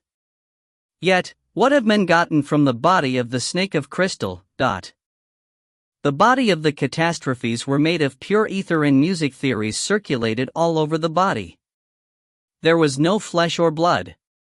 The death of it is caused by the collapse of the core music theory, and then the body couldn't be kept long. It would collapse into pure ether and disappear for a long time. Then, it would resurface to the world. There, it was not in any way similar to a tiger's skins and bones, which could be made into leather robes and medical wines. How did the churches get the forbidden technology from the catastrophes? In the silence, the two walked down the wall and into the courtyard.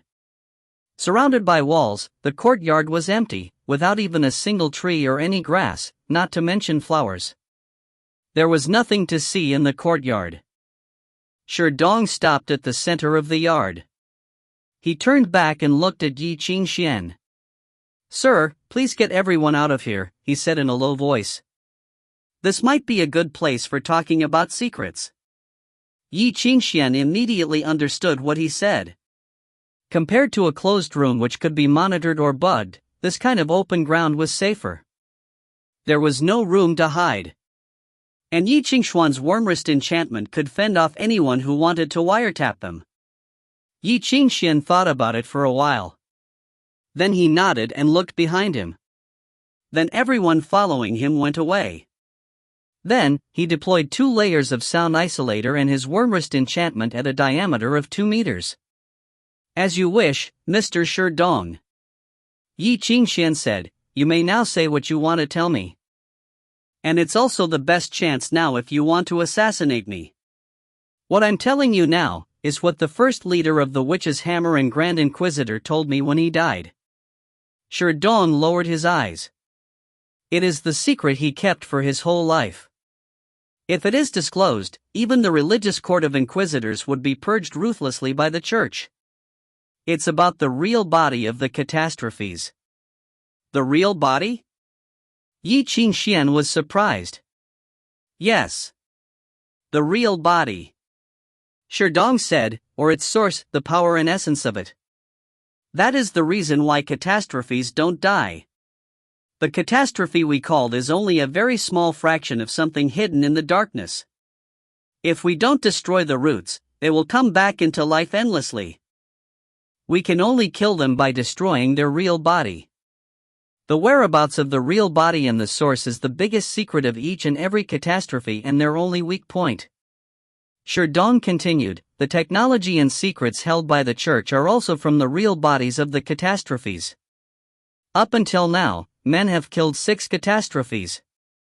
The real bodies of them were kept in secret by the church, bringing us a lot of technologies and power beyond imagination, weapons, power, music theories, medications, you name it. Every catastrophe is a great treasure, even corrupted ones. The 100 Years' War between Anglo and Burgundy was for the ruin where a catastrophe's real body was buried. Silence. In the silence, Ye Qingxuan got his pipe with his trembling hand. He was thrilled. He filled the pipe with tobacco, lit it and smoked to calm himself. He puffed out the smoke and refound his faith which had been ruined by Sherdong's words. But it was not like before. Every catastrophe has its real body? He asked. Sherdong nodded. The 3 pillar gods are special. They came from the originator, which cannot be figured out for sure. Except them, as observed and documented by the church, every other catastrophe has. The 3 wise men, the 4 living creatures, the 8 phenomena and everyone else, they all have their own origins. What exactly are their real bodies? No one knows. Sherdong shook his head. In the 3 wars against catastrophes, the last phase of the wars was carried out by a secret force I never knew anything about. I have never seen a real body of any catastrophe but the vague contour of one. I had once, on my escort mission, seen them carrying something to the cart. It was a huge container, covered with heavy dust cloth. I might be mistaken. But I think the size of the thing was not fixed. At the first time, it took a whole month and 6 trips by train to transport the real body. Yet, at the second time, only several men and a suitcase were needed. Maybe different catastrophes have different real bodies. They may be of different levels. The musicians told me there was nothing peculiar that could be sensed about the real bodies. We may think they are worthless if judging from their appearances. Ye Qingxuan couldn't help ask, what would happen if the catastrophe abandons its real body? Sherdong thought about for a while and shook his head. I don't know. But, I guess they may lose their powers if they are alive and may not be able to reborn if they die. However, the power will not disappear if the origin is not destroyed. There will be new catastrophes born from it. Really? Ye Qingxuan murmured. Sherdong glanced at him and said, no catastrophe as I know has done this. What kind of creature would be so silly as to give up eternal life? Ye Qingxuan smiled as if mocking himself and felt relieved. With no particular reason, he became happier and sadder at the same time. That's right.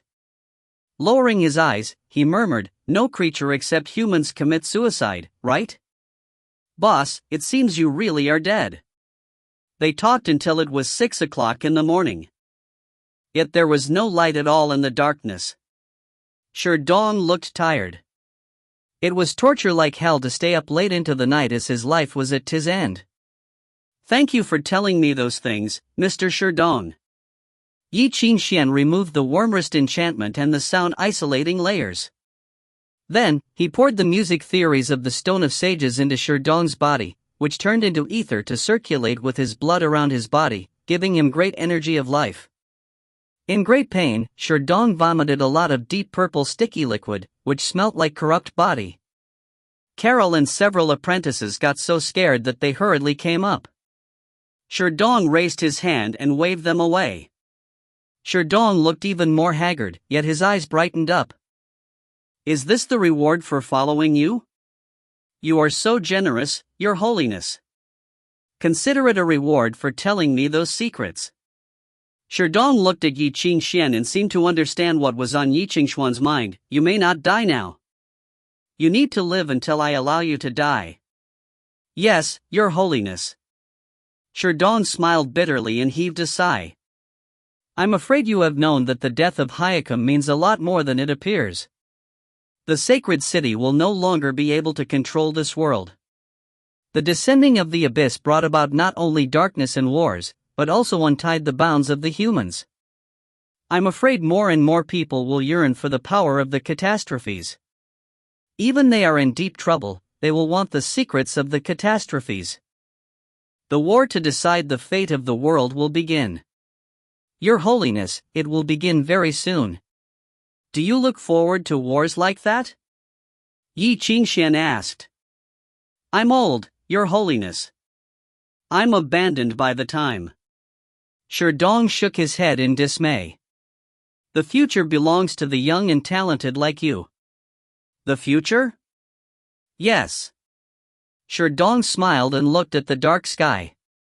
The future. Chapter 555, A New Legend. Translator, Nayabo Studio Editor, Nayabo Studio. One day later. Below the cliffs at the stronghold, massive iron gates sealed the entrance to the covert port. The non-stop banging of steel came from behind the huge iron gates. The constant roaring of machines could be heard. Noises from the operations of mechanical cutting axes and hydraulic presses filled the air. Then shrieks rang out. "Mr. Yi! Help me, Mr. Yi! Help!" Igor cried out as he rushed forward, threw himself at Ye Qingxuan's feet and clutched his thigh. "Save my child, quick! Those asterisk holes, those barbarians are trying to take my boat apart." Ye Qingxuan, who had just entered, looked up in utter confusion and saw that the secret port had become almost unrecognizable, with metallic tower cranes and scaffolding everywhere. The port had been transformed into a huge workshop. At the center of attention, lying on a high platform erected in the water, held by layers of steel cables, was Igor's ship. It was factory fresh and had just completed its maiden voyage. It hadn't even been given a name yet. So much progress has been made? Ye Qingxuan coughed awkwardly and looked at the embarrassed Carol beside him. Carol stared upwards at the ceiling, as if he was expecting to see a flower there.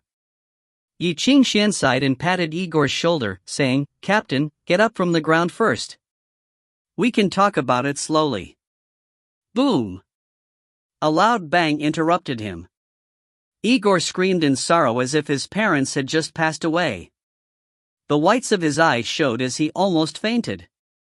Behind them, the ship that had been mounted on the platform was completely broken into two parts under the operation of an engineer. Half an hour later. "Your ship was almost broken by the time it sailed here anyway," comforted Ye Qingxuan. He handed a cup of hot tea to Igor, who buried his face in his hands, sobbing all the while. Igor squatted on the stairs with a blanket draped over him, tearfully watching his ship being dismembered. He looked as if he had nothing left to live for. After all, it's a merchant ship. It has already been incredibly lucky to kill the mountain of nomadism. Surely you can't be hoping that it can still be sailed after that? The keel is almost broken, 3.5 out of the 4 engines have exploded, even the front deck has a big hole burnt in it. You see, it's beyond salvation. And whose fault is it? Igor wept. I've been saving up money my whole freaking life, and finally I could afford a ship. Do you think it's easy for me? My dream of cleaning up my name, gone in smoke. I've been counting on its expeditions at sea to earn me a noble title. Ye Qingxuan sighed. Okay, don't act like a little girl, Mr. Igor. How are there so many grievances between us? Who was the one who rushed to the sea of darkness without another thought upon seeing my check? I couldn't possibly have forced you to sail here, could I? I know that this ship is very important to you, but there really is no other way at the moment. You have 2 choices. Which 2? Came Igor's reply. His face lit up immediately, wiped away his tears, and glared at Ye Qingxuan with bloodshot eyes. He was almost back to his old self who haggled over every penny. He contemplated taking out his portable calculator to start discussing reparations. My apologies, but first of all I have some bad news for you, said Ye Qingxuan. He raised his brows and continued, the deposit I paid you was actually the last of my money, so don't expect to get even 1 more cent from my impoverished church account. F***CK. Igor was furious and he leaped up. Then what about the balance payment? The balance payment, Why such impatience? Ye Qingxuan picked his nose, looking like a scoundrel, and said, when I save Anglo and restore its glory, we will be able to take anything we want from the entire national treasury, won't we? Even giving you 10 times the payment would be a piece of cake. This is venture capital. Venture capital, my dear sir. You have to take the risk before you get the returns. Igor's face turned purple with rage, and he pointed at Ye Qingxuan, totally rendered speechless. You have already boarded this pirate ship, Mr. Igor, so from now on don't complain that you want out, nor ask for a refund. Ye Qingxuan patted his shoulder, a calm look on his face, and said, come, sit down, let's have a proper talk about your 2 choices. Igor glared at him for a long time and finally managed to squeeze out a word, speak. The first option, Ye Qingxuan held up a finger and said, we have expropriated your ship. You have nothing to do with everything here from now on.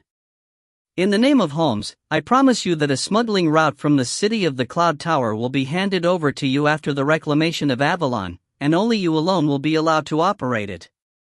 Next, the only thing you need to do is to find a gentleman like me, who is willing to loan you money.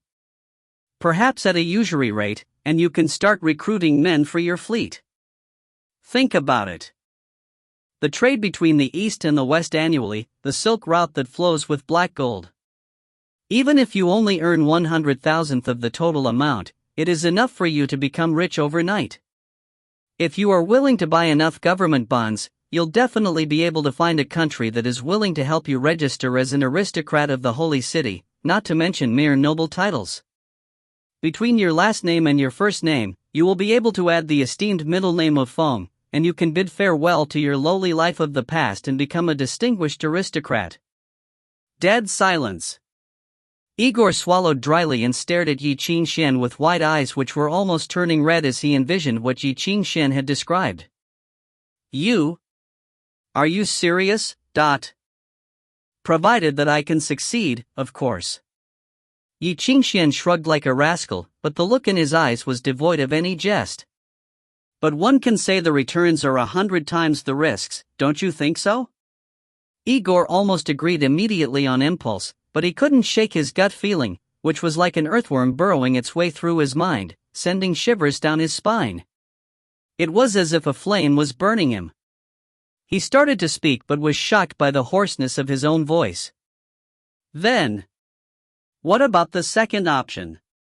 He asked. The second option? Ye Qingxuan smiled, and it was an exceptionally pleasant smile, like a predator when food was being delivered to its plate, holding cutlery in both hands.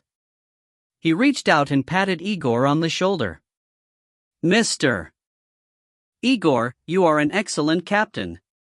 Even among the pirates in the Illusion Islands, you are one of the best. The fighter of the anger waves, it's a really good name, I like it, he said. Igor was stunned for a moment, then felt a pang of fear in his heart. He asked, how do you know this? Fear not, came the reply. Ye Qingxuan pointed to his brain and said, you have to believe me on this, I really didn't do it on purpose. Although I am a musician of the school of mind, and one of the best at that, I never intended to spy on other people's thoughts for fun. However, when my perception threads were connected to your mind, your mental defenses with loopholes everywhere were really not of much use. One minor careless mistake on my part was enough for me to see everything. Upon hearing that, Igor looked as if he had just cat a dog, but Ye Qingxuan remained smiling, full of enthusiasm. Ye Qingxuan continued, you have plenty of combat experience and are loyal in terms of character, Mr. Igor, and I find that particularly satisfying. Plus, you have another 80 brave, obedient young men who are tired of working as pirates and want to turn over a new leaf like you. Coincidentally, I can offer a new job for all of you here, a perfect job that you have never even dreamed of. Igor was stunned for a moment, then realized what Ye Qingxuan meant immediately, and shot him a dirty look. You want us to serve you with our lives? He asked. Weren't you all risking your lives for money in the past anyway? Ye Qingxuan replied with a question of his own. How can prostitution and marriage be the same? Igor leaped up, shaking his head vehemently as he refused. Initially, you hired us. We worked for the pay. Although we are not pirates, we will never give up our freedom and become your lackeys. Mr. Igor, if you're bad with metaphors, just don't use them in your descriptions, okay? Ye Qingxuan's face twitched as he sighed and said, in any case, that's the gist of it. If you render your service to me, you can clean up your name, and get recruited by the Navy of Anglo. He paused for a moment and turned his gaze towards the ship that was being taken apart into pieces, his voice becoming deep. I can let you all operate this legendary warship, unique to the world. You'll have the chance to surpass the legends of the Revenge of the Queen, the Intrepid and the Star of the Sea, and become a true legend together with it. A legendary warship? Igor was at a loss for words for a good while. His gaze was filled with suspicion, and he said, Anglo's only legendary warship is the flagship of the Royal Navy of Anglo, the Royal Pride, built by 600 alchemists 100 years ago.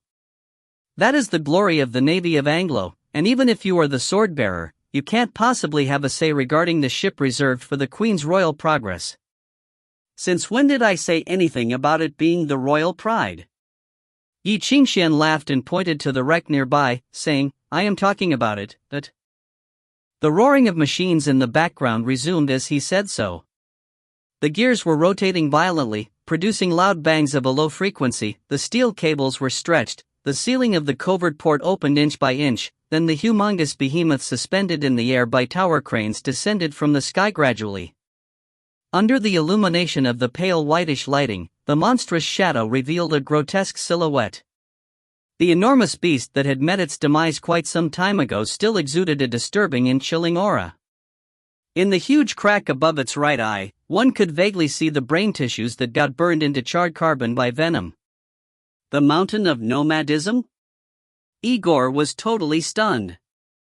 Following commands, engineers wearing protective suits covering the whole body slid along cables and landed on the beast. They referred to the design drawings at their waist, and with the paint buckets and brushes in their hands, they began to mark the parts to be cut rapidly. The transportation of the giant cutter had been completed thanks to the powerful force supplied by armored vehicles. Several workers pushed a giant saw more than 5 meters in height over from the warehouse. After it was assembled, there was a test run. The madly rotating saw produced an ear-splitting shriek, and the resulting cold wind from its movements bit one's face. Under the instruction of several alchemists, the musicians of the Congregation for the Doctrine of the Faith set up an alchemy array on the spot, beginning to prepare the first conversion process.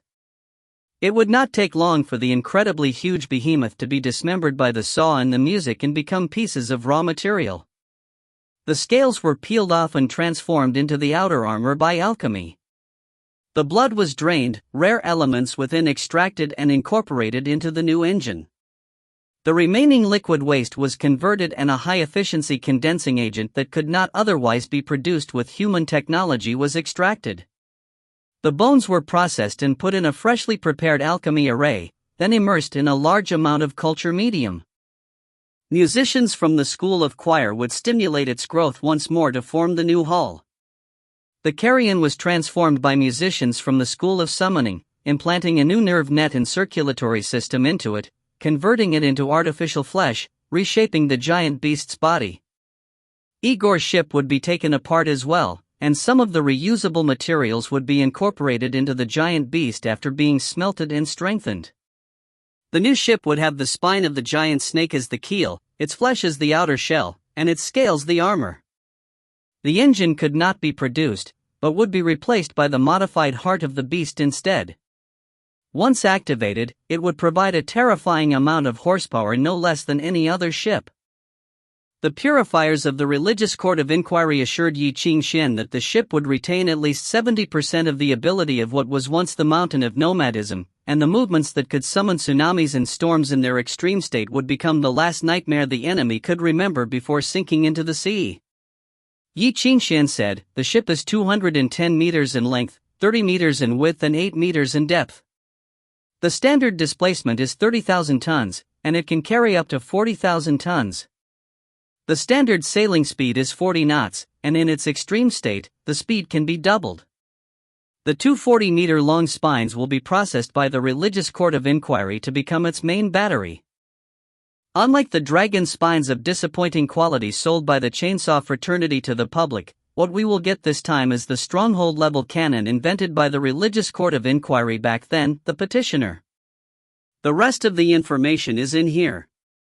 Ye Qingxuan threw a thick stack of design drawings towards Igor and looked at the dismembered giant snake above, as well as the workshop that had been stained red with blood. "Igor, it will be the new mountain of nomadism. A living legend of a sea monster, the nightmare of all voyagers." He paused for a while and looked at Igor, who was sitting dumbfounded on the ground. He spread his hand and asked with a smile, "Now, make a choice. Do you want to take a gamble and become a free, wealthy man? Or do you want to sail it and become a legend, a true son of the ocean?" He was met with a long, long silence. Igor flipped through the design drawings in his hand, his mind blank. When he looked up again, he quietly stared at the messy workshop as if he could see the monster being born from the steel uterus. "It's so beautiful," he whispered softly, and for reasons unknown, tears rolled down his cheeks. At that particular moment, he was no longer thinking about the huge fleet he could own as a tycoon, nor the endless assets and money that would come with it. The only thing that occupied his mind was the huge warship that had yet to be born. The vague outline was enough to make all the hairs on his body tremble. Blood rushed to his head, almost as if it was going to flow out of his mouth and nose. What he felt was the greedy impulse and arrogant dream lurking in the depths of every sailor's soul. They were dancing around in his mind ecstatically and disorderly, crawling in his consciousness, screaming and roaring in his ear, ready to make trouble. Like an ocean tide. Giving up his meritless dignity and illusory freedom, he knelt on the ground and crawled forward. As if the devil had seduced him, he only had one thought left. "Please take away everything of mine, sir," he implored. Igor kissed the soil under the young man's feet devoutly and prostrated himself in worship.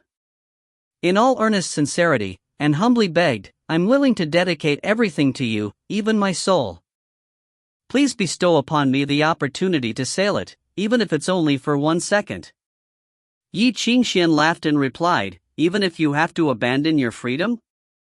Igor, I must make it clear that if you agree to the offer, you will be my lackey for the rest of your life." Igor was full of joy and felt no dissatisfaction. He answered, "That is a supreme honor indeed." "Then rise, my captain," commanded Ye Qingxuan. He patted Igor's shoulder, smiled, and pointed at the ship as he said, "Go and have a talk with the chief engineer. Tell him the ideas you have regarding your future ship. You will become a new legend, I promise." 1. A Chinese remark which refers to one getting involved in something corrupt or unpleasant as a result of being tricked, and it is too late for the person to withdraw. Chapter 556, I Love Studying. Translator, Naibo Studio Editor, Naibo Studio. That was excellent preaching just now, Sherdong told Ye Qingxuan on the stage. You are gifted as a bishop. You really don't want to join the church? I can guarantee that you will be the one that will probably sit on the throne of the Pope among all cardinal bishops by the time when you are 50. You may be the one to provide the flesh body of the next King Red. Spare me. I'm not interested in digging out my brain and soaking it in a jar. Ye Qingxuan shook his head. Is it really possible to finish with a month? Yes, if we build a simple one. We can upgrade it in the future, Sherdong answered. We lack too many instruments here. That will save us a lot of trouble. And I think there was something you didn't tell him. Without maintenance and upgrading after it's built, what he'll have will be the shell of a ship with the main artillery. We'll have them, all of them. Ye Qingxuan smiled. What's more, we are a family now that you've signed the contract, so you may save those fake manners. There should be no one who will question the validity of the contract of the religious court of inquisitors, right? A's. I can picture now in my head what you will turn the religious court into. Heaving a sigh, Sherdong turned around. Please follow me. There's much for you to learn. 10 minutes later, in the dungeon. Sitting behind the huge desk piled with books and files and staring at the mountains of documents and files, Ye Qingxuan was shocked. Wait, what are all those things about? Asked Ye Qingxuan. Besides the abilities of a musician, it requires a lot more skill and ability to be a qualified Grand Inquisitor. An old man in a wheelchair came forward and said, We'll conduct special training for you next. The training covers, besides basic skills to handle official documents and files, the common strategies to handle things in codes, the hidden agents and information channels in other countries. But a young-looking man who smelt like corpse came up to him and said, I will teach you the 147 special music movements of the religious court of inquisitors, from the basic level to the saint level, and special skills and techniques of the purifying musicians. A bald man who had more than half of his body turned into iron, and, judging from the fleshy part of his body, was a little more than 40 years old, came forward and said, I'm the leader of the 4th generation of the Knights of the Witch's Hammer. I'll teach you the art of fencing. You will have one class lasting 1 hour every day. After the training, you may have some fighting skills which you don't have now. Ye Qingxuan wanted to say something, but more old men came up. I'm the 3rd intelligence officer of the religious court of inquisitors. I'm. A crowd of old men came to him and introduced themselves. Ye Qingxuan almost fainted. Wait for a moment. The schedule is filled with more than 20 hours of training classes every day. When do I sleep? Bang! A bottle of crystal green alchemy medication was put on the desk. The Dream of Emerald, the best reviving medication ever. Another big-nosed old man with an odd smell gave a weird smile and said, It's also the alchemy product I'm most proud of. 1 bottle of this will save you a week of sleep. What about after 1 week? Have another bottle of it, the big-nosed old man said gently. I'm the private medical officer of the 6th generation Knights. I'll be responsible for your health in the following period of time. Musicians of the master's level barely need any sleep. The maximum dose of the Dream of Emerald one can take is 6 bottles in a row. Considering your ether tolerance, I think you can take 10 bottles without a problem. So, don't worry, and enjoy your learning time. Almost petrified, Ye Qingxuan said to Sherdong, who was the last one to step up, What about you then? Everything related to war. Sherdong smiled. But don't worry. I won't take much time as I have only 3 hours a day when I'm fully energetic. Then I should be thankful. Ye Qingxuan said coldly, You leave me 1 hour to eat my meals, shower, and use the toilet. No. The last hour is also occupied. Sherdong took out a full schedule. That is our discussion time. Ye Qingxuan felt like he was being choked and wanted to pass out. You sure that I can be the most powerful Grand Inquisitor in just a few days? Ye Qingxuan asked. Excluding other things, learning the techniques to command a war alone would take a man's whole life, right? Actually, it's our job to study wars, the government's job to prepare for wars, the general's job to command wars, and the soldier's job to fight wars. You need only to watch. Then why should I learn it? You need to understand it, at least. Sherdong answered, you need to know what can be done, what is forbidden, and what must be done. You don't want to be the kind of guy who knows nothing at all but always pokes his nose into everything, do you? It's the virtue of an officer not to make trouble for his subordinates at a critical moment. And it's the duty of a senior official to eliminate a troublemaking subordinate through suicide squads. I'll teach you everything about it. Are those the right things to teach me? Ye Qingxuan was shocked again. Don't worry.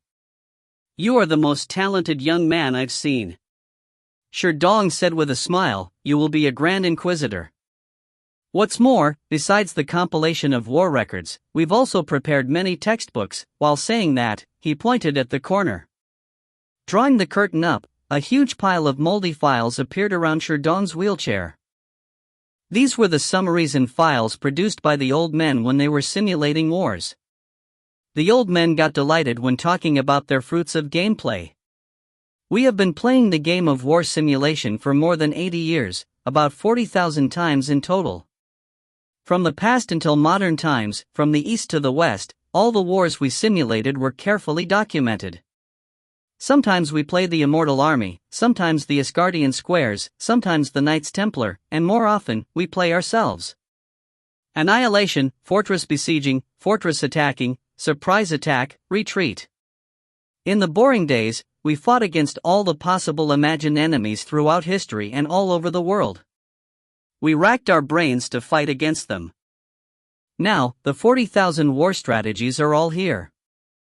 No matter who your enemies are, there is always one strategy against him. In the dead silence, Ye Qingxuan looked at the old men who were all smiling oddly in the file, piled as high as a grave, feeling the temptation to kill himself. Sherdong smiled heartedly and put the first file in front of him, declaring the coming of a hard time. So, please show us the legendary learning abilities you claim to have, he said confidently. I assure you, you will have a period of time which will be extremely fruitful. Chapter 557, Learning Makes One Happy. Translator, Naibo Studio Editor, Naibo Studio. 3 weeks later, the steel workshop had expanded to twice its original size. The scaffolding embedded in the cliff were like weeds clumped together. The giant nails wedged into the stone were holding heavy steel cables, arranged into a spiderweb-like structure, in place. Heat-insulating felt cloths were suspended layer by layer from the cables, forming a huge greenhouse. Heavy rain poured from the sky and fell on the felt cloth, causing it to evaporate and rise into the sky again in a thick fog of steam, only to condense and fell as water droplets again upon encountering the cold air above. Cold fog and hot air met in the sky, strangling each other. Finally, they blended together, forming layers of sickly white clouds. It was as if hundreds of iron furnaces were working at the same time, or as if lava had broken through the crust of the earth and was flowing over the ground. An appalling amount of heat were constantly spreading out from the workshop. The viscous and scorching air escaped from the valves on the door with a rotten stench. It was like the breath of living things. Is it really all right to build a ship this way? Igor stood on top of the cliff and looked down, his gaze fixed on the covered workshop. No matter how many times he had heard the explanation, he still felt incredulous, as the production method employed was truly beyond his imagination. The current stage of our industrial development is not advanced enough to produce such a massive thing the conventional way, so we could only do it in an alternative manner. Carol, who had been appointed as the chief engineer, held his umbrella as he looked down and observed his work. He said, now the entire port and anywhere less than 500 meters from it are within the radiation range of the alchemy reactions. An alchemical reactor of such a gigantic size would cost as much as half the national treasury and would take more than 10 years to manufacture. Furthermore, it can only be used once, as it would be destroyed in the process, and it has to be recycled as waste after that. The whole process requires more than 100 alchemists to collaborate, using up countless materials and funds. We do not have so much capital and time to waste. It's a once-in-a-lifetime opportunity to be blessed with such favorable conditions, Captain Igor. We must keep everything simple. This is considered simple? Igor was shocked. He squatted on the edge of the cliff, then lay down to look at the huge workshop more closely. Under the cover of the heat-insulating felt cloths, the workshop was like a monster of a gray-black color lying on the harbor of refuge, crawling and rolling around in gluey motions, convulsing in the rain as if it was alive, but also abhorrently ugly. So ugly that it looked terrifying. 5 days ago, the musicians of the Congregation for the Doctrine of the Faith removed the entire harbor of refuge, then built a dam at the estuary, turning whole entire port into an enclosed, bowl-like structure. The bowl was covered, and only a warm murky stream of water spewed out steadily from the dam. The turbid water containing alchemical elixirs and toxic metals exuded a pungent stench, staining the black ocean water white. The hull was being manufactured in it. As the organization that had inherited the legacy of the religious court of inquiry, developing various methods to utilize demons was almost instinctual to the Congregation for the Doctrine of the Faith. Plus, many demons themselves were excellent raw materials. With such a precious resource like the mountain of nomadism, they couldn't possibly let it rot and spoil. The development plan, which seemed budget-conscious to most, was considered imprudent by the old devils of the court who had gotten used to being thrifty. If the Congregation had a complete industrial system and enough supporting resources, they definitely wouldn't agree to such insanity of wasting the huge piece of precious material on a goddamn ship. In some sense, it cannot be considered a ship at all. Carol said, we are just utilizing the resources at hand to as best we can, leveraging the molecular activeness of the mountain of nomadism's flesh to grow it into a ship. If we have enough resources and time, it's even possible to create a ship that can fly in the sky forever, occupying the sky like the winged people. Damn, those bastards not only monopolize the resources of the star belt, but also deny us access to the deep sky. For me, having a boat in itself is more than enough, Mr. Carroll, Igor interrupted. He sniffed the pungent smell coming from the workshop, looking intoxicated. I don't give a shit about whether it's alive or dead, or whether it's the child of catastrophes. I'm happy as long as it is a ship and I can sail it. Of course, it'll be even better if it can take down a legendary warship in one go. He wanted to witness the process in the core of the workshop, but it was a pity as there was no way he could get close to it. The interior of the workshop had been transformed into a petri dish that was super enormous in size. A dense forest consisting of large quantity of fungi toxic to humans grew in it. Lethal toxic gases and corrosive alchemical materials were everywhere. Such was the most suitable environment to cultivate artificial flesh. Beneath the cover of the gray-black felt cloth, the sea water had been transformed into a viscous culture medium of dark yellow. Innumerable muscles and organs of a tender red color floated within like seaweed, growing slowly. Except for the musicians who were cultivating them and the engineers wearing 3 layers of protective clothing each, no ordinary creature could survive in that environment. Even from a long distance, one could still smell the rich scent of blood spreading constantly. Within the past few weeks, the smell of blood had attracted a large number of the vile spawn of the sea. The endless demons that swarmed towards the port had all become the practice targets of the organists, their bodies contributing to the building of the ship as raw materials or cultivation media. The organists, carefully selected by Maxwell, were undisputed elites, each of them fitting the Congregation for the Doctrine of the Faith's requirements for newcomers perfectly, although they had impure faiths and questionable pasts.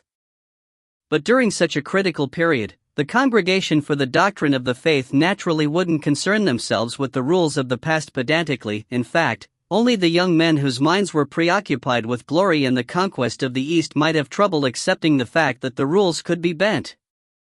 As for the older men, they all had no trouble with seeing which way the wind was blowing. Sherdong had even told Ye Qingxuan all the secrets of the old religious court of inquiry, and he couldn't care less about such rules. They only cared about the fundamental purpose, and apart from that, the end would justify the means. As long as the religious court of inquiry could be re-established, the glory of the olden days restored and the long-cherished wish to conquer the East realized, they wouldn't think twice even if the price was that they must assassinate the Pope. Among the organists brought along by Ye Qingxuan, the majority would be trained to become the new generation of the Witchhammer in the next few months. The rest were aged men whose paths had been fixed and were almost irreversible. For them, rather than to spend their lives doing a half-assed job as a member of the Witchhammer or as a purifier, it would be better to continue along their own path. So, they chose to quit after taking part in certain courses. The results of the short-term training course of the congregation were remarkable. In the short span of a few days, most of the organists who had had combat experience, or had been knights even, had mastered the main techniques and skills that would originally require 1 to 2 years to learn. Although they were still lacking in certain aspects, what they needed was just the accumulation of experience over the years. In the past few days, the outcome of the fights against the vile spawn of the sea had made the old men who took time off their schedules to check on the progress laugh with glee. The new generation of the Witchhammer was in embryo. Unfortunately, the progress of the musicians was still slow. Although they were provided with a lot of purifying movements and esoteric music theory, those of them whose sound of heart movements had formed already had their own style of music. While they could still learn the techniques of the religious court of inquiry, the learning process was much lower in terms of efficiency as compared to the purifiers who were cultivated from a young age. Regarding this, the old devils were willing to let nature take its own course. Musicians take a long time to cultivate, as music is not something that can be learned all at once. Even express musicians, whom orthodox musicians look down upon, require 3 months of training. Presently, in addition to guiding more than 10 musicians, who had yet to enter the level of resonance, to switch to learning purifying music theory, the old devil in charge of the training, who still bore a youthful appearance, had started hatching a plan involving Ye Qingxuan. The relationship between Ye Qingxuan and Maxwell was obviously no secret. When Maxwell dies, as the reserve swordbearer, Ye Qingxuan will be the first heir to his inheritance. I wonder if Anglo's Royal Academy of Music would mind having a new department then? If Maxwell knew that a member of Ye Qingxuan's relief troops was looking forward to his death before even arriving at Avalon, surely his expression would be very interesting? Boom! Another dull bang came from the depths of the stronghold. Igor and Carol were stunned for a moment. They turned and looked at the stronghold. The fortress was shrouded in moonlight of an indeterminable source, making it seem ethereal and illusory all the more, almost as if it was dissipating. From the depths of the stronghold came loud bangs and roars one after another, but it seemed a long distance away from them, and they could only hear the dull echoes. Something went wrong again? Igor sighed and said, "What the hell is happening in the advanced training course?" Carol couldn't help but gave a wry smile. He replied, "To tell the truth, I'm curious as well." Chapter 558, Addicted to Studying. Translator, Nayabo Studio Editor, Nayabo Studio. For the White Tower. Sherdong woke up from the dream, and upon opening his eyes, saw a warhorse raising its front legs to step on him. The knight on the horse, wearing a white silver visor and waving a saber, howled angrily at him and looked at him from atop the horse. The visor made of white silver was cold and cruel, like the face of a god. At that moment, his pupils contracted, and his old and skinny aged body suddenly swelled up. The mechanic heart pumped artificial blood to his body at explosive speed and adrenaline burned inside him. He sprung up from his wheelchair and drew his sword from the back of the chair. Then, he wielded his sword to fight the knight. This was the beauty born from death. The air was torn up by the sword, which went forward and cleaved the horse. Suddenly, little rocks fell on his face, waking him up from his dream. Then he saw his sword, which had pierced the wall. Yet the horse, which should have been dead, was still galloping on the field, carrying the knight, who was still shouting war cries. They went through the wall and led the army into the stronghold they were now in. The sound of war cry was deafening. He awoke from his dream and stumbled into his chair, pain consuming his body. He heaved a sigh and asked, "Did he fall asleep again?" Yes. The curtain was drawn open. The old men were sitting around the table, not knowing what to do. The place they were in was within the stronghold, yet it had turned into endless grassland. The land cracked open and fire spurted out from the hell. Giant armored cavaliers roared. The soldiers wore primitive armor from the first generation, on the back of which the ether stoves were burning oil mixed with ether, puffing out irritating black smoke. On the chest of the armor, the emblem of the red bird was engraved, and on the shoulder part with patches of bare skin, rivets stuck out like thorns. This was the first generation powered armor which had been abandoned long ago. With this armor, the soldier couldn't make any precise movements and could only go forward and backward. The critical ether stove was implanted on the back, exposed to the enemy from behind. To wear this armor, one needed 6 servants who had studied engineering to help him on the hoist platform. The cavaliers could not bend themselves with the exoskeleton on. The servants brought wrenches and screws with them to fix the armor on the exoskeleton and seal the joints with a welding gun. The armor was like a moving coffin and could bury the rider if the field was muddy. Notwithstanding all its disadvantages, when the cavaliers wearing them formed a square to fight, the formation could inflict massive damage upon any enemy. Then, 60 armored cavaliers stood in the front of the field, with heavy chains connecting them and heavy shields in their hands forming a massive iron wall.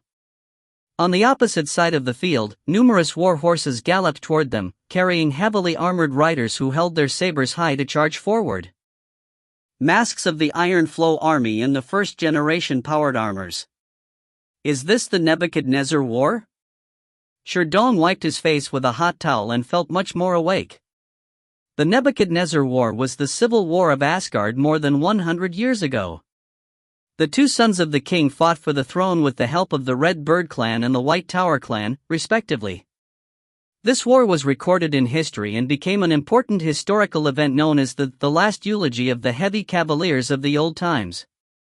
This was the first time that powered armor had been the field. They fought against the Iron Flow army, who were heavy cavaliers called king of the battlefield. The monster horses and experienced cavaliers cooperated so perfectly that they were the nightmare of every army. The Red Bird clan asked the Chainsaw Fraternity for help, who, settling down in Asgard for not long, needed to prove themselves eagerly. The cooperation of the 2 sides culminated in a war that left the whole world in shock. The powerful armor was officially introduced to the battlefield. That was the clash of iron against iron, and the old times against the new times. The Iron Flow army was wiped out and the White Tower clan lost everything, driven from the center stage of the country in exile to the wilderness 100 years later. The numerous disadvantages of the powered armor were exposed during the war, such as its cumbersomeness, instability, and reliance on the environment and backup service. Yet, the victory proved its potential. After that, heavy cavaliers were replaced by powered armor, then disappeared from history.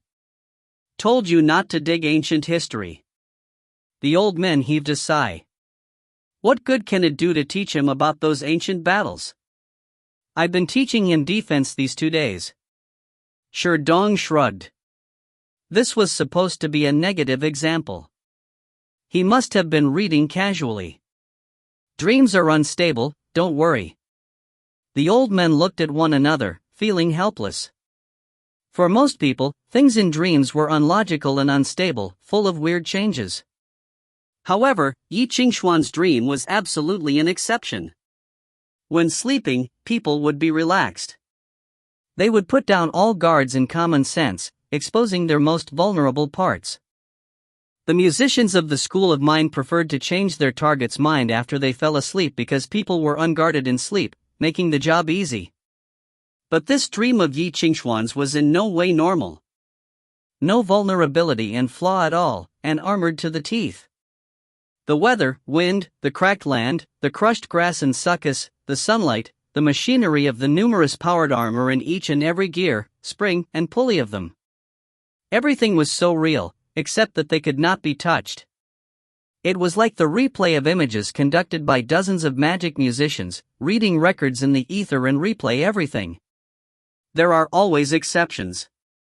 Shaking his head, Sherdong looked at Ye Qingxuan. This was not expected by any of them. Ye Qingxuan's resistance to the drug was incredibly strong, thanks to the Stone of Sage and the Sub-Originator, which had improved his body's resistance against foreign substances. He had a lot of Dream of Emerald, of course. Yet, after a week of crazy training, he just closed his eyes and fell asleep without any warning sign. Then the problem began. If he were an ordinary guy, it would be no problem. But he was a dream weaver, representing the realm of dreams. The best musicians were themselves the realization of the dreams in the world. When a dream weaver became extremely sleepy and exhausted, he could no longer control his dream, and the symphony of predestination would run by itself and turn into reality. It pulled the dreams into the real world. Yet, in the dreams of Ye Qingxuan, there was no longer the silent world and the ultimate. Instead, he dreamed of the stuff those old men taught him. What one thinks of in the day would become his dream at night. But the old men found themselves helpless when their room turned into an endless sea where fleets fought against each other, ether stoves puffing smoke onto their faces. In the chaos, the bell for war rang. After a hasty inspection by a bunch of musicians, they found the source of the problem. With no way to handle it, the old men had to let it be. They could not keep him from falling asleep. It would be okay as long as they could make up for the lost teaching time when he woke up. So, Ye Qingxuan was fast asleep, letting his dreams run wild in the real world. No one knew when he would wake up. Maybe it was the way it should be for him? Those old men were men of the world themselves. Sitting in the center of the battlefield in Ye Qingxuan's dream, they were not afraid at all. They were watching the dream with full interest, guessing how well Ye Qingxuan could replay this legendary war in his dream. It was so frighteningly perfect. One old man in a wheelchair heaved a sigh. Every detail is perfect. The old man pointed at the heavily armored knight and commented, "The conditions of the knight's saddles are even made different. His dream is so real. He is really the hand of God to have made such a massive illusion. He also has learned the battle tactics well. He's really good to have learned so much in just a few weeks, but that's not what I mean." The old man in the wheelchair shook his head and said, "It is trivial how real and detailed the dream is. I've noticed something else." Sherdong thought for a moment and said, "You mean him?" "Yes," said the old man. "Everyone put themselves in their own dream, right? All dreams are based on this, and then can they be expanded upon? Without the dreamer, the dream means nothing, and it does not exist at all. I tried to find his subconsciousness in his dream, but my effort has been in vain." Then the old man paused. Pointing at the army on both sides, he said, "I cannot find him. Where is he?" All old men looked around, but no one found Ye Qingxuan in the dream. Everyone looked at each other and fell into silence. The battlefield was chaotic, but they were sure Ye Qingxuan was not there in the dream. The young man had become an outsider, like the old men. Even the observers outside his dream couldn't detect his subconsciousness. He is always on guard. It's as if he is always ready to fight his enemies. There are even no flaws in his dream. This is really incredible. The old man in the wheelchair said, "I've never seen anyone as alert as he is. But why is he under such huge pressure?" "Don't worry." Sherdong shook his head and said, "Actually, our Grand Inquisitor seems to hide everything about him from us. He is always there, it's just that you cannot see him." Then he raised his hand and pointed above. In the silence, all old men raised their stiff heads. Above the huge battlefield floated the smoke caused by the fierce fight between the Iron Flow army and the powered armored cavaliers.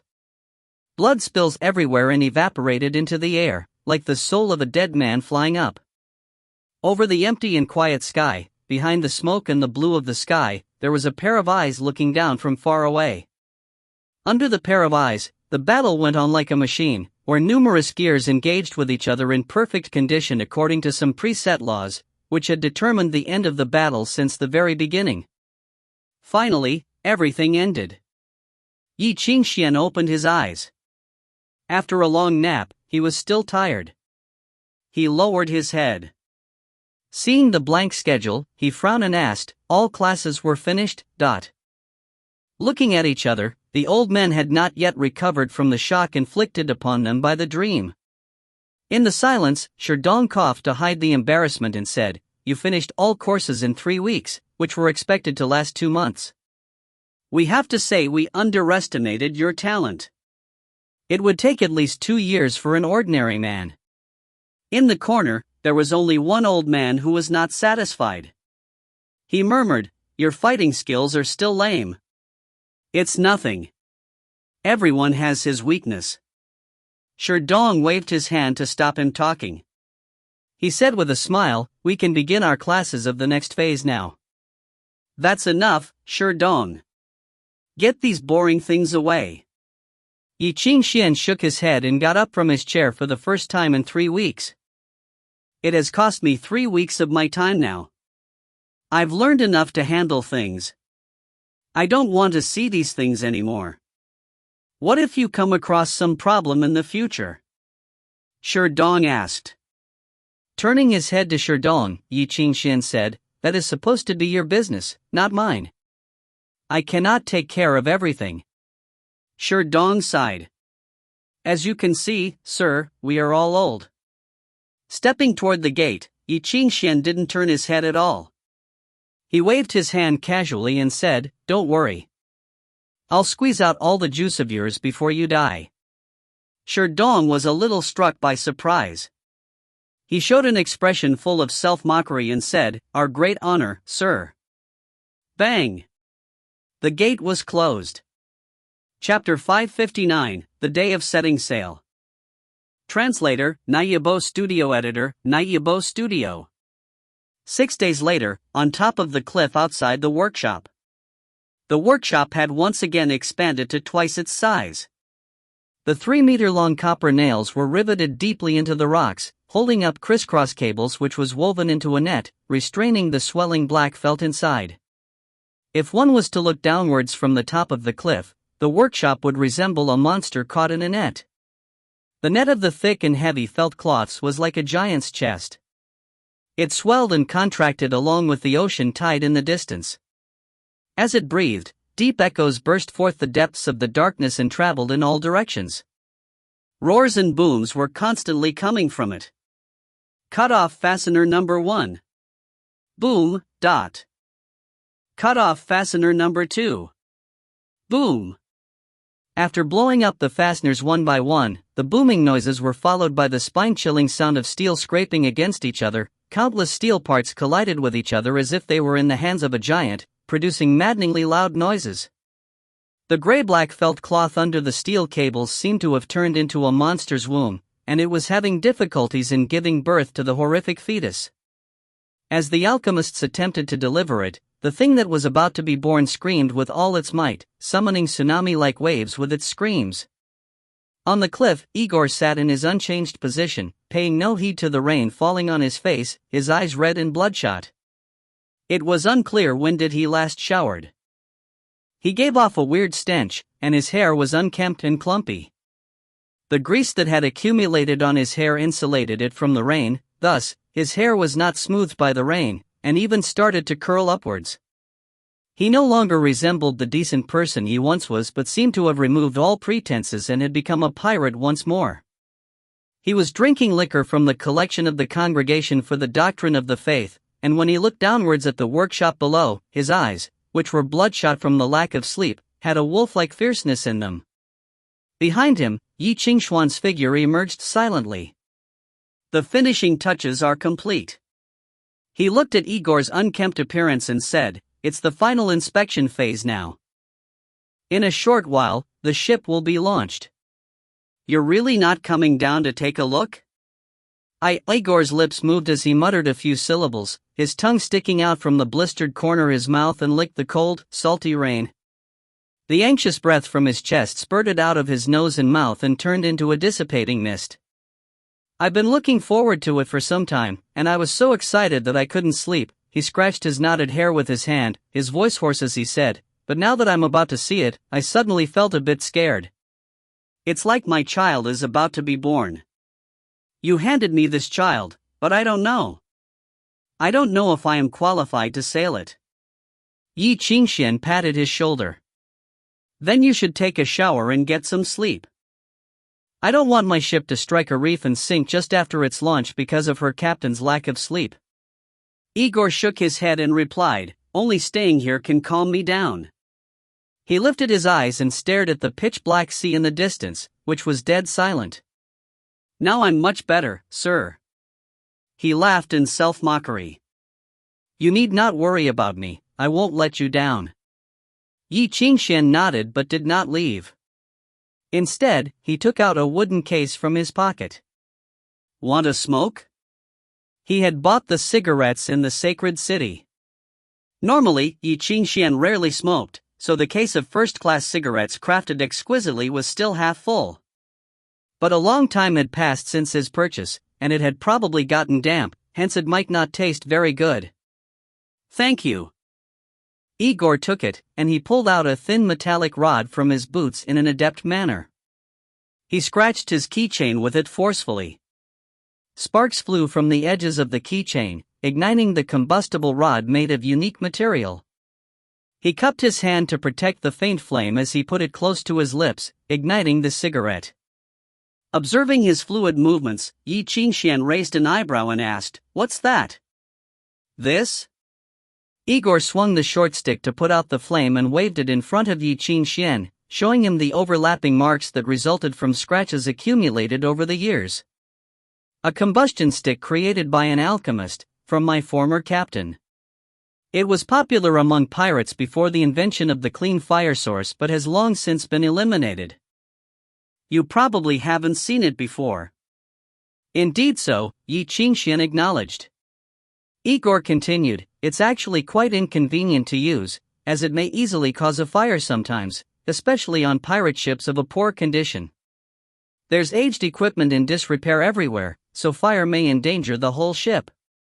He let out a jolly laugh and said, back then, the only person qualified to carry a kindling spark on board was the captain. The sailors could only eat their food cold, except for dinner. Whoever dared to light a fire would be condemned to death by hanging. At that time, everyone would gather on the front deck before dinner every day. The chef would be waiting with the firewood for the captain to arrive in his shiny boots that had just been rubbed, smoking his crumpled cigarette.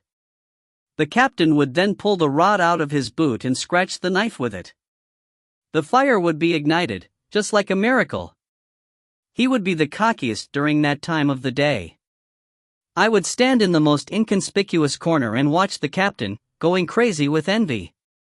In private, I had quietly imitated his actions countless times, dreaming that I could be the captain of a big ship one day, standing on the deck with my sailors. Wearing brand new clothes and boots, I could enjoy their respectful gazes. Ye Qingxuan looked at the metal rod Igor held with his fingers, which was covered in scratches, and asked, your captain gave it to you in the end? Nope, Igor replied. He grinned and said, I stole it. Ye Qingxuan wasn't sure what to say. The captain was angry when he realized that it was missing. He couldn't find the thief, so he tied everyone up, including me, and gave us 30 lashes each. Igor continued his story. He pulled his collar open and showed Ye Qingxuan the scars left on his shoulders. Later, the captain suspected the first officer, so he cut the first officer's hand off.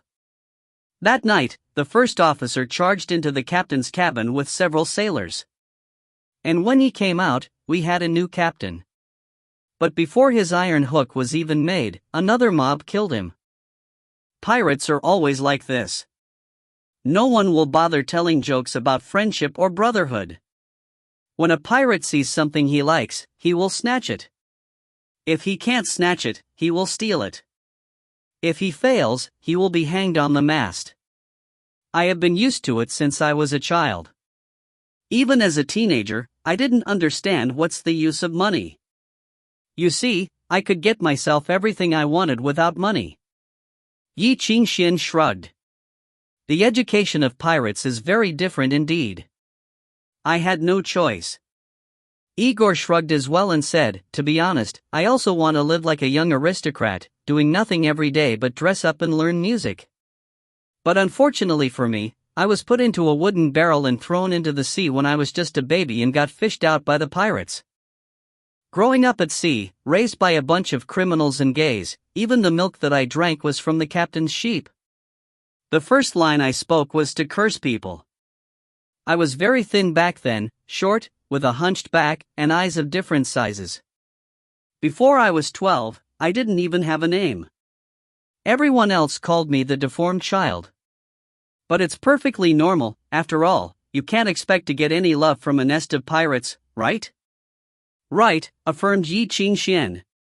So Igor laughed, squishing the cigarette that had been drenched by the rain. He narrowed his eyes and looked at the dead silent sea in the distance. It's the only one that loves me, he said. Ye Qingxuan remained silent. The sea was the one that allowed me to survive, sir, Igor continued. He put out the cigarette. I am nothing if I leave it. It has given me a place to stay, enabling me to create some value out of this life, albeit negligible. To be honest, it's a very annoying feeling, like a child brought up by a whore who prostituted herself to provide for him, with no courage to run away from home even. But as time goes by, you'll get used to it. No matter if it's dirty or otherwise, ugly or otherwise, you still have to love it. Ye Qingxuan was quiet for a good while, before sighing in a low voice. I have to say that I'm becoming a little bit more adapted to your quirky metaphors, Captain. Nothing I can do about that. After all, I'm not a man of culture. Igor threw the empty bottle down and stared at the dead silent sea. He turned back and asked, Is it really alive, sir? Everyone told me that it is. Ye Qingxuan replied, It depends on your concept of living. For the ordinary person, as long as the heart is still beating, and the brain is still working, it can be considered alive. If a human is still alive, then his body is considered to be alive. His limbs, his bones, his hair, and his nails all contain vitality, even though the nature of the human body is no different from other material substances. Other than the ordinary person? Prompted Igor. Ye Qingxuan said after a moment's thought, in some sense, a musician differs from the ordinary person. You can think of it as if musicians have an extra organ called aether. The vitality of the musician manifests itself in this aspect as well. For musicians of the level of distortion, the area within 100 feet of them, and where their music theory can reach, are all extensions of their bodies. For catastrophes, the extension and even radiation of their perceptions of self are even more insane. At the very least, humans have never figured out the limit of the size of catastrophes. For Leviathan, the entire ocean is its territory. All seawater is part of its body. It's the ruler of the ocean, as dictated by the music theory in the originator. It has yet to fully resurrect, so the ocean you're looking at now is just its somniloquence. So, it's really alive? Igor murmured. He understood and turned back, staring at the dead silent sea in pitch black, far away. Shaking his head, he said, but seeing its state of living makes me very sad. It's too desolate. Even though it's alive, it felt like death. We've spent a long time speaking childish words.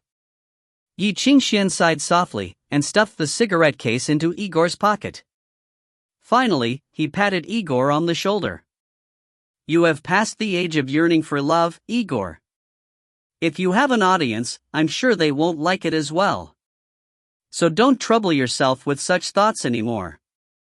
After you finish these cigarettes, take a good shower, then go take a look at your ship like a man. If you really love it, Ye Qingxuan paused and looked at Igor's eyes, telling him, then kill it, and let it be reborn. On the coast, in the cold rain, a young man in a black poncho ran up. His lips were frozen white due to the cold of the night, the lenses of his glasses covered in water droplets. The board in his hand had a sheet full of statistics clipped onto it.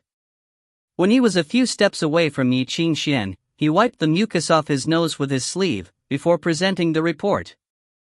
Your Honor, we have finished transporting everything. The inspection is complete as well. There's a minor problem with the keel, but Bishop Carroll guarantees that it will be solved within an hour, said the young man. Then get ready for the launch, Ye Qingxuan replied. He waved and threw the report into the sea.